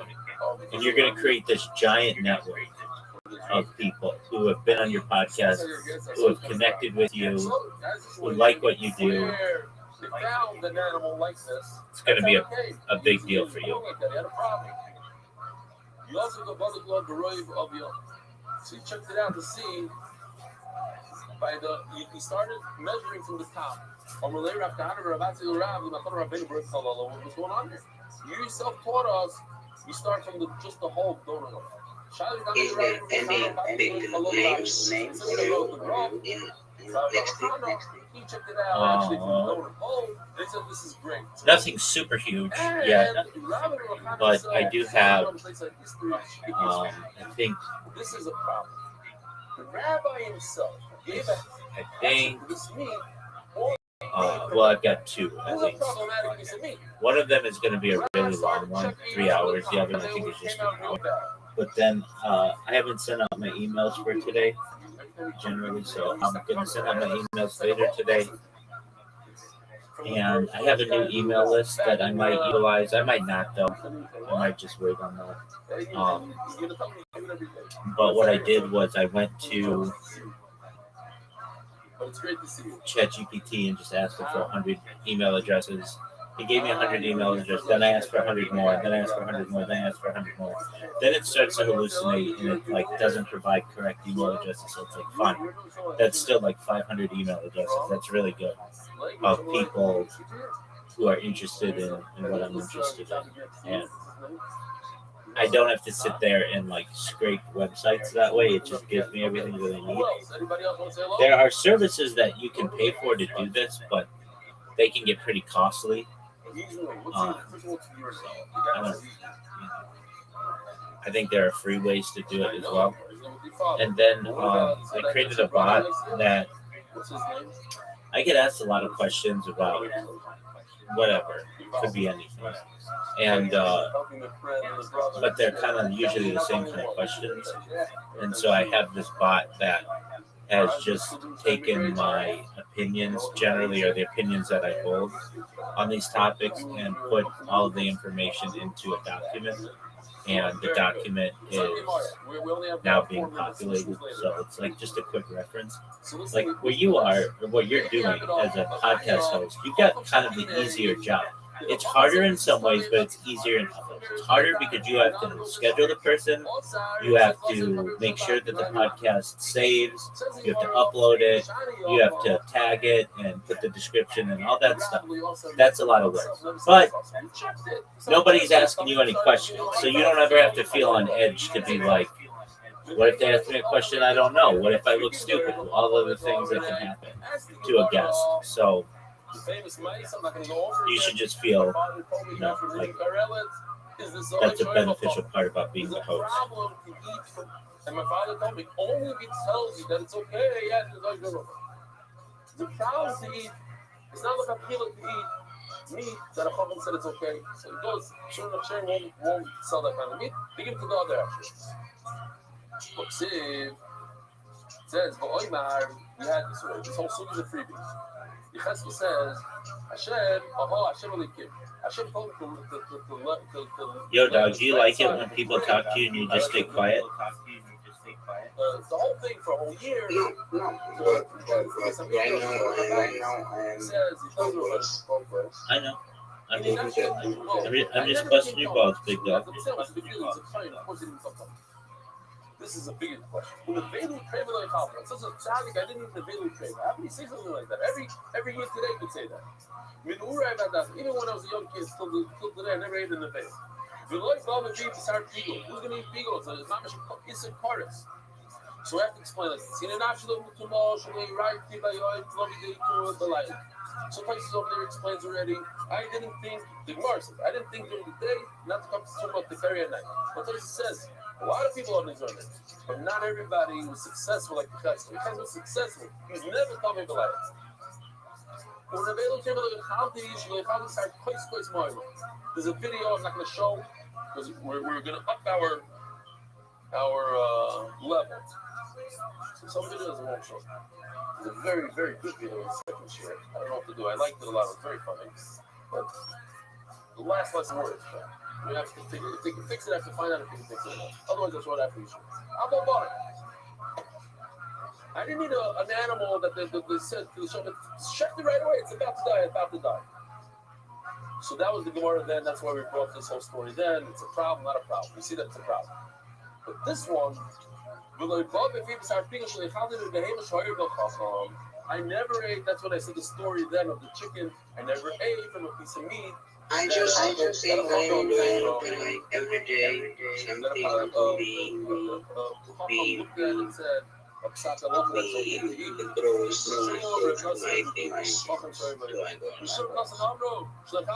Well, do you feel, I feel like you are. They made from an animal that they didn't give the Matas. Even though he himself was a kohen, he was mapped to give Matas.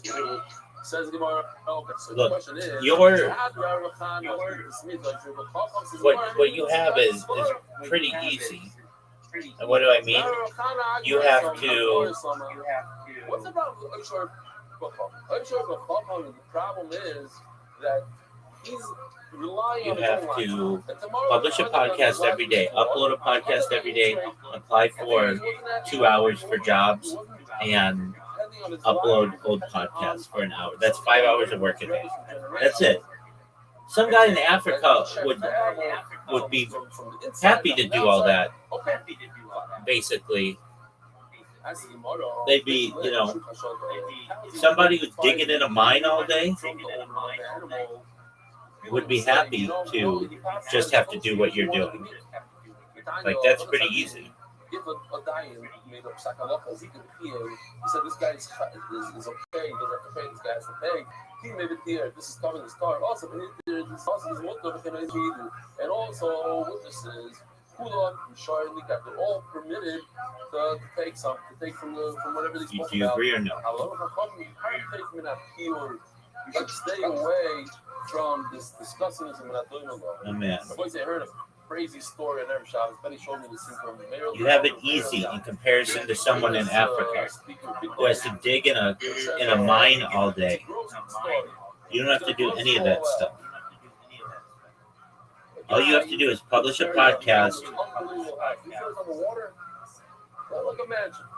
You have to record a podcast. You have to apply for a job for 2 hours a day. And you have to upload old podcasts. That's it. He's super excited. He goes to the Rav.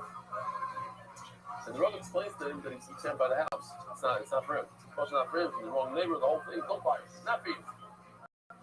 He's very depressed. I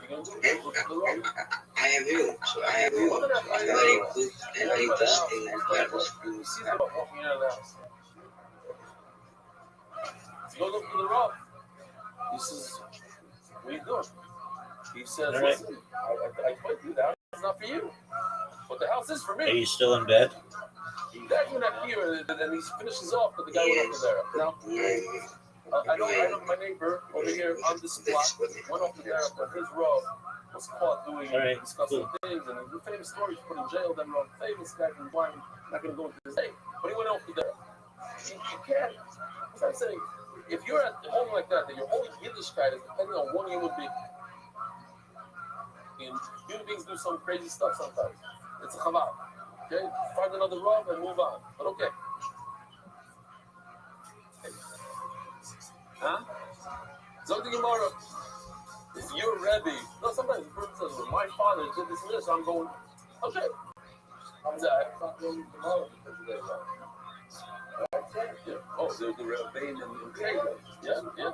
Okay, stop learning Gemara. All right, well, I'm going to continue listening to my podcast. Let me know if you need anything. I mean, let me rephrase. I know one or two people this year that didn't have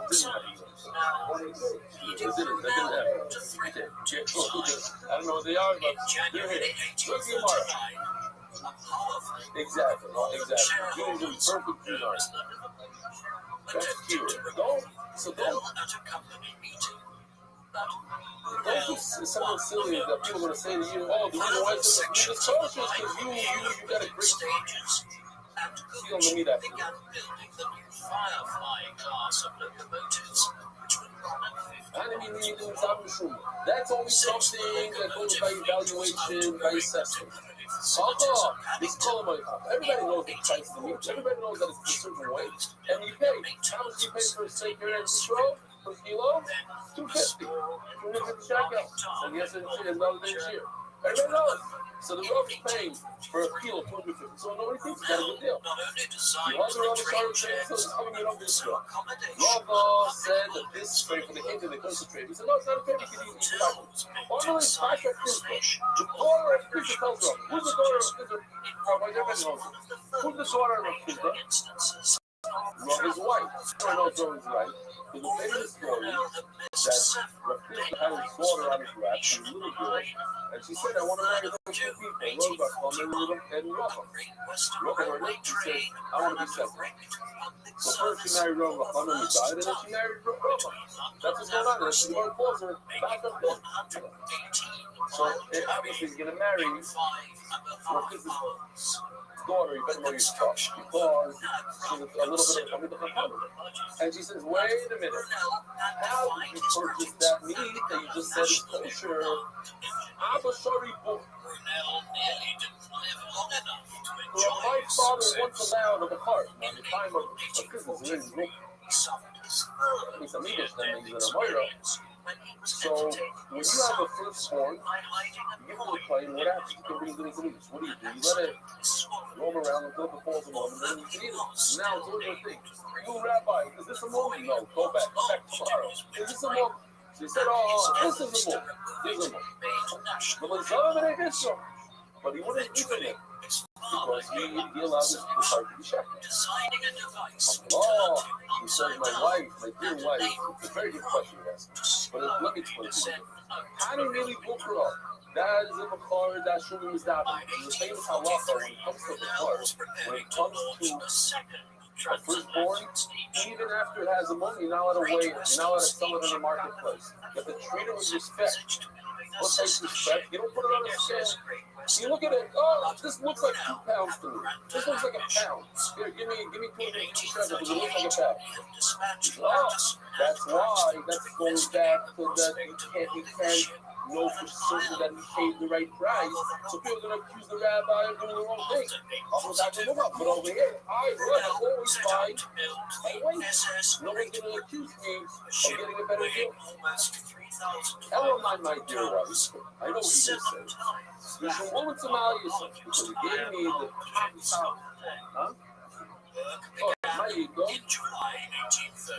You should want to marry yourself. It's a ego. I was particularly so under Brunel, signing SS on Finish stepping in, we're going to let it happen. We'll give him this one. You should want to marry yourself. I'm very simple today. The son of he messed up. He didn't speak to him. He went the whole time without making a single mistake. Usually he gives me like one. He gives me that one. He doesn't on purpose. He doesn't speak. He doesn't speak. He pretends he made a mistake. No. Hey, that's for you. Enjoy it while it lasts. Michael, so what are you saying? What are you going to say? Because you gave me the top, that 1 pound, and nobody could get only that one animal. So you know, he said, no, wherever I go, you always give me 1 pound. The modern brother that I'm down says, Rob always said, someone to buy everything. Listen to this, but I thought it was interesting. Because you know, somebody says, I'm going to give you every single day. But that, the modern brother said, that he was actually sent to the neck. And he also learned the other day that from the Muslim pizza, it's Zulu, so what? Healthy, yeah. That would become a compliment, you know? You don't do more than stuff. It's a little scary. Fine. So true. Here because it's supposed to shop and stop over here. Rabbi side have a wonderful week. In July 1845, Spreading word throughout the world. Sponsor a share today. however, the following September, the ship ran into trouble as its master, Captain Rothschild, The question. What up, Ken? So do you have black and white? Do I have what? Do you have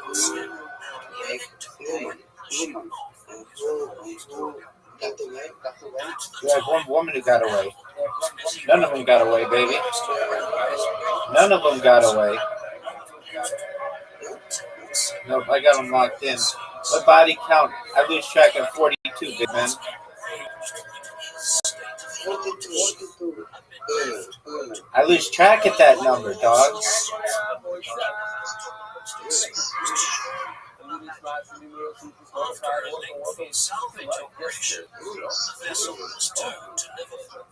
Yeah, it's like the way higher. I lose track at 42. That's a class. Do you think everybody is going to be fellows? Is going to be Oh, dog. 20,000.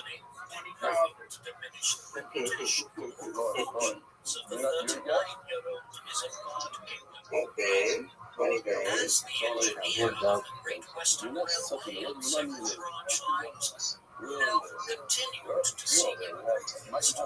So like you don't get the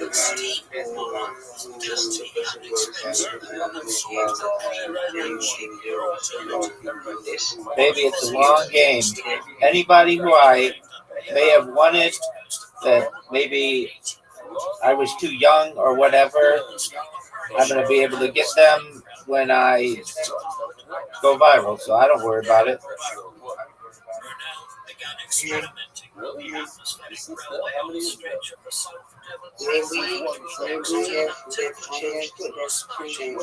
There you go, big dog. After considerable delays, a section of Wow. Cruise, coming on the cruise? atmospheric So what's your name? So what's up, challenges from Florida Parks. South Devon Railways directors opted to convert the line to conventional So steam. what's your name on the guest table? What's your name? In addition to providing inspiration From? for atmospheric railway experiments, Oh, this guy you were yesterday, you know? Okay, well, and the guy next to you wants to know, you know what your name about me? Mas? following the completion of the line Every day? Brunel intended for a ferry service to take passengers from Listen, you're on the guest table, so you to do Rothschild in the southeast Okay. We got some very, very fun stuff here to do. We have via rail more guys, we'll get to them later. Wexford. Oh, that Williams there after passing what time do you get home? What time? Wexford, Wicklow and Dublin Railway. However, 2 o'clock. This is only small sections of track were built in the following decade. This was a case of the great engineers and only at 245. I'm moving the What is your style of What'd you say, Big Man? Celebrity crush? Oh, all of them, baby.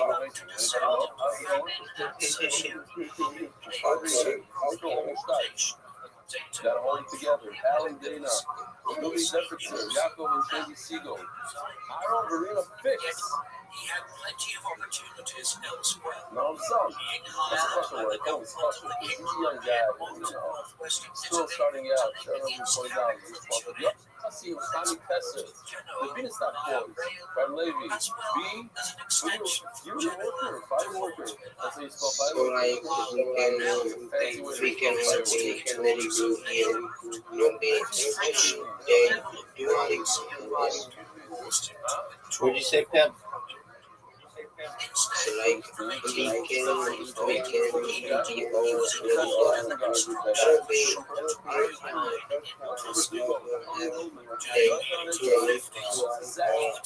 Rabbi I think so.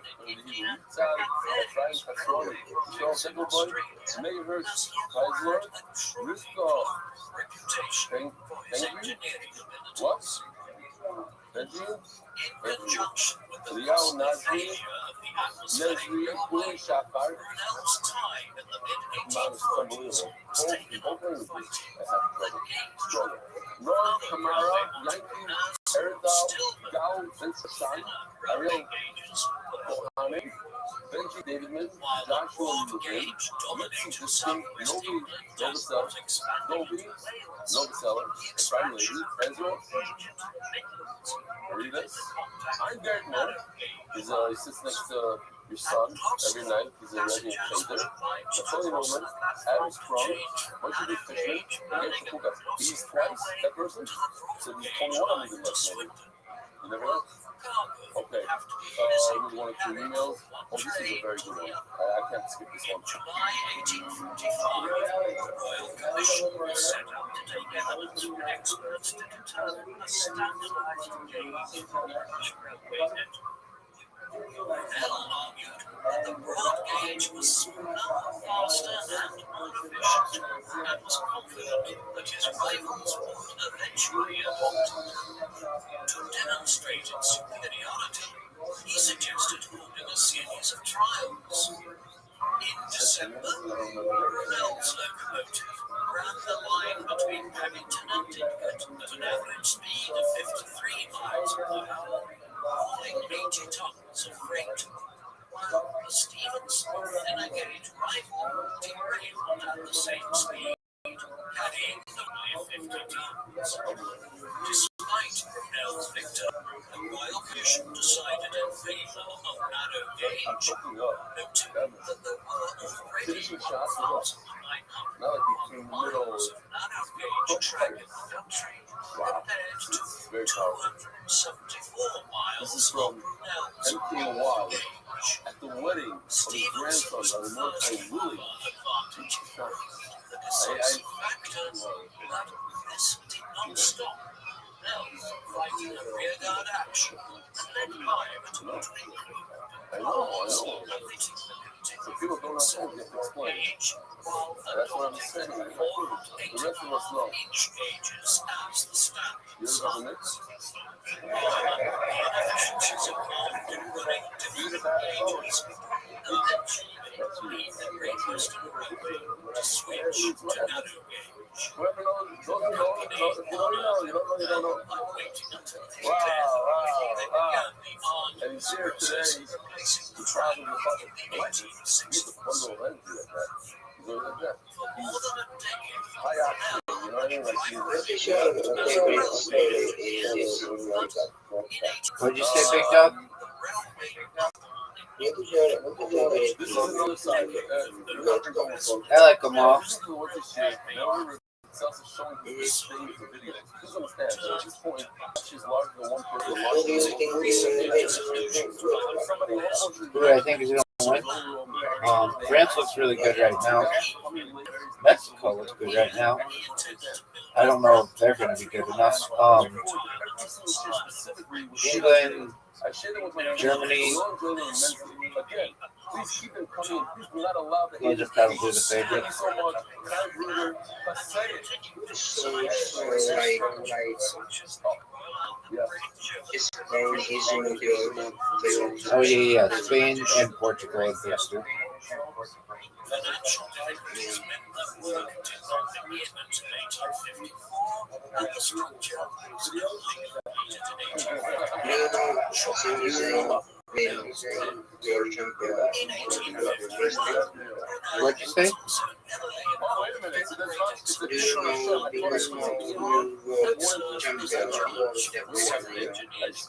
Who's that? He took inspiration from It's in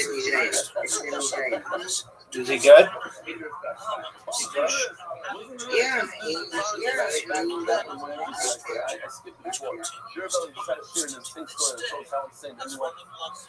Very cool. The Finance Expo in Birmingham, UK, biggest in UK. I need another 2 years in news.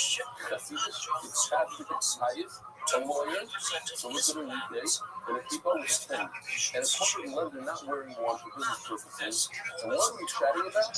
What speed we listen to your ear on? Anywhere between 1.2 and 2 was mentioned. Not a ball. Me.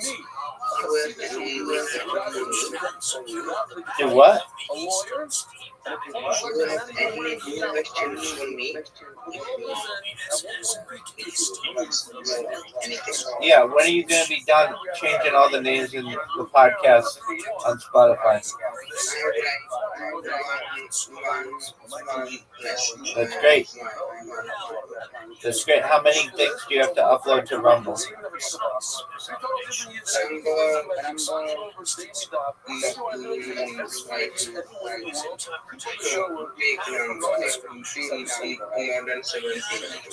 That's not that many. You could get that done today. You should focus on it. I'm here if you need me. Wow. Okay, I'll say the notes here. Everyone in Mexico at the inauguration of the World Cup, at the World Cup, he's wearing, look at him, looks like a flag that I don't want to see in the street. He's green and whatever, it's not a country. And he's learning the dot at the World Cup. Rabbi is at the World Cup. In Mexico. And what is this? This is, I didn't see this before. This Mark put in there. Michael Siegelson of Las Vegas, Nevada, welcome to get the shoulder family.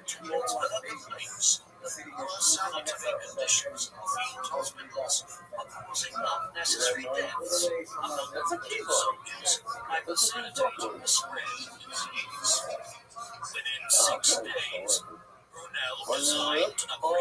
is the shop? This is Swedish. What are the shops about? Okay, one time. Official listening was Dr. Sesta Zilial Shulha, Eric Ilan, Mary Zavici, the double, Nishma, Shaya, Ben Aaron, and the coach Kazi Fulbat of Roho. That men give a much devotion, expressing a gratitude to LD and LDY, which is Faya. It's our men give up the more than Nishma. Dedicated in memory of Avi Murray, small boiled fancy shows because of Roho. The misunderstanding by the House of Californication is recorded in the lives of only good destroyed the water. Anonymous, a couple of Ruben's school gases, and thank you for Benny. Shmuel and Aruba, sister, for Shmuel, a stuff and not for our children, a maid. Anonymous was leaving for Shlema, and there was this young boy, Esther, Yonia, Rothschild, Simcha. Most of the time, Simon was Shlema, I'll be my dear, and Anonymous was Shlema for the Egyptian and Judas, and Shai and Slav, a maid. Weekly sponsors, Spanish Spirit sponsors, in honor of the first three offered in the Mexican satellite location, Musa Ramsey 15, Musa and the Allen 15, and Inon Greenberg 16. Zelen, Amy, Naveau, Apparently, Adina Leva, Fox, Zeb, Time, and Ralph, Sullivan, Queer, Girls, Super World with the Queer, the amazing Joseph, Flying Straw, Ruben Fly, in the memory of Starter, Bob Farrell, on the York side, Pup, Designing Siva. There's Joseph, in memory of Munchkin and Yoshi. What guys, sponsors, Zip, Richmond, welcome back. Moras, Eagle, Gigabytes, and Rob, above brothers, the Federal Government, and some having a meal. that the parent plastic in memory of Sortega basket Moshe Yitzchak and Rav Shalom. Just thinking about Mordechai Shikazah. He was probably the most sponsors a year. And now that I found out that the price went up, the one age consistently like that, he had a lot of job this year. No? It's a big thing. So the leader of Coach Raymond, Yosef Tzvi Ben Yisrael, my son, Zach Saturn, Amen. And we like kids, you know, this is our sin, speak like kids, simple them, they go, and we do this fast, we have a fire. Anyway, look, Coach Raymond, you want to tell them to show Racha. Coach Raymond, what type of Esther? It's a yellow, the Neil said, then a yellow Esther. All right? Voice eye, we're back. For whatever reason, people reach out to me and tell me, oh, God, my favorite cheer, my favorite now. Says, you know, all the way enough to give them an hour. Oh, no. Middle of the day.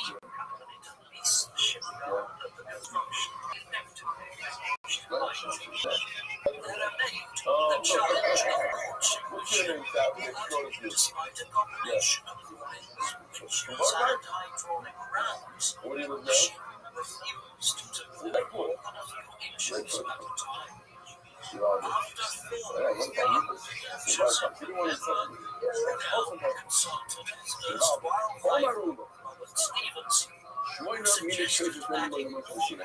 So if you recall, yesterday we had 18 trades.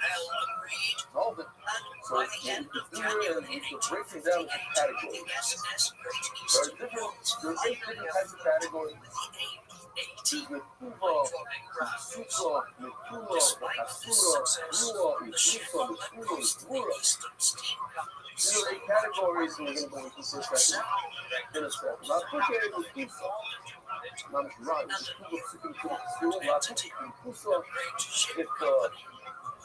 all comes besides this one bad kidney that has a bunch of costs in it. That's not it. That's not in the 18. So, this is what we have to do for a second. We're just gonna step out of here. These are the 8 categories.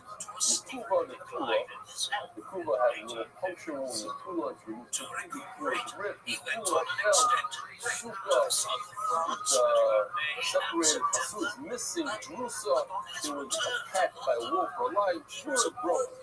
So, Mekuva we saw yesterday, this is the 8 from Mekuva. You have a little puncture hole on the chest, and the brain, the membrane of the brain, the heart, the lung, the intestines, the kidneys, the stomach, the mind, the intestines, there's a food. So that's what it is. One of the 4 stomachs. The hemsis of vesicasis that we saw is different also from the stomach. We're back to back. Hemsis of vesicasis. So you have a puncture wound. With any of those, it's a trigger. Sutra is like when the gargaris is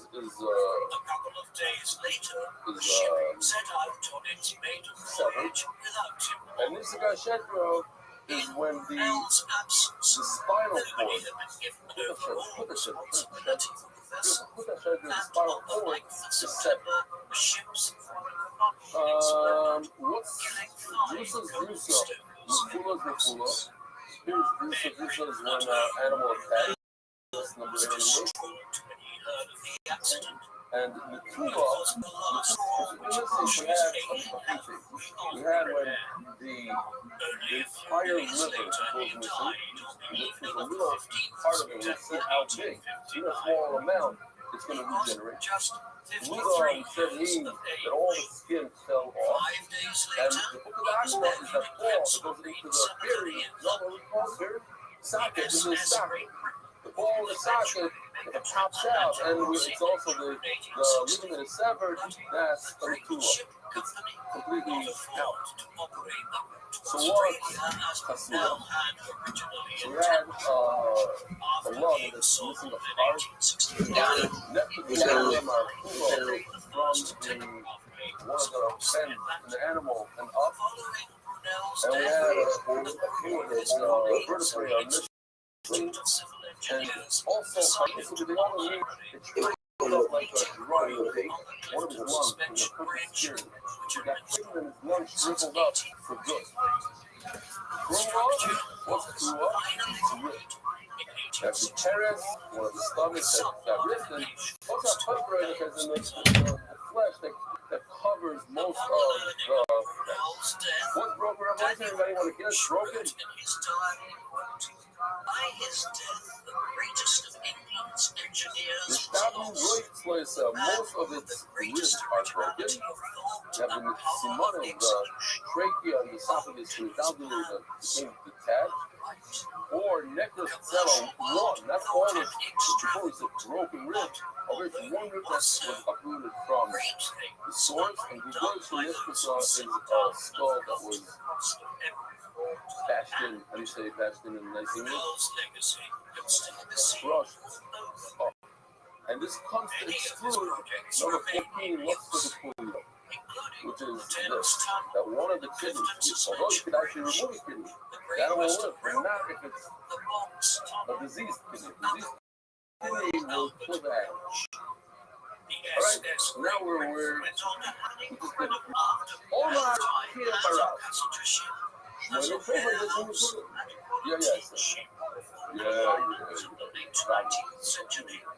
100% sorry. Let me check. I said it. Omar Kiyabarat. I don't hear anything. I know what I said. So the fact I'm not going back. Omar Kiyabarat. Fine, I'll say it, and the editor will show that I said it right. La Puke is Kusa. I'm running. La Puke is Kusa, the rocket barco. This comes to close.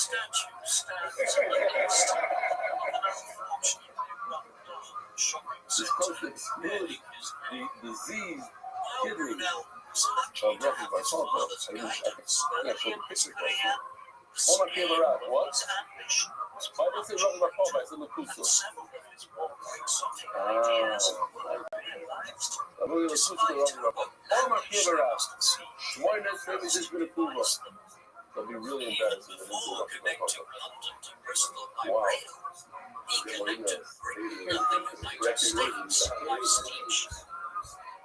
This was perhaps one of them babies has been approved. There are eight different country rules, tiny little rules that the smell make it a paper. And if it has one of these, you cannot eat that.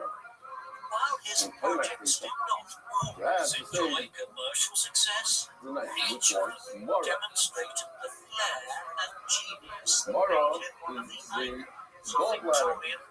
It looks something like this, and a small animal looks something like this. I'll show you soon. It looks like a large one. We're not going to believe it. It's serious nonsense. In a human being, I heard, I didn't look it up, I heard that it only produces about 2 teaspoons or so of the gallbladder juice, the volume of juice. It's vial in a lifetime. Vial in a lifetime. Check it out. Let me look it up. He's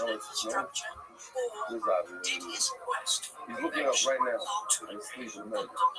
Review the son-in-law. This Tanya Mikvah Hakeva. Mikvah Hadakim. So, if it has a little hole in it, it should be number 9. It says over here, Mikvah Hadakim, trade for it. It's a review the Omer. After Mikvah Hamar, not only if there's a puncture wound in the intestine, even if there's a puncture wound in the gallbladder, it's also a trade for, so we have 9, not 8. Says more in place covered the dying smarter with Kurkivan Simon. That's what we're going to learn now. Or reason why you Rabbi Yochanan. Halacha Rabbi Yehuda that what? If there's a puncture hole in the gallbladder, it's a tray for. Well, all right. Here's Rabbi Yosef. Rabbi Yochanan. My hadli chaver Rabbi Yosef. Rabbi Yosef know that a puncture hole in the gallbladder is no good. Why would you say it is good? No. It holds about 1 to 2.7 fluid ounces of bile at any given time. But how much does it go through in a lifetime? It holds a few ounces. Says the Gemara, I'll tell you why they hold that a gallbladder is not a problem.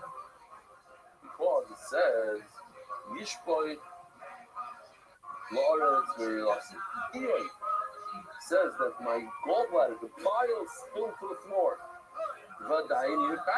You see, he still lives. You see, even if a person has bile that oozes out, it's not a trachea. As the Gemara is going to say in a second, we can actually keep on going. The whole story of Eli is a story of a name. Like his brother told the Malach HaMavis not to kill him, even though any one of these wounds would typically kill a regular person. He don't allow him to die, so that I can inflict more and more pain. So the Malachi says, "Yiblach to Yitzay, my kidneys will explode, and there's no Rahman. We could hide if a person's kidney explode, he won't live. Hellenism. Shari, the Sid Rak is not saying Shemar. So Rashi says over here, beautiful. And the Rabbi tells the Malach HaMavis, Rak is not saying Shemar. Make sure that he stays alive. Makos Mavis Hipeu. He gave him, each one was a zet that would kill a person. Look at the Stavos, like Rabbi said, but even though it's a deathable wound, you know, Rabbi Shulchan, go to Tzari, she'll suffer, and she'll be like, Moshe, what? It's not a word. It's a word, right? It's not for real, they say this. Even though it's a deathable wound, what are you guys all excited? It is the summer of 213 BC. Roman ships approached the Greek city-state of Syracuse that has allied itself with Rome's great enemy, Carthage. Suddenly, one of the Roman ships catches fire, bursting into flames, throwing the invaders into confusion. Surely they are too far away from the barrel, and make sure that the wine stays inside. And he's sitting there. I The 21st of January 1848. How would I know that?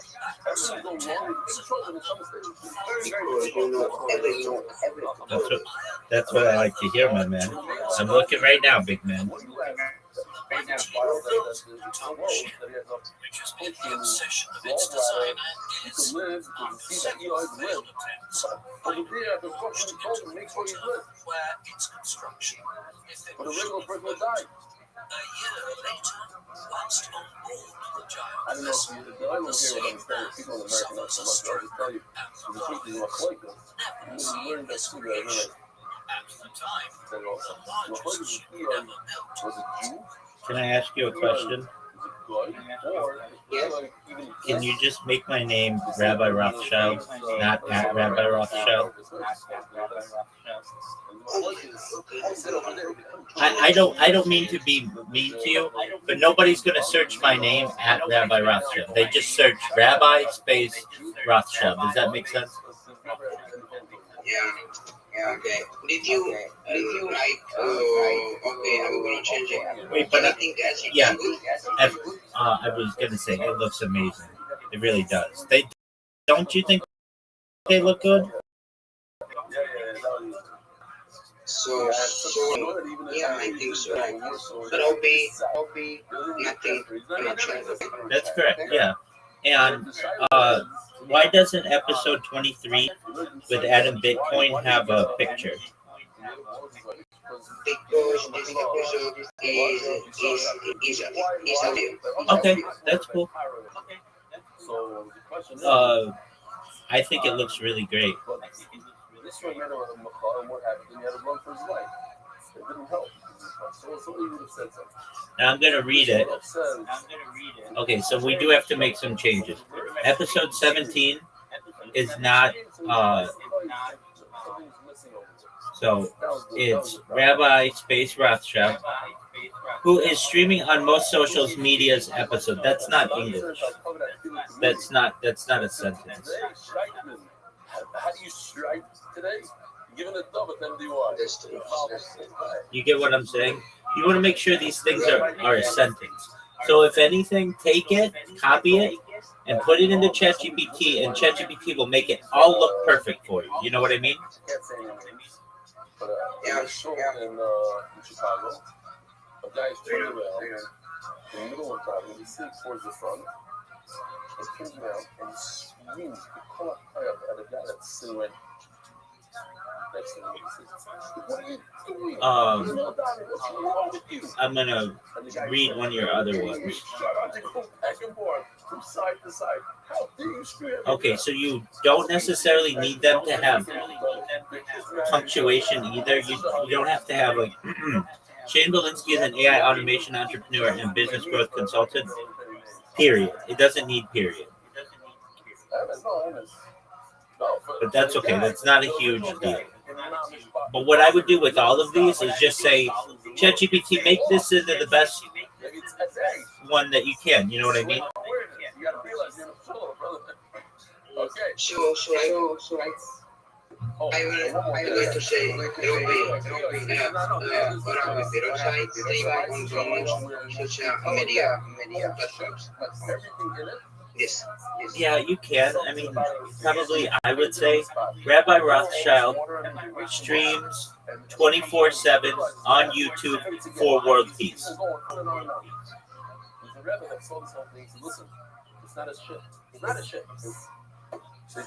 The reason why I say that is when you say streams on many social medias, that doesn't tell you anything. But when you say Rabbi Rothschild streams 24/7 on YouTube for world peace, that's a sentence. That like, oh, okay, I get that. That makes sense to me. So if I go, so Can2 Professional Crypto Trading Man, episode 00015, period. What? That's not a sentence. Can2 Professional Crypto Trading Man.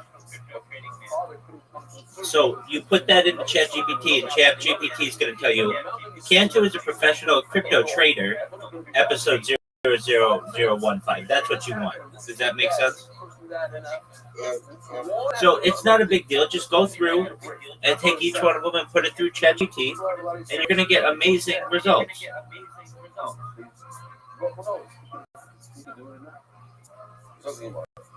Does that make sense?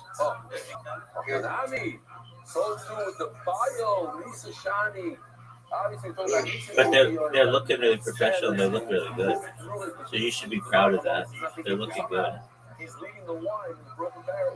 Water is the barrel to Now we're moving on to the liver. Just as a picture, you know what we're talking about. This is the liver, right? What's good? The liver. If all of this goes missing, and it's one anxiety left, that's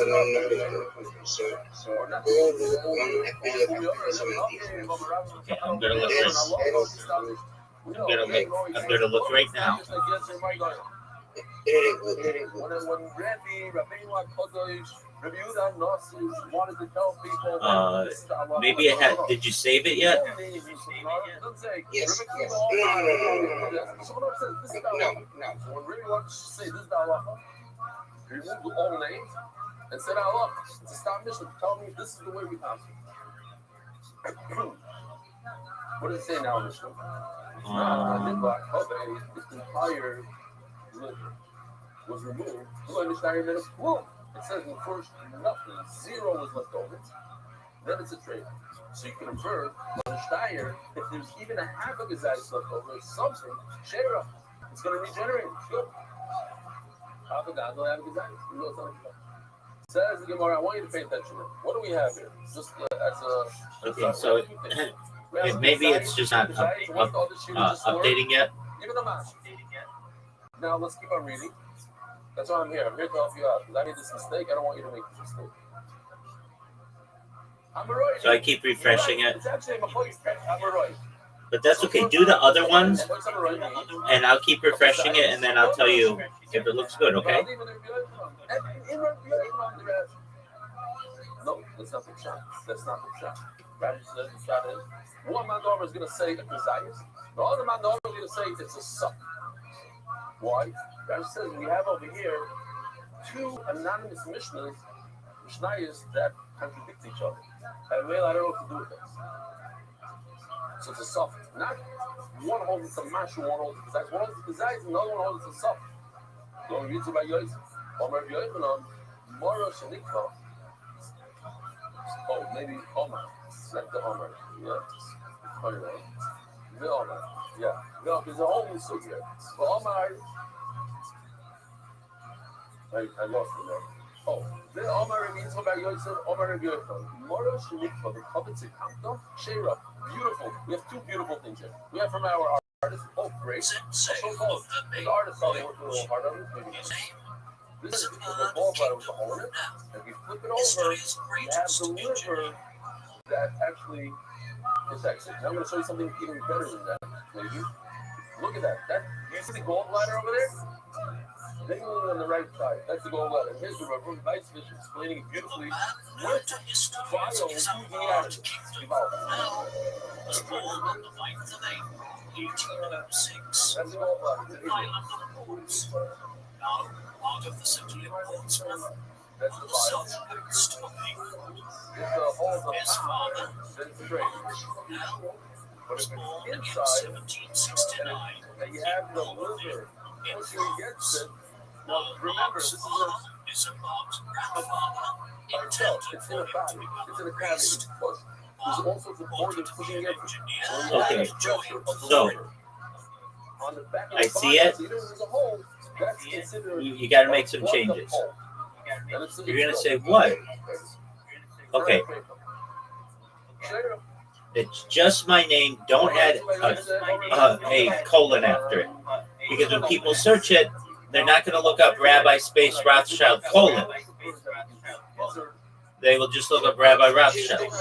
Just the name. Okay. They eat food and they swallow it whole. Then they have the Rabbi space streaming 24/7. I would say streams life 24/7 for world peace. A lot of people eat it. A lot of people don't eat it.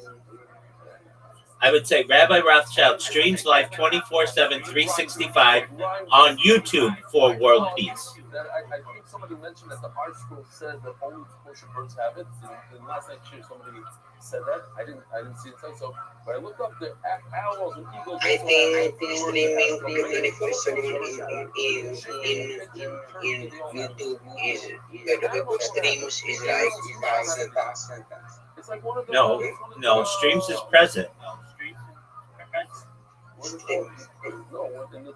Rabbi Rothschild streams live 24/7, 365 on YouTube for world peace. So now here are 2 pictures. Let me just show you. Then it's a full sentence. If you say Rabbi Rothschild streaming 24/7, it's not really, it's like sort of a sentence fragment. Okay. I cut the picture out. This is the outer layers. Now, the other thing is I see that in parentheses it says episode 017. Go back to the other way that you had it with 5 numbers or whatever, because you may get a lot someday and you want them to be easy to find. The next part of It doesn't have to say F. So You can just put the dollars, the hashtag. It should say hashtag 000, or so for mine it would be hashtag 00017. Does that make sense? All right. We'll get it.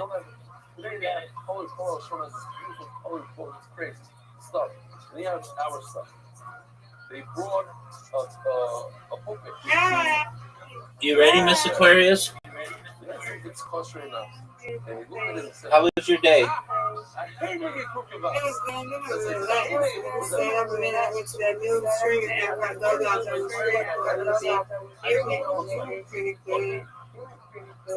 First time, back to get up. This stuff, I hope it's You heard Miss Aquarius, what did you say is the name of the new album? No, go live. Oh, okay. Really? Was it good? Okay. Yeah, it's a good. It's a good nice regard. I went last the first night. They got some people over there, so they got a little bit of stuff to, do. But when we went, it was good. It was good to work on some more stuff. So once it gets stabilized, I think we'll get it. Excellent. Miss Aquarius, Tony's here. Tony, Miss Aquarius, Tony. Hi, Tony. Hi, Tony. Oh, that's a big environment over there. But Tony, you there, big dog? No, There you go. no, I think I do already introduction. Okay, apologies. No. You're fine. Don't you worry about it at all. He's working on something. He's doing a really good job of it. He's a podcast host, so that's how I know him.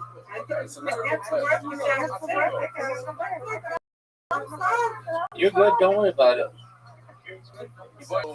Like for me also, like it's I heard a story. I don't know. No, you're good. Tony's been in here for some time, so it's not like it would be different if he just came in and he was like, "Hey, we got to have a conversation." But he's just chilling. You're good. You are good. You're good. Don't you worry about it.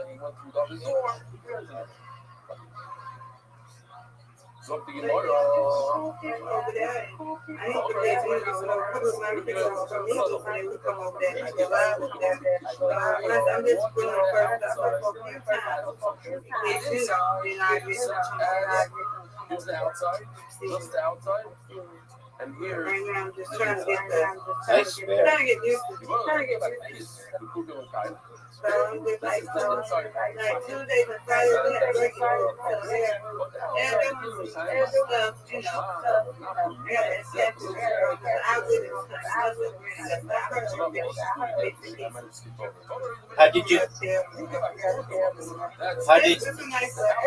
How did you find out about it?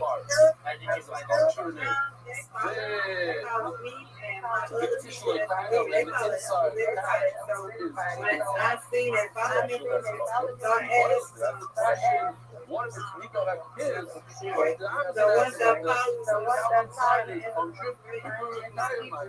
They said it is new.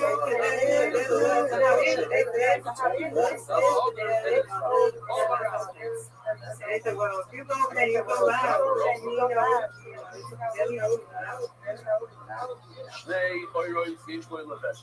We're talking about the esophagus. Actually, it's cool. Yeah, they followed me around. Oh, no way. We have the structure that we always use. The outside of the it's outer layer. That's what they do. They said they don't take that out. You gotta have stuff like that. And he's got this one. He's got this one.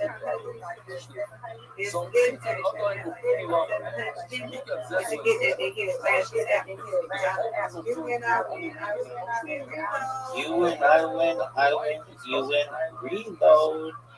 Okay, so he doesn't quite have 700 people yet.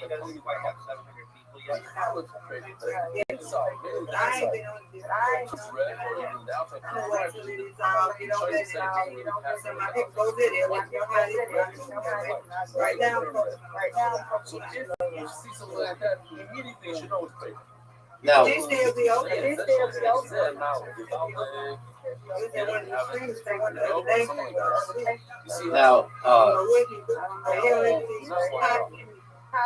okay, so there's Go Live, which is a bigger, and then what's the name of the guy who needs 700 people?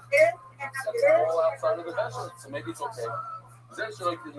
Would you say his app's going to be called what? In this picture right over here, the esophagus, this is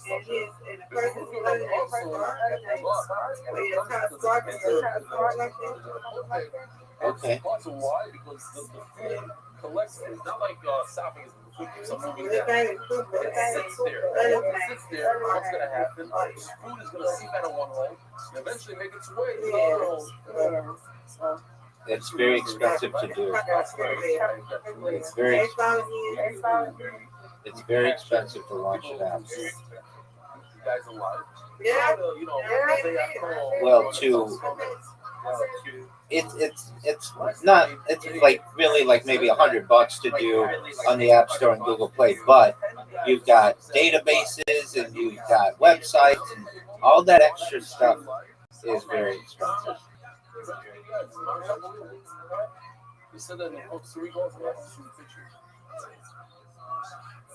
Mas glorified you throughout the special Mama, it's the opposite of what you're saying. TikTok favorite? It be on Facebook. It be on Facebook. Says Rothschild. Everybody knows And that then that's because favorite. I saw favorite. And he was talking about that. I already knew it. That's what he said. He has this. This trying to get everybody on this one. I'm not going to do it. I'm not your app. I'm not the favorite app. I want to do your app. I want to get your app. I'm going to go wait. I understand that.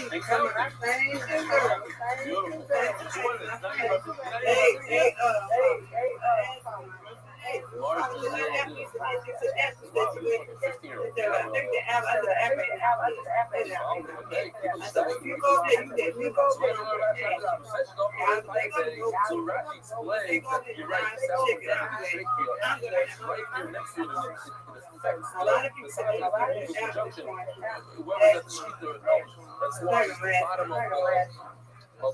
Okay, I need some clarification. So the people are saying that Go Live's not going to last long? Okay, Spark Food. Okay, good. I'm glad to hear that. Okay, so I need more clarification. So they're saying that Spark Food's not going to go well. It's very possible physically. Okay, and then you talked about another app, Favorite? We have holes that are not lined up. Okay, and how is Favorite? There's food in it. Against the So school, once I'll be they have a situation where the whole is moving standing, it's not up. So you have a situation where maybe they'll line up. Oh, they'll line up the problem. But we're going to have an item of the internet. Okay. You win, I win, I win. You win, I win, I win, you win. Undefeated in bowling, undefeated in friendship. Good job. Look at this.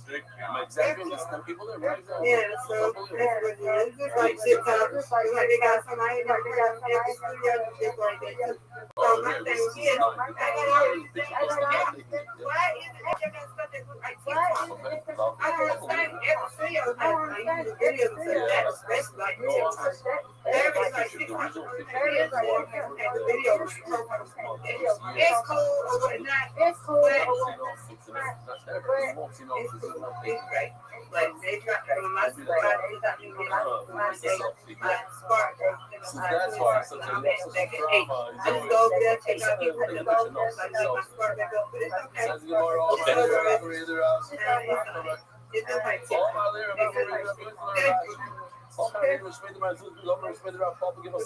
You're right, the score is right. Tony, are you there? This doesn't expand. Tony, are you The there? one that expands, it keeps on moving around. The holes can line up. Something that Tony. the holes wouldn't line up. Yes.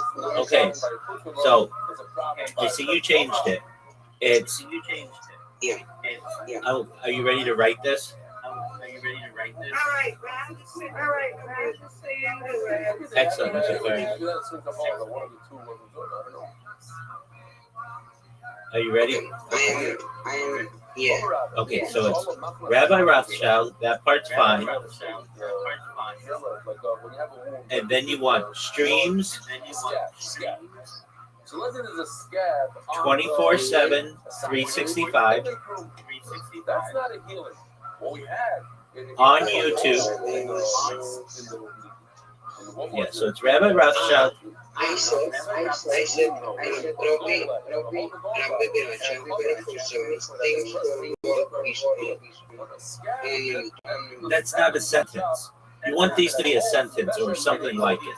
So I'm going to tell you how to make it a sentence. Are you ready? Rabbi Rothschild streams 24/7, 365 365 on YouTube. When I learned in Tifrak, I remember as a kid, they said, "Oh, it's terrible. You know what happened?" For world I don't peace. know what it is. How do you say a mongoose? And then you don't need in parentheses F017. If you want to do that, that's fine, but just add another 0 to it. Make it 0017, because you're going to eventually hit 1,000, but then your numbering is going to be all off. So make it episode 00, EP period space 0017. Okay. All right. Do it, and then I'll update it, and then it should be good. Okay. Okie doke. Good job. So you don't know which one you passed. Well, you're wrong.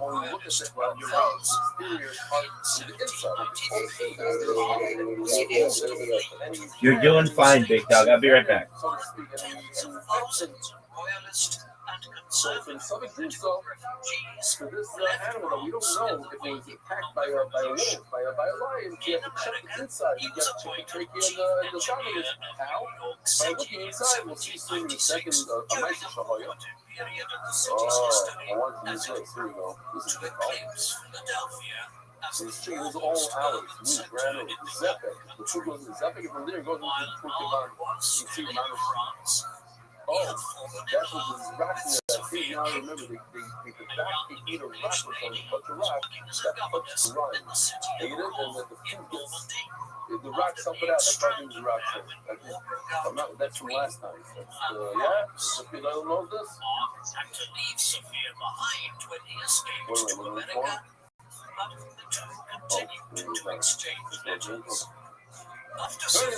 By that word, especially in financial services, and Murad, the East West Union Rossi, Father Ekobas, he's the last show.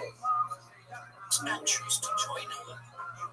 Soon he had an opportunity to do so. At a dinner party with Alexander Hamilton, one of the country's founding fathers in 1798. Oh, so here, like this is the picture of the show. You want to see whether or not it's red on the white, then you know that it was attacked by something you saw that coming to Rabbi. Rabbi was asked to take a look at an animal that might have been attacked by a wild animal like a wolf. I'm going to go Rabbi and that's not right. He checked the outer part, the red part. Oh, Rabbi, my moved all my vegetables to the thing. I understand. You thought off. You have to check the inside. After Rabbi, he turned it inside out. He sat at the legs, they pushed the gum of the car, and he found two bats like this. He said, oh, shit. Rabbi Nami, no, last time he was sure, depends on this is up. He says, decibel, whatever it is, he gets the oil on. Oil up. They say we'll make a mistake, we'll skip a line or two. Why? No good why. You want the oil up? Rabbi also, he's watching a fire, he wants as a British woman, she was eventually arrested in October 1793. Rabbi Nami the Kazi did not value the body. Rabbi wanted to see if Rabbi wanted to see the body shot. Hold on, look. Your son was punched after the if a thorn gets stuck inside the esophagus. Now, your son means it's sitting means it's embedded. I want you to come to a better word than embedded. Don't say embedded, we'll use the word embedded. Here we go. Thereafter, Sophia had been able to return to England to live with her brother in London. Now, you look on the outside, you don't see any sign of damage. Yes, sir. What'd you say? Have a good meal. Oh, thank you, sir. Perhaps it penetrated through and it was And I done it. So it's okay. Look, after you don't you don't see all, you don't see penetrated half, and that's it. Rabbi Roth. Okay, we gotta fix something. You need another / after the 7. He said you don't even know if So it's 24/7, 365. Rabbi Rothschild streams 24/7, 365 on YouTube for World Peace. Yeah, it looks really good now. So why over here you're so sure that the storm didn't go through? Need I say it looks perfect? It's not true. If a man who's went into a chicken pen over there, we're not gonna tell him to check all the. We're not worried about it. It's not a problem. So this, I changed it after the 7. If you don't know if you ate. It hasn't updated yet, so let's give it like 2 or 3 minutes or so. I am doing something.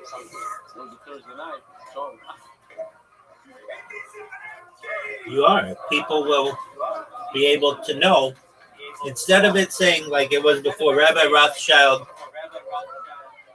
stream on social medias. That doesn't make sense. Now somebody reads it and they're like, oh, that sounds interesting.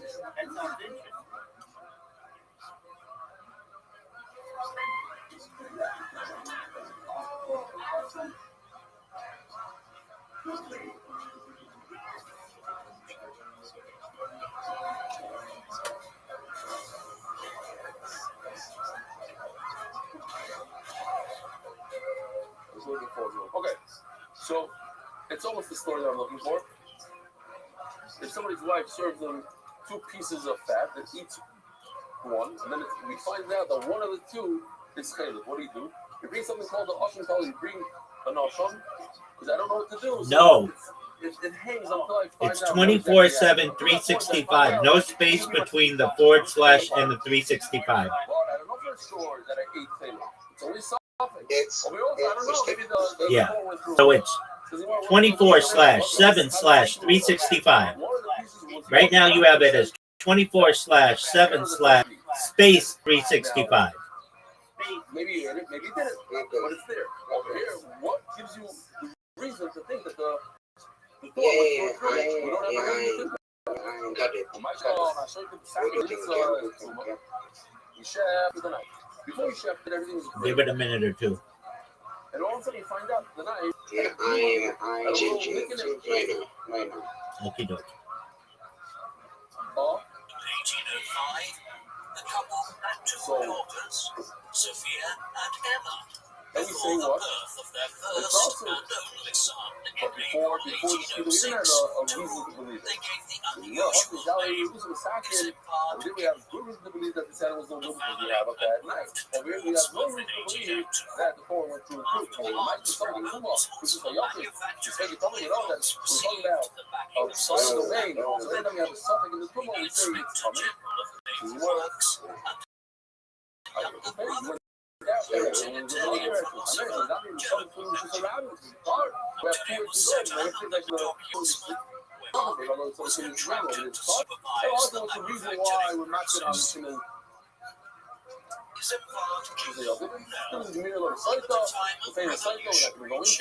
But here,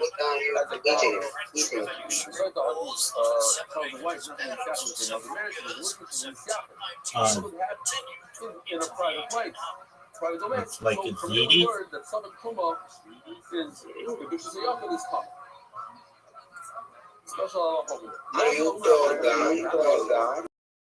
Dude, you ask me this all the time. You've asked me 3 times.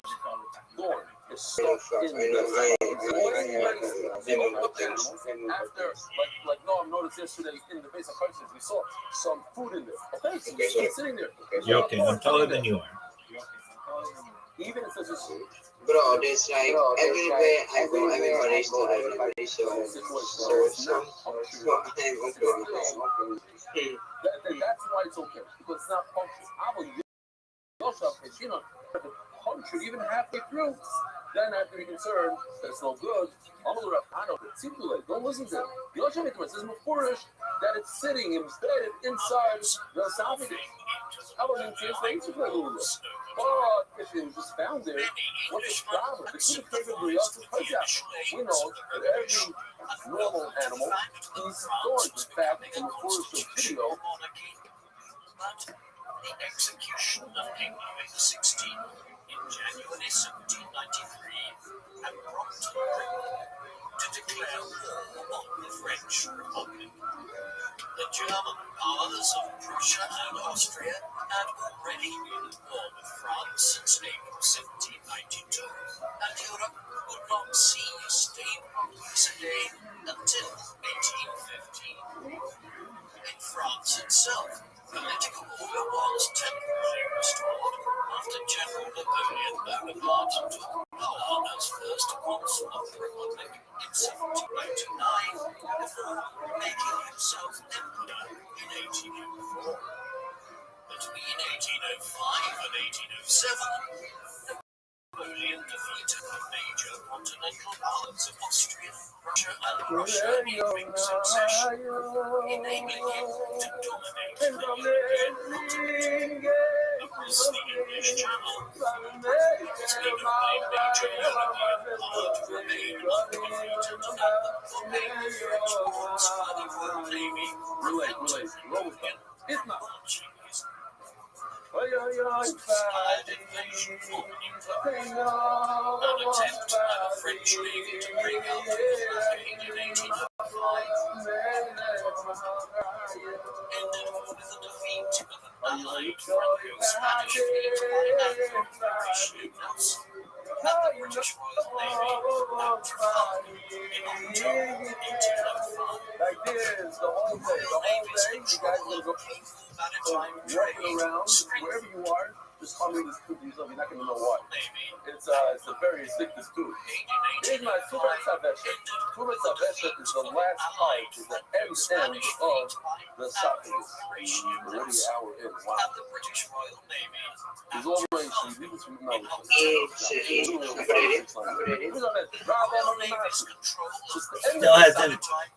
Still hasn't updated yet. When you chew food, it goes into the food pipes. That's the beginning part. Is that a place that you can check? And if it is, then what's the shear of a puncture, even a mashu? If it's not a place you can check, then it's not a mashu. The treifa is not a mashu. It's more. That's what the Gemara understands today. Tomorrow we'll see something else. If there's a small needle hole in that turbis haveshet, the upper part of the esophagus tray, which will you need to write. It's where you can check. It's where you can check. It's all part of the esophagus, so it's the mashu. It's interesting. If you can check there, so hagrama, what does hagrama mean? I got to show you this knife. Where's my knife? Oh, hagrama means that if you chef past, this is the beginning of the trachea, this is the end. So anything past this part, you chef right over here, you're not chef there. You're already in the mouth. Over here, you're already in the lungs. You're already in the stomach, if you go in the esophagus. So he's going to hold his no hagrama on the esophagus.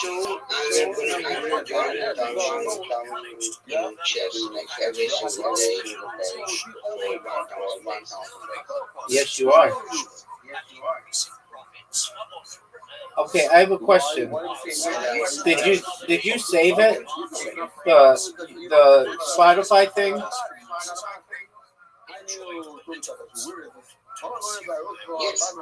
Okay.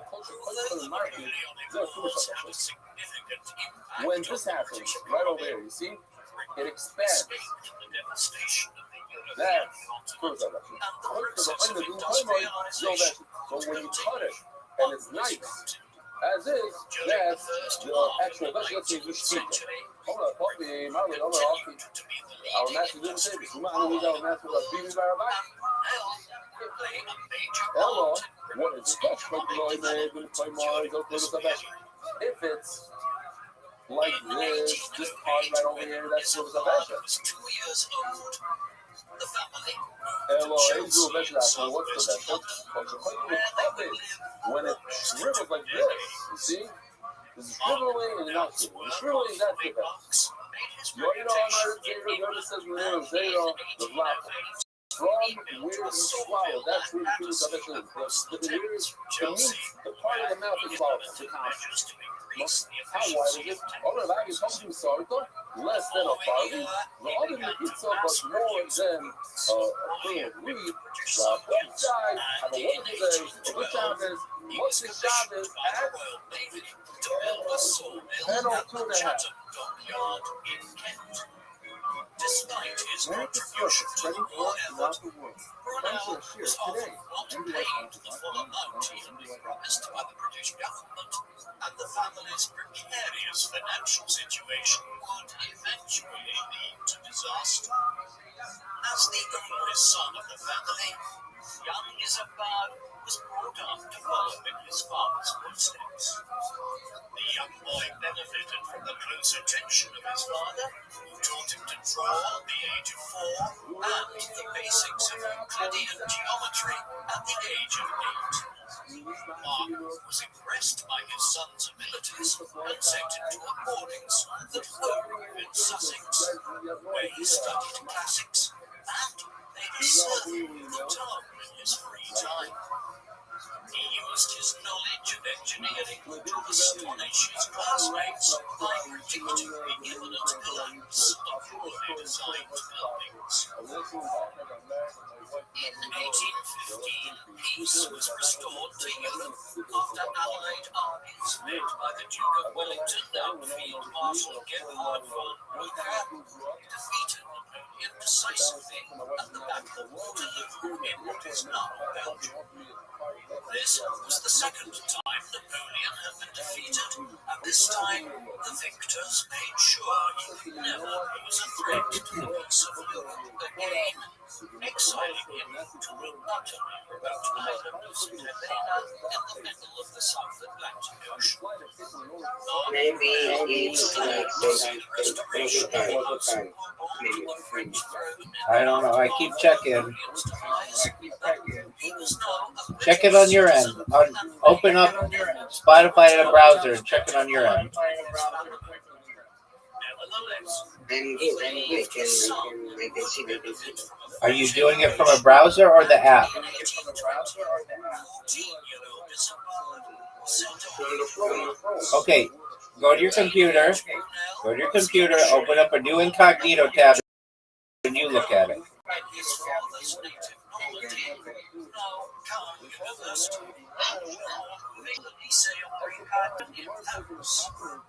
1822, at the age of 16, Isambard spent several months working for the clockmaker Abraham American. Was impressed by the young man's inventive potential. Mark had hoped to send Isambard to the prestigious École Polytechnique in Paris, which Napoleon had transformed into one of the most advanced academies for military engineers anywhere in the world. But Isambard's English birth disqualified him from obtaining a position here. Therefore, he returned to England in August 1822 to become an assistant at his father's office at 16 years of age. During Isambard's absence in France, Mark Brunel had fallen into debt as a result of a series of failed projects that had run into trouble in a post-war environment. Maybe small change. So you don't see what I did be right. I don't try nothing, and after that we No.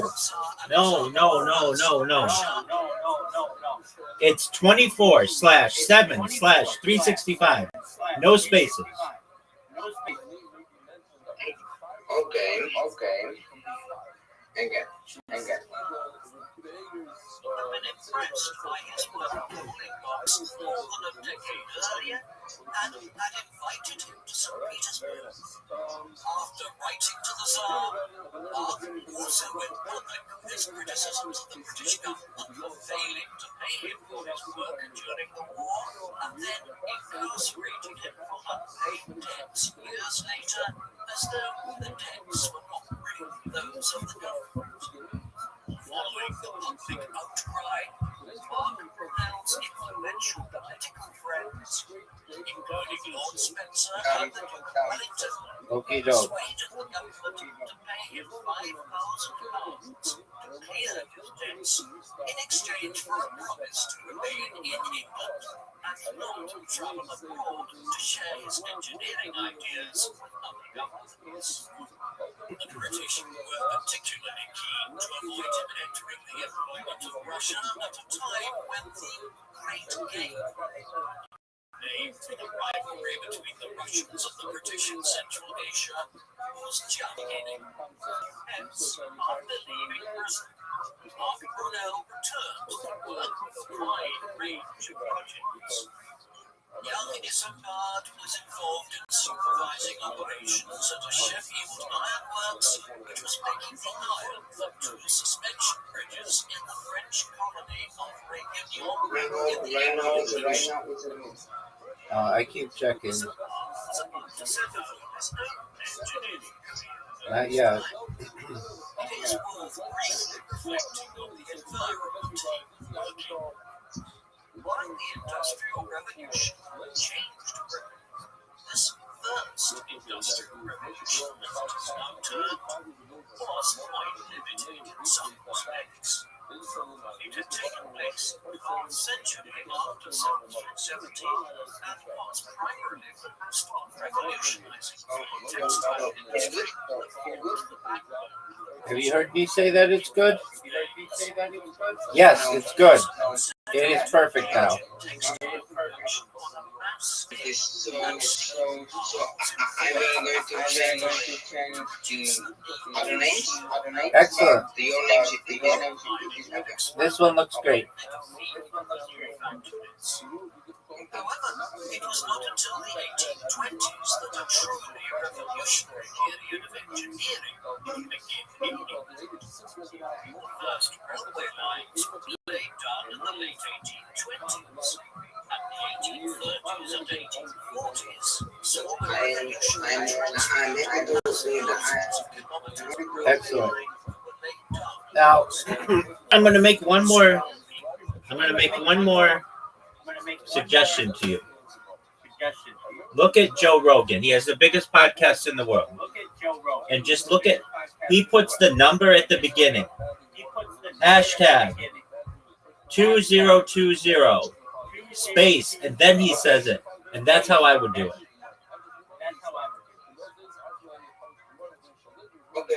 You don't need EP period.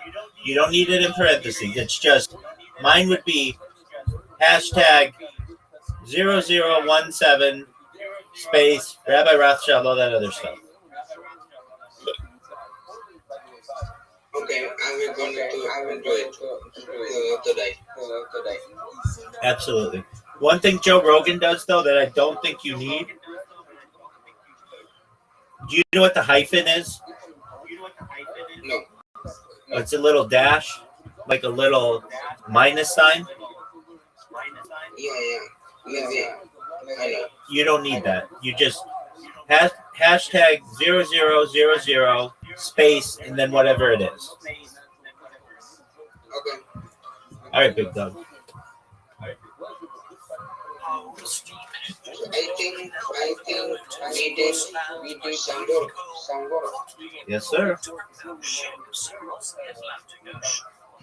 There were also all kinds of new innovations being introduced in the fields of metallurgy. It would take until the mid-1850s until modern steel was first produced in England. Many people were already working in the 1820s on ways to manipulate iron and other metals to produce more durable metals. Stronger metals could hold greater loads, and this meant stronger bridges and other types of engineering.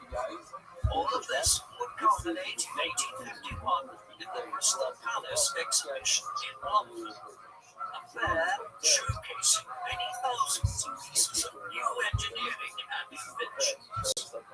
A few years later, plans to develop a modern sewerage system for London were being initiated. Thus, the period from the 1820s to the 1850s was in many ways an engineering revolution after the first industrial revolution. This empire kingdom of Brunel would be absolutely essential. I will be ready. When you are going to Brunel spent much of his time Excellent, in the Frank. 1820s experimenting with the gas engine. At a meeting of the Royal Society in London, Lord Brunel listened to a lecture by its president, Sir Humphrey Davy, who noted that Michael Faraday had recently invented a method to liquefy natural gases under pressure.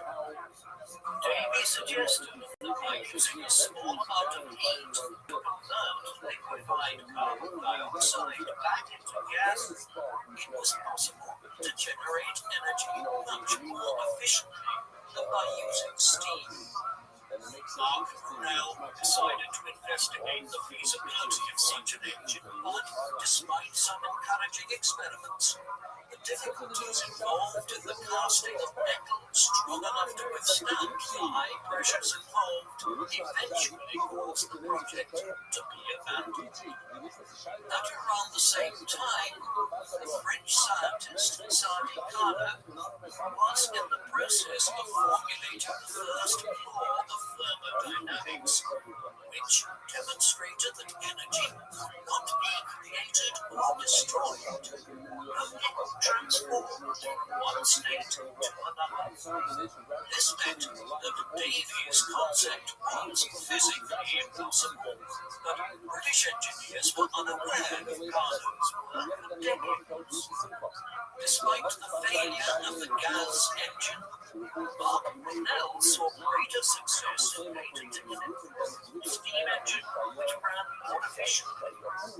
Isambard watched all of these developments closely as he began to enter his late teens.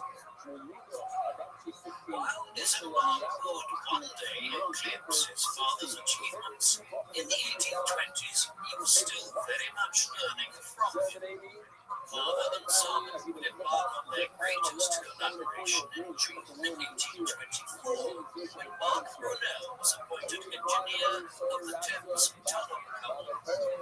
For several centuries, the only crossing over the River Thames in London was London Bridge, but demands created by the rapidly increasing population in the 18th century led to the construction of several bridges further upstream.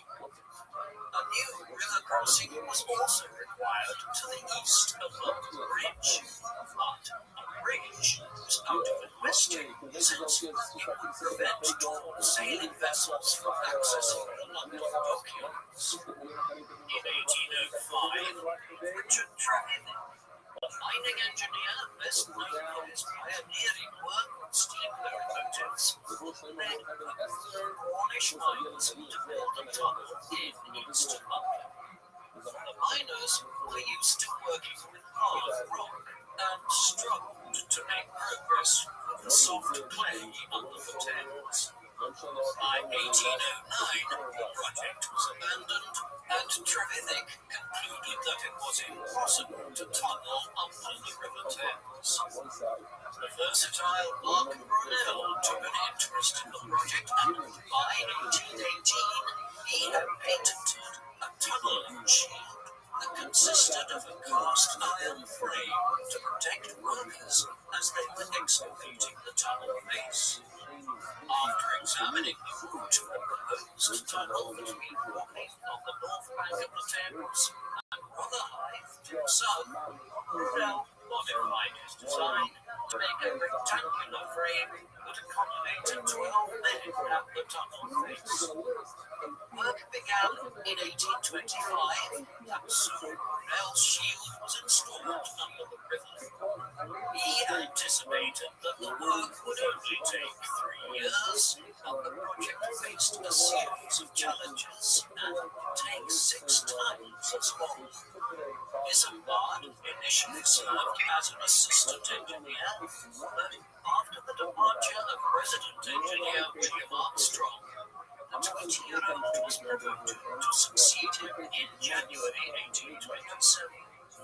For the next 18 months, Isambard worked closely with 2 assistants, Richard Beamish and William Gravatt. By now in his 50s, Mark Brunel was primarily concerned with the overall direction of the project and dealing with the company's fractious board of directors, leaving Isambard and his assistants to oversee the day-to-day work underground. Here, Brunel was working 12-hour days, 6 days a week in awful poor conditions. By the spring of 1827, almost 500 men were working on the project, and the tunnel was approaching its halfway mark of 600 feet, approximately 180 meters. On the 18th of May, 1827, disaster struck on the riverbed collapsed on top of the shield and flooded the whole tunnel. Thanks to the efforts of Isambard and William Gravatt, no lives were lost. Despite the cramped working conditions, the company directors attempted to improve the company's financial position by selling tickets to see the unfinished tunnel, a kind of tourist engineering attraction. In November 1827, Isambard held a dinner for 50 guests, and Richard Beamish arranged for the band of the Coldstream Guards, his former military regiment. Okay, doke, big dog. All right, keep me updated. Best wishes, big dog. You're welcome, my friend. I hope you have a good day. Take care. You're welcome. Brunel himself narrowly avoided drowning by being rescued by Beamish.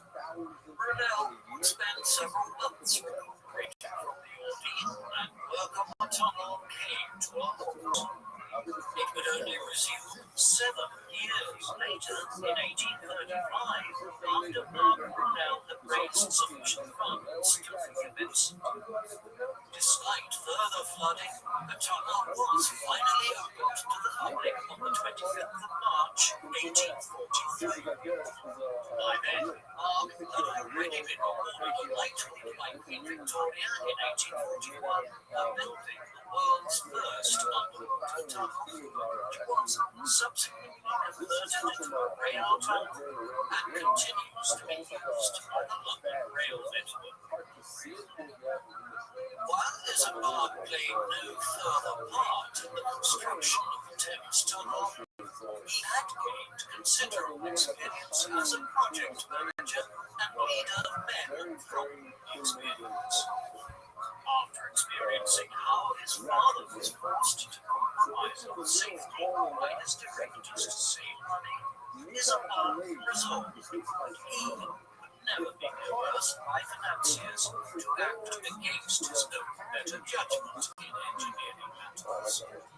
Brunel struggled with his health throughout 1828 and made several trips to France. A combination of poor physical health, the near-death experience while working on the Thames Tunnel, and the cessation of tunnel works seemed to have had a major impact on Brunel's psychological state at this time. The morbid sentiments he expressed to friends were in stark contrast to his bombastic ambition to command a fleet of steamboats in the Royal Navy with which he would, take some island or fortified town, which he confided to a private journal begun in October 1827.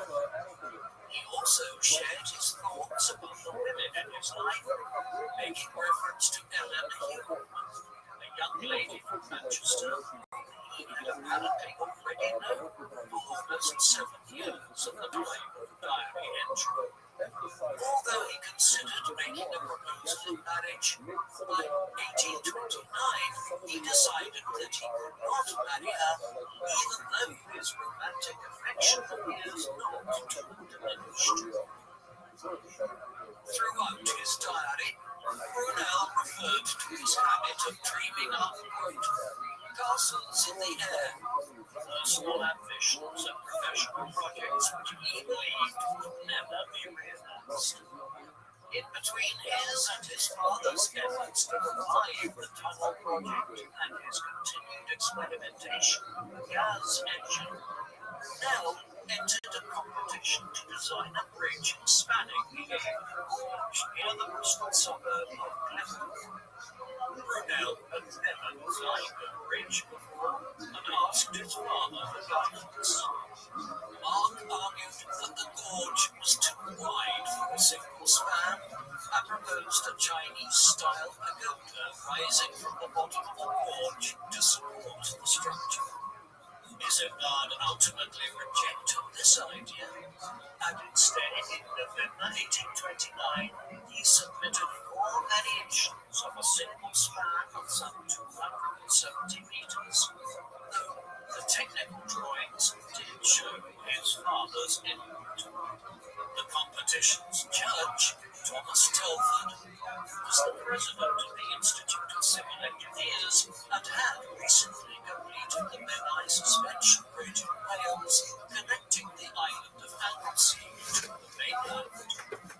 Telford rejected all the submissions before presenting his own design, which included 2 large towers rising over 70 meters from the gorge.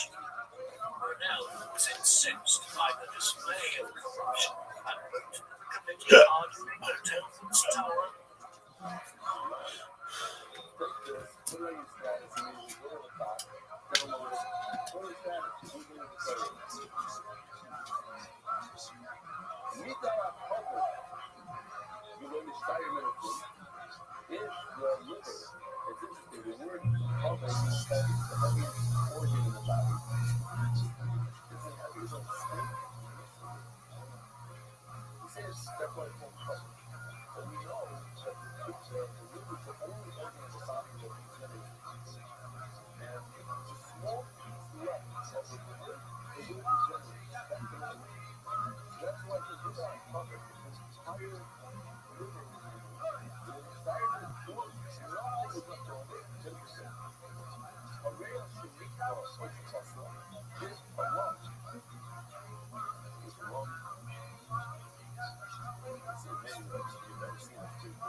He was back in, and somehow or another, they go back in and avoid the first two.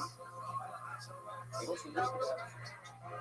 He makes a punches and the emphasis on back to back. Shavuot, motherfuckers. Interesting. You can see, wow, you can see, yes, the bottom of it. Was too heavy and to collapse. In 1830, the Bridge Committee determined that Telford's design was too expensive and reopened the competition with new judges.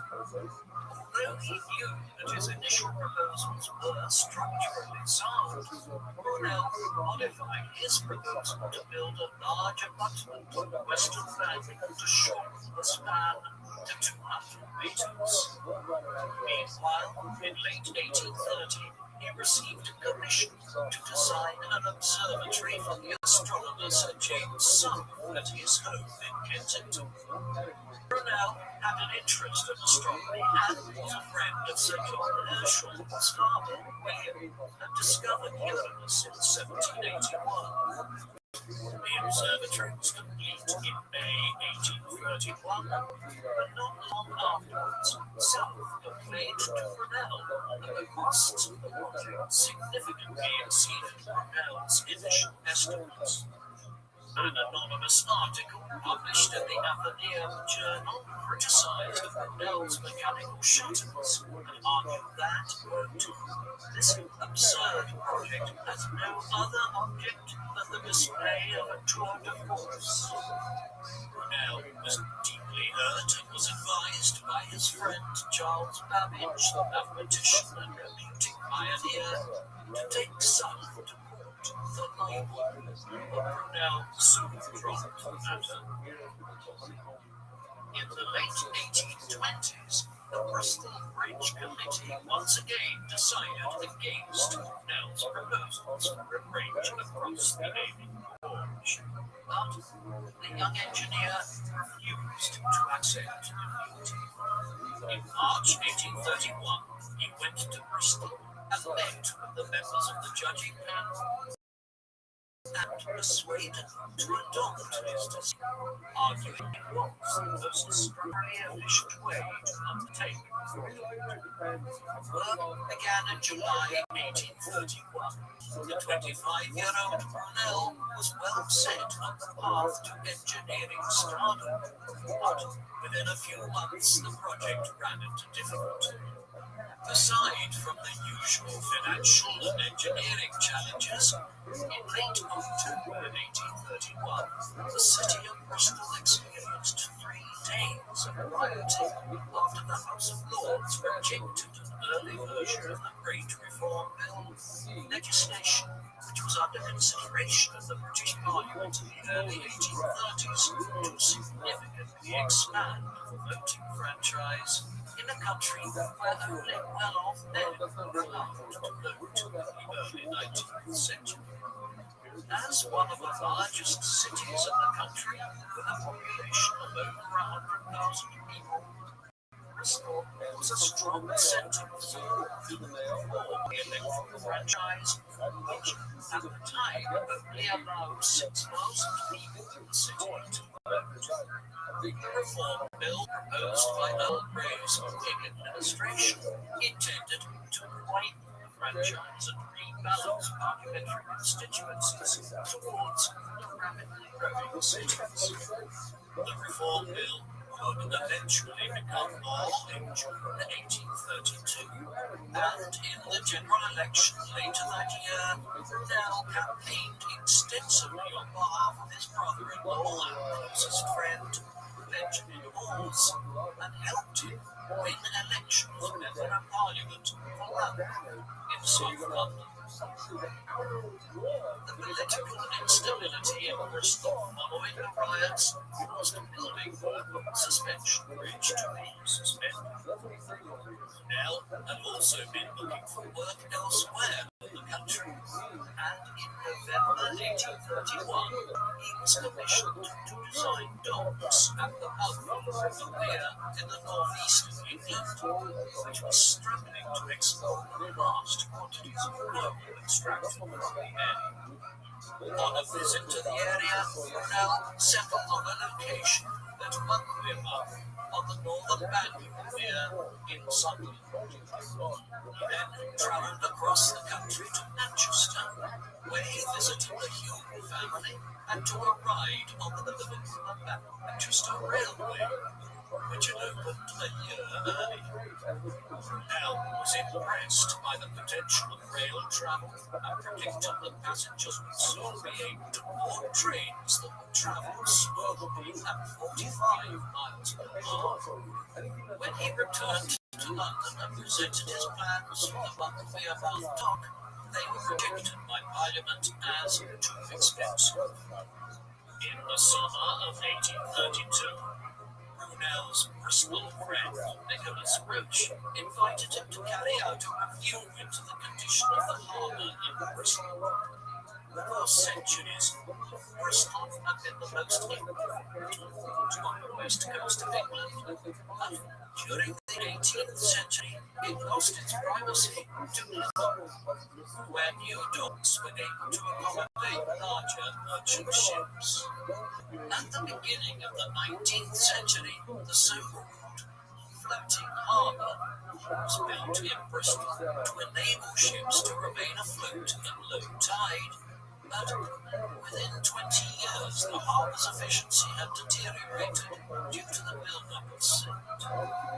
In a report submitted to the Bristol Docks Company in late August, Brunel made recommendations to remove the existing silt by dredging and to increase the flow of water to prevent further accumulation. While most of Brunel's recommendations were deemed too expensive to implement, some minor changes improved performance. Brunel also concluded that the floating harbour was too small, but the city's merchants insisted on keeping the facilities in the city centre. Brunel would often clash with port authorities over the following decades. In February 1833, Nicholas Roche informed Brunel of a railway project to connect London to Bristol, which was backed by several directors of the Clifton Suspension Bridge Company. Roche told Brunel that the railway committee was seeking proposals and would accept one which offered the best costs. Brunel was infuriated by the penny-pinching attitudes of the merchant class and informed that this proposal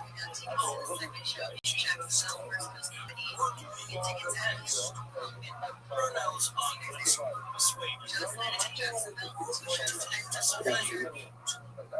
He travelled back and forth between London and Bristol to determine a suitable route through the hilly terrain and completed a survey within a matter of weeks.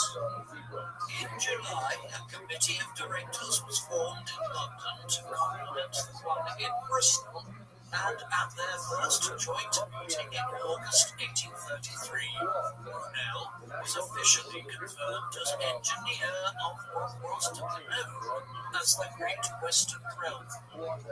While he continued to receive occasional advice from his father, by now Brunel had established his credentials as an independent engineer. He was a visionary who saw the new railway as part of a new network that would connect the country together and enable people to travel long distances quickly and cheaply. In September, Brunel was asked to undertake a more detailed survey of the route, while the railway's directors still had to raise capital before seeking parliamentary approval. The fundraising effort was led by Charles Sawers, secretary to the company's London committee, who became a close friend and colleague. When the new session of Parliament opened in the autumn, the directors initially sought approval for two short stretches of line from Bristol to Bath and London to Reading. In addition to opposition from landowners and farmers unwilling to have a railway line run through their backyard, Eton College, which lay near the proposed railway route, complained that the railway line's proximity threatened to damage the morals of the pupils who have easy access to London and all its temptations. The 11 days Brunel spent giving evidence to the committee enabled the bill to pass the Commons, but major objections remained in relation to the proposed terminus, Vauxhall, South London, and other issues that led one opponent to win that the scheme was neither Great Western nor a railway. After the House of Lords voted the bill down in July, Brunel and his company directors set out to revise the bill by changing the proposed London terminus from Vauxhall near Lambeth in South London to Euston on the northern side of the city, from where it would join the London and Birmingham Railway. Brunel had a further concern about passenger comfort, believing that existing rail carriages were too narrow and had a tendency to sway at higher speeds. The existing track in the country had been laid to a narrow gauge of nearly 5 foot, following the standard set by the father-son team, George and Robert Stephenson, who were responsible for the construction of the Liverpool and Manchester Railway. Hailing from the mining communities in the northeast of England, the Stephensons were primarily interested in using rail to transport commodities such as coal. The comfort of passengers was an afterthought. In contrast to their approach, Brunel envisaged rail as a means of transporting the general public around the country and began working on a broad gauge measuring around 7 feet, one which would be more comfortable for passengers to travel in. This would enable him to place his carriages between the rails and lower the center of gravity, providing for a smoother ride and faster speeds. The Great Western Railway's initial proposals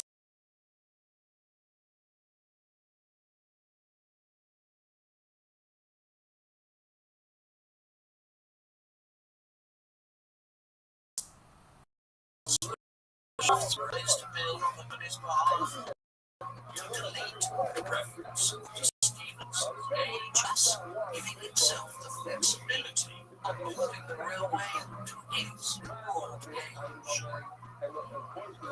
By February 1835, the Great Western Railway Company had raised enough seed capital to present a revised bill for the long-length track between London and Bristol. Brunel's plan included a tunnel almost 2 miles in length under the hills to the eastern half, near the village of Box. This particular element of his plan was targeted by the supporters of rival London and Southampton Railway as a point of weakness. We put forward the science professor Dionysius Lardner to give evidence to Parliament, claiming that if the brakes of the locomotive would fail inside the proposed Box tunnel, the gradient of the tunnel would cause the train to emerge at the other end, travelling at 120 miles per hour, which would increase air pressure and suffocate passengers on board. The science of travelling at such speeds was still very unclear at the time, and people literally did not know if this was true or not. After Brunel refuted the claims, the bill passed both houses of Parliament, and at the very end of August 1835, the plans for the Great Western Railway Act received the royal assent from King William IV. 2 weeks later, Brunel informed the company directors that he intended to build the railway to a broad gauge to accommodate passengers in some degree of comfort, and won their approval for this plan. In December 1845, the company directors abandoned the terminus at Euston in favor of temporary station facilities at Paddington in West London, as the London and Birmingham Railway was not keen on connecting with the Great Western Railway for different gauge. As he approached his 30th birthday in April 1836, now had many things going his way. Not only had work begun on the Great Western Railway, but the Thames Tunnel was revived, and his revised plans for the dock settlement also received parliamentary approval. A few months later, construction also resumed on the Clifton suspension bridge. Brunel's professional success had a major impact on his personal life.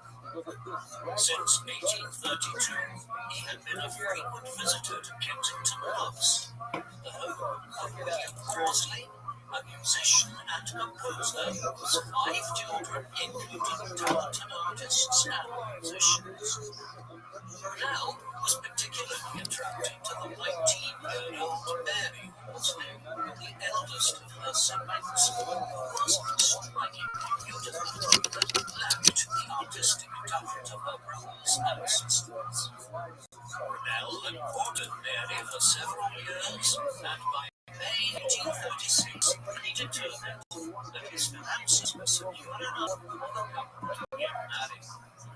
After a wedding in Kensington that July, they moved to a new house at Duke Street, next to St. James's Park in London. Even after their marriage, Brunel continued to prioritize his work, while Mary often stayed in London to manage the household. The couple would have 2 sons and a daughter between 1837 and 1847. In early 1835, even before the Great Western Railway received parliamentary approval, Brunel demonstrated to the company's directors that his imagination and ambition was boundless. As the committee expressed reservations about the scale of the project, which was to be the longest railway line in Britain up to that time, Brunel joked that the project was not big enough. Our company should build a ship called Greatston, operating from Bristol to New York, thus providing passengers with the opportunity to travel from London to New York directly on a train and steamship, both called the Great Western. While the directors laughed at the suggestion, Brunel and his friend Thomas Gunn stayed up late into the night investigating the idea seriously. The company directors gave their approval in October 1835, and in 1836, Brunel and Gunn formed the Great Western Steamship Company.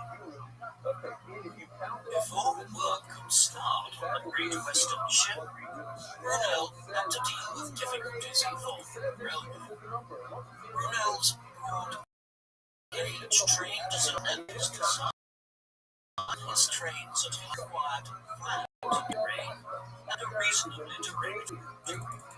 Brunel addressed this by building bridges, viaducts, and tunnels to maintain a straight and level route, which would be nicknamed Brunel's Billiards Table. In the interests of passenger comfort, Brunel also redesigned the track by choosing to support hills with even less space to relax. The bridges and viaducts on Brunel's route were impressive architectural monument in their own right, such as the Cliff Viaduct over River Brent, but these added to the expense of the project. The box tunnel was the most challenging of all. Work began in September 1836. The workers struggled to cut through the hard limestone. Furthermore, heavy rain caused the shafts to be flooded, and the tunnel was not 1841, 4 years after the last to be developed. While it was being looked like 2 teams of workers starting at each terminus, acting in the middle, routers at the box top, then the progress while the east portion proceeded at Brunel looked to design his own steam locomotives to operate on this lab, but cumbersome and undermined his desire for high speed. In August 1837, Brunel was fortunate to recruit Daniel Gooch, a 21-year-old engineer with experience building steam locomotives for Robert Stephens at Newcastle, who was an enthusiastic supporter of Brunel game. After realizing the engines built to Brunel's specifications, up to scratch, Gooch purchased and warning tar. Locomotives e-built Sweden's company, which were originally intended for export to Colonials. Stevenson agreed to convert the locomotives to run on broad gauge before sending them to the Great Western Railway. While most of Brunel's time during this period of his life was taken up with matters relating to the Great Western Railway, in the summer of 1836, work began on the SS Great Western, what would become the world's first major oceanic steam powered ship. It was being built at William Paterson's shipyard in Bristol.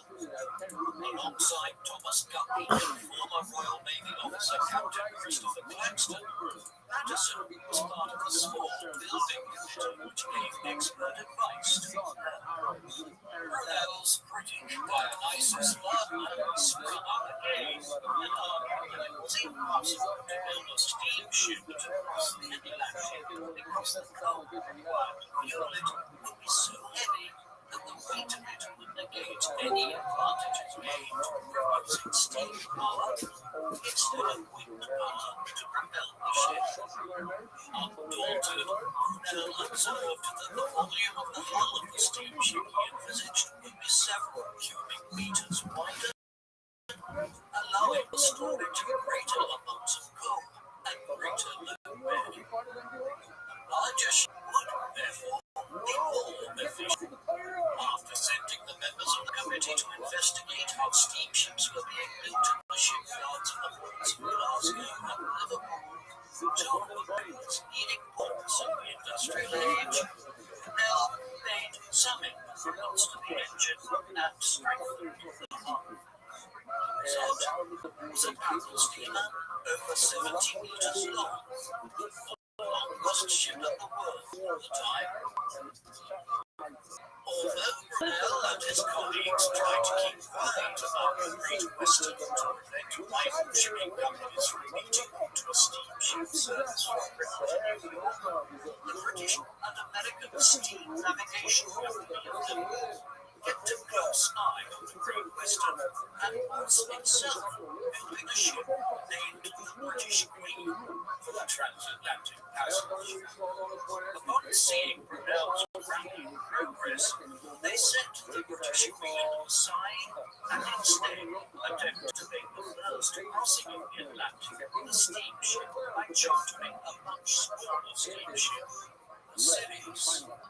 Thus, on the 4th of April 1838, the Sirius departed from New York from Cornwall in the south of British Ireland. Just a few days before this, the engine room of the SS Great Western had Brunel had his second near-death experience when he fell from a burning ladder onto his friend Christopher Claxton, who carried him onto the deck. After the fire was extinguished, Brunel was set ashore. Despite the setback, repairs were quickly carried out, and on the 8th of April, 1838, SS Great Western began its maiden voyage across the Atlantic, hoping to beat the Sirius to the United States. Because of the accident, Nell could not take part in the voyage. Still, the result satisfied him. Despite the Sirius having a 4-day head start, the Great Western gained ground quickly on it, with the Sirius having to slow down to preserve its dwindling fuel supply as it continued on. When the Sirius limped into New York on the 22nd of April, the Great Western was not far behind and arrived later that day. Although it had narrowly missed out on the accolade of being the first steamship to cross the Atlantic, the Great Western was considerably faster and became the first regular transatlantic steamship service, making almost 50 crossings between 1838 and 1846. While the Great Western ship was already in operation, the prospects for the Great Western Railway were less promising. In June 1838, the eastern section of the line opened between London and Maidenhead, but pronounced modifications to the track had not made the ride any smoother. After commissioning a couple of reviews that criticized Brunel's approach, the Great Western Railway Board planned to appoint a second engineer to work alongside Brunel, leading Brunel to threaten to resign. In January 1839, a powerful group of northern shareholders, known as the Netherlands, attempted to remove Brunel at a company meeting, but Brunel won the vote. Further sections of the line were being opened in stages, and Rothschild began building the new Firefly class of locomotives, which would run at 50 miles per hour. Since the locomotive fleet was outgrowing the temporary facilities of Paddington, in 1840, Rothschild proposed building a maintenance facility